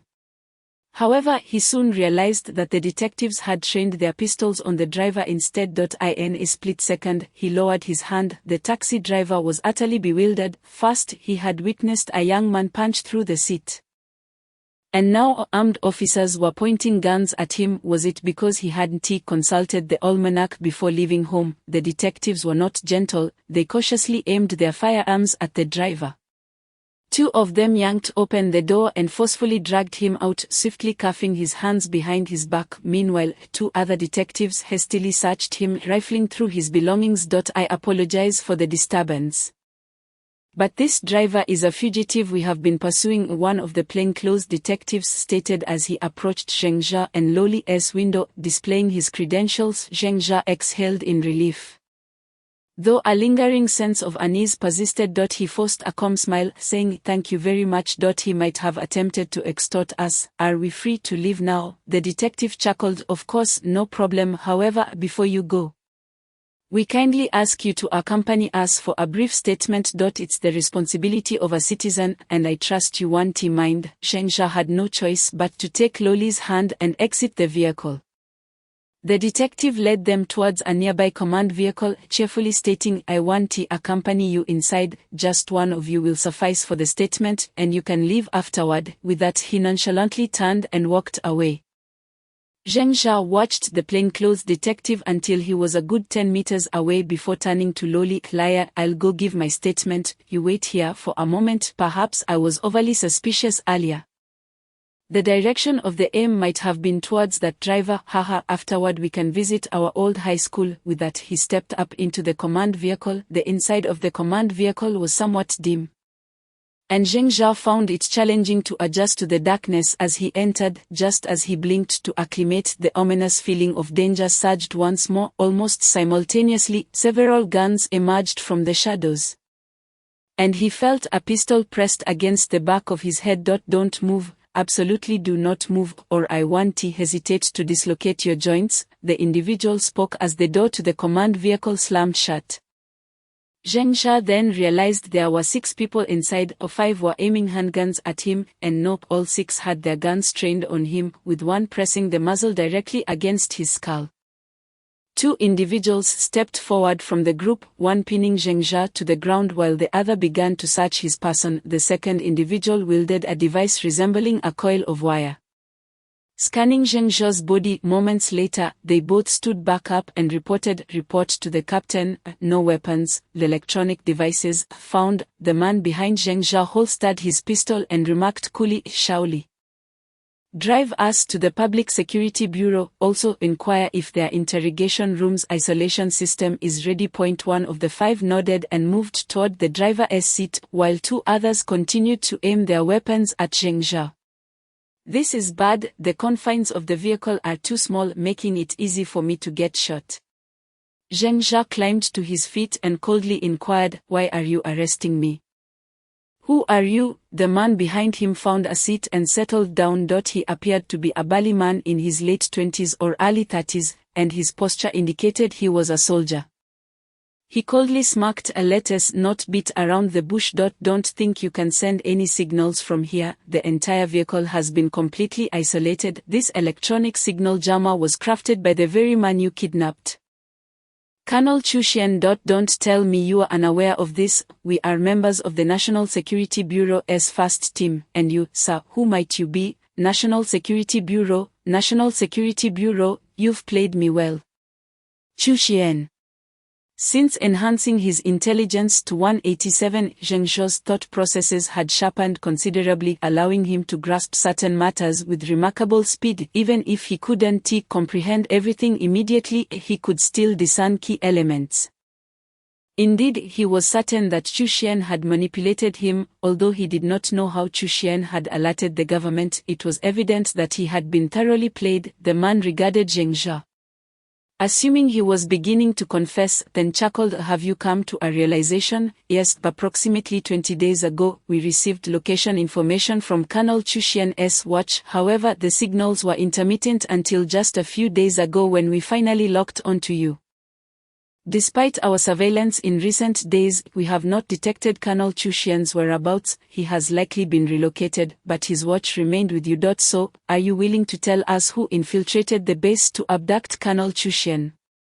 Who is the accomplice inside, and who met with you to take him away, and for whom are you working? Zheng Zhao pressed his lips together, his mind racing to unravel how Chu Xian had disseminated this information.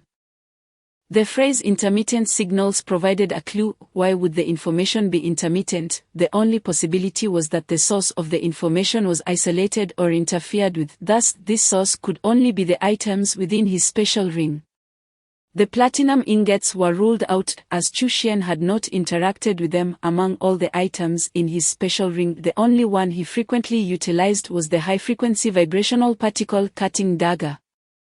This is the weapon that Chu Xian exchanged for him. Upon seeing Zheng Zhao still maintaining his silence, the man did not express anger. Instead, he closed his eyes and spoke softly. Since you choose not to speak, so be it. Let me inform you that Colonel Chu Xian possesses several technologies that place our nation at the forefront of the world. The nation's interests surpass all else. Since you're a traitor, have forgotten your country, we shall not easily forgive you. There exists a serum known as the Truth Serum, a neurological agent that, once administered, can extract all the information we desire from you, though it may render you an imbecile. Such is the punishment you deserve. At this moment, Zheng Zhao remained half squatting on the ground, his left hand subtly retrieving the special ring from the shadows. Taking advantage of the brief moment he stood up, he discreetly placed the ring in his mouth, positioning it behind his teeth as he inquired, what about her? The girl standing outside the car. The man replied nonchalantly, her. We have located her file, which clearly states she has been deceased for a decade. Yet, she appears no older than a 15 or 16-year-old girl. Her, the side you serve is indeed remarkable, whisking someone away for 10 years of training and returning them unchanged. Rest assured, she will be present in the police station's interrogation room. Zheng Zhao exhaled a sigh of relief and asked, when will I be administered the truth serum? Today, tomorrow? The man opened his eyes and scrutinized Zheng Zhao, saying, oh, you traitor are remarkably resolute. Have you truly been bought off for a mere few million in platinum? Fear not, the interrogation expert awaits you in the interrogation room. If by tomorrow you still refuse to divulge the truth, you shall live on as an imbecile. There was still hope, he still had a chance to escape. Having experienced the harrowing cycles of life and death akin to a horror film, Zheng Zhao was no longer the ordinary young professional he once was. He possessed skills that surpassed those of the average person. The experience of fighting desperately in the face of death, and, most importantly, an unwavering belief in his will to survive. Zheng Zhao quickly assessed his current predicament. First, he must return to the office by midnight. Otherwise, both he and Lori would perish. Second, he could not utter a word regarding the Master God space, lest he and Lori meet the same grim fate. The reason they were taking him to the police station's interrogation room was due to their urgency.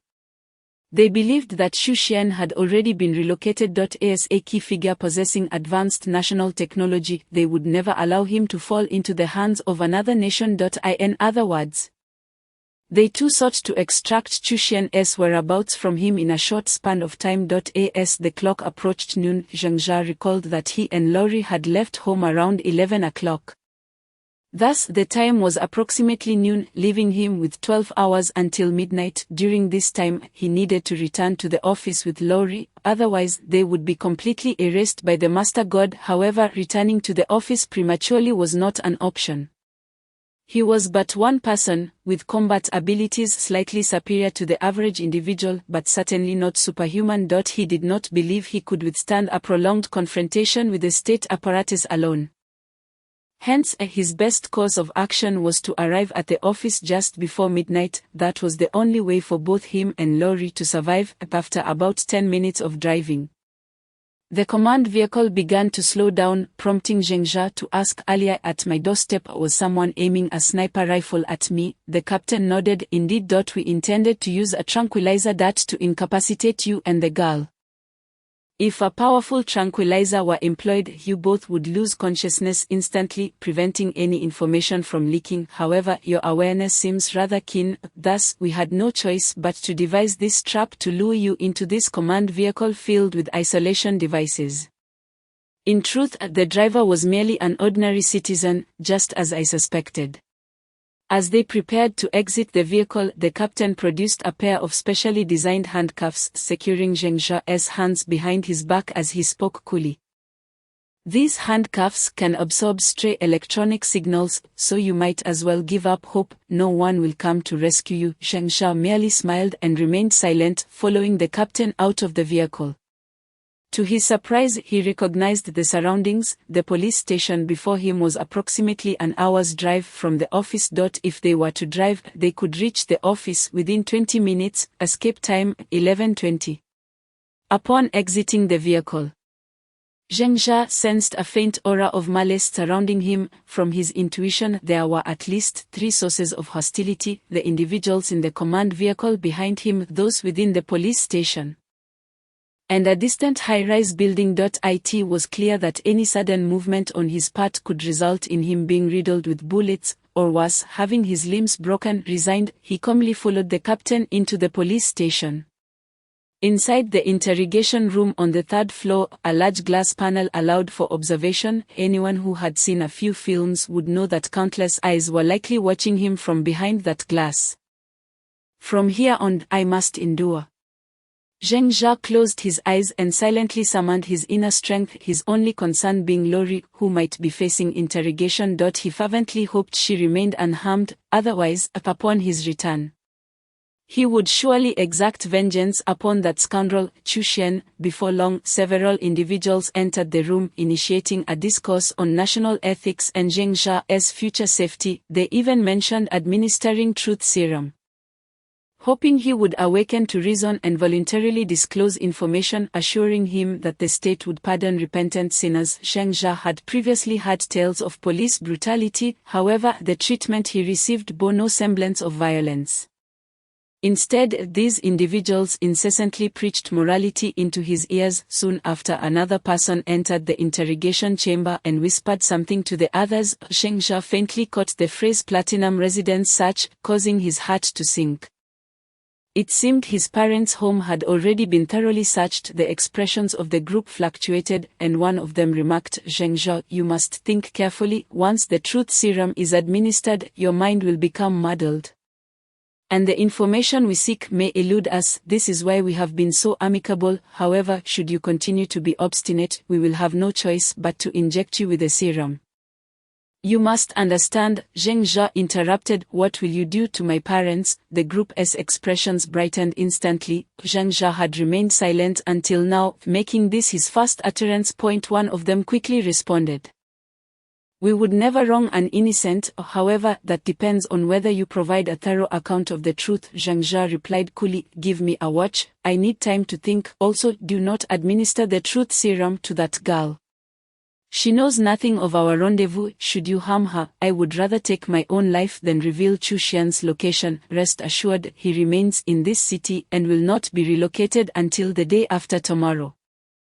I will provide you with an answer today." The individuals exchanged glances, and one of them nodded slightly, taking off a watch and handing it to Zhengzha. "You must respond today. If by midnight you have not given us an answer, we will be compelled to administer the truth serum. You should take care." Zhengzha said nothing further. He accepted the watch and glanced at the time, 6:40. He had not anticipated that the interrogation would progress so swiftly.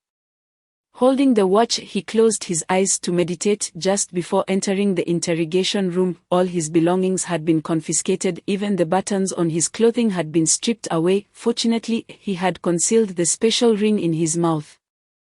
Otherwise, he would have found himself at a complete loss. 7, 8, 9, 10, 11. The personnel had visited several times, and as midnight approached, Zheng Zhe suddenly stood and asked, "What about the girl who was captured earlier? Where is she now? Have you administered the truth serum to her?" After a brief pause, the voice from the interrogation room replied, "Rest assured, she is quite well. We have not administered any drugs to her, and her dinner was delivered on time." Zheng Zhe shook his head coolly. "I want to see her. If she is unharmed, I will immediately reveal Chu Xian's location and cooperate in his rescue. Rest assured, I will also disclose the identity of the traitor within the Longin base." After another brief wait, the voice responded, "Very well, your request can be accommodated. She is here in this police station. 11:20. Zheng Zhe silently glanced at the watch, slowly channeling his inner strength throughout his body. Several minutes later, a few soldiers opened the door to the interrogation room, and Lori rushed in, bursting into tears as she tightly embraced Zheng Zhe. "Lori, dear, do not move. Listen to me carefully, no matter what happens. Hold on to me tightly." Understood. Taking advantage of the embrace, Zheng Zhe discreetly exhaled the special ring onto his finger, channeling his inner strength into the ring, the high-frequency particle-cutting dagger materializing instantly in his left hand.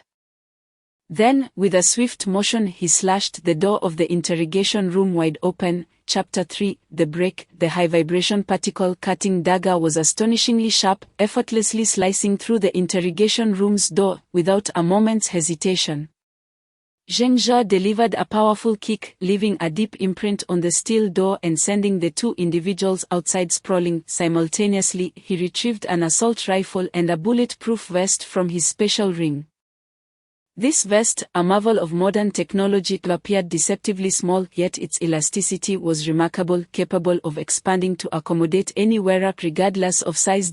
In mere moments, Zheng Zhe donned the vest, securing both himself and the girl. Slowly, as if binding her to his back, with the dagger gripped in his right hand and the rifle in his left, he dashed toward freedom without a second thought. Meanwhile, chaos erupted at the opposite end of the interrogation room. The onlookers, dumbfounded, gaped at Zheng Zhe as he produced equipment seemingly from thin air. While a dagger could be concealed, the rifle and vest were another matter entirely. The agents from the National Security Bureau were no fools.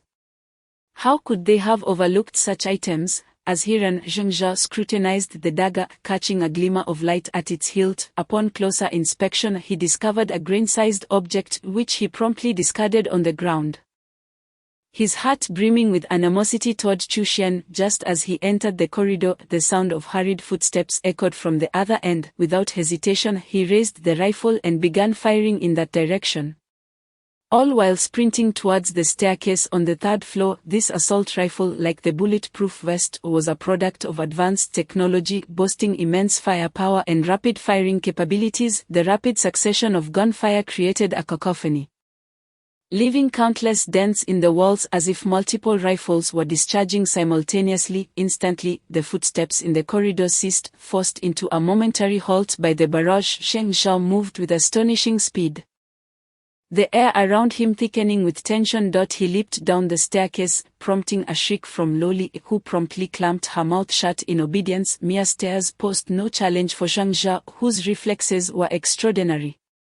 He landed deftly and propelled himself further down. Behind him, a series of gunshots erupted, the ground where he had just landed becoming a shattered mess. As he descended, the number of individuals on the second floor began to swell. Zheng Zhe showed no signs of slowing, jumping down the staircase with unparalleled speed, outpacing those who pursued him by leaps and bounds. In less than a minute, he burst through the front entrance of the Public Security Bureau. Just as he emerged, a sharp crack rang out, a bullet whizzing past his left leg, leaving a deep gash on his thigh. A sniper's bullet. The sensation of danger surged to an unbearable peak, fueling every ounce of strength within him, his internal energy reaching its zenith. Like a shadow, he dashed out of the bureau, the air around him peppered with bullet holes, yet miraculously, none struck him. Zheng Zhe dared not linger. He bent low and sprinted straight down the road heading toward his workplace, the only place that offered a glimmer of hope. Inside the Public Security Bureau, pandemonium reigned as countless officers and national security agents rushed toward the vehicle garage. On the third floor, voices clamored over communication devices, one officer shouting with excitement. Suddenly, he caught a flash of light on the ground, a glimmer so faint it would have gone unnoticed had it not been for the shadows in the corridor. He rushed over to pick up the grain-sized object, and the surrounding agents gathered in eager astonishment. "Quick, summon the tech department," he urged. "Colonel Chu Xian has removed the tracking beacon. There must be information left behind." Zheng Jia remained oblivious to the turmoil unfolding in the bureau. After sprinting a kilometer down the main road, the gunfire around him abruptly ceased, yet he maintained his vigilance, continuing to weave forward for several hundred meters. It was only when a car approached that he abruptly stepped in front of it. "Are you trying to get yourself killed?" barked the young driver, a blonde youth, accompanied by a stunningly dressed woman. Without a word, Zheng Jia aimed the assault rifle at the roadside, unleashing a volley of bullets before directing the rifle at the young man. "Get out of the car!" The youth, displaying unexpected resolve, seized the woman and jumped from the vehicle without hesitation. Zheng Jia hastily dove into the driver's seat, just managing to secure Loli in front of him when a barrage of bullets erupted from behind. A deafening crack sounded as a bullet pierced the car, shattering the glass on both front and rear windows. Slamming his foot on the accelerator, Zheng Jia punched through the front windshield, shattering it completely. The wailing of police sirens intensified behind him, and when he finally dared glance back, he was nearly struck with terror. At least a dozen police cars were hot on his heels, with several officers firing at him. The blonde youth and the woman were rendered speechless.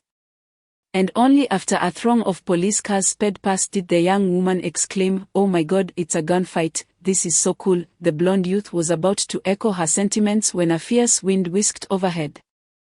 Drawing their attention skyward, they beheld 3 helicopters soaring down the road, leaving them in a daze. At that moment, Zheng Jia was wholly focused, his mind clear of distractions save for the road ahead. The car's speed escalated as he deftly maneuvered past sporadically appearing vehicles. However, the police cars behind him pursued relentlessly, offering no respite. As he glanced back, he saw the number of police cars multiplying. And to his astonishment, 3 helicopters were tailing him from above. "Damn it, is Chu Xian really that valuable?" Zheng Jia muttered bitterly to himself. No sooner had he spoken than a sharp pain shot through his left hand. An incoming bullet from the helicopter's sniper had pierced through, rendering him momentarily unable to grip the steering wheel. The car swerved perilously close to the guardrail. Gritting his teeth, he tightened his grip on the wheel, his shattered bones protesting as he fought to maintain control. With his right hand, he pressed Loli firmly against him, his foot firmly planted on the accelerator. The sniper in the helicopter fired several more shots, but at such high speeds, hitting a target was near impossible. They dared not target the car's tires. A crash at this velocity would be fatal for its occupants. The car was rapidly approaching the vicinity of his company. Just one more turn, and the office building would come into view.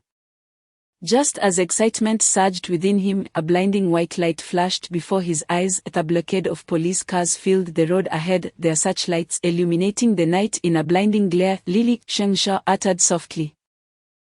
Loli, buried in his embrace, could see little and merely muffled a response. "We're not going to die, not a chance, whether in reality or in a horror movie. We will survive," he declared fiercely. Zheng Jia slammed the accelerator to the floor, pushing the car to its limits as bullets rained down upon the vehicle. With a deafening crash, the car barreled through 3 police vehicles, finally breaking free, though its speed began to wane. In that instant, a sniper on the helicopter squeezed the trigger, and with a resounding pop, one of the tires exploded. The car careened forward, veering off course for several hundred meters before crashing into the roadside guardrail. Zheng Jia was thrown violently against the steering wheel, which shattered upon impact, leaving a deep gash on his forehead that bled profusely. Just moments after the collision, he regained his senses and, without hesitation, drew the dagger to slice through the car door. The blade easily cleaved the door in 2, and with a powerful kick he sent it flying 10 meters away.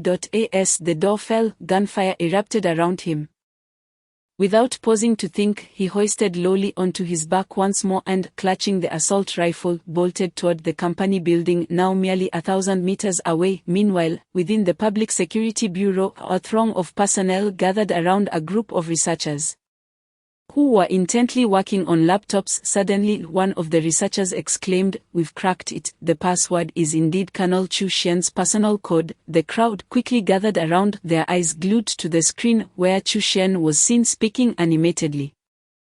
Simultaneously, a connected printer began spewing out design blueprints, yet no one paid attention to the blueprints. All eyes were fixated on Chu Xian's image. Only after the entire document concluded did they exchange bewildered glances.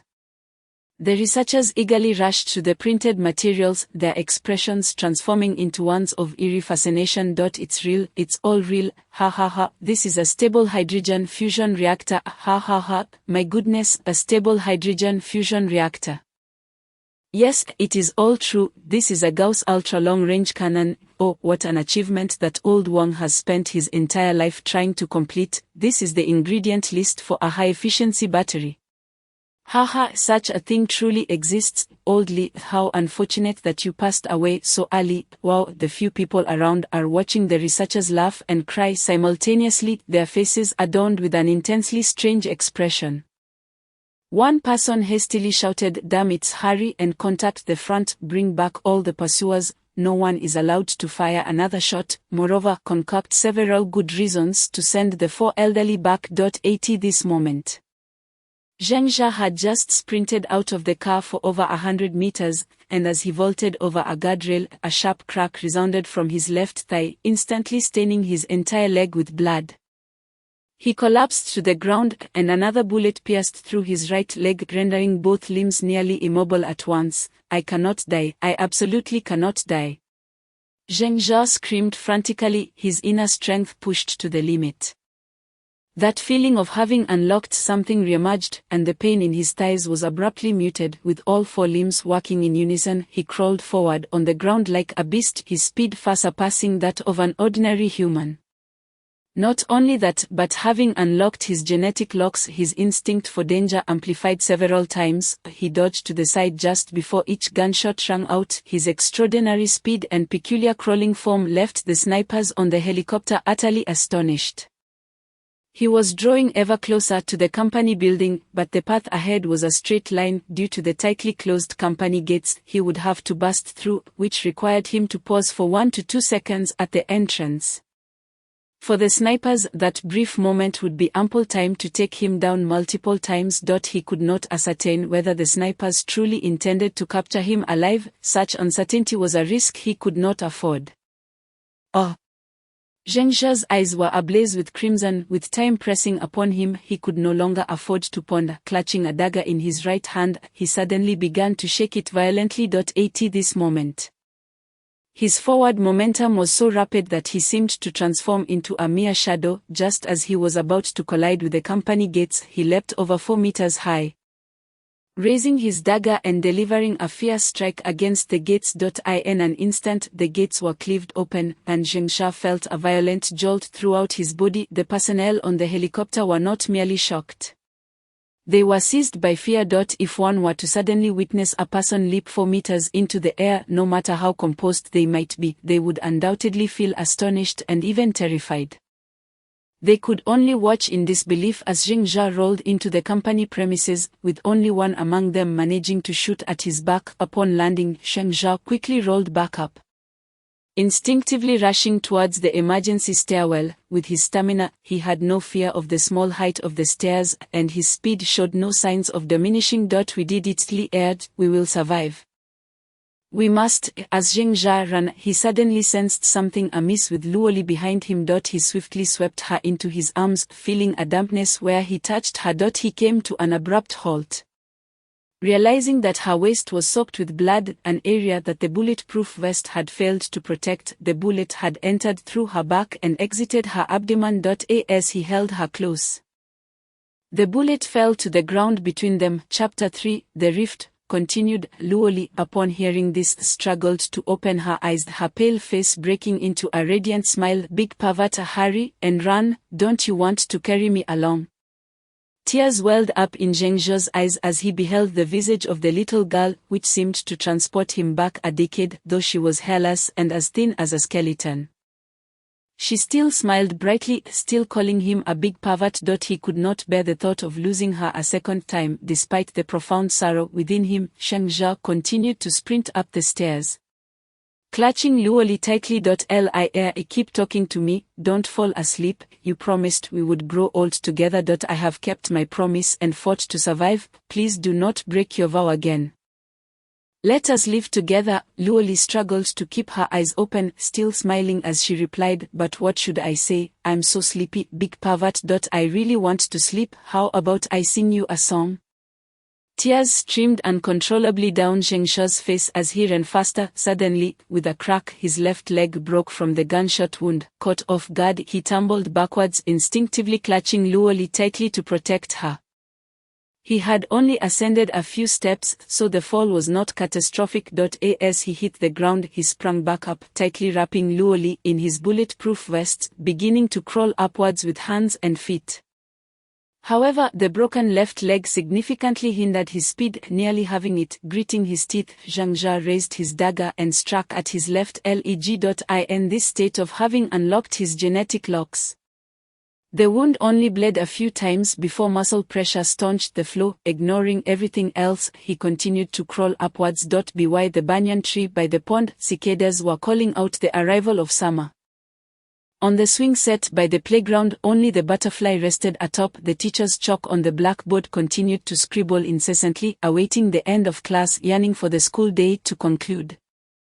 Anticipating the games of childhood. At this moment, Luo Li's voice began to sing, but the melody was tinged with a melancholic nostalgia for childhood. Tears blurred Zheng Zhao's vision, although a man does not shed tears lightly. He could not suppress his sorrow. His fingernails, lacking sufficient strength, soon turned back, and the 10 fingers appeared bloodied and grotesque. No one knows why the sun always sets on the other side of the mountain.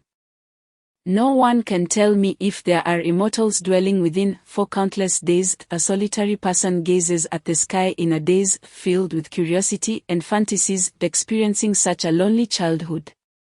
Oh, day after day, year after year, a longing for the growth of childhood. Luo Li's song grew weaker, and Zheng Zhao began to howl in despair, racing up to the floor where he worked. He then crashed into the office door.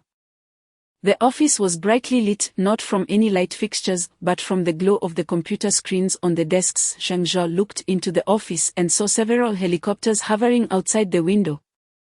Likely drawn by the brightness of the office, upon spotting Zheng Zhao, the snipers in the helicopters immediately aimed their weapons at him, and simultaneously, their communicators crackled to life. Yes, Captain, they have vanished. Once more, he experienced that hazy state between sleep and wakefulness. Time seemed to stretch indefinitely until Zheng Zhao regained his senses, noticing several individuals facing him, all displaying expressions of astonishment. Shang Jie, Shan Lon, Ling Dian, and Chu Xian. Zheng Zhao paid no heed to why these four were in the plaza.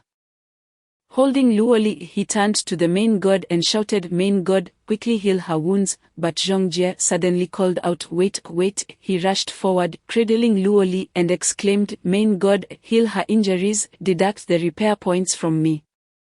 Zheng Zhao was momentarily taken aback, and Zhang Jie urged, "Quickly heal your own injuries. I know your reward points are running low. If they go negative, the main god will eradicate you. Heal yourself now." Zheng Zhao stood there, watching a beam of white light shoot from the main god towards Luo Li. The little girl began to float, gradually regaining color in her pallid face. At this moment, he exclaimed, "Main god, heal my injuries." Upon completion of the healing process, Zheng Zhao had expended over 400 reward points, and the leg he had severed had regrown. Now, Luo Li stood on the ground awaiting him. And as soon as he landed, the little girl dashed into his embrace. "Stand behind me." Zheng Zhao smiled gently at Luo Li, then unsheathed his dagger and charged at Xu Xian, aiming the sharp point directly at the forehead of the bespectacled man. Due to the proximity, only Ling Dian reacted in time, throwing himself onto Xu Xian. However, the dagger still managed to slice through Ling Dian's arm with ease. Zhang Jie quickly seized Zheng Zhao, urgently shouting, Zheng Jia, have you lost your mind? Why are you attacking our own people? Zheng Jia roared in fury. Our own people, damn it, our own people. I spent reward points and side quest efforts to bring everyone back. But do you know what this scoundrel has done? He placed a tracking device from his watch on this dagger. Do you understand why I am in such a predicament? I was forced back here. The National Security Bureau apprehended me and confined me within their walls. After a harrowing struggle, I barely managed to return at the last moment. One must ponder, can such a scoundrel still be considered one of our own? All eyes turned towards Chu Xian, who, unfazed, rose from the ground and dusted off his clothes. Is that so? Then my conjecture must be correct. With a resounding thud, Zheng Jia delivered a powerful kick to Chu Xian's chest, propelling him nearly 10 meters away, causing Chu Xian to cough up several mouthfuls of blood. Damn it, Zheng Jia roared furiously. Is my life so worthless? All for your mere conjecture? Despite being allies, I've risked my life countless times in horror films. Is this how you repay me? I will see you dead. Zhang Jie urgently restrained Zheng Jia, but his strength paled in comparison. As Zheng Jia advanced menacingly towards Chu Xian in a moment of desperation, Jean Lon suddenly exclaimed, do you wish to endanger your sister Laurie? Bear in mind that taking a life will cost you 1,000 reward points. Do you possess that many? If you fall into the negative, you will be obliterated. If you wish to die, go ahead, but do not drag sister Laurie down with you. At her words, Zheng Jia gradually halted, the madness in his eyes slowly dissipating, yet he still spoke with a fierce scowl. Chu Xian, I have no idea how long my parents will be held by the National Security Bureau. I will not kill you, but I will sever all your limbs. You may be able to restore your body, but I will sever them again. Then we shall see whether you perish from starvation or are obliterated by the Master God for failing to enter the light circle. Chu Xian, sitting up and wiping the blood from the corner of his mouth, calmly inquired, what about the locator? Did you discard it? Zheng Jia smirked. Of course. Did you think I would bring it back to you? Chu Xian nodded and replied, then I assure you, your parents will be unharmed. In fact, that device not only locks onto locations but also stores a considerable amount of information. I have input data regarding the existence of this space as well as some high-tech blueprints acquired from this realm. If you truly discarded the locator there, they will undoubtedly release your parents and may even provide them with better arrangements. I can guarantee that. Zheng Jia's expression began to calm in response to this information, though he coldly retorted, why should I believe you? Moreover, why are you doing this? Must you risk our alliance to act in such a manner? If you cannot provide me with a satisfactory reason, I will certainly sever your limbs. With a faint smile, Chu Xian replied, very well, then listen closely to my rationale. I have 3 reasons for this course of action. First, to test whether the real world you entered is indeed the reality we came from. Since the Master God can create horror film worlds, it is entirely possible that the real world you visited is a fabricated one. The only way to prove this is to present a situation of which you are completely unaware. Much like placing the locator on your dagger without your knowledge, this device can only be received by the base in my memory. If you return unscathed, it will confirm that the reality you returned to is a fabrication of the Master God. However, if you truly encounter agents from the National Security Bureau, then this world is indeed the authentic reality. Based on your injuries upon returning, it seems we have entered the Master God space, meaning that the items we exchanged and our physical strength can be brought back. This is my first reason for wanting to verify. My second reason is that I wish to return to the real world. Surely the Master God has imposed certain restrictions on you. Can you elaborate on those limitations?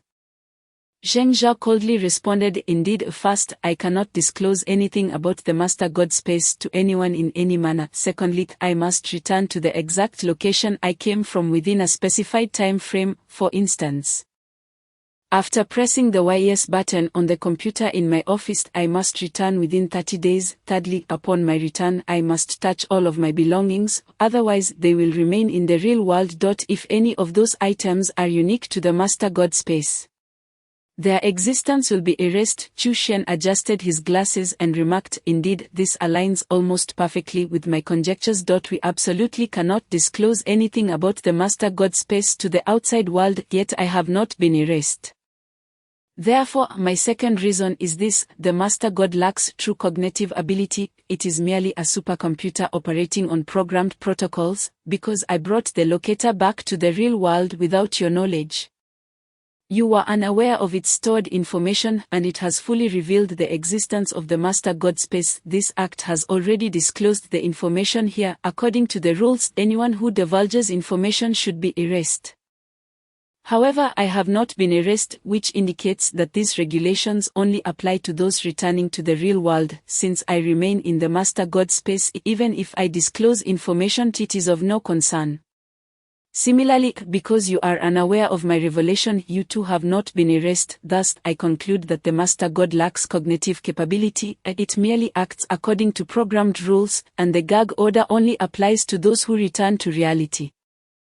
Moreover, if a person has no memory of disclosing information, even if information is revealed, they cannot be punished. Hence, it is merely a supercomputer devoid of sentient thought. Zheng Sha bellowed. What does that imply? I care not whether it is a computer or something else.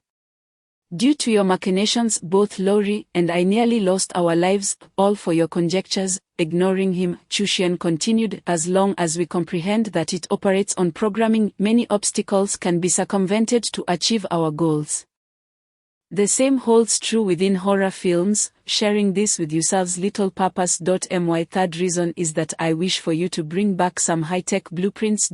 If the first two conjectures hold true, then those blueprints should have reached the government by now, and they should have received my information. I end my message. I hope they will seek out Special Forces soldiers and hypnotize them with a sense of disillusionment toward reality. Having them remain before a computer 24 hours a day, this could potentially lead to the emergence of Special Forces companions, significantly increasing our chances of survival. I sincerely apologize for placing you in danger. My predictions deviated somewhat. I believed they would locate you sooner, thus discovering the locator on the dagger, allowing for your safe return here. It is my fault. If after hearing these three reasons you still wish to kill me, then feel free to sever my limbs. I will not resist. After uttering these words, Chushian stood there calmly, while Zheng hesitated, gripping the dagger tightly. Finally, he forcefully tossed the dagger to the ground, exclaiming, "Damn it, if you had told me this sooner, I would not be unpatriotic. I would have certainly returned to the real world with the locator. What I resent is your constant scheming against our allies. Do you not possess a shred of normal human compassion?" Chushian replied coolly, "I could not disclose it to you beforehand. If you had such details in your memory, the Master God would erase you based on that knowledge. As it is another method of information transmission, everything must be achieved without your awareness, otherwise it becomes meaningless." Zheng Jia took a deep breath and declared, "I have utterly lost all trust in you.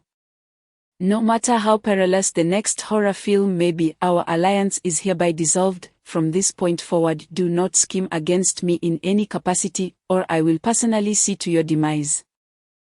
I swear. Having said this, Zheng Jia turned and walked towards Lori, taking her hand as they silently made their way to his room. Zhang Jie and Zhon Lon sighed, each retreating to their own quarters, leaving the plaza with only the injured 0 Point undergoing repairs and the solitary figure of Chushian, who picked up the discarded dagger and quietly returned to his room. Chapter 4: Curse. The Beginning, Part 1. For those who enjoy infinite horror, please continue to support by voting and favoriting. Thank you. Enter the light beam within 30 seconds. Target transfer locked. Curse transmission commencing. The 5 of them, no. 5 plus Chushian and his companion Arnold stood together within the light circle illuminated by the Master God. Once again, they found themselves in a semi-conscious state, with time slipping away unbeknownst to them. When they regained their senses, they discovered themselves in an ordinary room adorned with tatami flooring, separated by paper doors, suggesting that this was a traditional Japanese dwelling.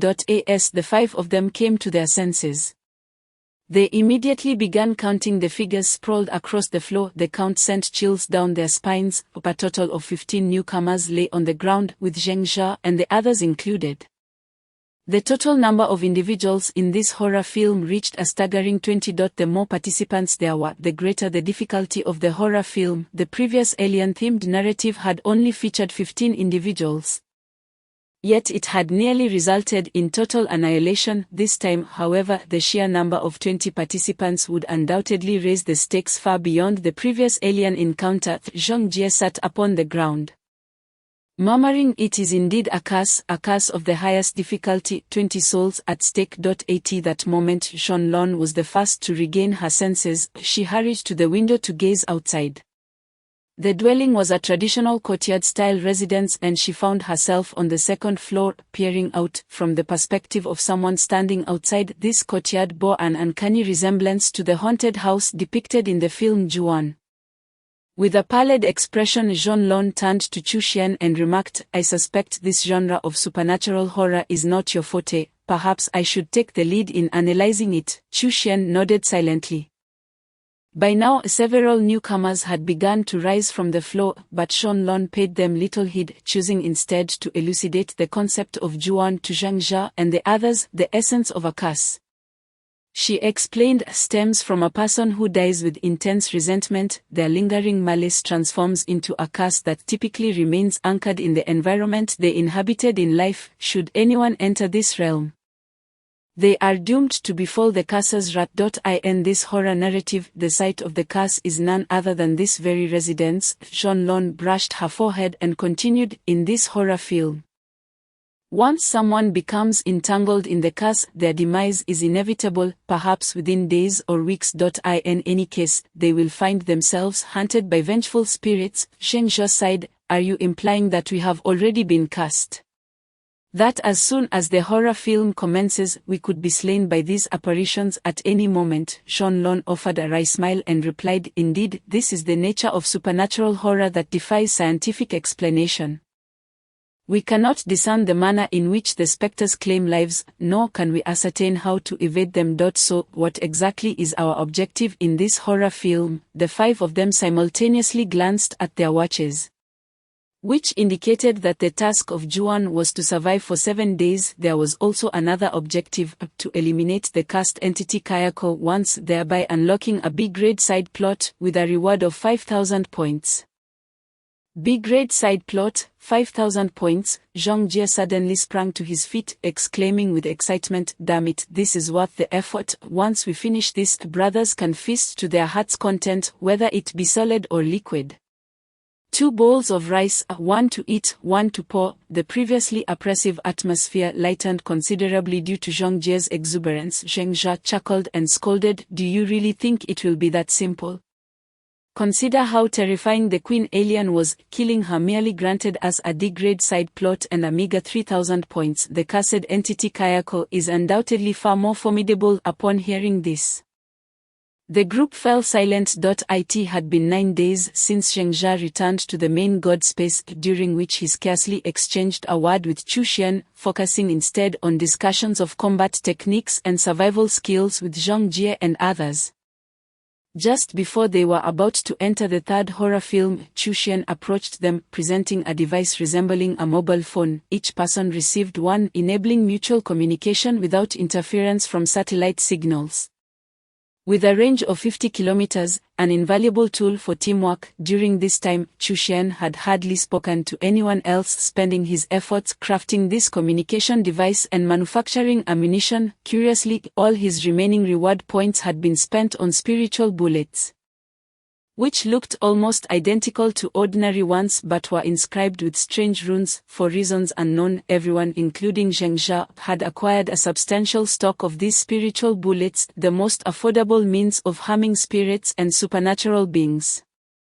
Compatible with any firearm, Zheng Jia's storage contained nearly a cubic meter of these bullets, while he had only a few armor-piercing rounds. Moreover, the other 4 without storage had each procured a military backpack filled with tourniquets, bandages, antidotes, compressed food, then solid-state water, a unique technological food from the main god space. They had also prepared efficient cold weather gear, depleting nearly all their reward points due to varying amounts of reward points.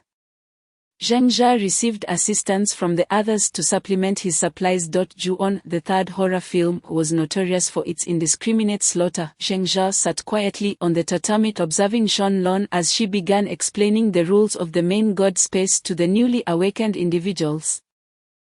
While he reflected on the details of Ju-on, the Ju-on series comprised 3 installments, and Zheng Jia had indeed watched this renowned horror franchise, having just finished it in recent days. The plot details and characters remained vivid in his memory. Particularly the chilling truth that no one cast by Ju-on survived. The story began with a reclusive woman named Kayako, who harbored a secret infatuation for a man during her college years.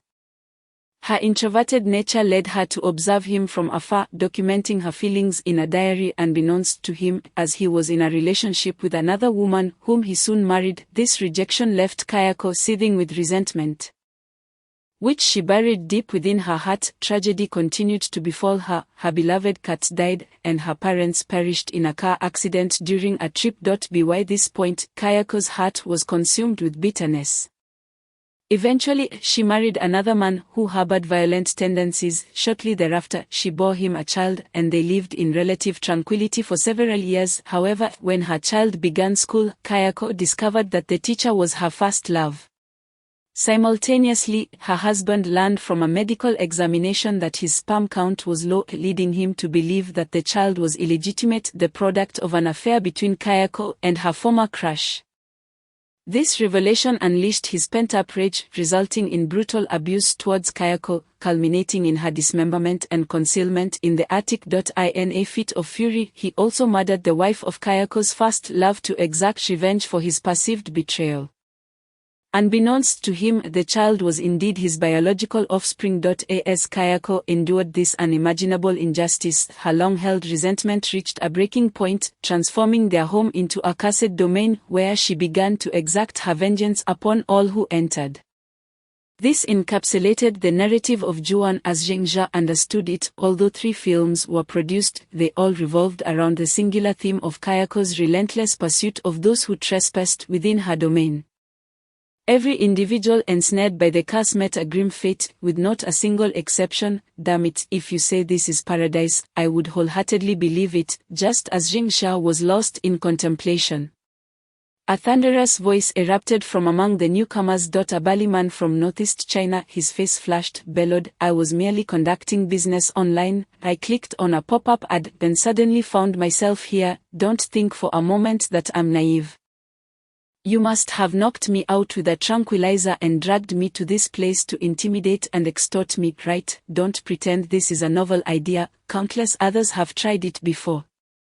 The newcomers appeared quite ordinary, exhibiting typical attire and reactions to the bizarre situation, except for 3 individuals whose responses were notably peculiar. The remaining 12 began chattering animatedly, with the Bali man leading the way down the stairs, followed by 8 others. Among the 3 with unusual reactions, one sat quietly reading, a boy of about 15 or 16 appearing gentle and composed. Another began to fumble about the paper doors and tatami mats, while a third, a striking woman still half asleep, donned a rather revealing nightgown and stretched languidly, her eyes hazy and demeanor languorous, embodying the essence of a temptress. The other 3 were young men, seemingly typical in appearance, around 21 or 22 years old, likely captivated by the alluring woman's stretched their eyes wide with astonishment. Jean Lon noticed the Bali man's intention to leave and was about to offer a word of caution when Zheng Jia abruptly grasped her arm, saying, "Let them go. This horror film presents us with a supernatural challenge we have never faced before. We cannot assist one another. If they choose to believe us, they may stay for our protection. If they wish to depart, let them rely on fate to survive." The man, who was meticulously observing the paper doors and tatami mats, suddenly came to a halt. With a sigh, he remarked, "I am beginning to believe your words. This truly is a layout popular in Japanese folklore." The patterns of the tatami and paper doors were indeed quite fashionable in Japan a decade ago. A seductive beauty yawned and asked, "Japan, how did we end up in Japan? I remember just chatting with an online friend." "Oh, right, what are you all doing in my house?" This alluring woman glanced around and soon realized the environment was amiss, prompting her to scream at the top of her lungs. Just as Zheng Jia was about to speak, an unexpected shout from a woman echoed from downstairs, accompanied by her words. She was speaking in Japanese. This woman conversing in Japanese must be one of the characters from the plot. In other words, their ability to interact with a character signifies that the horror film has commenced. Suddenly a chilling cold swept over everyone present. Yet the others seemed oblivious to this eerie sensation. Only Zhengzha began to tremble violently. Without a second thought, he retrieved a submachine gun from his special ring, loaded with spiritual bullets, and aimed it towards the loft at an angle on the second floor. The sound of gunfire erupted as the loft door was shattered into pieces. Everyone stared at him, bewildered, while only he could feel the cold gradually dissipating. The others appeared utterly unaware, unable to sense the faint chill that had begun to circulate around them. Even as it clung to Zhengzha himself, almost imperceptibly, as if it were but a figment of his imagination. Is this what a curse feels like? Chapter 4, The Curse, The Beginning, Part 2, for those who enjoy infinite horror. Please continue to support us, thank you. As the gunfire rang out, screams erupted both upstairs and downstairs. The newcomers below immediately shouted and rushed towards the street, while the 6 newcomers upstairs remained frozen in place. At this moment Chu Shen quietly stood up. Let it be this way then. I have seen the film The Curse as well. The odds of survival in this horror film are not influenced by the number of people present. Even if you escape to another country, you will still meet your demise. Even if you have dozens of guards by your side, survival is equally impossible. I hereby withdraw from the team. If we manage to survive and meet again. Zhang Jie, your sister-in-law's cooking looks truly delightful. With that, Chu Xian and Ano, burdened with military backpacks, made their way downstairs, leaving everyone staring in astonishment as he vanished at the stairwell. Zhang Jie silently watched Chu Xian disappear. Then calmly redirected his gaze. If any of you 6 have questions, feel free to ask us. Zhonglun, have you already received that 100 reward points? Zhonglun paused for a moment before nodding vigorously.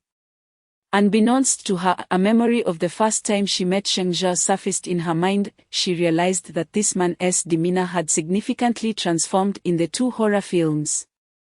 As he gradually embodied the aura of a team leader. Then let us leave this place, Zhengzha said with a wry smile. This location is exceedingly unsafe. This suggestion was unanimously accepted. The 3 ordinary youths hurriedly scrambled downstairs, closely followed by the seductive beauty, while the composed bookish youth and the 28 or 9-year-old who had inspected the room descended leisurely. Zhang Jie and Zero promptly trailed behind them. Both recognized that, aside from the ordinary youths, the composed bookish youth and the room inspector must possess some abilities. At the very least, they showed potential to become valuable assets. With Chu Xian having exited the team, they desperately needed a strategist capable of analyzing layouts. Although Zhonglun had that potential, she still fell short compared to Chu Xian.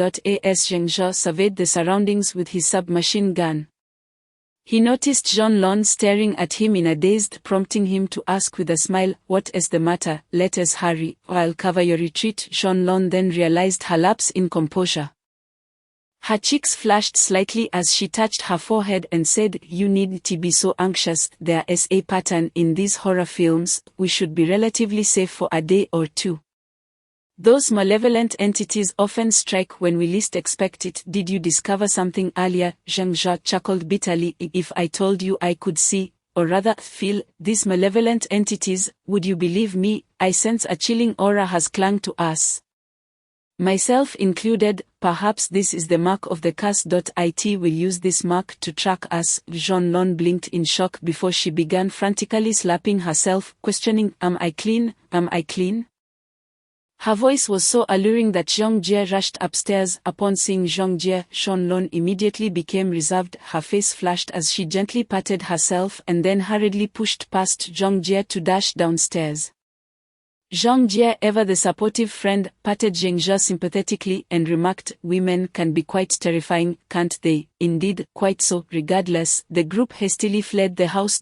As they exited the front door, Zhengzha felt an immense relief wash over him.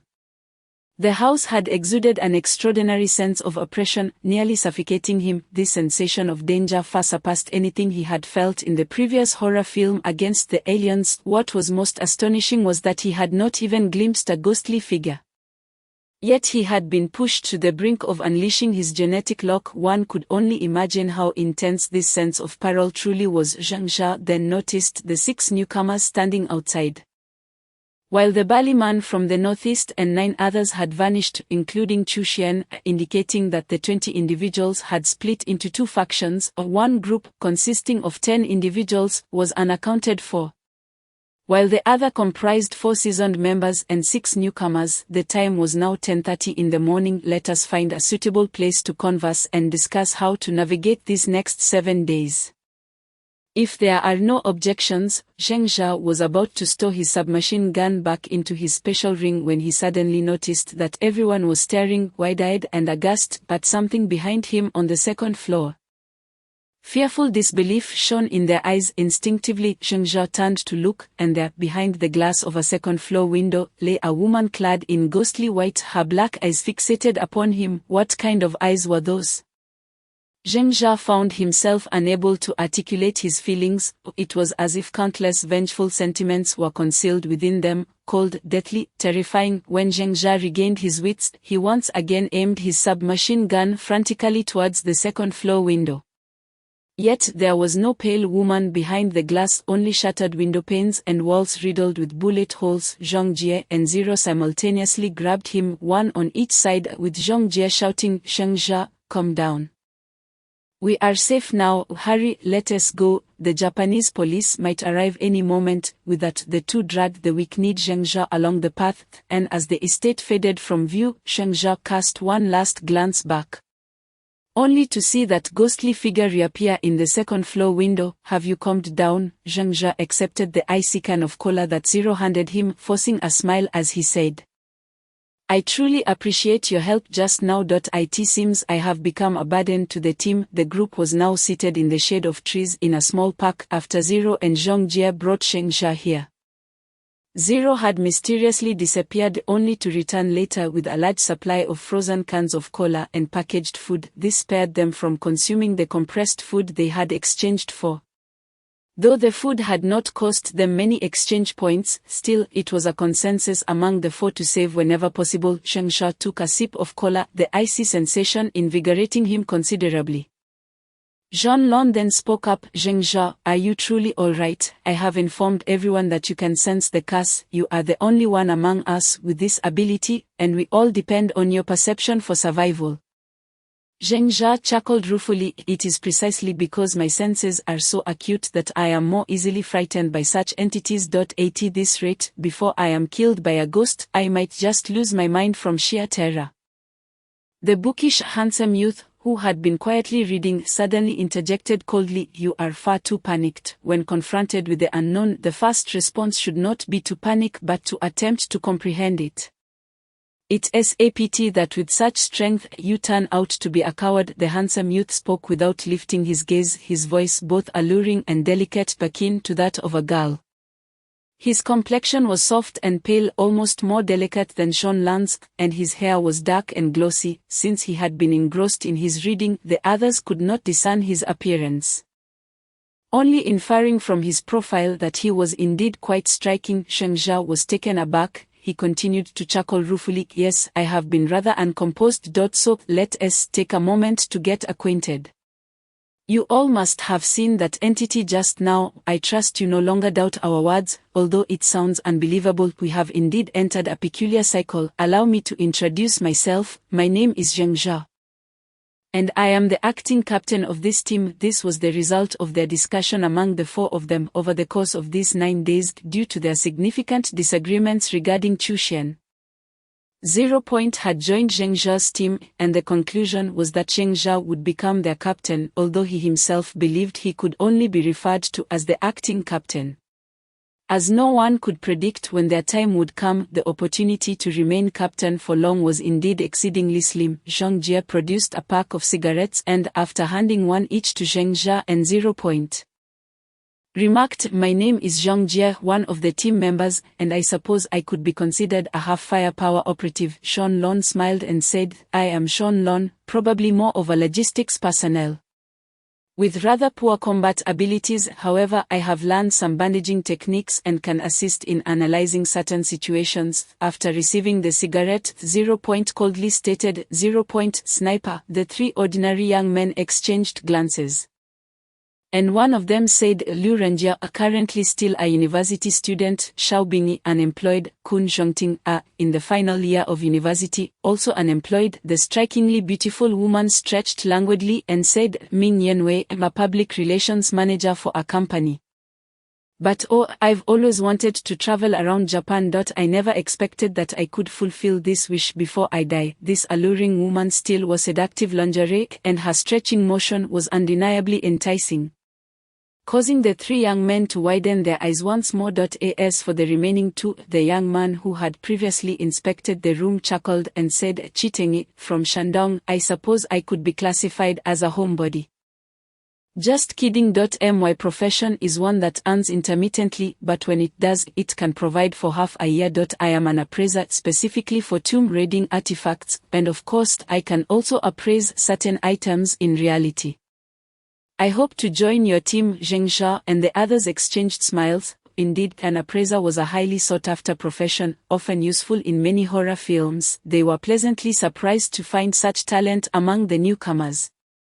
The last handsome young man put down his book. Only then did everyone realize he was not a young man at all, but rather a girl. This young lady did not possess an Adam's apple.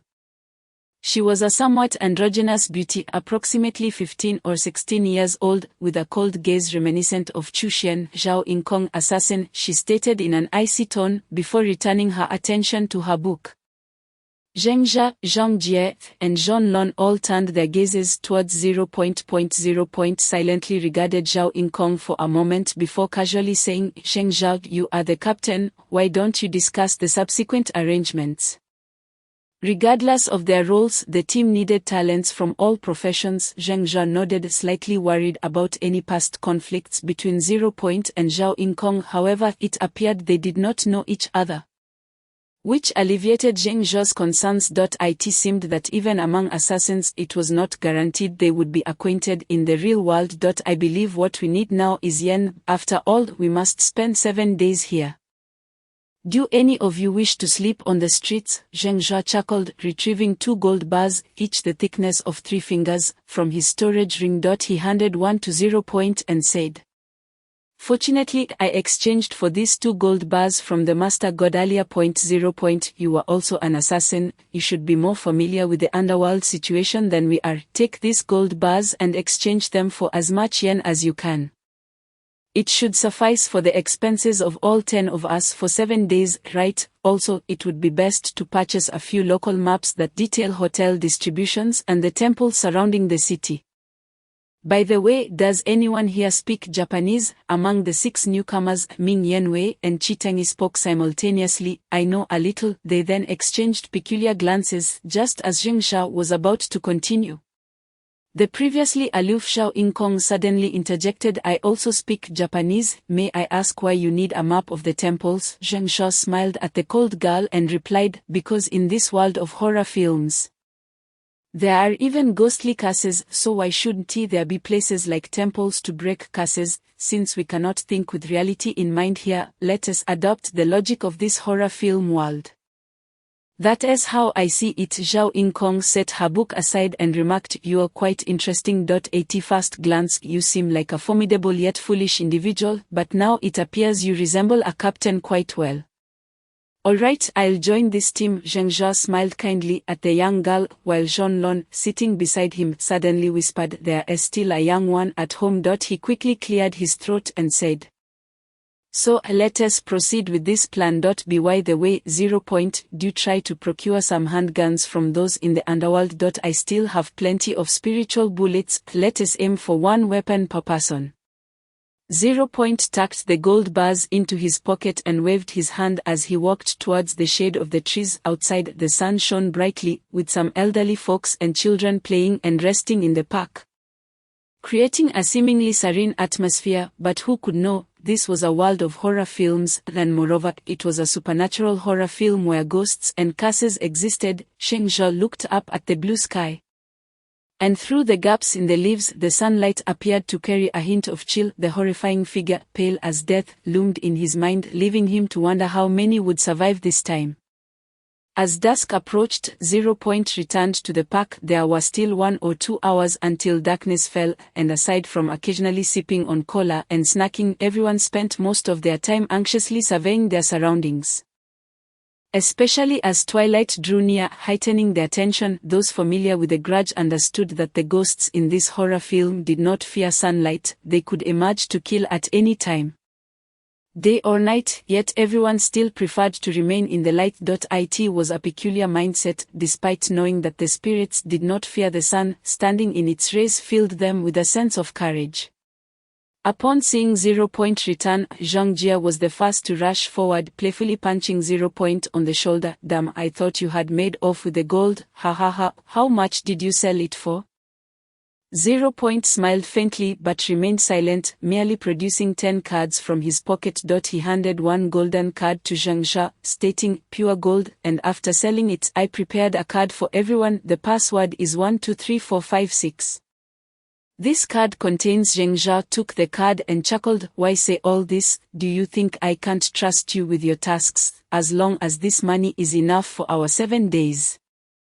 It is all good. You can't take it back to the Master God Space, can you? Ha ha ha." After their banter, the 10 of them finally departed from the increasingly eerie park. They hailed 3 taxis and headed towards the most luxurious 5-star hotel in the town. Although Japan's prices were indeed high, the 2 gold bars, each substantial in weight and quality, would be more than sufficient to provide for the material needs of 10 individuals over the course of 7 days. During the ride, the 3 girls shared one taxi, 3 university students shared another, while Zhang Jie, 0 Point, and Chitengi squeezed into the last one. Once inside, 0 Point pulled out several maps and handed them to Zhang Jie, saying, "City map, hotel travel map, transportation map, sightseeing map." Zhang Jie accepted the maps without hesitation and began examining them with Chitengi, and Zhang Jie. 0 Point, sitting in the front seat, continued in his calm demeanor. "I chose Sunshine Hotel. It's surrounded by highways, making transportation very convenient. We can escape smoothly from any direction. However, if it doesn't suit your preferences," Zhang Jie interjected while studying the map. "No, this type of hotel is perfect for our current situation. The most concerning places are those with complex environments. If we are attacked, we might not even have room to escape. The surrounding roads are ideal for hailing a taxi to leave. By the way, is purchasing handguns an issue?" 0 Point replied, "No problem, but we'll need to pick them up tomorrow morning." Zhang Jie, "Can spiritual bullets really harm those things? Have you harmed them before?" Zhang Jie smiled wryly and said, "I don't know. At that moment I only felt an overwhelming sense of danger, an impending doom that made me lose my composure. I sensed a premonition of death. As if I could be killed at any moment. Haha, in truth, I fear death. The more one fears death, the more likely one is to lose their sanity when confronted with it. Is that so? Even you can die." The 4 in the car fell silent, the only sound being Zhang Jie's rustling of the map. Unbeknownst to them, the 3 taxis had already arrived outside the Sunshine Hotel. It must be said that 0 Point's operations are indeed remarkably reliable. Throughout this lengthy half-day, aside from selling gold, they have resorted to underhanded methods to fabricate a counterfeit identity card. Otherwise, it seems that even with wealth, the masses would find it impossible to secure accommodation at the hotel. The season in this horror film world appears to be approaching the summer tourism period, with most rooms in the hotel already occupied, and the few remaining suites scattered across different floors. Only one presidential suite could accommodate everyone together. Zhao Yingkong immediately declared, "I do not wish to share a room with others. Please arrange for me a single room on the lower floor, preferably one equipped with a personal computer." Everyone turned to her in astonishment, and Zhang Jie quickly interjected, "Isn't it better for us all to stay in the same place? This way, we can look out for one another." Zhao Yingkong set down her book and coldly replied, "I have no desire to share space with a burden. I believe the previous speaker's words were quite accurate. I have also watched the 3rd installment of Juon. Such curses cannot be resisted merely by numbers."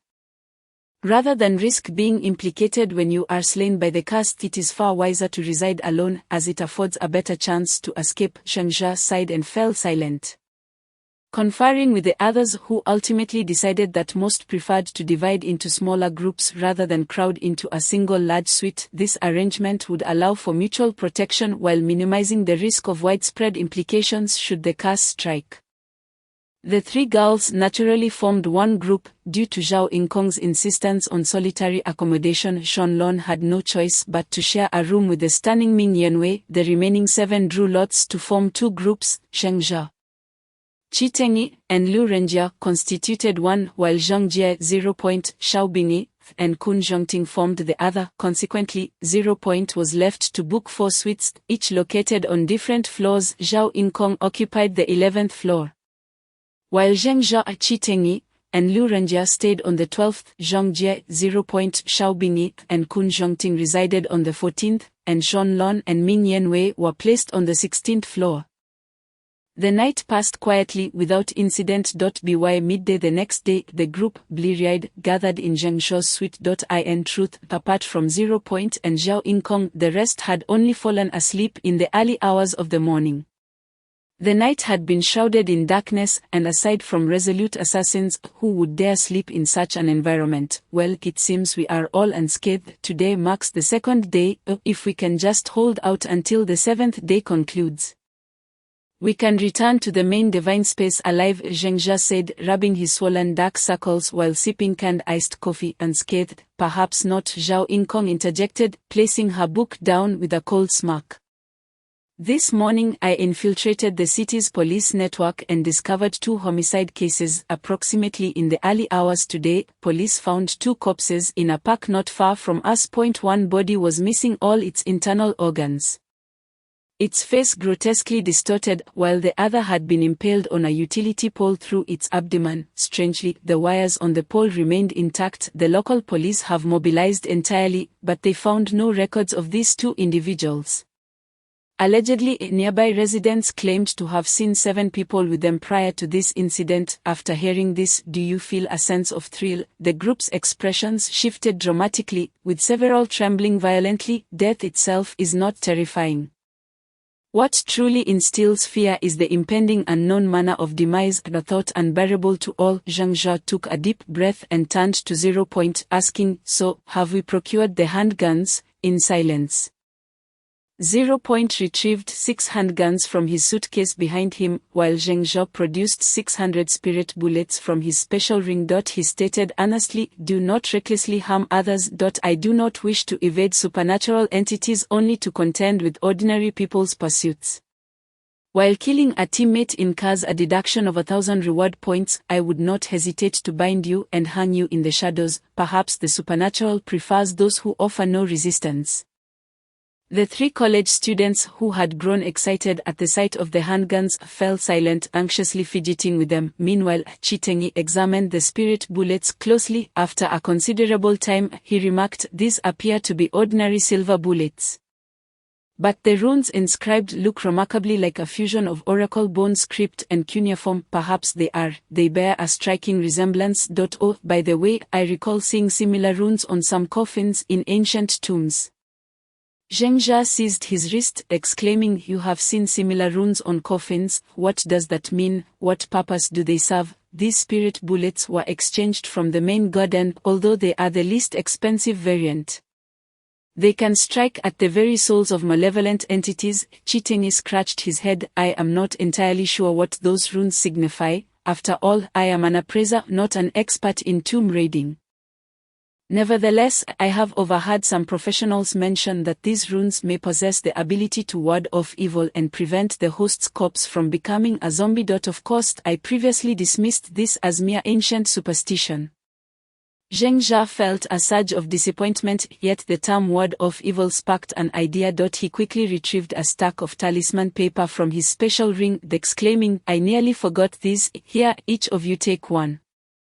These protective charms will automatically ignite when a supernatural being approaches, rendering you impervious to their attacks during the burning period, allowing ample time to escape or call for help. Here, each of you take one. Zhang Jie and Zhong Lon exchanged glances, both surprised as they withdrew several talisman papers from their respective military backpacks. These were charms they had exchanged after the conclusion of the first horror film. However, due to the numerous events that transpired in the subsequent installment, they had largely forgotten about these talismans' existence. While they had stored them in their backpacks, without Sheng Shuo's reminder, they might have overlooked their availability. Undoubtedly, these preemptive warning charms would prove invaluable in a situation where the timing of a supernatural attack remained uncertain. Sheng Shuo smiled and patted Qi Tengyi's shoulder, saying, "Thank you for the reminder. If protective runes exist in the real world to counter malevolent beings, why should this horror film world lack them? Surely the temples are not merely ornamental. Perhaps we can even learn some spell or incantation. After all, the main god offers exchanges for such techniques." Excellent. This afternoon, we shall visit those temples in search of hope to conquer the curse. After lunch, the group began discussing their subsequent actions. In addition to seeking methods to eliminate the curse at the temples, maintaining surveillance on the police network was crucial. 0. Suggested scouting for a nearby sniping location, while the alluring Min Yanwei expressed her desire to go shopping in the afternoon, which the 3 college students eagerly volunteered to protect her. Ultimately, aside from these few individuals, only Zheng Jia, Zhang Jie, Zhong Lon, and Qi Tengyi remained. This was a stark contrast to Zheng Jia's expectations, as it seemed that the others held little hope for the temples. With handguns and spirit bullets in hand, they appeared to have cast aside their fears of the supernatural. Only Zheng Jia understood that the horror of the curse far surpassed anyone's imagination. It was precisely their ignorance that bred their fearlessness. If a visible and tangible monstrosity stood before them, they might truly grasp the meaning of terror. However, having only seen the films, they lacked Zheng Jia's keen senses to perceive the curse's dread. Possessing spirit bullets, they were emboldened, yet in reality they had no true assurance of survival. Zheng Jia felt somewhat helpless, yet he could not drag anyone to the temples. Discovering a method to counter the curse was merely his personal conjecture. Though he was reluctant to admit it, how would Chu Xuan act in such a situation? Zheng Jia shook his head, casting aside these thoughts. At that moment, the taxi arrived at the 3rd temple. The 4 had already visited 2 temples, which aside from being crowded had hosts who seemed entirely unaware of any curses. They merely recited some scriptures and handed the 4 a handful of incense ash. Naturally, Zheng Jia did not sense any disappearance of the cold mark on his body, indicating that these 2 temples were merely ordinary. The town had indeed entered the tourist season, and the 3rd temple was also teeming with visitors. The small gate was constantly filled with people entering and exiting, a dense crowd winding up the mountain path towards the ancient-looking temple at the summit. Zheng Jia sighed. "Let us proceed. Hopefully, this temple will yield what we seek." The other 3 sighed in unison. Although they had not held much hope before, the feeling of complete disappointment was undeniably disheartening. Regardless, visiting the temple is an absolute necessity. The 4 individuals gradually made their way through the crowd towards the entrance of the Kaisi mountain. As they walked, Zheng Jia suddenly shuddered, his body convulsing as he caught sight of a pale child's figure darting through the throng. An indescribable chill surged through the 4 of them, and it felt as though an icy hand had grasped his left ankle from below. In an instant, the talisman tucked inside Zheng Shuo's inner pocket ignited, but rather than inflicting harm, the flames radiated a comforting warmth that coursed through his body, descending until it enveloped his left ankle. The frigid grip immediately recoiled, and it was only then that Zheng Shuo snapped back to reality, his left foot now rendered numb from the cold. The others, noticing Zheng Jia's dazed expression, hesitated momentarily before he began to stagger as he walked. Zhang Jie quickly supported him, inquiring, "What's wrong? Did you twist your ankle?" To their astonishment, they witnessed a flash of dark light from Zheng Jia's left hand, where a miniature submachine gun materialized. With a grave expression, he declared, "I was just attacked. Hurry, let us get inside the temple. The talisman in my pocket is burning." Without a moment to lose, Zhang Jie and Qi Tengyi hoisted Zheng Jia and rushed towards the Kaisi mountain entrance. Disregarding the throngs of pedestrians ahead. Chitengi, a robust man from the northeast, and Zhongjie, who had participated in several horror films, both possessed impressive physical prowess, allowing them to forge a path through the crowd. They ultimately burst through the entrance just before the talisman extinguished. Once inside the Kaisi Mountain entrance, Zhengsha felt an immediate lightness wash over him, the oppressive chill dissipating entirely. He quickly signaled for Zhongjie and the others to halt. But the surrounding crowd began to scold them reluctantly. Zhengsha led Zhongjie and the others down a side path. Upon exiting the main thoroughfare, Zhengsha crouched and rolled up his pant leg, revealing a grayish-blue handprint on his left ankle, clearly the imprint of a child's hand. He retrieved the talisman from his pocket, now reduced to ashes, yet his clothing and skin bore no marks of injury. It was evident he had indeed been attacked. With a wry smile, Zhengsha remarked, "Do you remember the two spirits from Juon, one large, one small? I suspect it was the smaller spirit that attacked me just now. It merely grasped my foot, rendering me immobile. If the larger spirit possesses similar capabilities, or is even more formidable, our spiritual bullets would be of no use. Once caught, we would be doomed." Pale-faced, Zhongjie and the others gazed at the charred remains of the talisman in silence. Only Zhonlon, touching her forehead, asked, "Why have we stopped here? Shouldn't we hurry into the temple? If we are attacked here, we could all be in grave danger. Did you not feel it?" Zhengsha replied with a bitter smile. "Only I could sense it. The moment we entered the Kaisi Mountain entrance, the oppressive chill vanished. It seems this temple holds some significance. Perhaps it contains what we are seeking. I suspect that the spirit's attack was a result of our impending entry. It fears our presence here." Zhongjie's face lit up with excitement. "That's wonderful. I can't believe there is something here that can confront the spirits of Juon. Let us hurry to the temple at the mountain top." Zhengsha began to smile wryly again, as his left foot had completely succumbed to numbness. With no other option, he allowed Zhongjie and Chitengi to support him as they made their way towards the summit.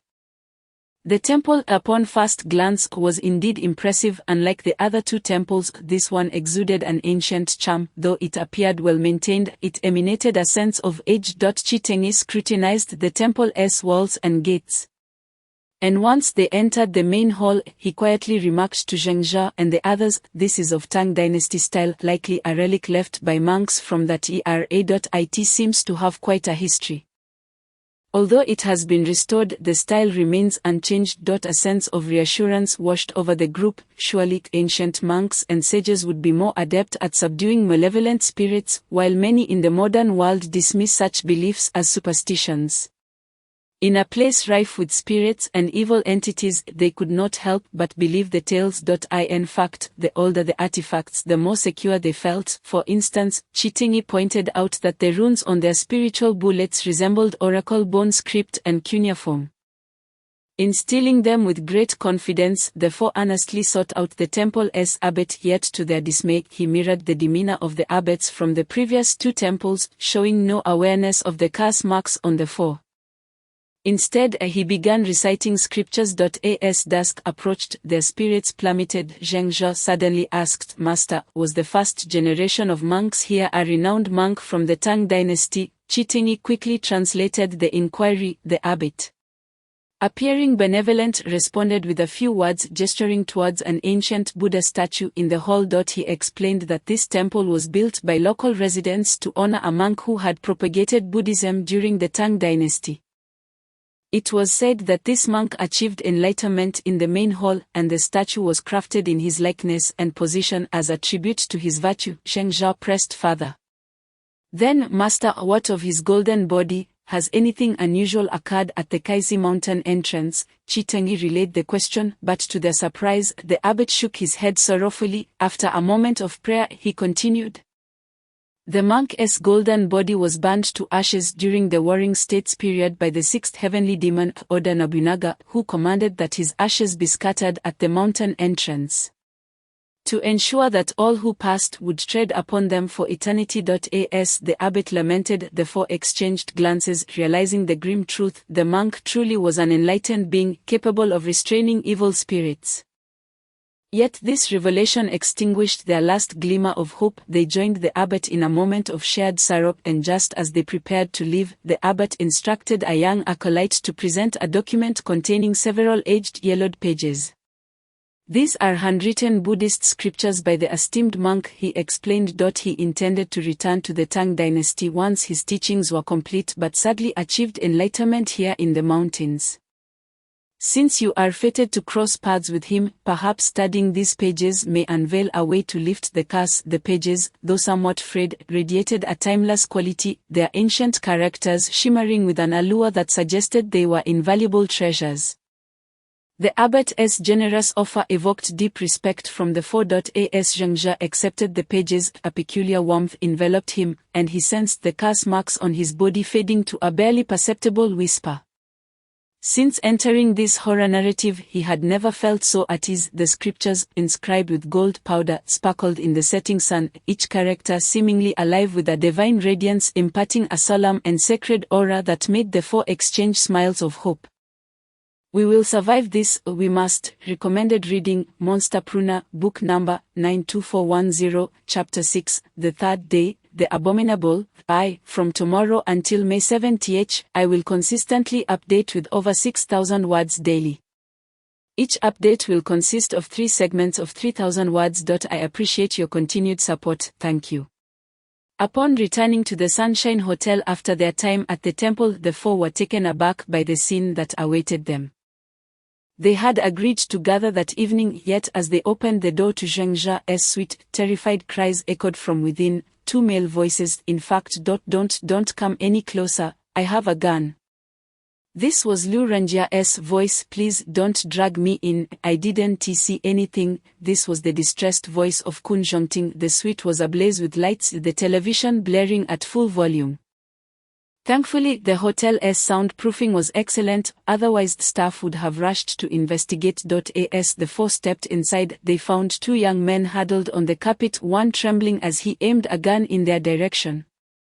Simultaneously, Zhengzhe and Zhongjie lunged at the youths, swiftly disarming them before they could pull the trigger. It was only then that the 2 young men recognized their visitors. Lu Renjia immediately clung to Zhengzhe's leg, wailing, while Kun Zhongting curled up on the floor, sobbing uncontrollably. The 4 individuals exchanged glances, an unsettling premonition creeping into their minds. Zhengzhe hurriedly inquired about Lu Renjia, asking, "What on earth has happened? Where are Xiaobingyi and Ming Yanwei? Why are only the 2 of you here? Do not question them any further, these 2 have been rendered utterly senseless by fear," came a voice from the side. It was Ming Yanwei, who leaned casually against the doorway of a room. Clad in nothing but a seductive silk garment that accentuated her exquisite figure, she appeared strikingly alluring, her waist slender and captivating. It seemed she had made a special effort to present herself in this manner. With a smile, she remarked, "Today, while trying on clothes in the changing room, these 3 fools couldn't help but rush to the restroom." But soon after, the sounds of gunfire echoed from within. Minutes later, only these 2 simpletons returned. They claim to want to protect me, yet when danger arises, men invariably abandon women, regardless of the peril. Her words hinted at deeper meanings, yet the others were too preoccupied to ponder them. Apart from Zhon Lon, who regarded Ming Yanwei with a thoughtful expression, the other 3 men began to interrogate the 2 young men. However, the latter seemed genuinely dazed by fear, reduced to clinging to their companions and weeping. Unable to articulate a single coherent thought, just as the 3 were persistently demanding an account of events, the entrance to the room swung open once more, revealing Zhao Yingkong, who entered slowly, clutching her ever-present book. "What a fascinating manner of death," she remarked. "Several new cases have surfaced on the police network. One young man was discovered in the drainage system of a mall restroom, his body grotesquely contorted into a sausage-like shape within a pipe scarcely a dozen centimeters in diameter. His bones, organs, and flesh were all compressed into a single mass, rendering him unrecognizable when retrieved. How I long to witness such a bizarre demise firsthand." Ignoring the others, Zhao Yingkong took a seat on a sofa and continued her musings. Her final statement, accompanied by a bloodthirsty smile that sent a chill down the spines of those around her. Additionally, 4 other uniquely horrific corpses were discovered. One individual had been dismembered into hundreds of pieces, each fragment no larger than a fingernail, resembling the aftermath of an explosive detonation within their body. Yet, remarkably, no traces of any narcotic substances were found in the remains. 2 others had perished from asphyxiation, and upon examination it was revealed that apart from their stomachs they possessed no other internal organs, while their stomachs contained one another's organs. Enough, Zheng Jia exclaimed, seizing Zhao Yingkong by the arm, sending her book tumbling to the ground. In a fit of rage, he shouted, "What are you trying to achieve by detailing such horrors? Do you wish to instill despair within us? Do you intend to undermine our morale? Or do you believe that a group devoid of any will to resist can endure for 7 days?" Zhao Yingkong's previously indifferent gaze sharpened instantaneously. Coldly, she replied, "Release me. How I choose to speak is my prerogative. Joining this team does not equate to my acknowledgement of your membership. In my view, apart from 0. None of you qualify as my comrades." Zheng Jia was about to retort, but a sudden sharp pain coursed through his wrist, blood erupting forth.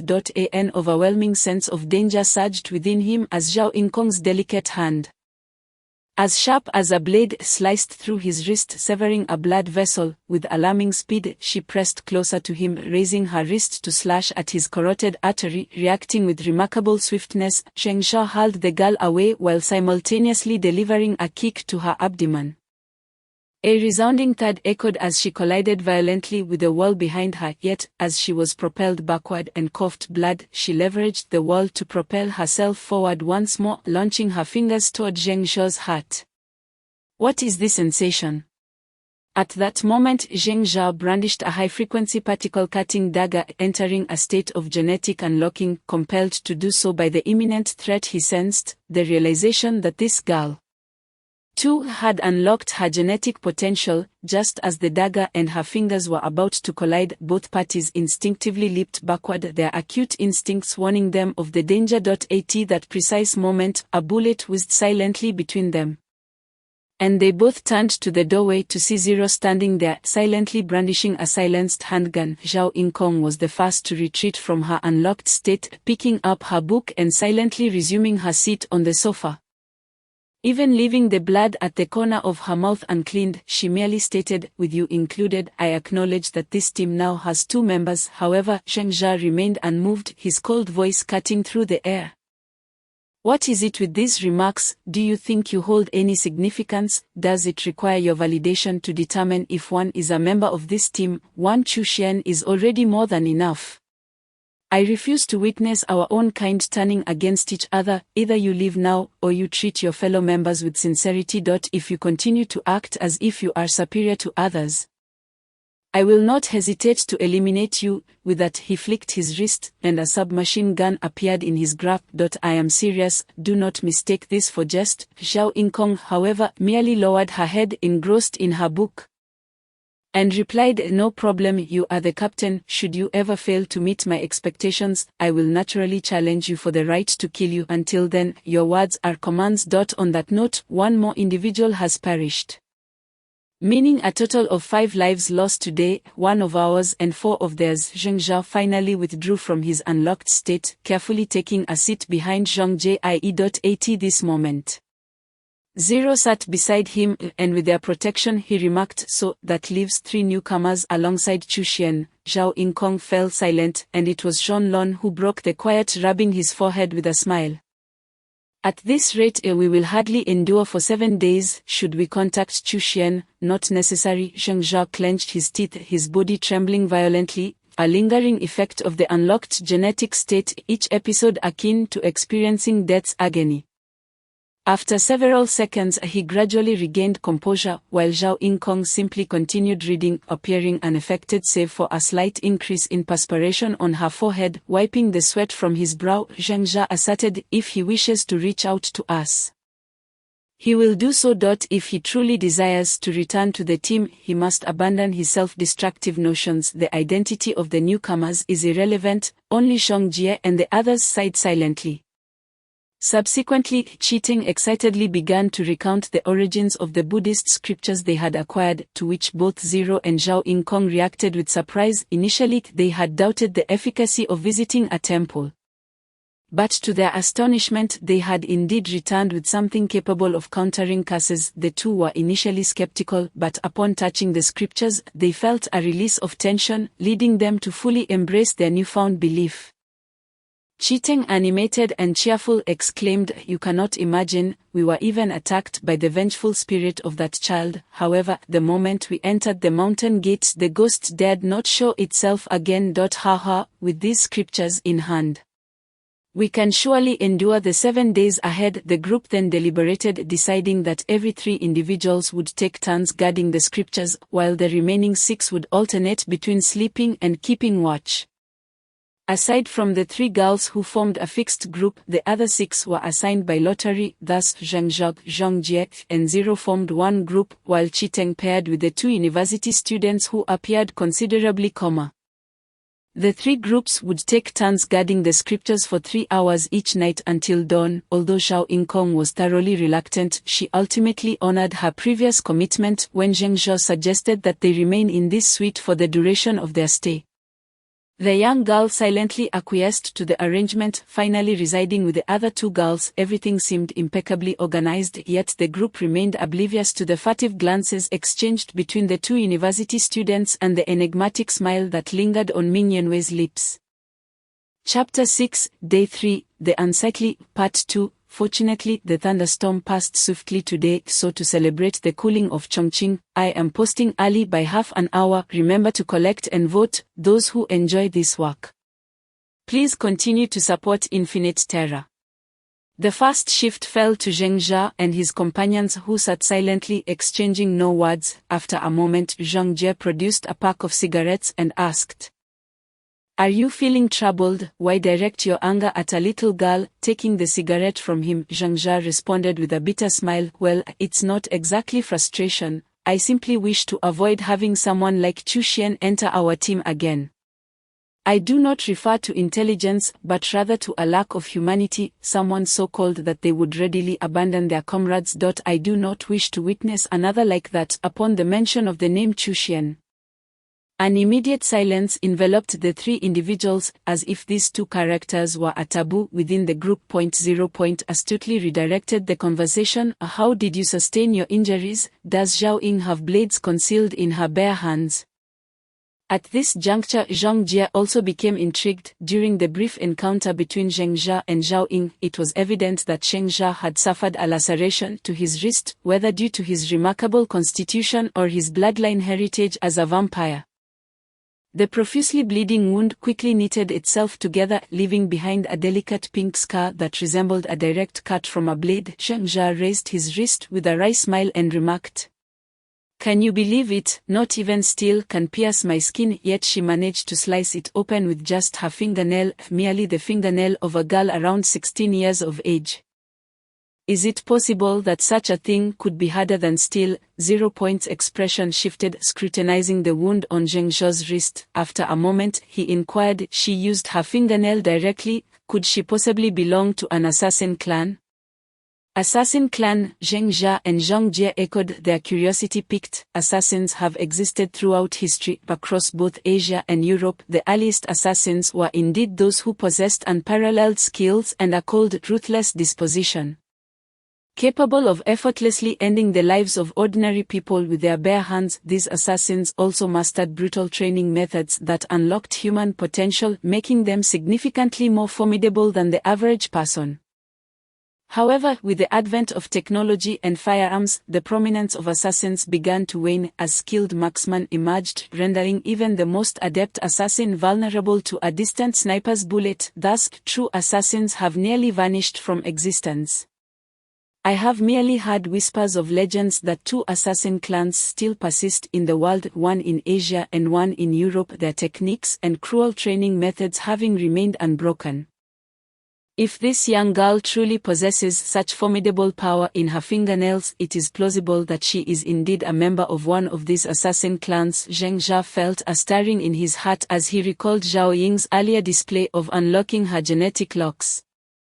It was clear that only through fear and death could such a state be achieved, and each time she underwent this transformation, it was accompanied by excruciating pain. Her unflinching demeanor in the face of such agony suggested that she had grown accustomed to it. In this light, it was entirely possible that Zhao Ying was indeed from an assassin clan. No wonder she carried herself with such pride. If they could coexist peacefully, she would undoubtedly become a trustworthy ally in the future. Simultaneously, within the room occupied by the three girls, Zhonglun and Ming Yanwei stared in astonishment at Zhao Ying. After her battle with Zheng Zhao, her clothing was stained with blood. The large bed was spacious enough to accommodate three girls. Yet when Zhao Ying attempted to lie down without removing her clothes, the two girls were naturally displeased. Zhao Ying appeared fearsome toward men, yet displayed gentleness and courtesy towards them. After enduring their insistence, she reluctantly removed her outer garment, followed by a small tank top, revealing her bound breasts to their astonished gaze. Her ample bosom was tightly bound, giving her the appearance of a boyish flat chest. Unable to resist, the two girls began to untie the binding fabric. Before long, her pristine and voluptuous form was unveiled, appearing so beautiful, full, and unblemished, akin to flawless white jade, prompting Zhonglun and Ming Yanwei to each tenderly caress her. Zhao Ying's face turned crimson as she hurriedly dove onto the bed, covering herself with a thin sheet. Zhonglun and Ming Yanwei exchanged glances, bursting into giggles. Zhonglun teased, "Why do you bind yourself with fabric? It could lead to deformities, and you might even be at risk for breast cancer. How about I take you shopping for a proper bra tomorrow?" flashed. Zhao Ying protested. "If I don't bind them, it becomes quite bothersome, and they might mock me by deliberately touching their, mine are too large, or if I don't bind them, they'll only grow bigger and become even more troublesome." Zhonglun and Ming Yanwei instinctively glanced at their own chests. Though theirs were not small, they paled in comparison to Zhao Ying's. At around 16, her stunning beauty made her a captivating figure, a blend of angelic visage and devilish curves. Ming Yanwei leaned closer to Zhao Ying and whispered, Let me tell you a secret, binding will only make them grow larger. It's far better to choose a suitable bra, that way they can cease to grow." Curious, Zhao Ying inquired, "Is that really true?" Both Zhonglun and Ming Yanwei nodded affirmatively. The young girl frowned in contemplation. Ming Yanwei, with a gentle touch, caressed Zhao Ying's hair and asked, "Who are they? Who mocks you by touching their? You're so powerful, why not just eliminate them all? Men are the most untrustworthy beings, they are all vile creatures." Zhonglun opened her mouth to speak but ultimately sighed. "Sister Yanwei, something must have happened to you before you arrived here that left you heartbroken and despondent. Would you share it with us?" Ming Yanwei paused, then, with a bittersweet smile, confessed, "It's nothing significant, really. I was simply out driving with my boyfriend when the car stalled out in the outskirts, and we were beset by a group of ruffians. He abandoned me and fled on his own. Aren't all men like that? When danger strikes, they only think of themselves." Zhonglun sighed deeply, recalling a scene from a horror film where a man fought fiercely, his broad and secure back a stark contrast. Not all men were like that. As the second group of individuals awoke to keep watch, Zheng Zhao had thoughtfully prepared a can of iced coffee for each of the three girls. Afterwards, the trio succumbed to slumber, and upon consuming the iced coffee, they felt rejuvenated. The two university students sat together, engaged in hushed discussions, while Chiteni eagerly delved into the study of a Buddhist scripture. Suddenly, a sharp pain struck the back of Chiteni's head, causing him to lurch forward. Two hands, one on either side, caught him, belonging to the now visibly menacing Liu Renjia and Kun Zhongding. Kun Zhongding gently set down a blood-stained ashtray, and both men, their faces pale, retrieved the scripture, their expressions a mix of savagery, madness, and a semblance of relief. These fools had never witnessed the terror of that thing, believing that placing the scripture in the hall would ensure their safety. They might as well perish. Liu Renjia and Kun Zhongding chuckled softly to one another. "Would you care to take me along?" a voice startled them. Liu Renjia pointed his gun towards the sound, only to find Ming Yanwei leaning against the wall, lifting her skirt slightly, dressed in alluring lingerie. This motion revealed her long, seductive legs. The enchanting figure approached them, a playful smile gracing her lips. "I do not wish to die, so could you take me with you? I will be relying on you both from now on. Zheng Zha slept soundly. Since acquiring the Buddhist scripture, the chilling sense of oppression had not returned. However, inexplicably, he felt a growing chill in his dreams, as if something were reaching for him from the head of the bed. Just as it was about to touch him, a loud knocking jolted him awake. Along with 0 and Zhang Jie, startled, Zheng Zha distinctly saw a white limb flash past his bed. He leapt up, only to hear Shan Lan's voice from outside. Zheng Zha, hurry out, something's happened. The scripture has been stolen by those 2 university students. The trio lost all remnants of sleep. They hastily made their way to the hall, where they found Chitengi sitting there, pale and with his head drooped. The bloodstains on the back of his head, coupled with the absence of Lu Renjia and Kun Zhongding along with the scripture, left them all bewildered as to what had transpired. Shan Lon hurriedly explained. After we fell asleep, we don't know when, but Sister Ming Yen Wei said she needed to use the restroom. We don't know how much time passed, but suddenly her phone's alarm went off. With a warning message. We rushed out to find this chaos. Zheng Zha checked the 2 cans of iced coffee, his face turning ashen. Don't panic, they can't have gone far, they likely just left the hotel. If we hurry, we should still be able to catch them. 0. Is your Gauss ion sniper rifle in your military backpack? 0. Post, replying, yes, I disassembled it for transport, but since Gauss sniper rounds and spiritual Gauss rounds are quite costly, I only exchanged 5 of each. You can reach the top floor in just a minute or 2, much faster than we can search for them downstairs. You go up, locate them, and then contact us via the communicator. Make sure to break their legs, I will personally sever their hands. Chapter 6, The Third Day, Ugly, Part 3. Gentlemen, please stop toying with me, I am already in ruins. The group quickly conferred. And at midnight, 0 and Jean Lon ascended to the rooftop in search of their whereabouts. 1 was tasked with sniping while the other guarded the sniper's rear. Jean Lon, equipped with a submachine gun, faced a dilemma as Chitengi, still recovering from a concussion, had to be left behind. Consequently, Zheng Zha, Zhang Jie, and Zhao Yingkong took the elevator down, while 0 and Shan Lon made their way to the rooftop.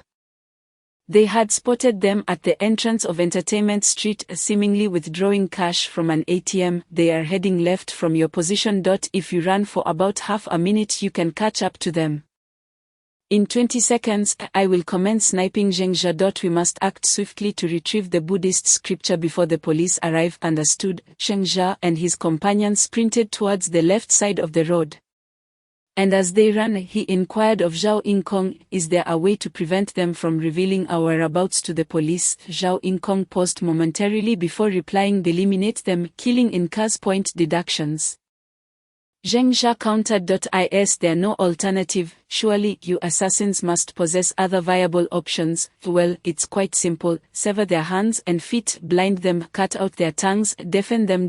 If you wish for a more straightforward approach, you could use silver needles to pierce their spines, rendering them vegetative. Do you require my assistance? No, Zheng Zha quietly declared, I shall bear my responsibilities alone. As they continued running, they spotted the ATM ahead, where Lu Renjia and his companions were gathered. Lu Renjia was withdrawing cash while Kun Zhongting clutched a document, gazing at the ATM. Only Ming Yanwei, clad in pajamas, noticed Zheng Zha and his companions charging forward, and she greeted them with a radiant smile. Bang! A deafening blast resounded as Kun Zhongting's left leg was obliterated at tremendous force, reducing it to mere fragments. The power of the Gauss sniper bullet even penetrated the concrete beneath him, creating a gaping crater. Following the gunfire, the trio stood momentarily stunned, with Lu Renjia reacting the swiftest, turning to shield Ming Yanwei with his body, the pistol pressed firmly against her temple. Meanwhile, Kun Zhongting lay on the ground, howling in agony. Upon seeing Zheng Zha and his companions advance, Lu Renjia shouted, stay back, if anyone dares approach, I will kill her and destroy the scripture. Kun Zhongting, if they take one more step, you shall shred that scripture to pieces. Zheng Zha and his companions halted, now less than 50 meters from Lu Renjia and his group. Zheng Zha coldly stated, I have no further words to spare, release the scripture and I will allow you to live unharmed.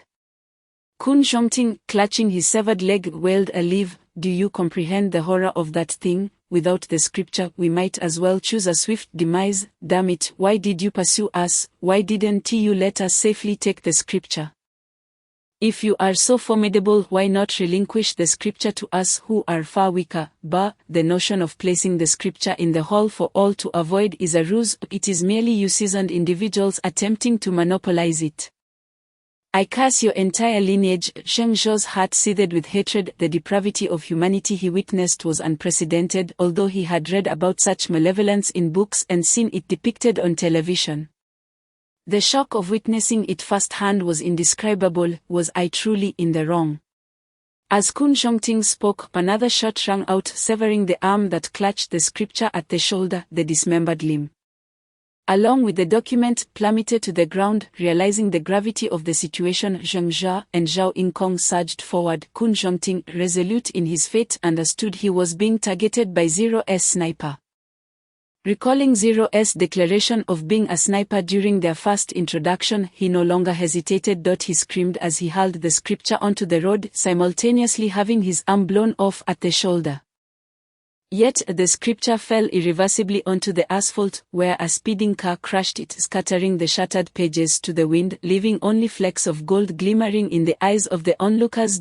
No, Zheng Zhao's rage boiled over, and he raised his dagger to strike at the cackling Kun Zhongting. With a swift sound, Kun Zhongting's grotesque head was cleaved away, landing on the road, where it was pulverized by a passing vehicle.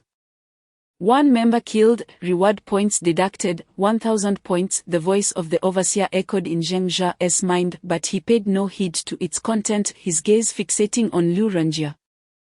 Liu Renjie, now paralyzed with fear, trembled uncontrollably, yellow liquid seeping from his pant legs. When he noticed Zheng Zhao's attention upon him, the university student stammered, "No, please don't kill me. Isn't murder supposed to cost 1,000 points?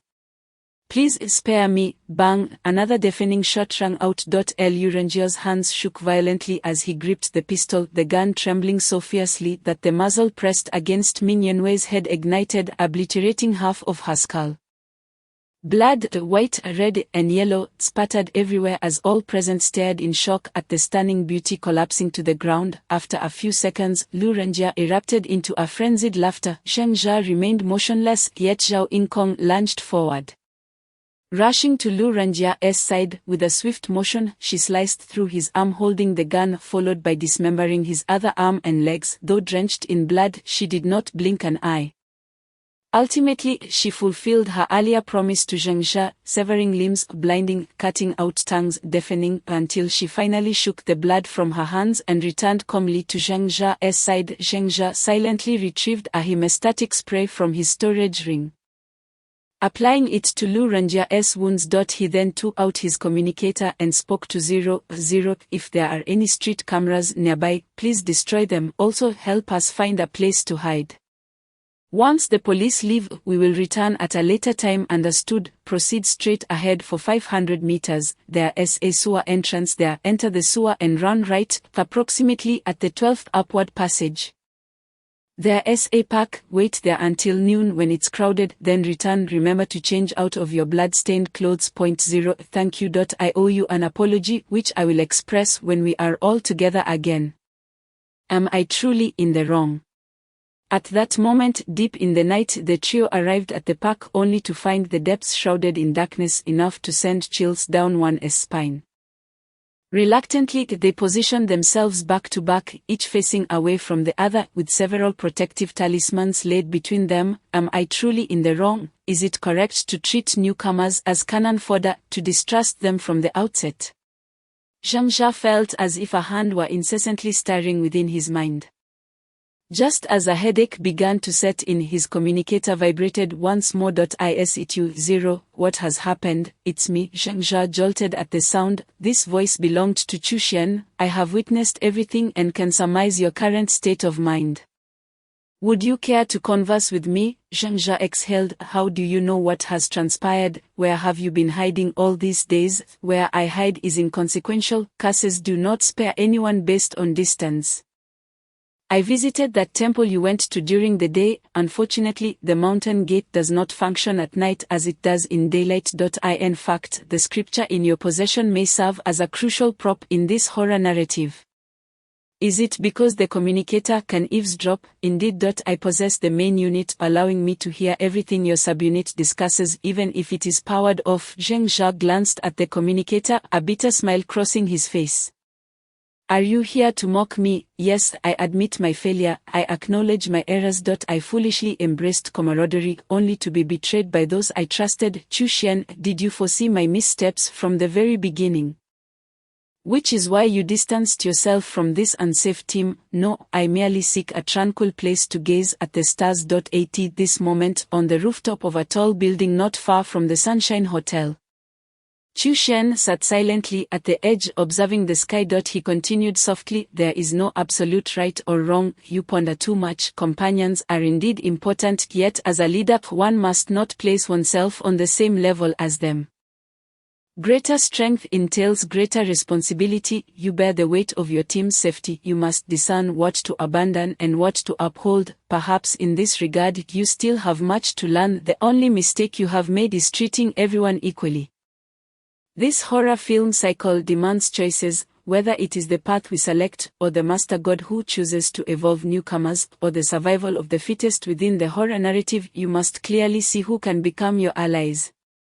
It is not those who are utterly unfit for this cycle of terror. If you choose them, then when they are eliminated by this world, they will drag you down with them. A person's life is a gradual process of growth. I envy you for understanding your mistakes and having the capacity to correct them. Not everything is inherently known. Zheng Zhao, grow at your own pace. Remember, you must position yourself as the leader rather than standing among your team to complain.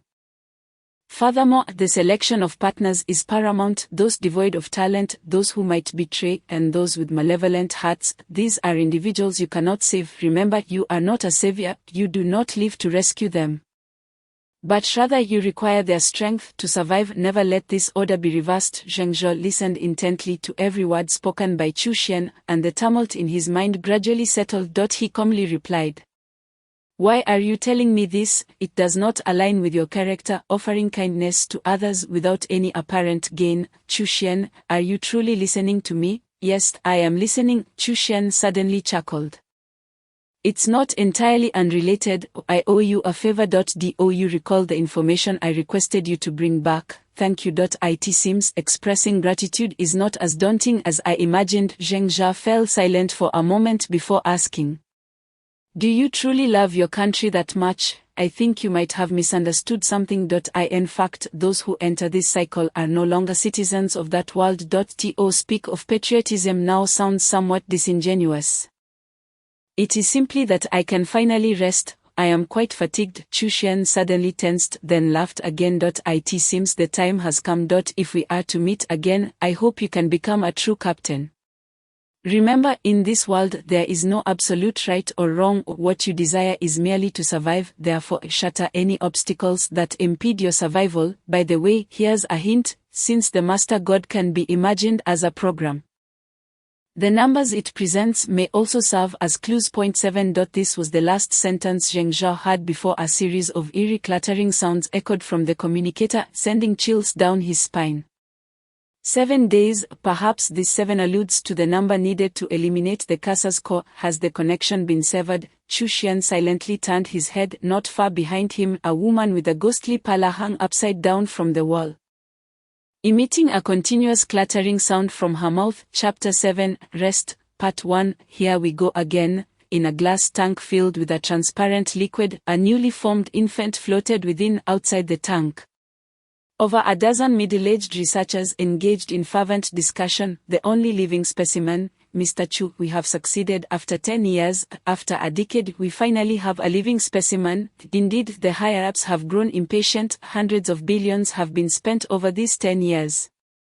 But we have finally succeeded. From the very beginning, with the knowledge of a researcher, unparalleled intelligence, a robust physique, and a heart unyielding and free from weakness, this person is nothing short of a superhuman.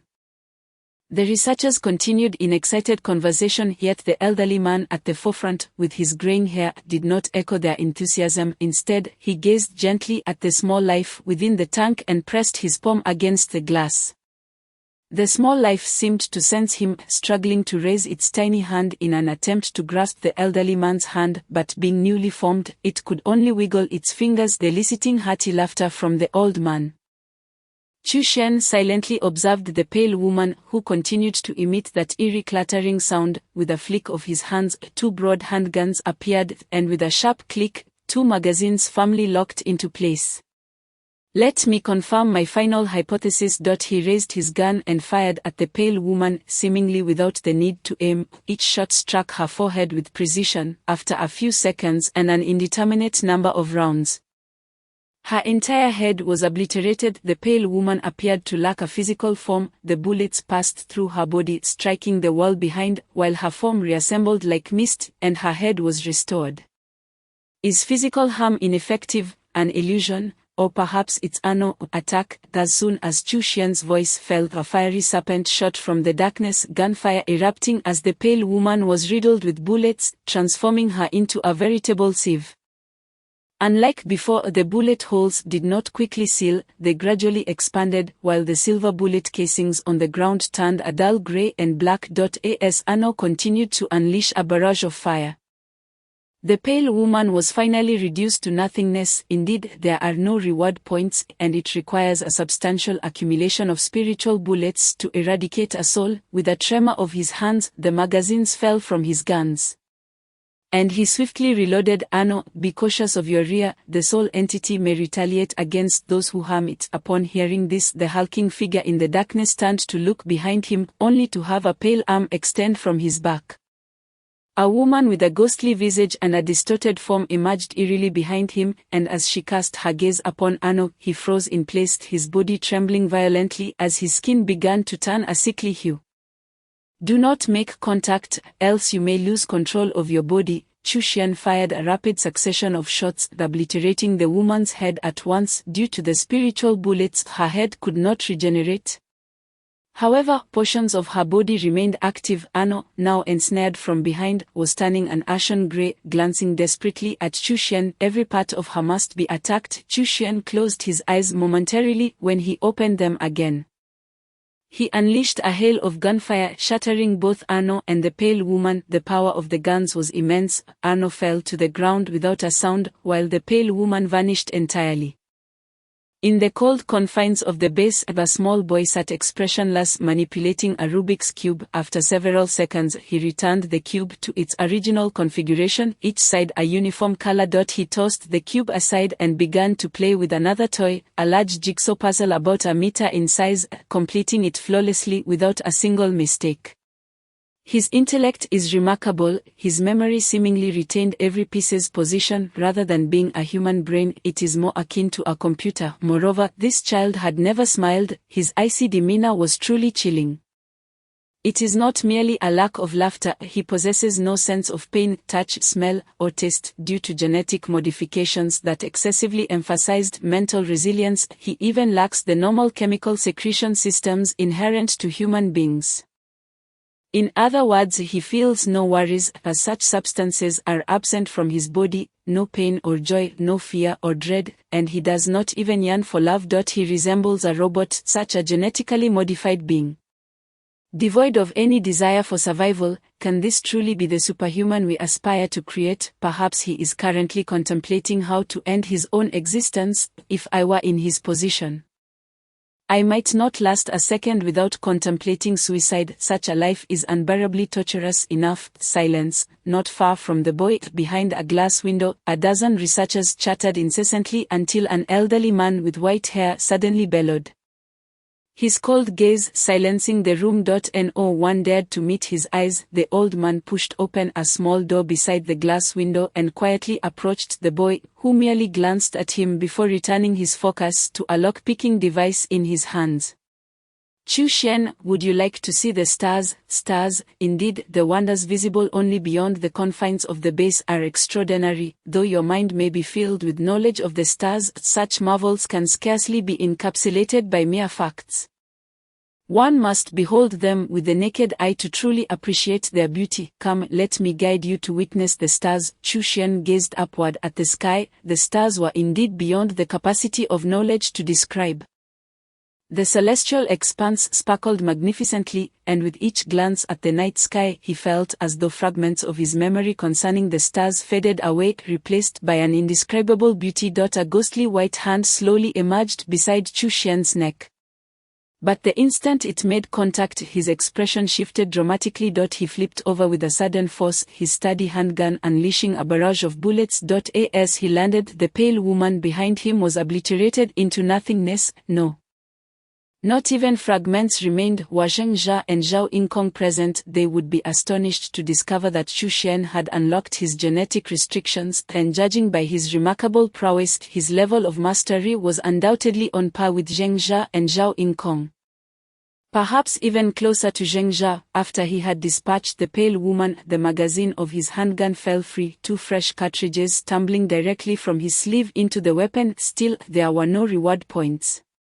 Could the hint from Qi imply? As Chu Xian pondered, a cacophony of clicking noises erupted around him. From the edges of the rooftops, ghastly white arms began to extend, and dozens, if not hundreds, of pale women crawled towards him, all emitting eerie clicking sounds. Each wave he eliminated only seemed to strengthen the next. Having dispatched 3 waves thus far, did this signify the 4th? Chu Xian began to sprint in a certain direction, his handgun firing relentlessly. By the time he had exhausted his ammunition, all the pale women ahead had been reduced to mere wisps of smoke. With a quick motion he reloaded his weapon and turned to fire at the approaching horde behind him.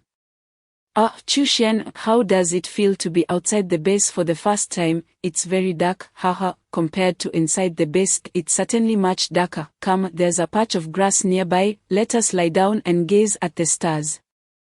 An elderly man led a young boy along, conversing as they walked. The boy remained aloof, his expression consistently indifferent, even as the elder attempted to engage him. It was only after they lay down on the grass that the boy's eyes brightened as he beheld the starry sky above. Beautiful, isn't it? Here, devoid of city lights, the stars are easily visible.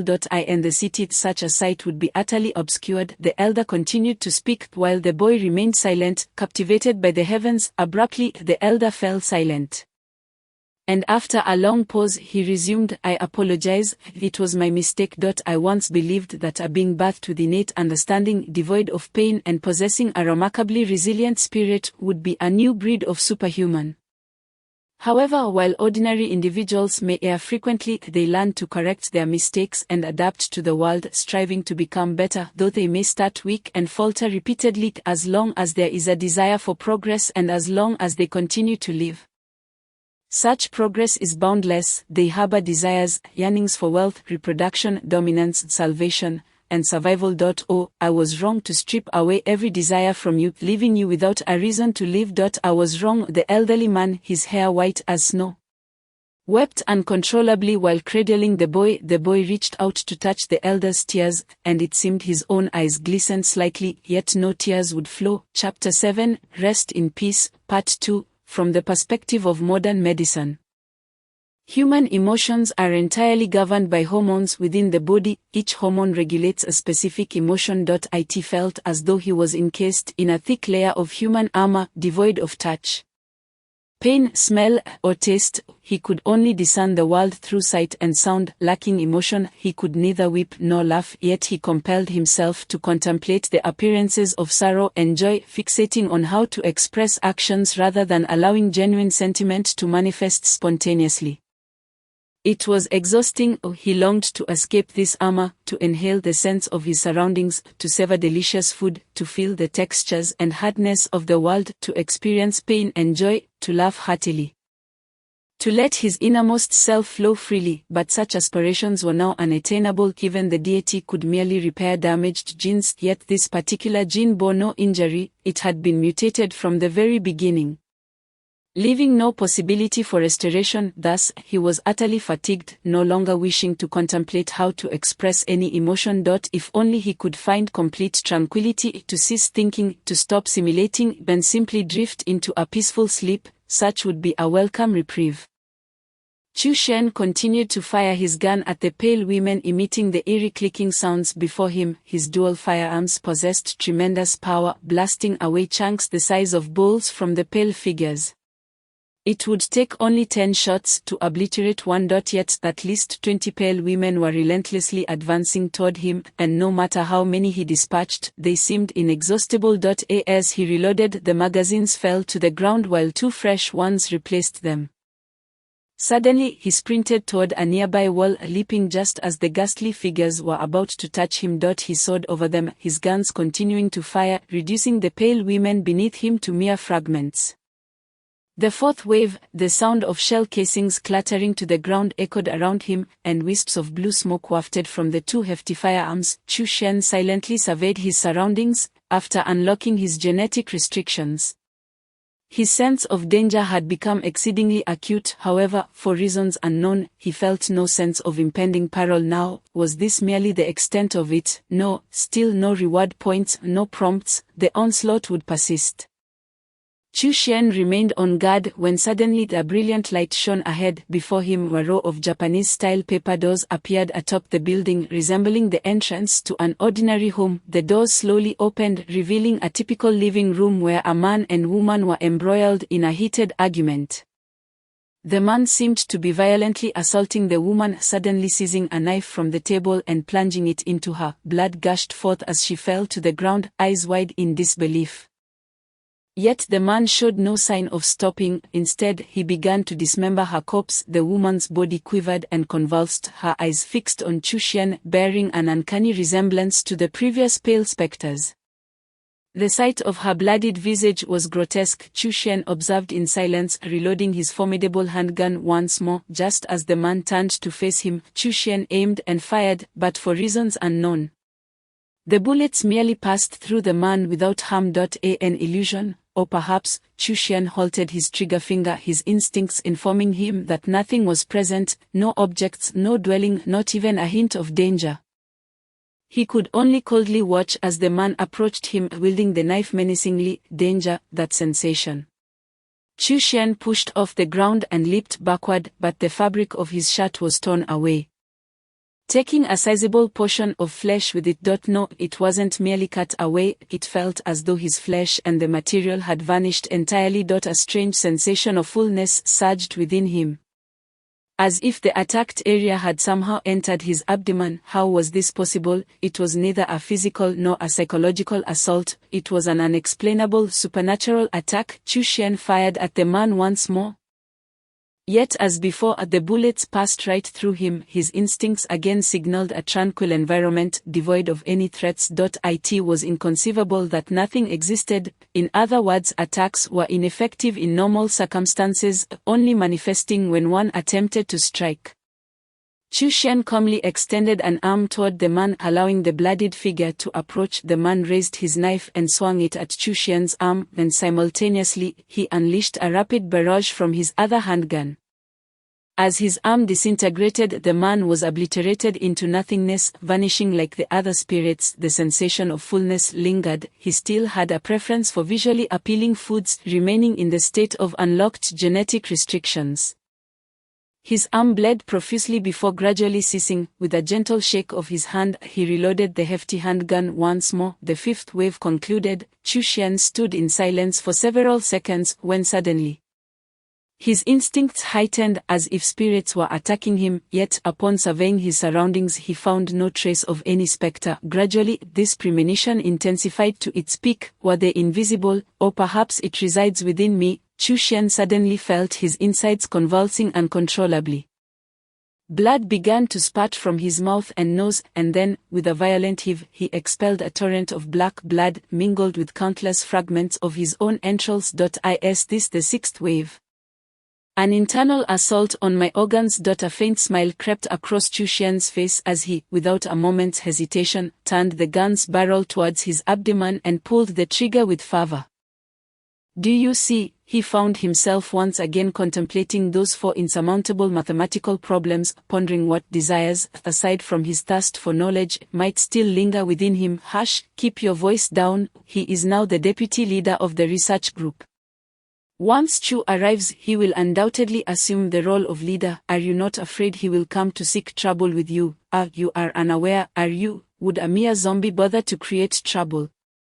He likely lacks even the desire to do so. Chu Xian silently observed the notebook in his hands. With his keen hearing, he could easily catch the whispers of those around him, yet, compared to the mathematical conundrums before him, he felt no urge to even glance up, preferring instead to sit quietly and calculate numbers. The once robust old man with graying hair now lay frail upon the hospital bed, silently gazing at the expressionless youth beside him, who regarded him as though they were mere strangers passing on the street. The old man's arms were laden with 4 drips as he struggled to speak. Chu Xian, do you still harbor hatred for me? Why would I hate? Chu Xian replied coolly. Why should I harbor any animosity towards you? The old man managed a bitter smile. Indeed, why should you hate me? You are beyond the capacity for hatred now. If you truly did despise me, it might grant me some solace in departing. Chu Xian opened his mouth yet ultimately replied with indifference. They say you are dying, that there is no hope for your recovery. The old man gently shook his head. Given the current state of technology, it is a miracle I can still converse with you. Chu Xian, do not follow our misguided path, attempting to alter human nature through science. The wisdom of mortals only breeds resentment towards life, yet who truly understands our flaws, our desires, the myriad shortcomings that are, in fact, the treasures bestowed upon us by the heavens? Chu Xian, I apologize. If I could live again, I would grant you a true childhood, a life of normalcy. I am sorry. Chu Xian's gaze dimmed slightly. Is that so? You are nearing death. When will you pass? The old man abruptly propped himself up and exclaimed.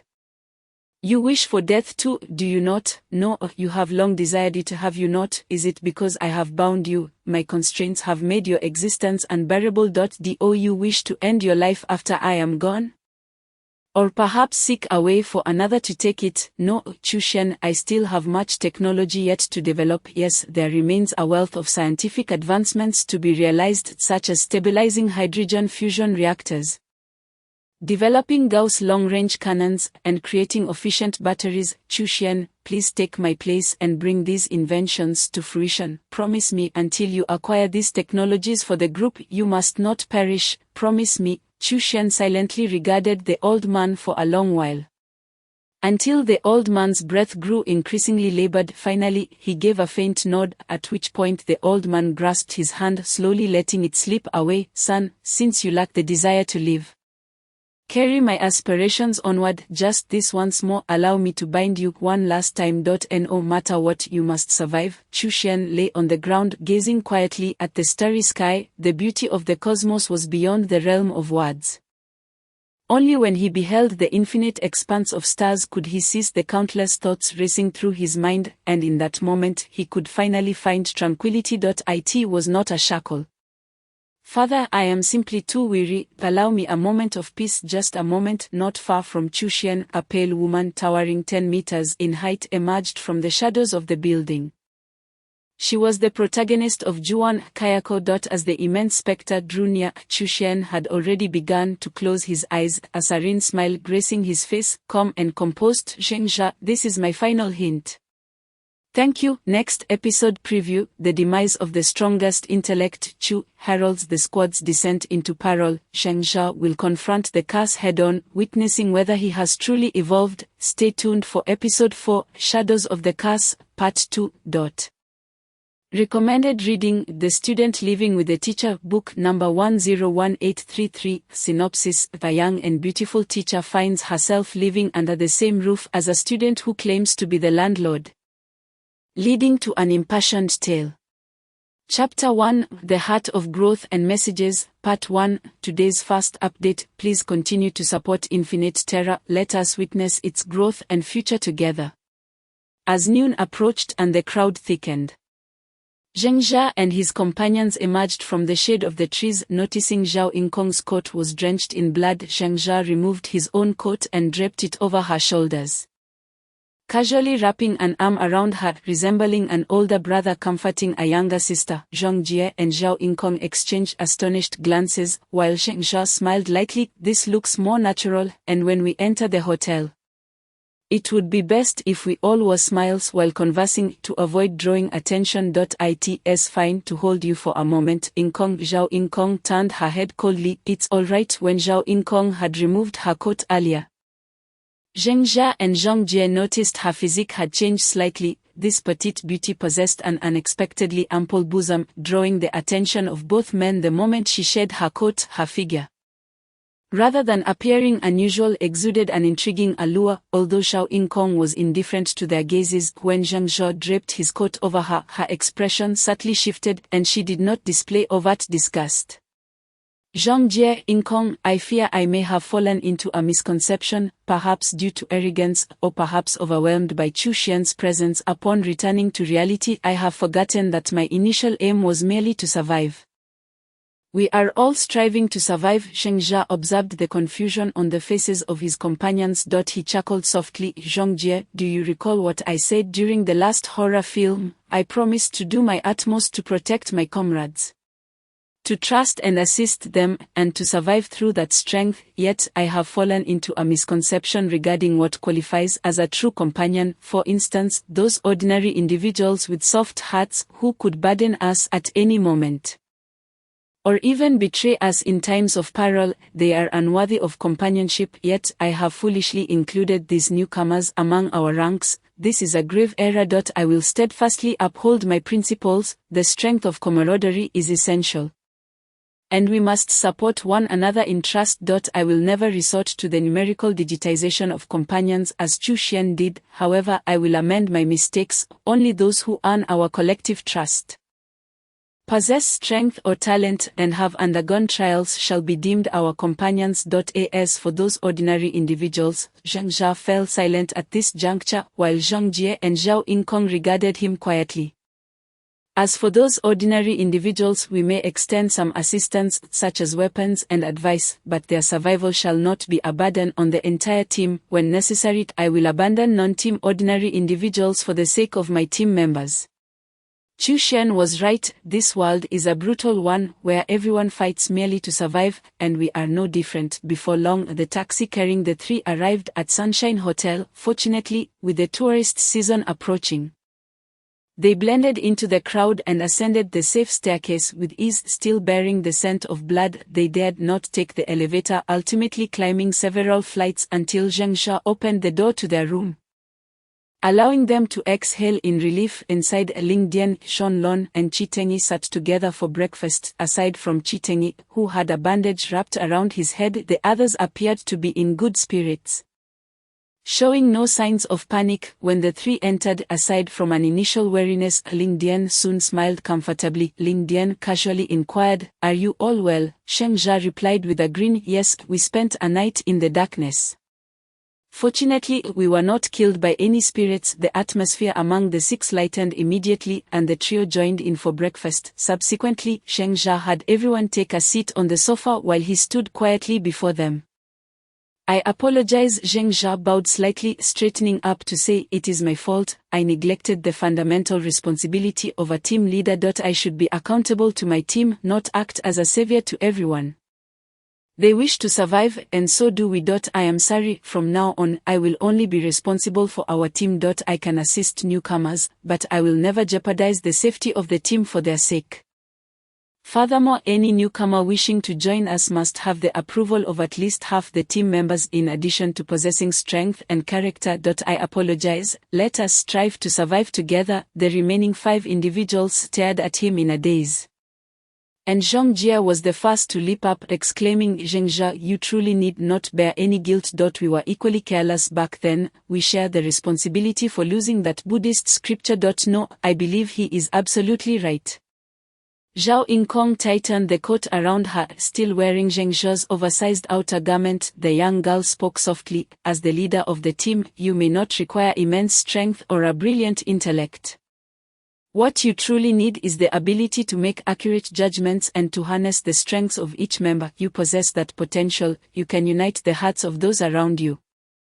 Yet it seems you have not fully realized it. Moreover, anyone not part of our team must be regarded as an adversary until they prove otherwise." Zheng Jia offered a faint smile to the young girl before turning to the dazed Shanlong, saying, "All right, let's put aside the self-reproach for now. Shanlong, aside from Chu Xian, you possess the strongest reasoning ability among us. I would like to ask your opinion. What do you think the Master God intends by casting us into various horror films?" Jean Lan's face flashed slightly, and she composed herself, replying, "Perhaps it is to make us experience terror, or to face death. If we consider Chu Xian's previous reasoning, I believe the Master God aims for our evolution. To push us to break our limits on the brink of life and death, to evolve and unlock our genetic potential. If Chu Xian's hypothesis is correct, that is the only conclusion I can draw." Zheng Jia nodded. "Precisely, I share your belief. The Master God surely does not wish for our demise alone, which is why we find ourselves in these horror films. Each horror film indeed contains a solution or adversary to be vanquished. In other words, the Master God cannot allow us to fall into utter despair." Zhang Jie suddenly understood. "So you mean that obtaining the Buddhist scripture is the clue left for us by the Master God? How infuriating that it has already been taken by those two rascals." "No, what I mean is, how should I put it, the Buddhist scripture might be one of the means to counter the curse. But why should we fear it so greatly?" Upon hearing this, everyone around fell silent, while Zhong Lon seemed to have a sudden realization, her eyes lighting up. Zheng Jia continued with a smile, "Indeed, why should we fear the curse so much? It is because we fail to comprehend it. Then more crucially, we have placed ourselves in the roles of the characters in the film, yet we have forgotten one vital point: we are not those characters. We know we are facing spirits, although we may not fully understand their methods of attack. That knowledge is sufficient. We can entirely choose not to fear the curse, as long as we envision it as an alien being that can become invisible at will. It may ambush us when we least expect it, but it is not an insurmountable entity. As long as we dare to confront it head-on, armed with spiritual bullets, we are not powerless to eliminate the curse." Zheng Zhao's words inspired everyone. In truth, they had never faced the cursed spirits directly from the very beginning. Zheng Zhao himself recognized that his initial fear stemmed from a cognitive bias. He had placed himself within the narrative of the film where all characters meet their demise. Conversely, those unfamiliar with the film, once armed with firearms and spiritual bullets, might even dare to confront the curse directly, viewing the cursed spirits merely as monsters rather than as invincible elusive curses. Yes, as long as we regard the curse as a monster, one that can be hit and killed, that is all that matters. Now, we simply need to verify one thing: can spiritual bullets inflict harm upon the cursed spirits? As Zheng Zhao concluded this thought and prepared to assign the next tasks, suddenly his communicator vibrated at his waist. He quickly activated it, and a familiar voice emerged. "This is Chu Xian. Recommended reading, Apocalypse Hunter, book number 114594, chapter 1, The Heart of Growth and the Message. Part 2. This is the second update for today. For friends who enjoy infinite horror, please vote and collect. Another update will follow after 11 o'clock. Please vote and collect. Thank you." Zheng Jia hastily asked, "Is that you, Chu Xian? Where are you? What was that cackling sound yesterday?" "Hello, if you are hearing this message, then it means I have perished. This message will be released 12 hours after my death. Serving as a final farewell to everyone, thank you for encountering me. Let me confirm my last hypothesis. Is it that physics cannot inflict harm, an illusion? Or is it no attack now? Indeed, no reward points were granted. And it requires a considerable accumulation of spiritual bullet damage to eliminate a spiritual entity." From the communicator, Chu Xian's voice continued, accompanied by the sound of numerous gunshots. Zheng Zhao quickly placed the communicator on the coffee table before the group. "Ano, be wary of your back. The spiritual entity is likely to attack those who inflict harm upon it first. Must detach it, or we'll lose control of our bodies. Every part of the body must be targeted." Then a series of gunshots rang out, followed by the sound of a heavy object falling to the ground. Still no reward points. Does this mean that with each wave defeated, the next wave of spirits grows stronger? We have already eliminated 3 waves. Does this represent the 4th wave? 4th wave? No, it's still no reward points, no hints, and it will continue. The communicator fell silent for a long moment, and the group faintly heard a man and a woman arguing, followed by the woman's scream. Then soon after, the sound of a knife chopping meat could be heard. An illusion, or perhaps the attacked parts vanished and entered my intestines. How is that possible? It is neither physical nor mental, it must be an unexplainable supernatural attack. It cannot be non-existent, in other words, normally ineffective attacks only work at the moment of assault. Oh, the feeling of nausea, I still prefer colorful food. Fifth wave completed. As soon as Chu Xian finished this statement, the communicator erupted with a cacophony of cackling sounds reminiscent of a spirit pressing against the device. Eerie and terrifying. Is it invisible, or is it within me?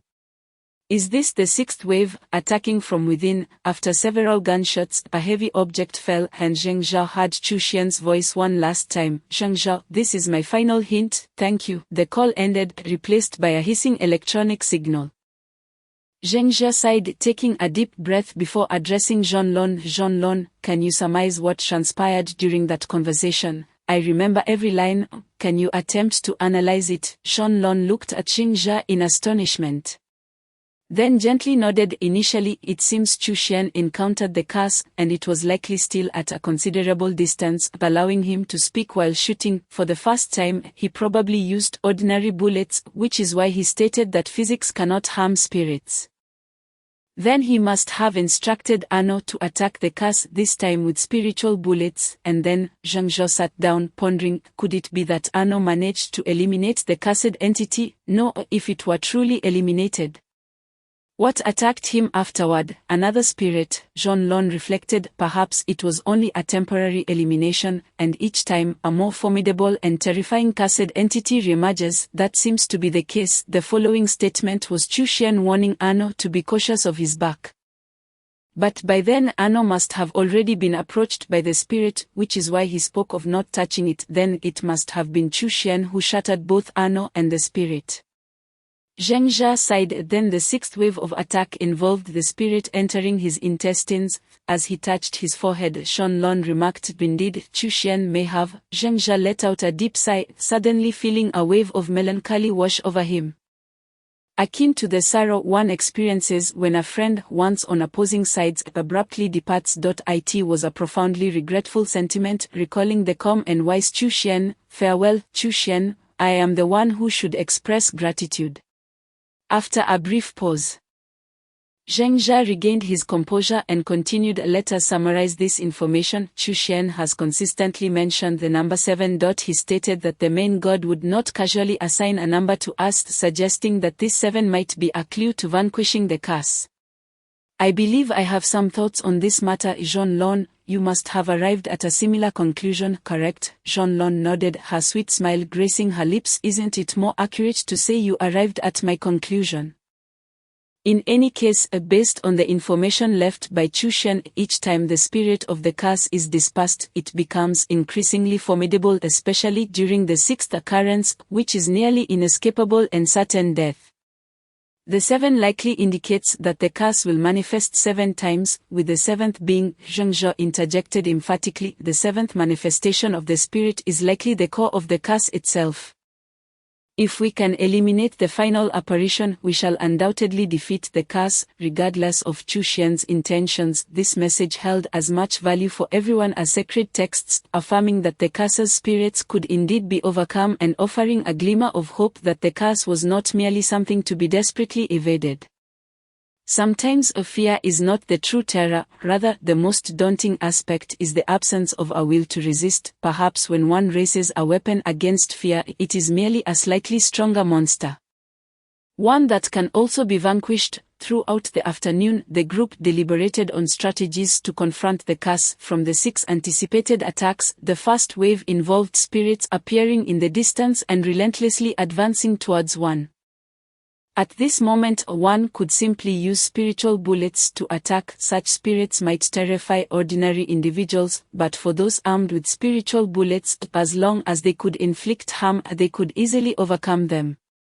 The second and third waves would likely consist of spirits suddenly appearing from behind. At this point, one could only strike both the person and the spirit simultaneously, otherwise the individual would be doomed. We need 5 bulletproof vests, Zheng Zhao stated, and additionally, 6 steel helmets to guard against stray bullets. 0. Do you have a way to procure these from the underworld? Zheng Zhao pondered aloud before 0. could respond. Zhao Yingkong interjected, if it's bulletproof vests and helmets, I believe I can acquire them through the police network, but it will likely take until tomorrow afternoon to secure them. 0. Contemplated and concurred. I should be able to obtain them around the same time. Zheng Jia nodded. Very well, I entrust this task to both of you. Please ensure the bulletproof vests and helmets are secured before tomorrow afternoon.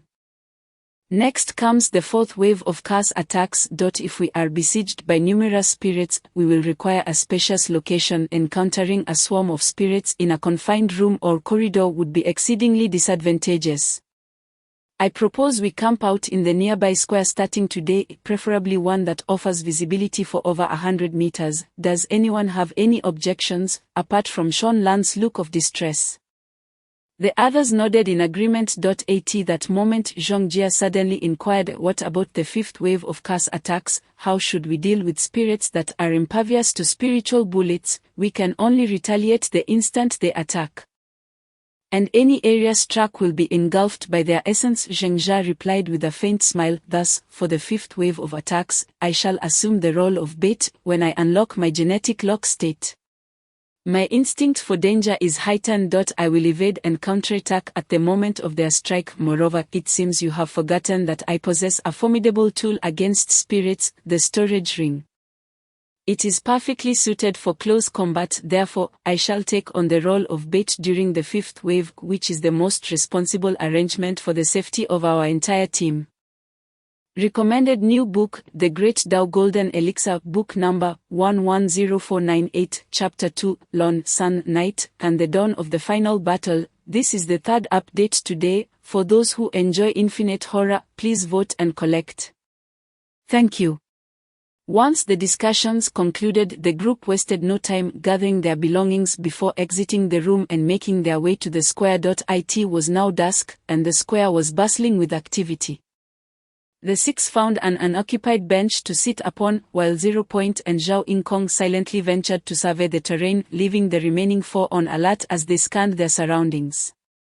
As darkness deepened, the crowd in the square began to dwindle. When the throngs had thinned out, 0. and Zhao Yingkong finally returned from the shadows. Zheng Jia greeted them with a smile. Thank you for your efforts. Have you thoroughly surveyed the surrounding environment? Did you encounter any threats? 0. nodded silently, while Zhao Yingkong replied coolly, the protective talismans exhibited no abnormalities, and we have nearly mapped out the surroundings. To the west are several shopping centers, which are ideal for sniping. The other three directions consist of open roads.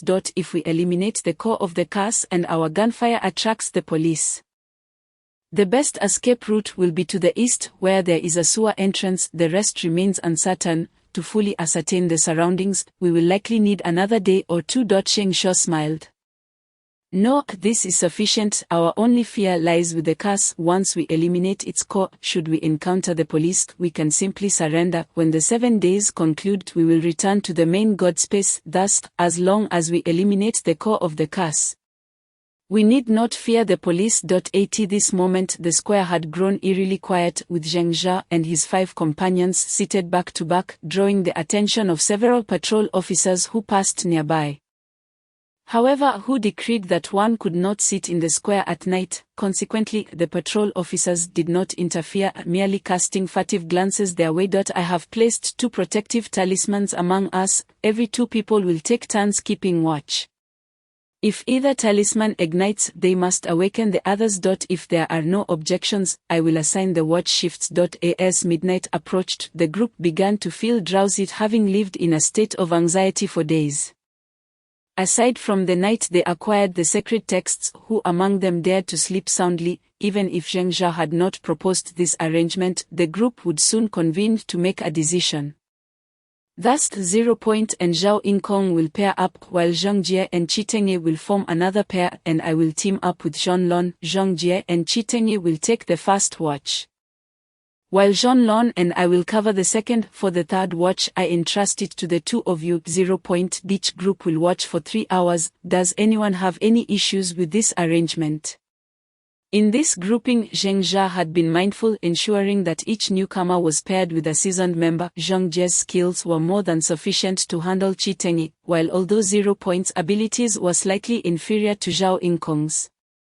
He possessed ample vigilance. Should Zhao Yingkong exhibit any unusual behavior, he would promptly awaken the others, thus preventing a repeat of the incident involving the loss of the sacred texts. 3 hours swiftly passed, particularly when fatigue set in, making it feel as though one had barely laid down before being roused. Fortunately, Zheng Zhao's willpower was formidable. He vigorously slapped his cheeks and slowly regained alertness. Unfortunately, Shanlong lacked such fortitude.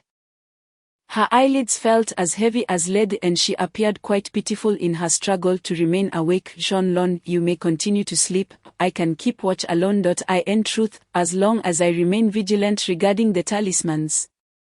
One person is sufficient to oversee the area, Zheng Jia said gently, with a warm smile. Shanlong, her eyes still hazy, lightly shook her head and replied, no, please talk to me. Once we begin conversing, I will gradually awaken.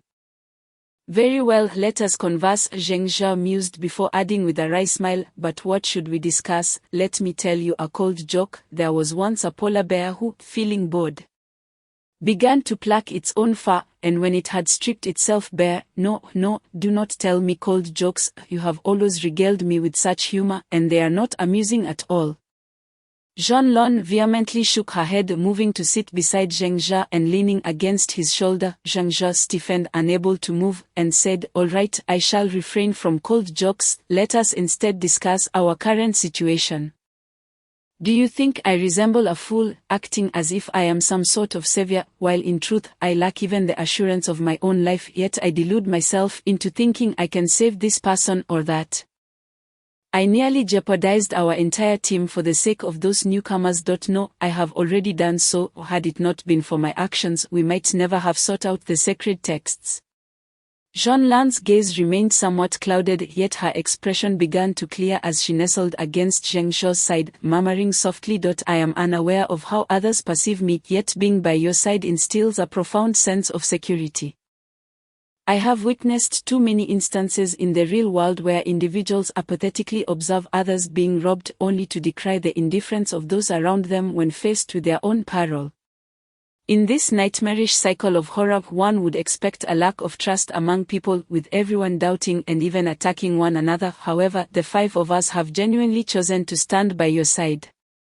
Though we may not articulate it, we all hold the belief that when we find ourselves in danger, you will undoubtedly exert your utmost effort to rescue us. This very conviction is what sustains our team. Zheng Jia chuckled bitterly, shaking his head as he replied, I am not as noble as you portray me. I merely seek to harness the strength of the collective in order to survive in this horror film. In contrast to my foolish benevolence, it is actually Chu Xian's approach that proves to be truly effective. At least he can lead the majority to safety, while I might inadvertently guide many towards the abyss. Wouldn't you agree? Shanlong gently shook her head, saying, for some reason, I cannot help but feel that Chu Xian is a pitiable person, although I cannot pinpoint the origin of this sentiment. Every time I observe his indifferent expression, I sense an overwhelming weariness in him, but let us not dwell on him. Your kindness is anything but foolish. Your compassion has united the hearts of our team members. All you need to do is to carefully select newcomers in the future. Please ensure that kindness remains intact.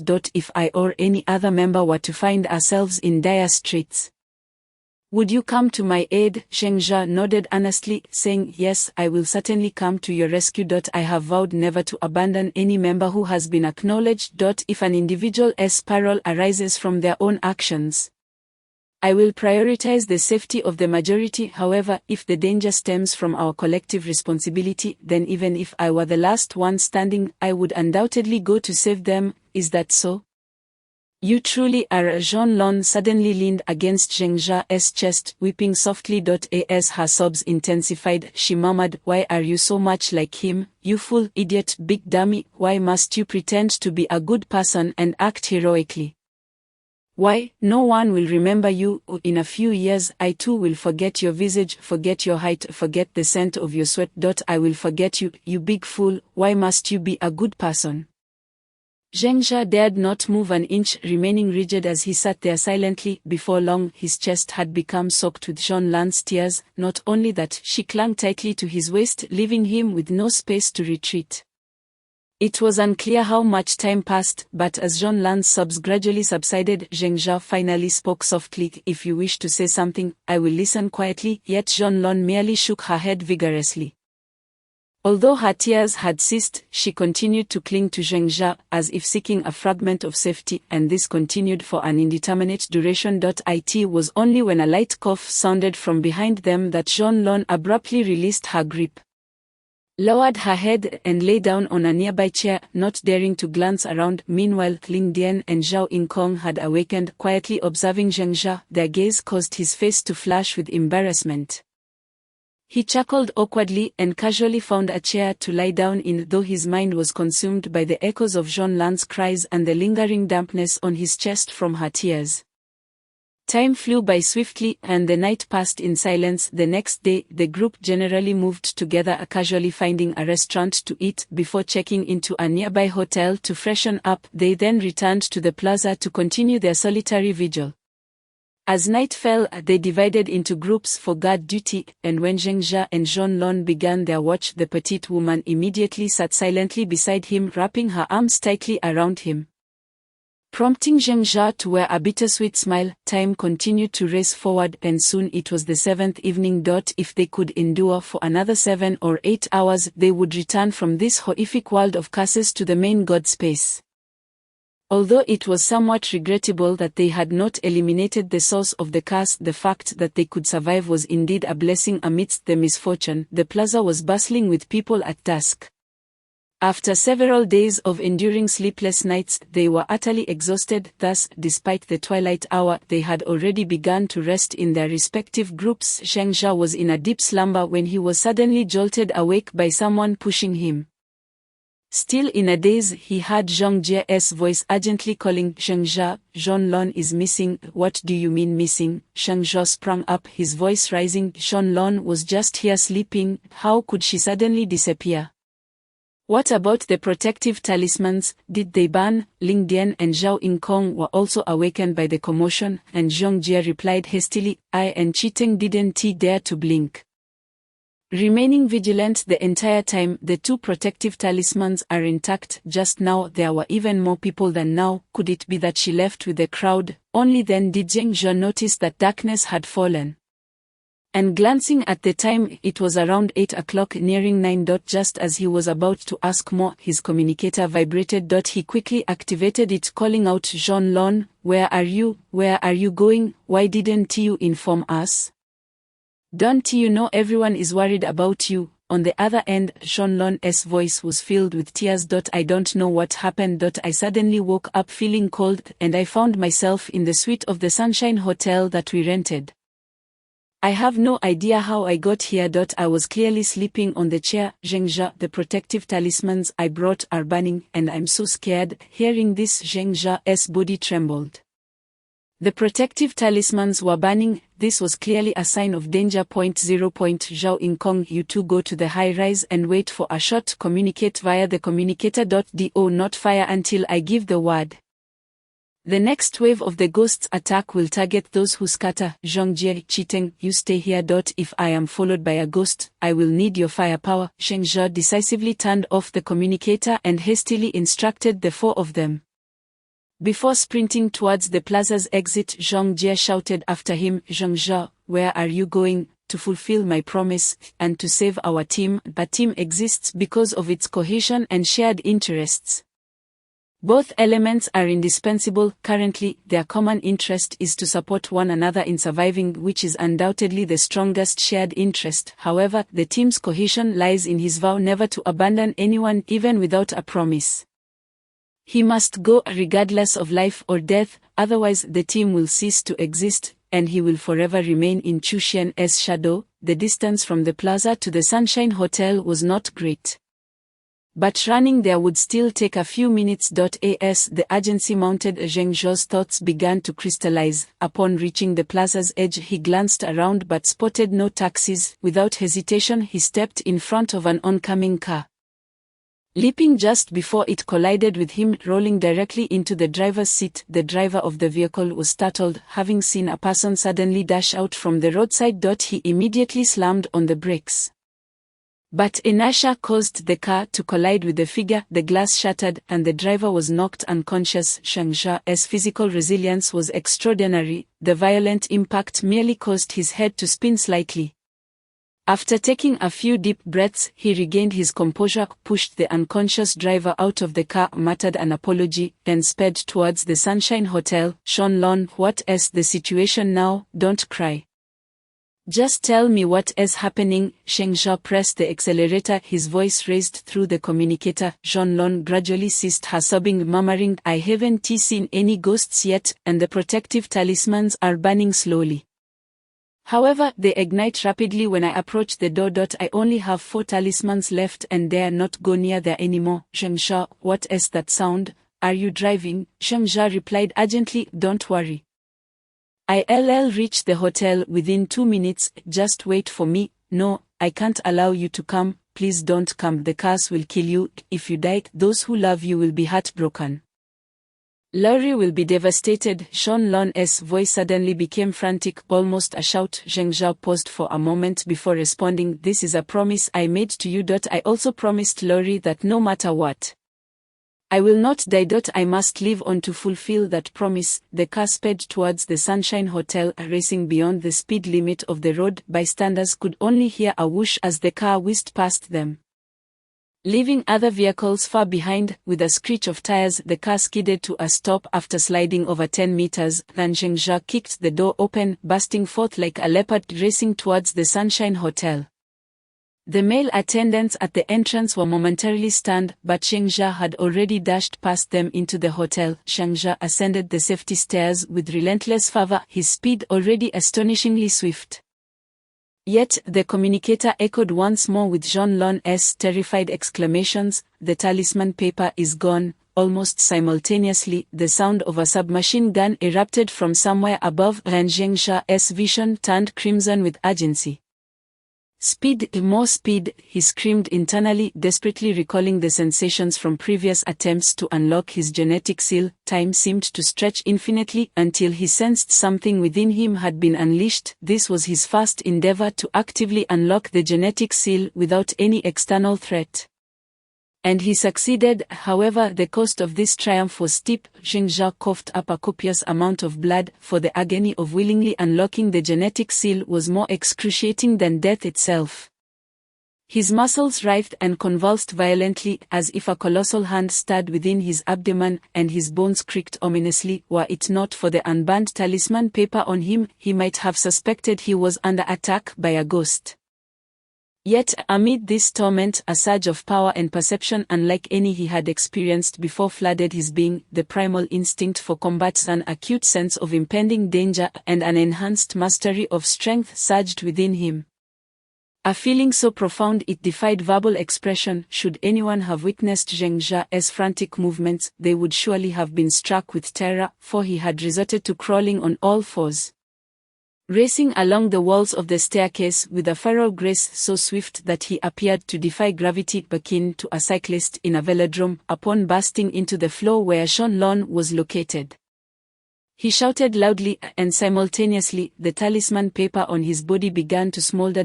As he drew closer to Shenlong, the flames intensified. He then beheld the door of the suite wide open. The sight within shattered his composure. Shenlong stood trembling, her face pale as a ghost, while a ghastly hand gripped her throat from behind, and a woman's head grotesquely emerged beside her shoulder. In a few strides, Sheng Zha reached Shenlong. Pressing the burning talisman paper against her pallid face, the spectral woman recoiled as if scalded, emitting a chilling cackle as she rolled away. The moment the spectre released Shenlong, Sheng Zha retrieved a submachine gun from his dimensional ring and unleashed a hail of bullets. Watching as the ghastly woman dissipated into nothingness, a sinister grin frozen upon her visage. Once the ghost vacated Shenlong's presence, she crumpled to the ground, trembling violently, while the talisman paper on her face ignited with greater ferocity. incinerating half of it in an instant. Yet, as the paper burned, the pallor of her face began to recede, gradually revealing a hint of color. Second, Shanlon gasped weakly, her voice barely audible due to her extreme frailty. Fortunately, Zheng Jia, now in a state of unlocked genetic seal, managed to hear her. He swiftly lifted Shanlon into his arms, producing the last burning talisman from his pocket and affixing it to her face. "What do you mean by second?" he inquired urgently. "The second wave," she replied. "Then the third wave will attack from behind." Zheng Jia's gaze sharpened with resolve. Setting Shanlon down, he charged toward the nearest wall. And just as a sense of imminent danger enveloped him, he propelled himself upward along the wall. A ghostly hand reached toward his neck, but before it could touch him, he spun in midair. Delivering a powerful punch with his fist that bore the energy of his dimensional ring, the blow pierced through the ghostly woman, the invisible force akin to sulfuric acid. Upon contact, she vanished instantaneously, obliterated by his strike. Is this the third wave? And then the fourth will involve a multitude of spirits attacking. Zheng Jia landed and rushed back to Shanlon just as the chilling sound of countless cackles echoed from all directions, reminiscent of hundreds of spirits manifesting their eerie laughter. Zheng Jia's instinctive sense of danger reached a crescendo, a harbinger of impending death. Time lost meaning as the first pale figure emerged from the doorway. A ghastly woman's body grotesquely contorting as she crawled toward him. Soon a second and then a third followed suit. Zheng Jia raised his submachine gun, firing relentlessly, although the weapon lacked great power. Its rapid rate of fire compensated. After dispatching at least a dozen spectral women, he sensed a fresh wave of danger approaching from behind. Whirling around, he spotted more ghostly limbs emerging from the window ledge. One after another. He dashed toward that direction, shooting down several of the apparitions, but as he glanced outside, an eerie calm descended upon him. Outside the Sunshine Hotel, the road was teeming with spectral women, their numbers easily in the hundreds, with countless more likely lurking in the hallways. It was evident that death was merely a matter of time for the two of them. "Shanlon, will you trust me?" he implored. Despite the dire circumstances, Shanlon, regaining some strength, nodded affirmatively. "Yes, even if you were to ask me to die, I would still trust you." "Good," Zheng Jia declared, continuing to fire as he enveloped Shanlon in his bulletproof vest. Just as he had once done for Loli, they were now pressed tightly together. "Hold on to me, trust me, no matter what, we will survive," Zheng Jia shouted, the agony coursing through him becoming unbearable. Shanlon looked on in astonishment as his right arm began to swell, visibly transforming before her eyes, growing to 3 times its normal size, muscles bulging as if he were undergoing a biological mutation. This was the manifestation of the second stage of unlocking the genetic seal. "Hold on tight, Shanlon." Zheng Jia grasped her with one arm, while his mutated right hand wielded a high-vibration particle-cutting dagger. He kicked the window, shattering it, and then pressed against the outer wall as he leaped down, descending from the 12th floor of the Sunshine Hotel. As he jumped, he deftly thrust the dagger into the wall, and both he and Shanlon slid swiftly downward along the groove it carved.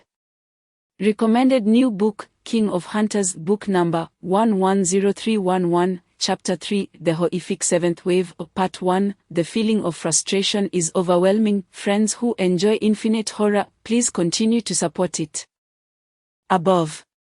The high-vibration particle-cutting dagger was astoundingly sharp, slicing through the air as if piercing through tofu, and Zheng Jia, along with Shanlon, plummeted toward the ground. As they descended past the 6th or 7th floor, the dagger's vibrations finally ceased with a jolt, embedding itself into the robust concrete wall. The immense inertia continued to pull them downward, the force transmitting painfully to Zheng Jia's arm. The strain was almost unbearable.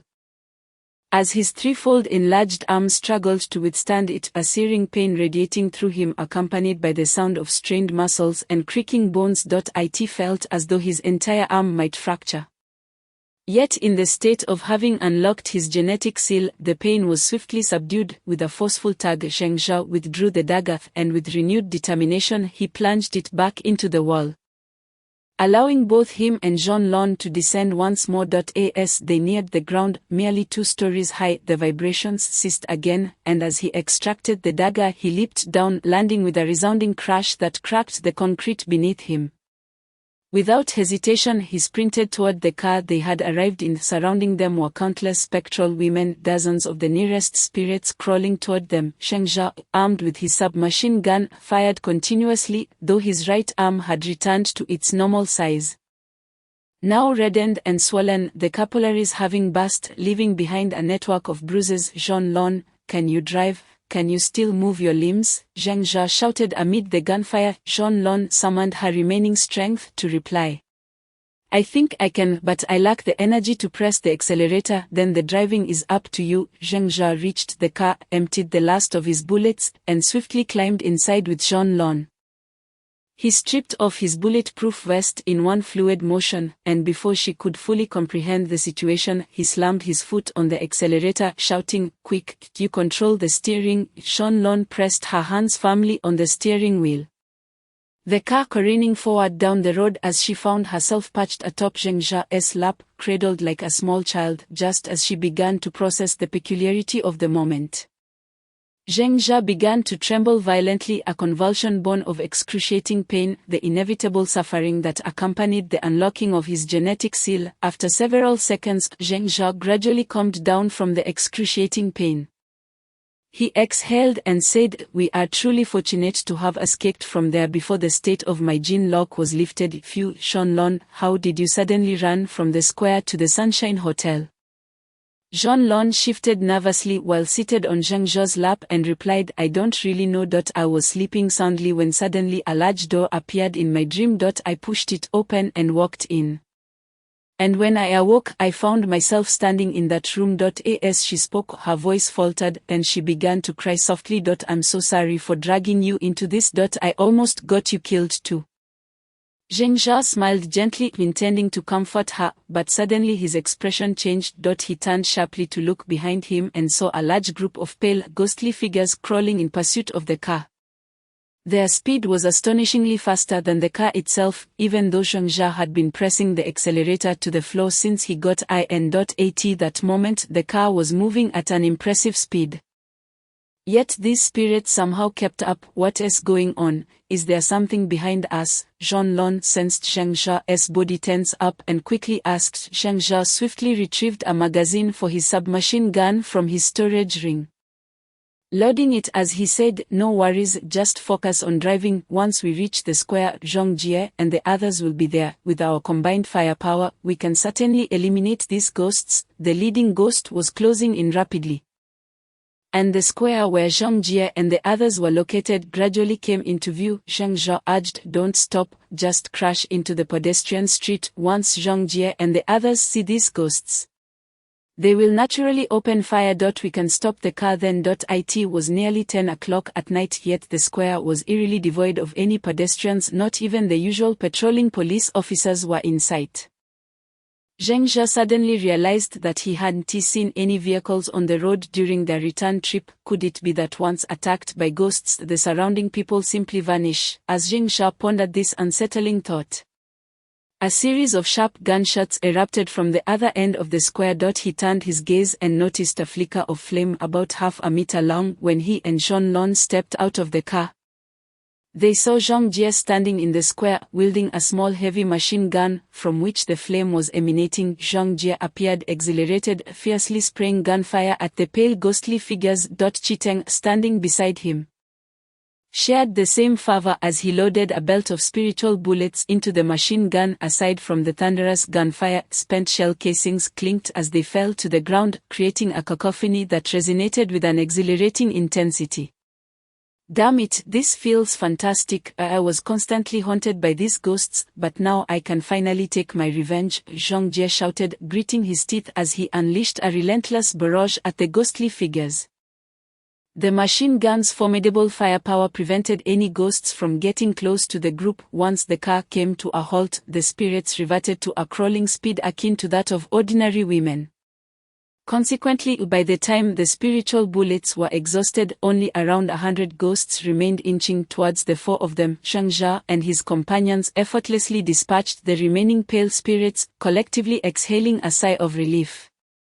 Although they had utilized the heavy machine gun, the preceding situation had been undeniably terrifying. Merely gazing at the multitude of ghosts was enough to send chills down their spines. Without the spiritual bullets, they likely would not have stood a chance against such a horde. Wow, you guys are incredible. You attracted so many monsters from there. Zhongjie exhaled deeply, inquiring. Zhengzha and Zhonlong exchanged dry smiles. Yet before they could respond, a bright light suddenly illuminated the area, revealing a row of Japanese paper doors before them. Simultaneously, the sound of a heated argument between a man and a woman could be heard emanating from behind the doors. "Everyone, please do not attack, leave this wave to me," Zhengzha exclaimed loudly to those around him, simultaneously ensuring that his communication device was activated to relay the message to Zero and the others. As he spoke, the paper doors gradually swung open, revealing a man and a woman engaged in a fierce dispute. Then, before their eyes, the scene that Chu Xian had witnessed unfolded. The main entity of the curse, Jia Yezi, was gruesomely dismembered, while the man brandished a kitchen knife and advanced towards Zhengzha. Simultaneously, the dismembered Jia Yezi, contorted in agony, crawled towards him. The two ghosts approached Zhengzha one after the other.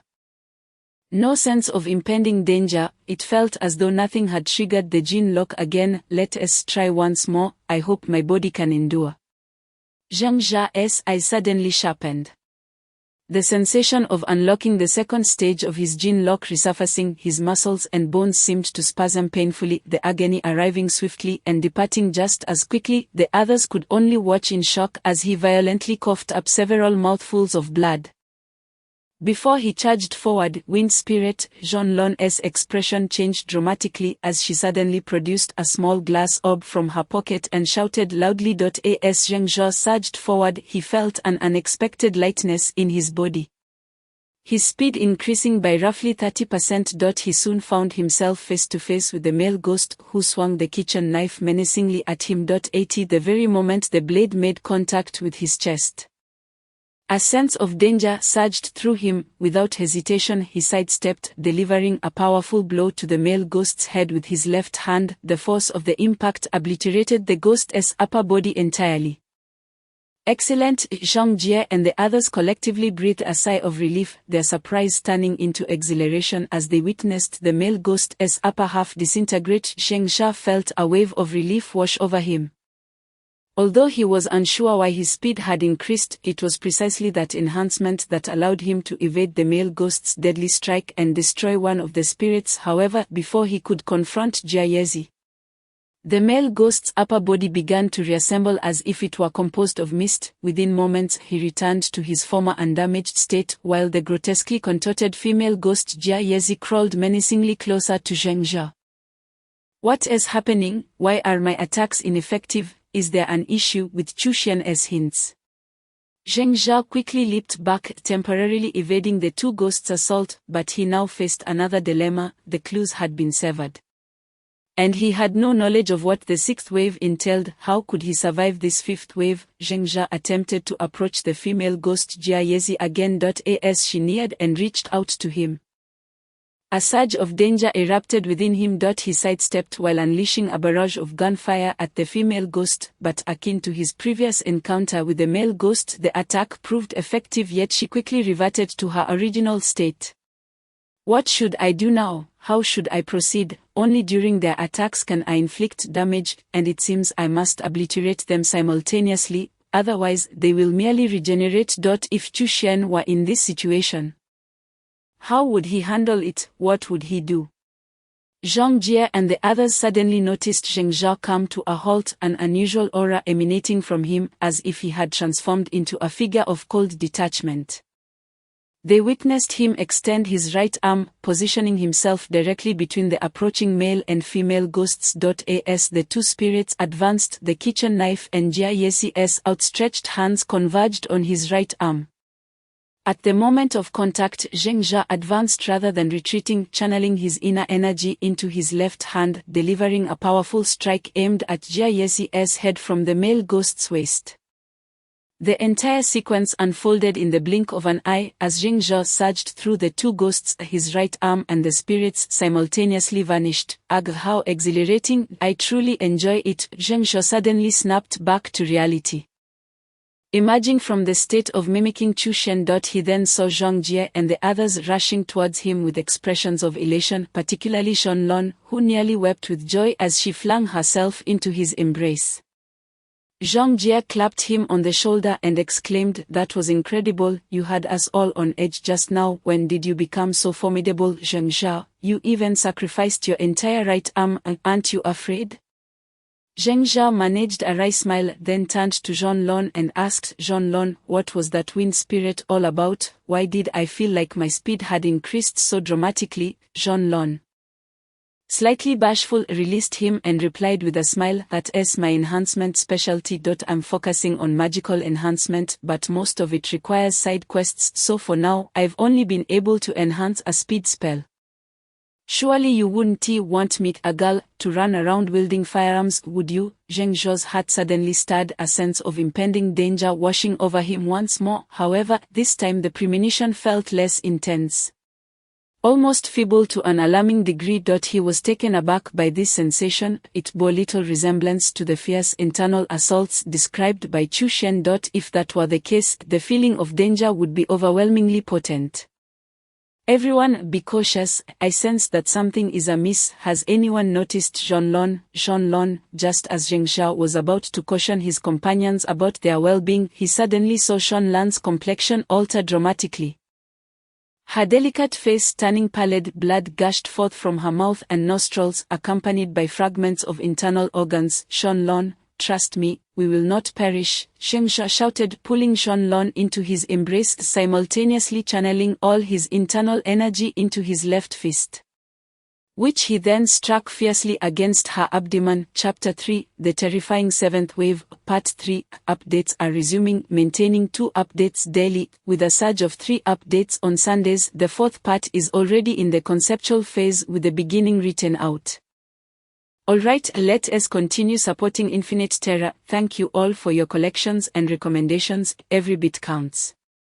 This punch possessed enough force to pierce through Zhang Lan's abdomen. Zheng Zhao was still in the state of unlocking his genetic lock, granting him an astonishing level of control over his strength. The seemingly ferocious blow merely grazed her belly, with the true assault manifesting as the intangible force field from his special ring. A muffled thud echoed as his fist connected with Zhang Lan's midsection, and it felt as if something had abruptly vanished. The frown in Zhang Lan's brow relaxed slightly, and she collapsed limply to the ground. Zheng Zhao swiftly caught her with his remaining left arm. This petite woman lay there with her eyes tightly shut, her complexion as pale as snow, while dark blood continued to ooze from her nostrils and the corners of her mouth. "Zhang Jie, keep an eye on our surroundings, please," Zheng Zhao bellowed, quickly laying Zhang Lon down on the ground. With a swift motion he tore off her upper garment, and in the astonished gaze of the 2 men nearby, he drew a dagger and began to carefully slice into Zhang Lan's abdomen. As her belly was cut open, a torrent of dark blood erupted forth, accompanied by chunks of flesh and internal organs. Zheng Zhao noticed that a substantial portion of Zhang Lan's intestines had been mangled and severed, with other organs seemingly suffering damage as well, leading to substantial blood loss from multiple sites. He dared not interfere with the other organs, instead retrieving a hemostatic spray from his special ring and applying it to the most grievously injured area of her intestines. He then tightly wrapped her waist with bandages. At this point, Zhang Lan's gradually paling face regained a hint of color, yet her breathing remained shallow, as if she were on the brink of ceasing to breathe entirely. Zheng Zhao inhaled deeply and stood up. But before he could utter a word, he noticed that the area was crowded with onlookers, ordinary civilians who stood in shock and horror, having witnessed Zheng Zhao's gruesome act of cutting open Zhang Lan's abdomen. Zhang Jie and Qi Tingyi looked on in bewilderment at the gathering crowd. "What is going on? Why are there suddenly so many people here?" Zheng Zhao queried in confusion. Zhang Jie, equally perplexed, replied, "I have no idea. Suddenly there were people everywhere and the crowd just keeps growing, as if it's a typical scene around 10 o'clock. Could it be that we've annihilated the core of the curse?" Zheng Zhao paused in contemplation. Carefully placing Jean Lon on the ground before responding, "That seems improbable. I didn't receive any reward points or anything. Did you hear any sounds?" Sounds. Zhang Jie and Qi Tengyi listened intently, but aside from the clamor of the crowd, no other noise reached them. Just as they were about to inquire further, a faint, ominous cackling emerged amidst the din of the crowd, gradually escalating in volume. To their horror, an enormous, ghastly white woman began to rise from among the bystanders. "Oh!" Qi Tengyi screamed in terror, while both Zhang Jie and Zheng Jia instinctively raised their submachine guns, aiming at the towering, pallid figure. The surrounding civilians appeared oblivious to the looming threat, instead, as the guns were pointed in their direction. Chaos erupted among them, with those who inadvertently brushed against the giant white woman collapsing in screams, yet they remained blind to its presence. The gigantic spectral woman towered several meters high, emitting a chilling cackle as she crawled toward Zheng Jia and his companions with astonishing speed. Suddenly, a deafening bang resounded as a bullet descended from above, piercing through the specter's head and crashing into the ground, obliterating several civilians in its wake. The sheer force shattered the ghostly figure's skull, and the civilians who were struck fell lifelessly, not even uttering a sound. Zheng Jia gritted his teeth, exclaiming, "Attack! Ignore the surrounding people. It keeps growing larger. It seems that taking a life allows it to absorb that soul. Attack! Scare away everyone around us." With that, he was the first to pull the trigger of his submachine gun. Zhang Jie and Qi Tengyi followed suit, but despite their efforts, the colossal ghost began to mend itself, coalescing like vapor. Aside from the initial Gaussian spiritual sniper bullet inflicting significant damage, the spiritual bullets from the submachine guns seemed ineffective against it, and soon it fully restored itself and continued its advance toward the four of them. Another deafening blast rang out as a Gaussian spiritual sniper bullet struck again, shattering its thigh, yet the distance between the spectre and the four was now a mere 7 or 8 meters. "Qi Tengyi, take Jean Lon and flee as far as you can. Do not engage it recklessly. Zhang Jie, you must drive the civilians away or eliminate them. If the police arrived, do your best to delay them. It's 11 o'clock, we have 1 hour left. We must return to the main god space. We cannot afford to lose anyone." Zheng Jia swiftly strategized, charging headlong toward the colossal spectre while it was momentarily hindered.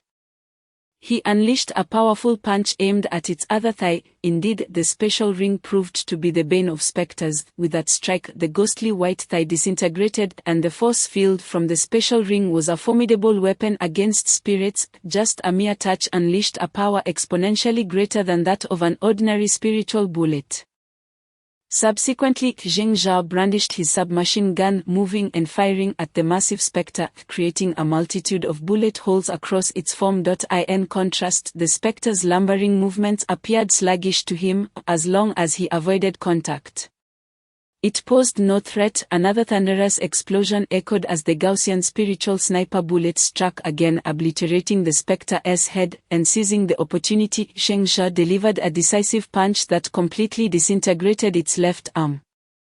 At this moment, the enormous spectre seemed utterly devoid of resistance. If they could hold on just a little longer, eradicating it was not beyond the realm of possibility. "We can win. We will surely prevail."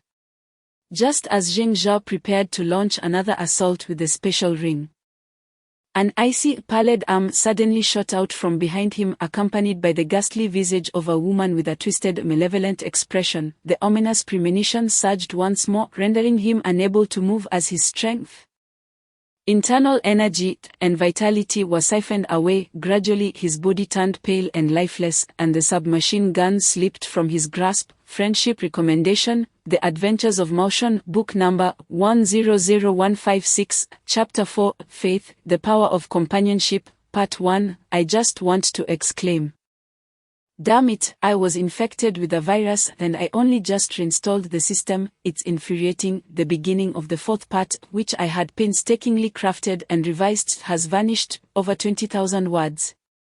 Oh heavens, I feel like committing murder. There was a particularly brilliant segment in that lost text. The next installment is set to be a blockbuster. I spent 3 days drafting the outline. Damn that virus-inflicting scoundrel. Oh heavens, I'm utterly despondent, feeling as if I might end it all. I don't even know if I can craft such intricate narratives again. 55555555555555555. Zhengzha felt his strength waning. His eyelids growing heavy, a profound despair creeping into his heart. His entire being was succumbing to the void. He even sensed his life force slipping away. With each passing second, his consciousness grew more muddled. Until at last he discerned that the form of the enormous, ghastly woman was composed of numerous faces, each one a mask of torment and anguish, coalescing into this towering spectre. Zhengzha's eyes were clouded. As if he could perceive his very soul being forcibly extracted, slowly departing his body along that pallid, ashen arm.at. This moment he felt as if all his strength, inner energy, and vitality had been drained to the last drop. Unlocked from the constraints of his genetic seal, an overwhelming sense of impending doom engulfed him, as if he were on the verge of death with each passing second. Suddenly a loud bang reverberated in his mind. And a surge of heat erupted, violently shaking off the ghastly arm that had ensnared his neck. This torrent of heat was incredibly aggressive, seemingly possessing a fierce corrosive quality that ignited the ghostly arm in flames. The spirit that had been lurking behind Zhengzha was instantly reduced to nothingness, consumed by the inferno. This wave of heat not only obliterated the spirit behind him, but it also surged wildly throughout Zhengzha's body. Akin to scalding water, igniting every part it touched with unbearable pain, a torment that rivaled the agony of breaking the genetic seal. Instinctively, Zhengzha suppressed this suffering, yet he could not help but cry out in anguish. The blood clan energy, unlike the instinctual use seen in previous horror tales, this time the blood clan energy was truly unleashed. It coursed through his entire being, turning his eyes a fierce crimson. From his perspective, the world appeared drenched in a sea of red, as if painted by blood, while the massive spirit before him transformed into a ghostly hue of pale blue, composed of countless contorted human limbs intertwined. This colossal apparition was entirely formed of innumerable spirits, and Zhengzha even recognized a few familiar faces, including that of the burly man who had first appeared upon entering this horror narrative. And even Xiaobingyi among them.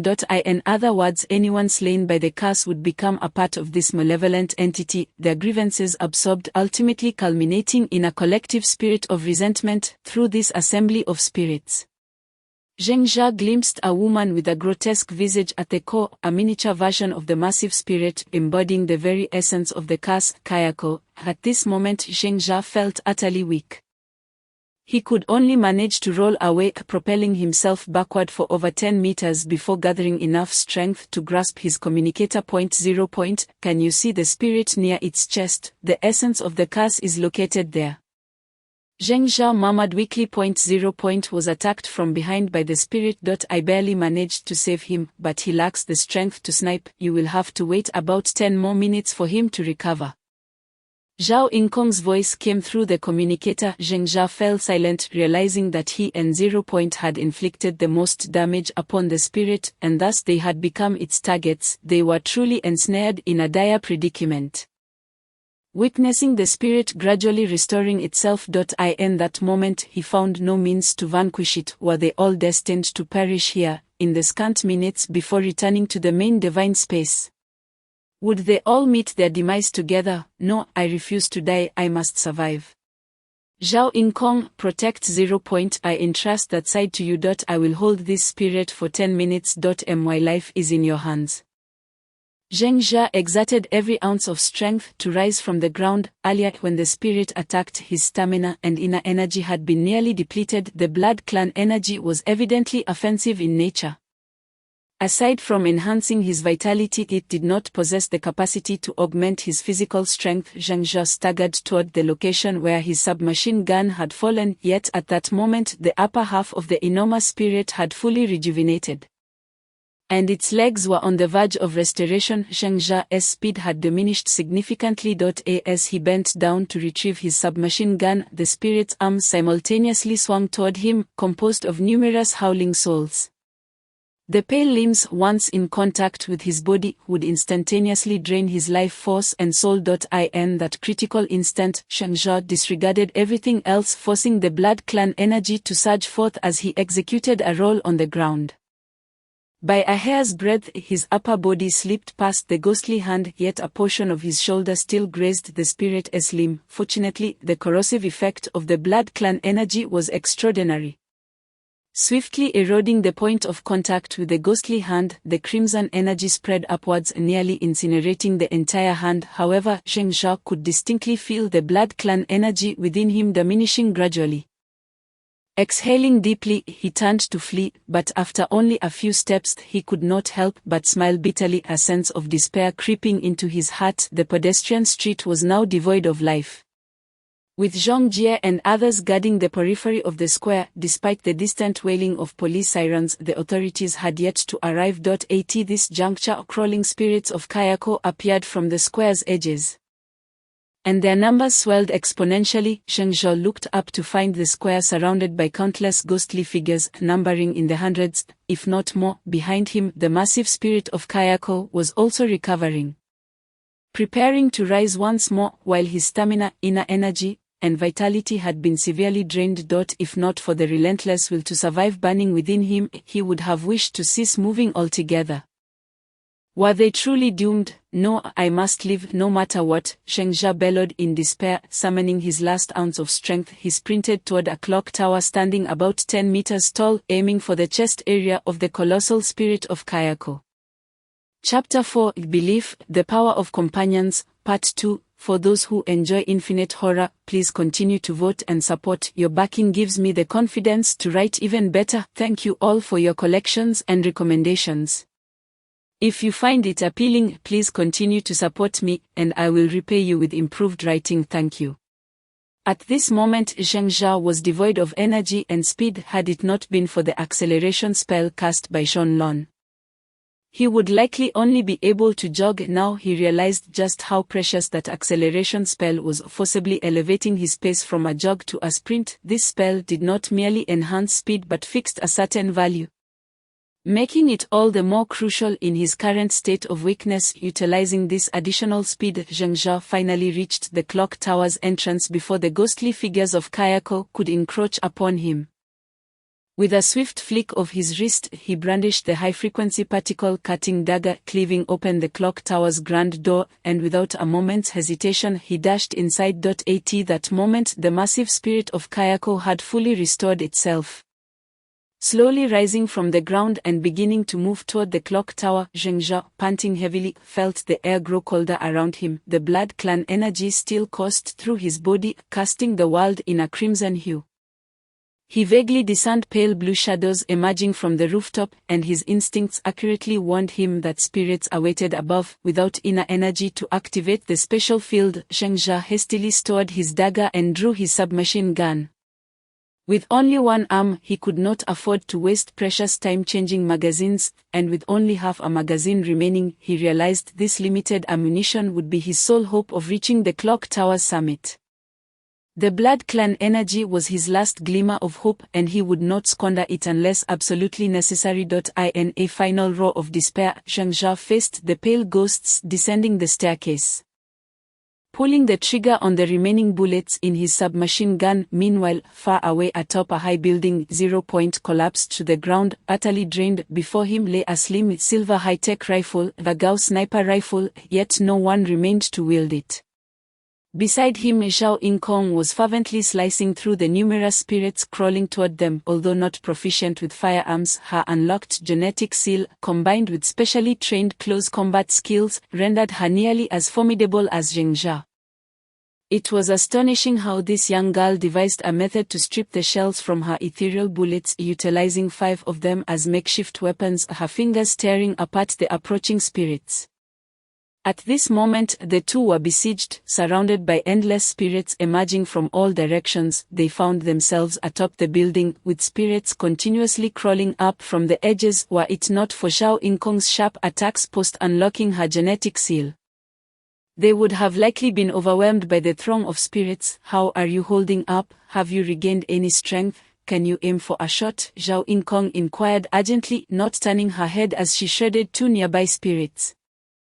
0 struggled to rise from the ground, murmuring, I can't, everything is a blur, I feel so sleepy. I in this state, I can't possibly snipe, just give me a minute or two. Zhao Inkong paused, and her movements grew more labored. No longer as fluid as before, Zhang Jie and Qi Tengyi are not significantly better off than the other three, as they find themselves on the periphery of the square, thus initiating their encounter with the surrounding specters sooner than the rest. Fortunately, Zhang Jie reacts swiftly, brandishing his submachine gun and unleashing a barrage of gunfire. In the ensuing chaos, Qi Tengyi, flustered, hastily grabs his pistol and begins to fire. Will we die? Are we going to die? Zhang Jie, will we die? Qi Tengyi trembles, continuously voicing his fears while firing. Suddenly, Zhang Jie turns and strikes him with a punch, sending Qi Tengyi sprawling to the ground. He bellows, damn it, are we not still alive? If you wish to die, then go ahead and throw yourself out there, don't clutter my ears with your incessant whining. With that, he turns back to resume shooting at the phantoms. Qi Tengyi, momentarily stunned, regains his composure and resumes firing, addressing Zhang Jie over his shoulder. Zhang Jie, if we survive, I will definitely return that punch, damn it, my teeth are rattled. Zhang Jie bursts into laughter, continuing to shoot as he replies, if we manage to stay alive, what harm is there in letting you land a punch? We must survive, Zheng Zhao, our lives rest in your hands, you must succeed. Zheng Zhao is unaware of how many more flights of stairs lie ahead or how many more specters await him above. All he knows is that retreat is no longer an option. Behind him, the staircase is teeming with ghosts climbing upward. The only thing he can do is strive desperately to ascend, to break free from this hellish nightmare. If he wishes to live, he must push upward with all his might. Zheng Zhao, gripping his submachine gun, charges upward while firing relentlessly. His legs can barely sustain the intensity of his ascent, if not for the final surge of willpower battling within him.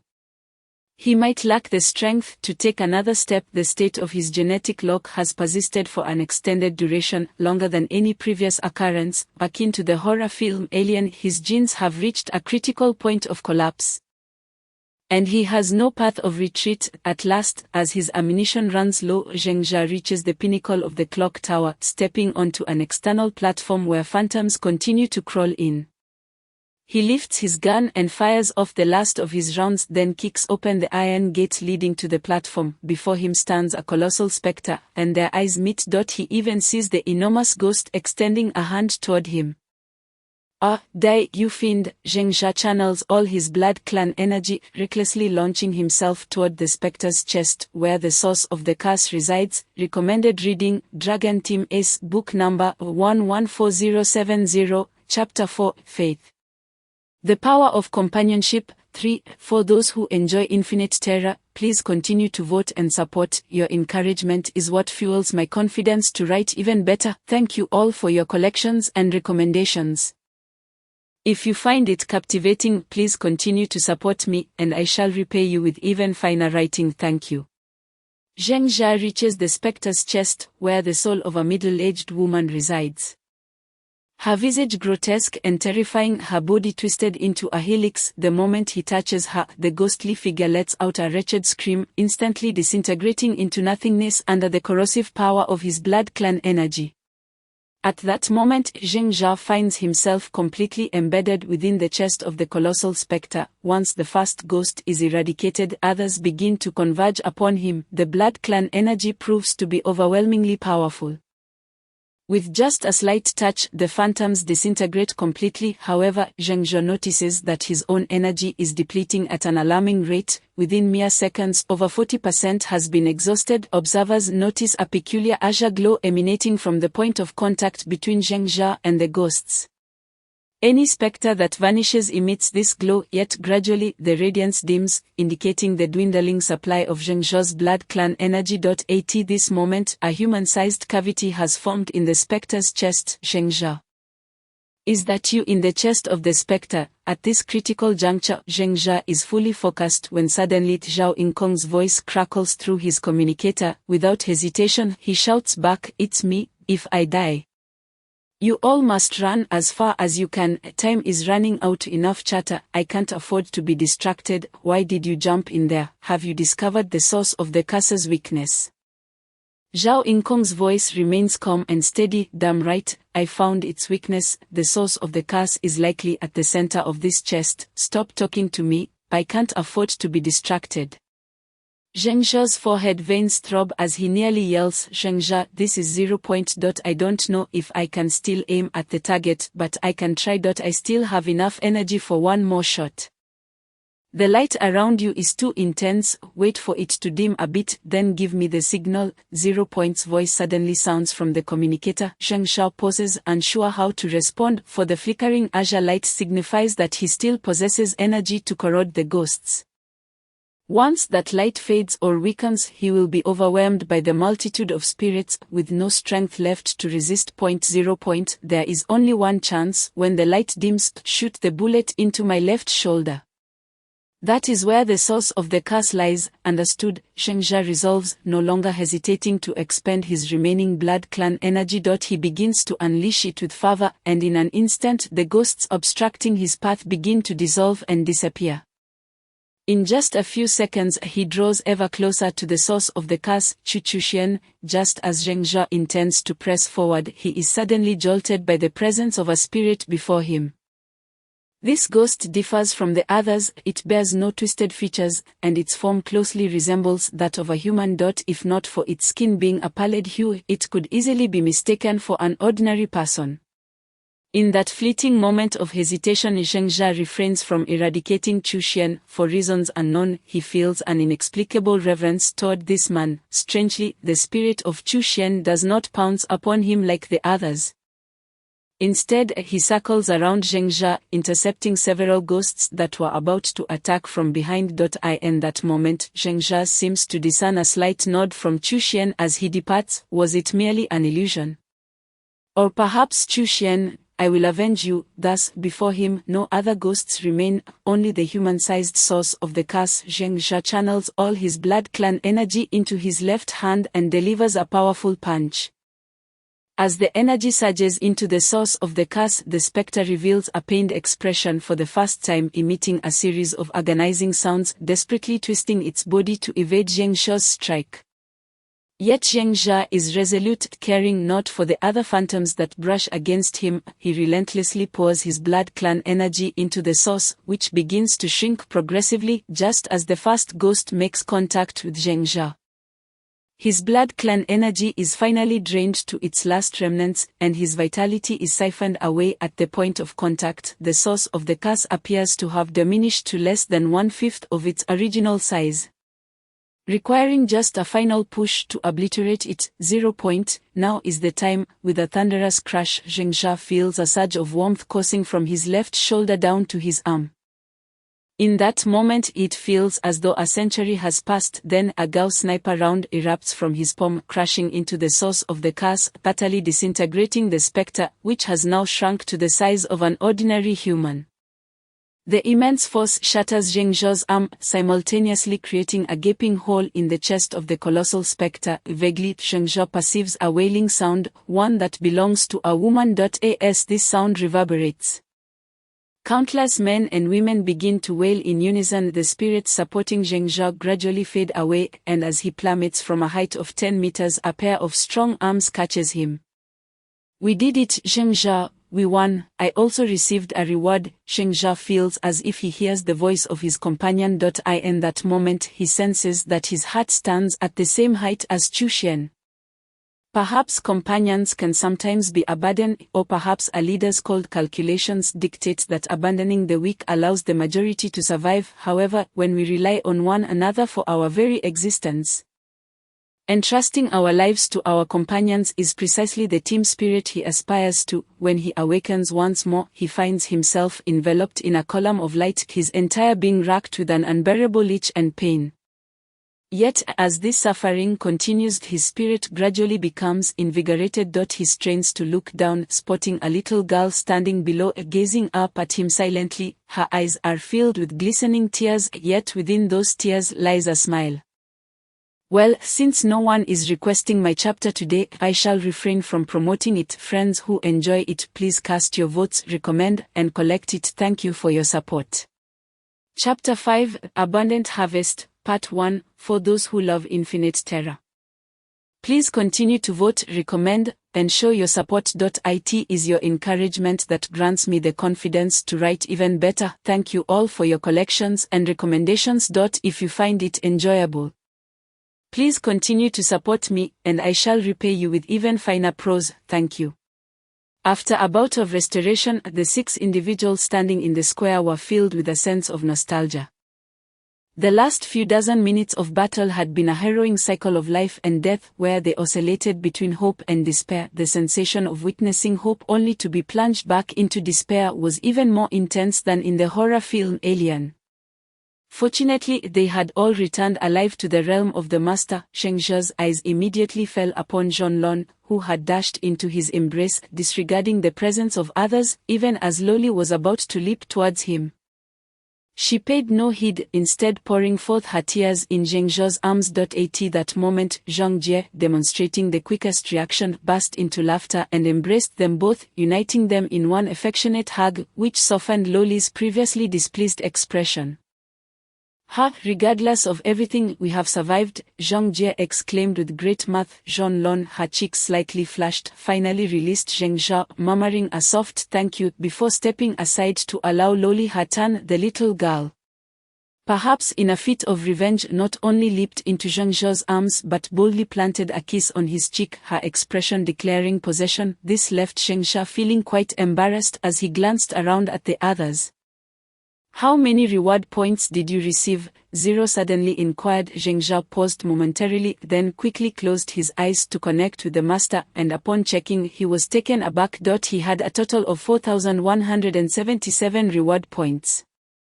Although he lost 1,000 points for eliminating a newcomer in the horror film, he gained a fixed reward of 1,000 points from the film. Thus, after the deductions, he ended up with over 4,100 reward points. Alongside 2 C-grade side storylines, which left him somewhat bewildered.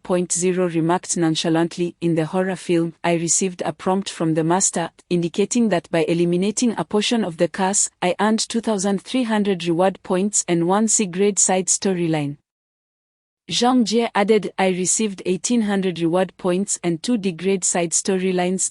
I got 1,500 reward points and 2 D-grade side storylines as well." Upon tallying the results, apart from Qi Teng, who received 1 D-grade side storyline, even Zhonlon obtained 2 D-grade side storylines. Furthermore, everyone received an additional 1,000 points in rewards. In other words, although the experience was fraught with peril, the rewards were plentiful, equivalent to the accumulation from several horror films.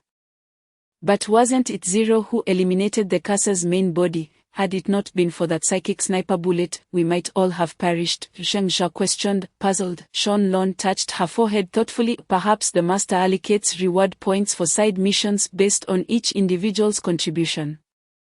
For instance, in the previous horror film Alien, we all collaborated to attack the creature, yet only you received the reward points. This was likely because killing the queen was the main task assigned by the master, whereas in the curse's horror film, survival was the primary goal. Thus, for completing additional tasks, rewards are distributed according to individual contributions. After some contemplation, the group accepted this reasoning. Indeed, during the 7th wave of the curse's attack, had it not been for Zhang Zhe's primary offensive actions, they might have perished, and he and Zero had received the majority of the rewards. This line of thought garnered a sense of respect from the others. As 2 newcomers had joined them, Zhang Jie and the others briefly explained the use of their respective rooms before agreeing to reconvene in the square the following day to discuss their enhancements and exchanges. Subsequently, they each returned to their quarters, leaving only Qi Teng in the square busy creating his own quarter for crafting. On their way back to their room, Zheng Zhe and Loli shared a moment of silence. Loli, with a tinge of jealousy, remarked, "Don't even think about it. The busty beauty has already gone back. Even if you call her, she won't return. You might as well go and catch her. I'm sure she'll grant you access to her room." Zheng Jia was momentarily taken aback, forcing a wry smile as he replied, "No, I wasn't thinking about that. I was merely pondering whether a person retains their will after death, and whether they harbor resentment towards the living." Loli nodded, pursing her lips. "There must be some benevolent spirits, right? My grandmother often said, good deeds bring good returns, and evil deeds bring evil returns. It's not that retribution doesn't come, but that the time hasn't arrived." She told me many tales of kind spirits repaying kindness. Is it truly repaying kindness? Zheng Jia recalled the moment of Chu Xian's soul. Had it not been for his soul shielding him from the ghostly onslaught behind, he might never have awaited Zero's sniper bullet. Was that an act of repayment? So, have you truly passed on? Even with your wisdom, have you really met your end? The night passed in silence, with the two entwined lovers passionately entangled until exhaustion claimed them both, leading them into a deep slumber. The following morning they lay in bed exchanging sweet nothings. Loli incessantly inquired about the details of the horror film, her eyes widening in shock during the thrilling moments. And as Zheng Jia recounted his near-death experiences, she quietly wept. Alas, only 10 days remained. Once they pass, you'll have to enter that horror film with the lecherous fiend. You must return alive to see me. Zheng Jia sighed deeply, unsure of how to respond. Suddenly an idea struck him. "Lily, would you like to visit the beach? We could go to the world-famous Hawaii beach for a 10-day vacation. How does that sound?" Loli paused, her expression shifting to one of delight, and she began to roll around in Zheng Jia's embrace until his reaction caused her to stop. Her cheeks flashed with surprise and joy. "Really, really," she exclaimed, her happiness nearly overwhelming. "Indeed, not just us, but everyone will join. A mere 100 reward points for 10 days. Let's all take a break there. Still no one is requesting my chapter, so I kindly ask friends to continue supporting me with votes, recommendations, and collections. None should be missed." Chapter 5, Abundant Harvest, Part 2. For those who love infinite terror, please continue to vote, recommend, and show your support. Your encouragement is what allows me to write better. Thank you all for your collections and recommendations. If you find it enjoyable, please continue to support me, and I shall repay you with even finer prose. Thank you. Although he had made up his mind, Zheng Jia felt a twinge of anxiety. After all, using precious reward points for indulgence was a daunting prospect. For everyone, 100 reward points equated to an infinite bullet Desert Eagle, and while the previous horror film did not require spending side story points, a 10-day rest still demanded 100 reward points. This was considered a lavish extravagance for them. Around 10 o'clock the next day, the group gathered once more in the square. Before they could utter a word, they were captivated by a colossal golden monument hovering 5 meters above the ground, radiating a gentle golden light that silently drew everyone's gaze. Xiao Yingkong, having arrived first, held the book she had never put down. Casting a casual glance at the others, "There seems to be some intriguing information here." Upon hearing this, the group turned their attention to the golden monument, which resembled the master sword.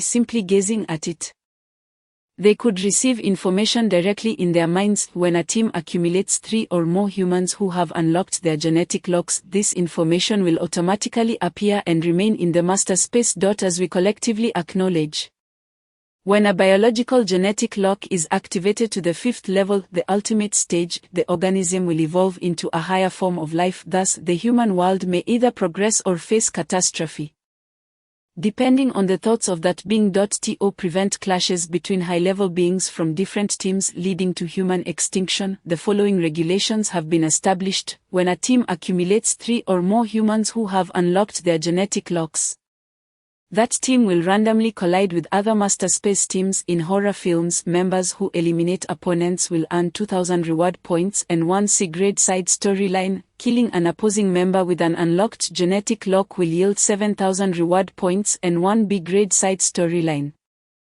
If an entire opposing team is vanquished, each surviving member of the victorious team will receive a C-grade side storyline reward. There exists neither cruelty nor manipulation, nor the concepts of justice and evil. Ultimately, only one team can survive. If one wishes to evade death, one must transcend oneself and continuously evolve. This fragment of information is evidently incomplete. It abruptly halts at this point, and it is only then that Zheng Jia regains his senses from the shock of the message. He gazes blankly at those around him, who similarly wear expressions of bewilderment. Clearing his throat, Zheng Jia gathers everyone's attention and says, "Jean Lon, could you please analyze the meaning of this message?" Jean Lon, rubbing his forehead, replies, "Wait a moment, my head is still a bit dizzy, just give me a moment." This message should be interpreted as one left by the creator of the Lord God space, as it is directly imprinted in our minds, articulated in accordance with our language and knowledge. For instance, the mention of unlocking the gene lock is clearly a term that Xu Xian had previously informed us about. Furthermore, this message highlights a crucial aspect: there is not just one Lord God space. And I had already harbored some suspicions. Have you not noticed that all the individuals who enter this space are Chinese? Even the only Russian mercenary who previously came here accessed the Lord God space while browsing the internet from China. In other words, aside from our Lord God space, it is highly likely that there are other Lord God spaces in different continents, each harboring similar teams. Lastly, it seems that those who created the Lord God space do not wish for the two teams to return to the real world separately. This, according to the disparities in beliefs, languages, and values, could ultimately lead to a conflict between the two teams in reality, resulting in a terrifying outcome. For instance, a being with tenfold strength and speed beyond that of ordinary humans, coupled with zero latency in neural reactions, wielding an infinitely armored Gauss sniper rifle alongside other advanced technological equipment, would be more than capable of taking on an army, not to mention the high-tech blueprints exchanged by Xu Xian. Zheng Jia remarks, "Are you suggesting that we may encounter horror film teams from other continents in the upcoming Terra scenarios, resulting in either our annihilation or theirs?" Jean Lon shakes his head, stating, "It's not necessarily that dire. Since we are entering a horror film, we should adhere to its concluding stipulations, either complete the mission or wait until time runs out. The substantial rewards and side plots for eliminating the opposing team likely aim to heighten the desires of both parties. Once both sides succumb to temptation and engage in battle, the inevitable outcome would be a life or death struggle. If such a situation arises, both teams will likely be cautious of each other's potential attacks, with the possibility of one side gaining the upper hand by striking first. At that point, we would be confronted not only by the monsters of the horror film but also by members of other teams, who would seek to eliminate us as if we were the monsters themselves." Silence fell upon the group, as they could not deny that surviving in a horror film had already pushed them to their limits. Now, with the knowledge of a potential confrontation with other horror film teams, they faced a grim choice: kill or be killed. Reflecting on this, Zheng Jia suddenly smiled and said, "By the way, the message mentioned that the encounter with other teams would only occur after 3 individuals unlock their gene locks. Right, Zhao Inkong and I have unlocked ours, and perhaps someone who had previously perished has also done the same. Aside from that, do you think members from other horror film teams can easily unlock their gene locks?" "It is quite likely that our team is the strongest among all the teams across the continents." There's truly no need for everyone to worry too much. Let us first discuss the direction of our enhancements moving forward. With Zheng Zhao's words, the atmosphere among the group lightened considerably, yet a shadow of unease lingered in their hearts. Must it truly be that only one horror film team can survive? Zheng Zhao's gaze fell upon the stone tablet radiating golden light, and he sighed silently. Chapter 5, Abundant Spoils. 3. After a slight delay of an hour, as the editor approached me just as I was about to update, "I apologize everyone, there will be another update tonight.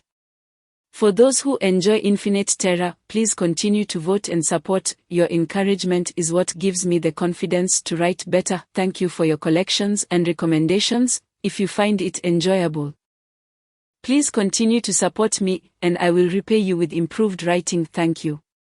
Having been informed of the impending situation, the group could only reluctantly accept reality, after which they began to discuss the attributes they should enhance.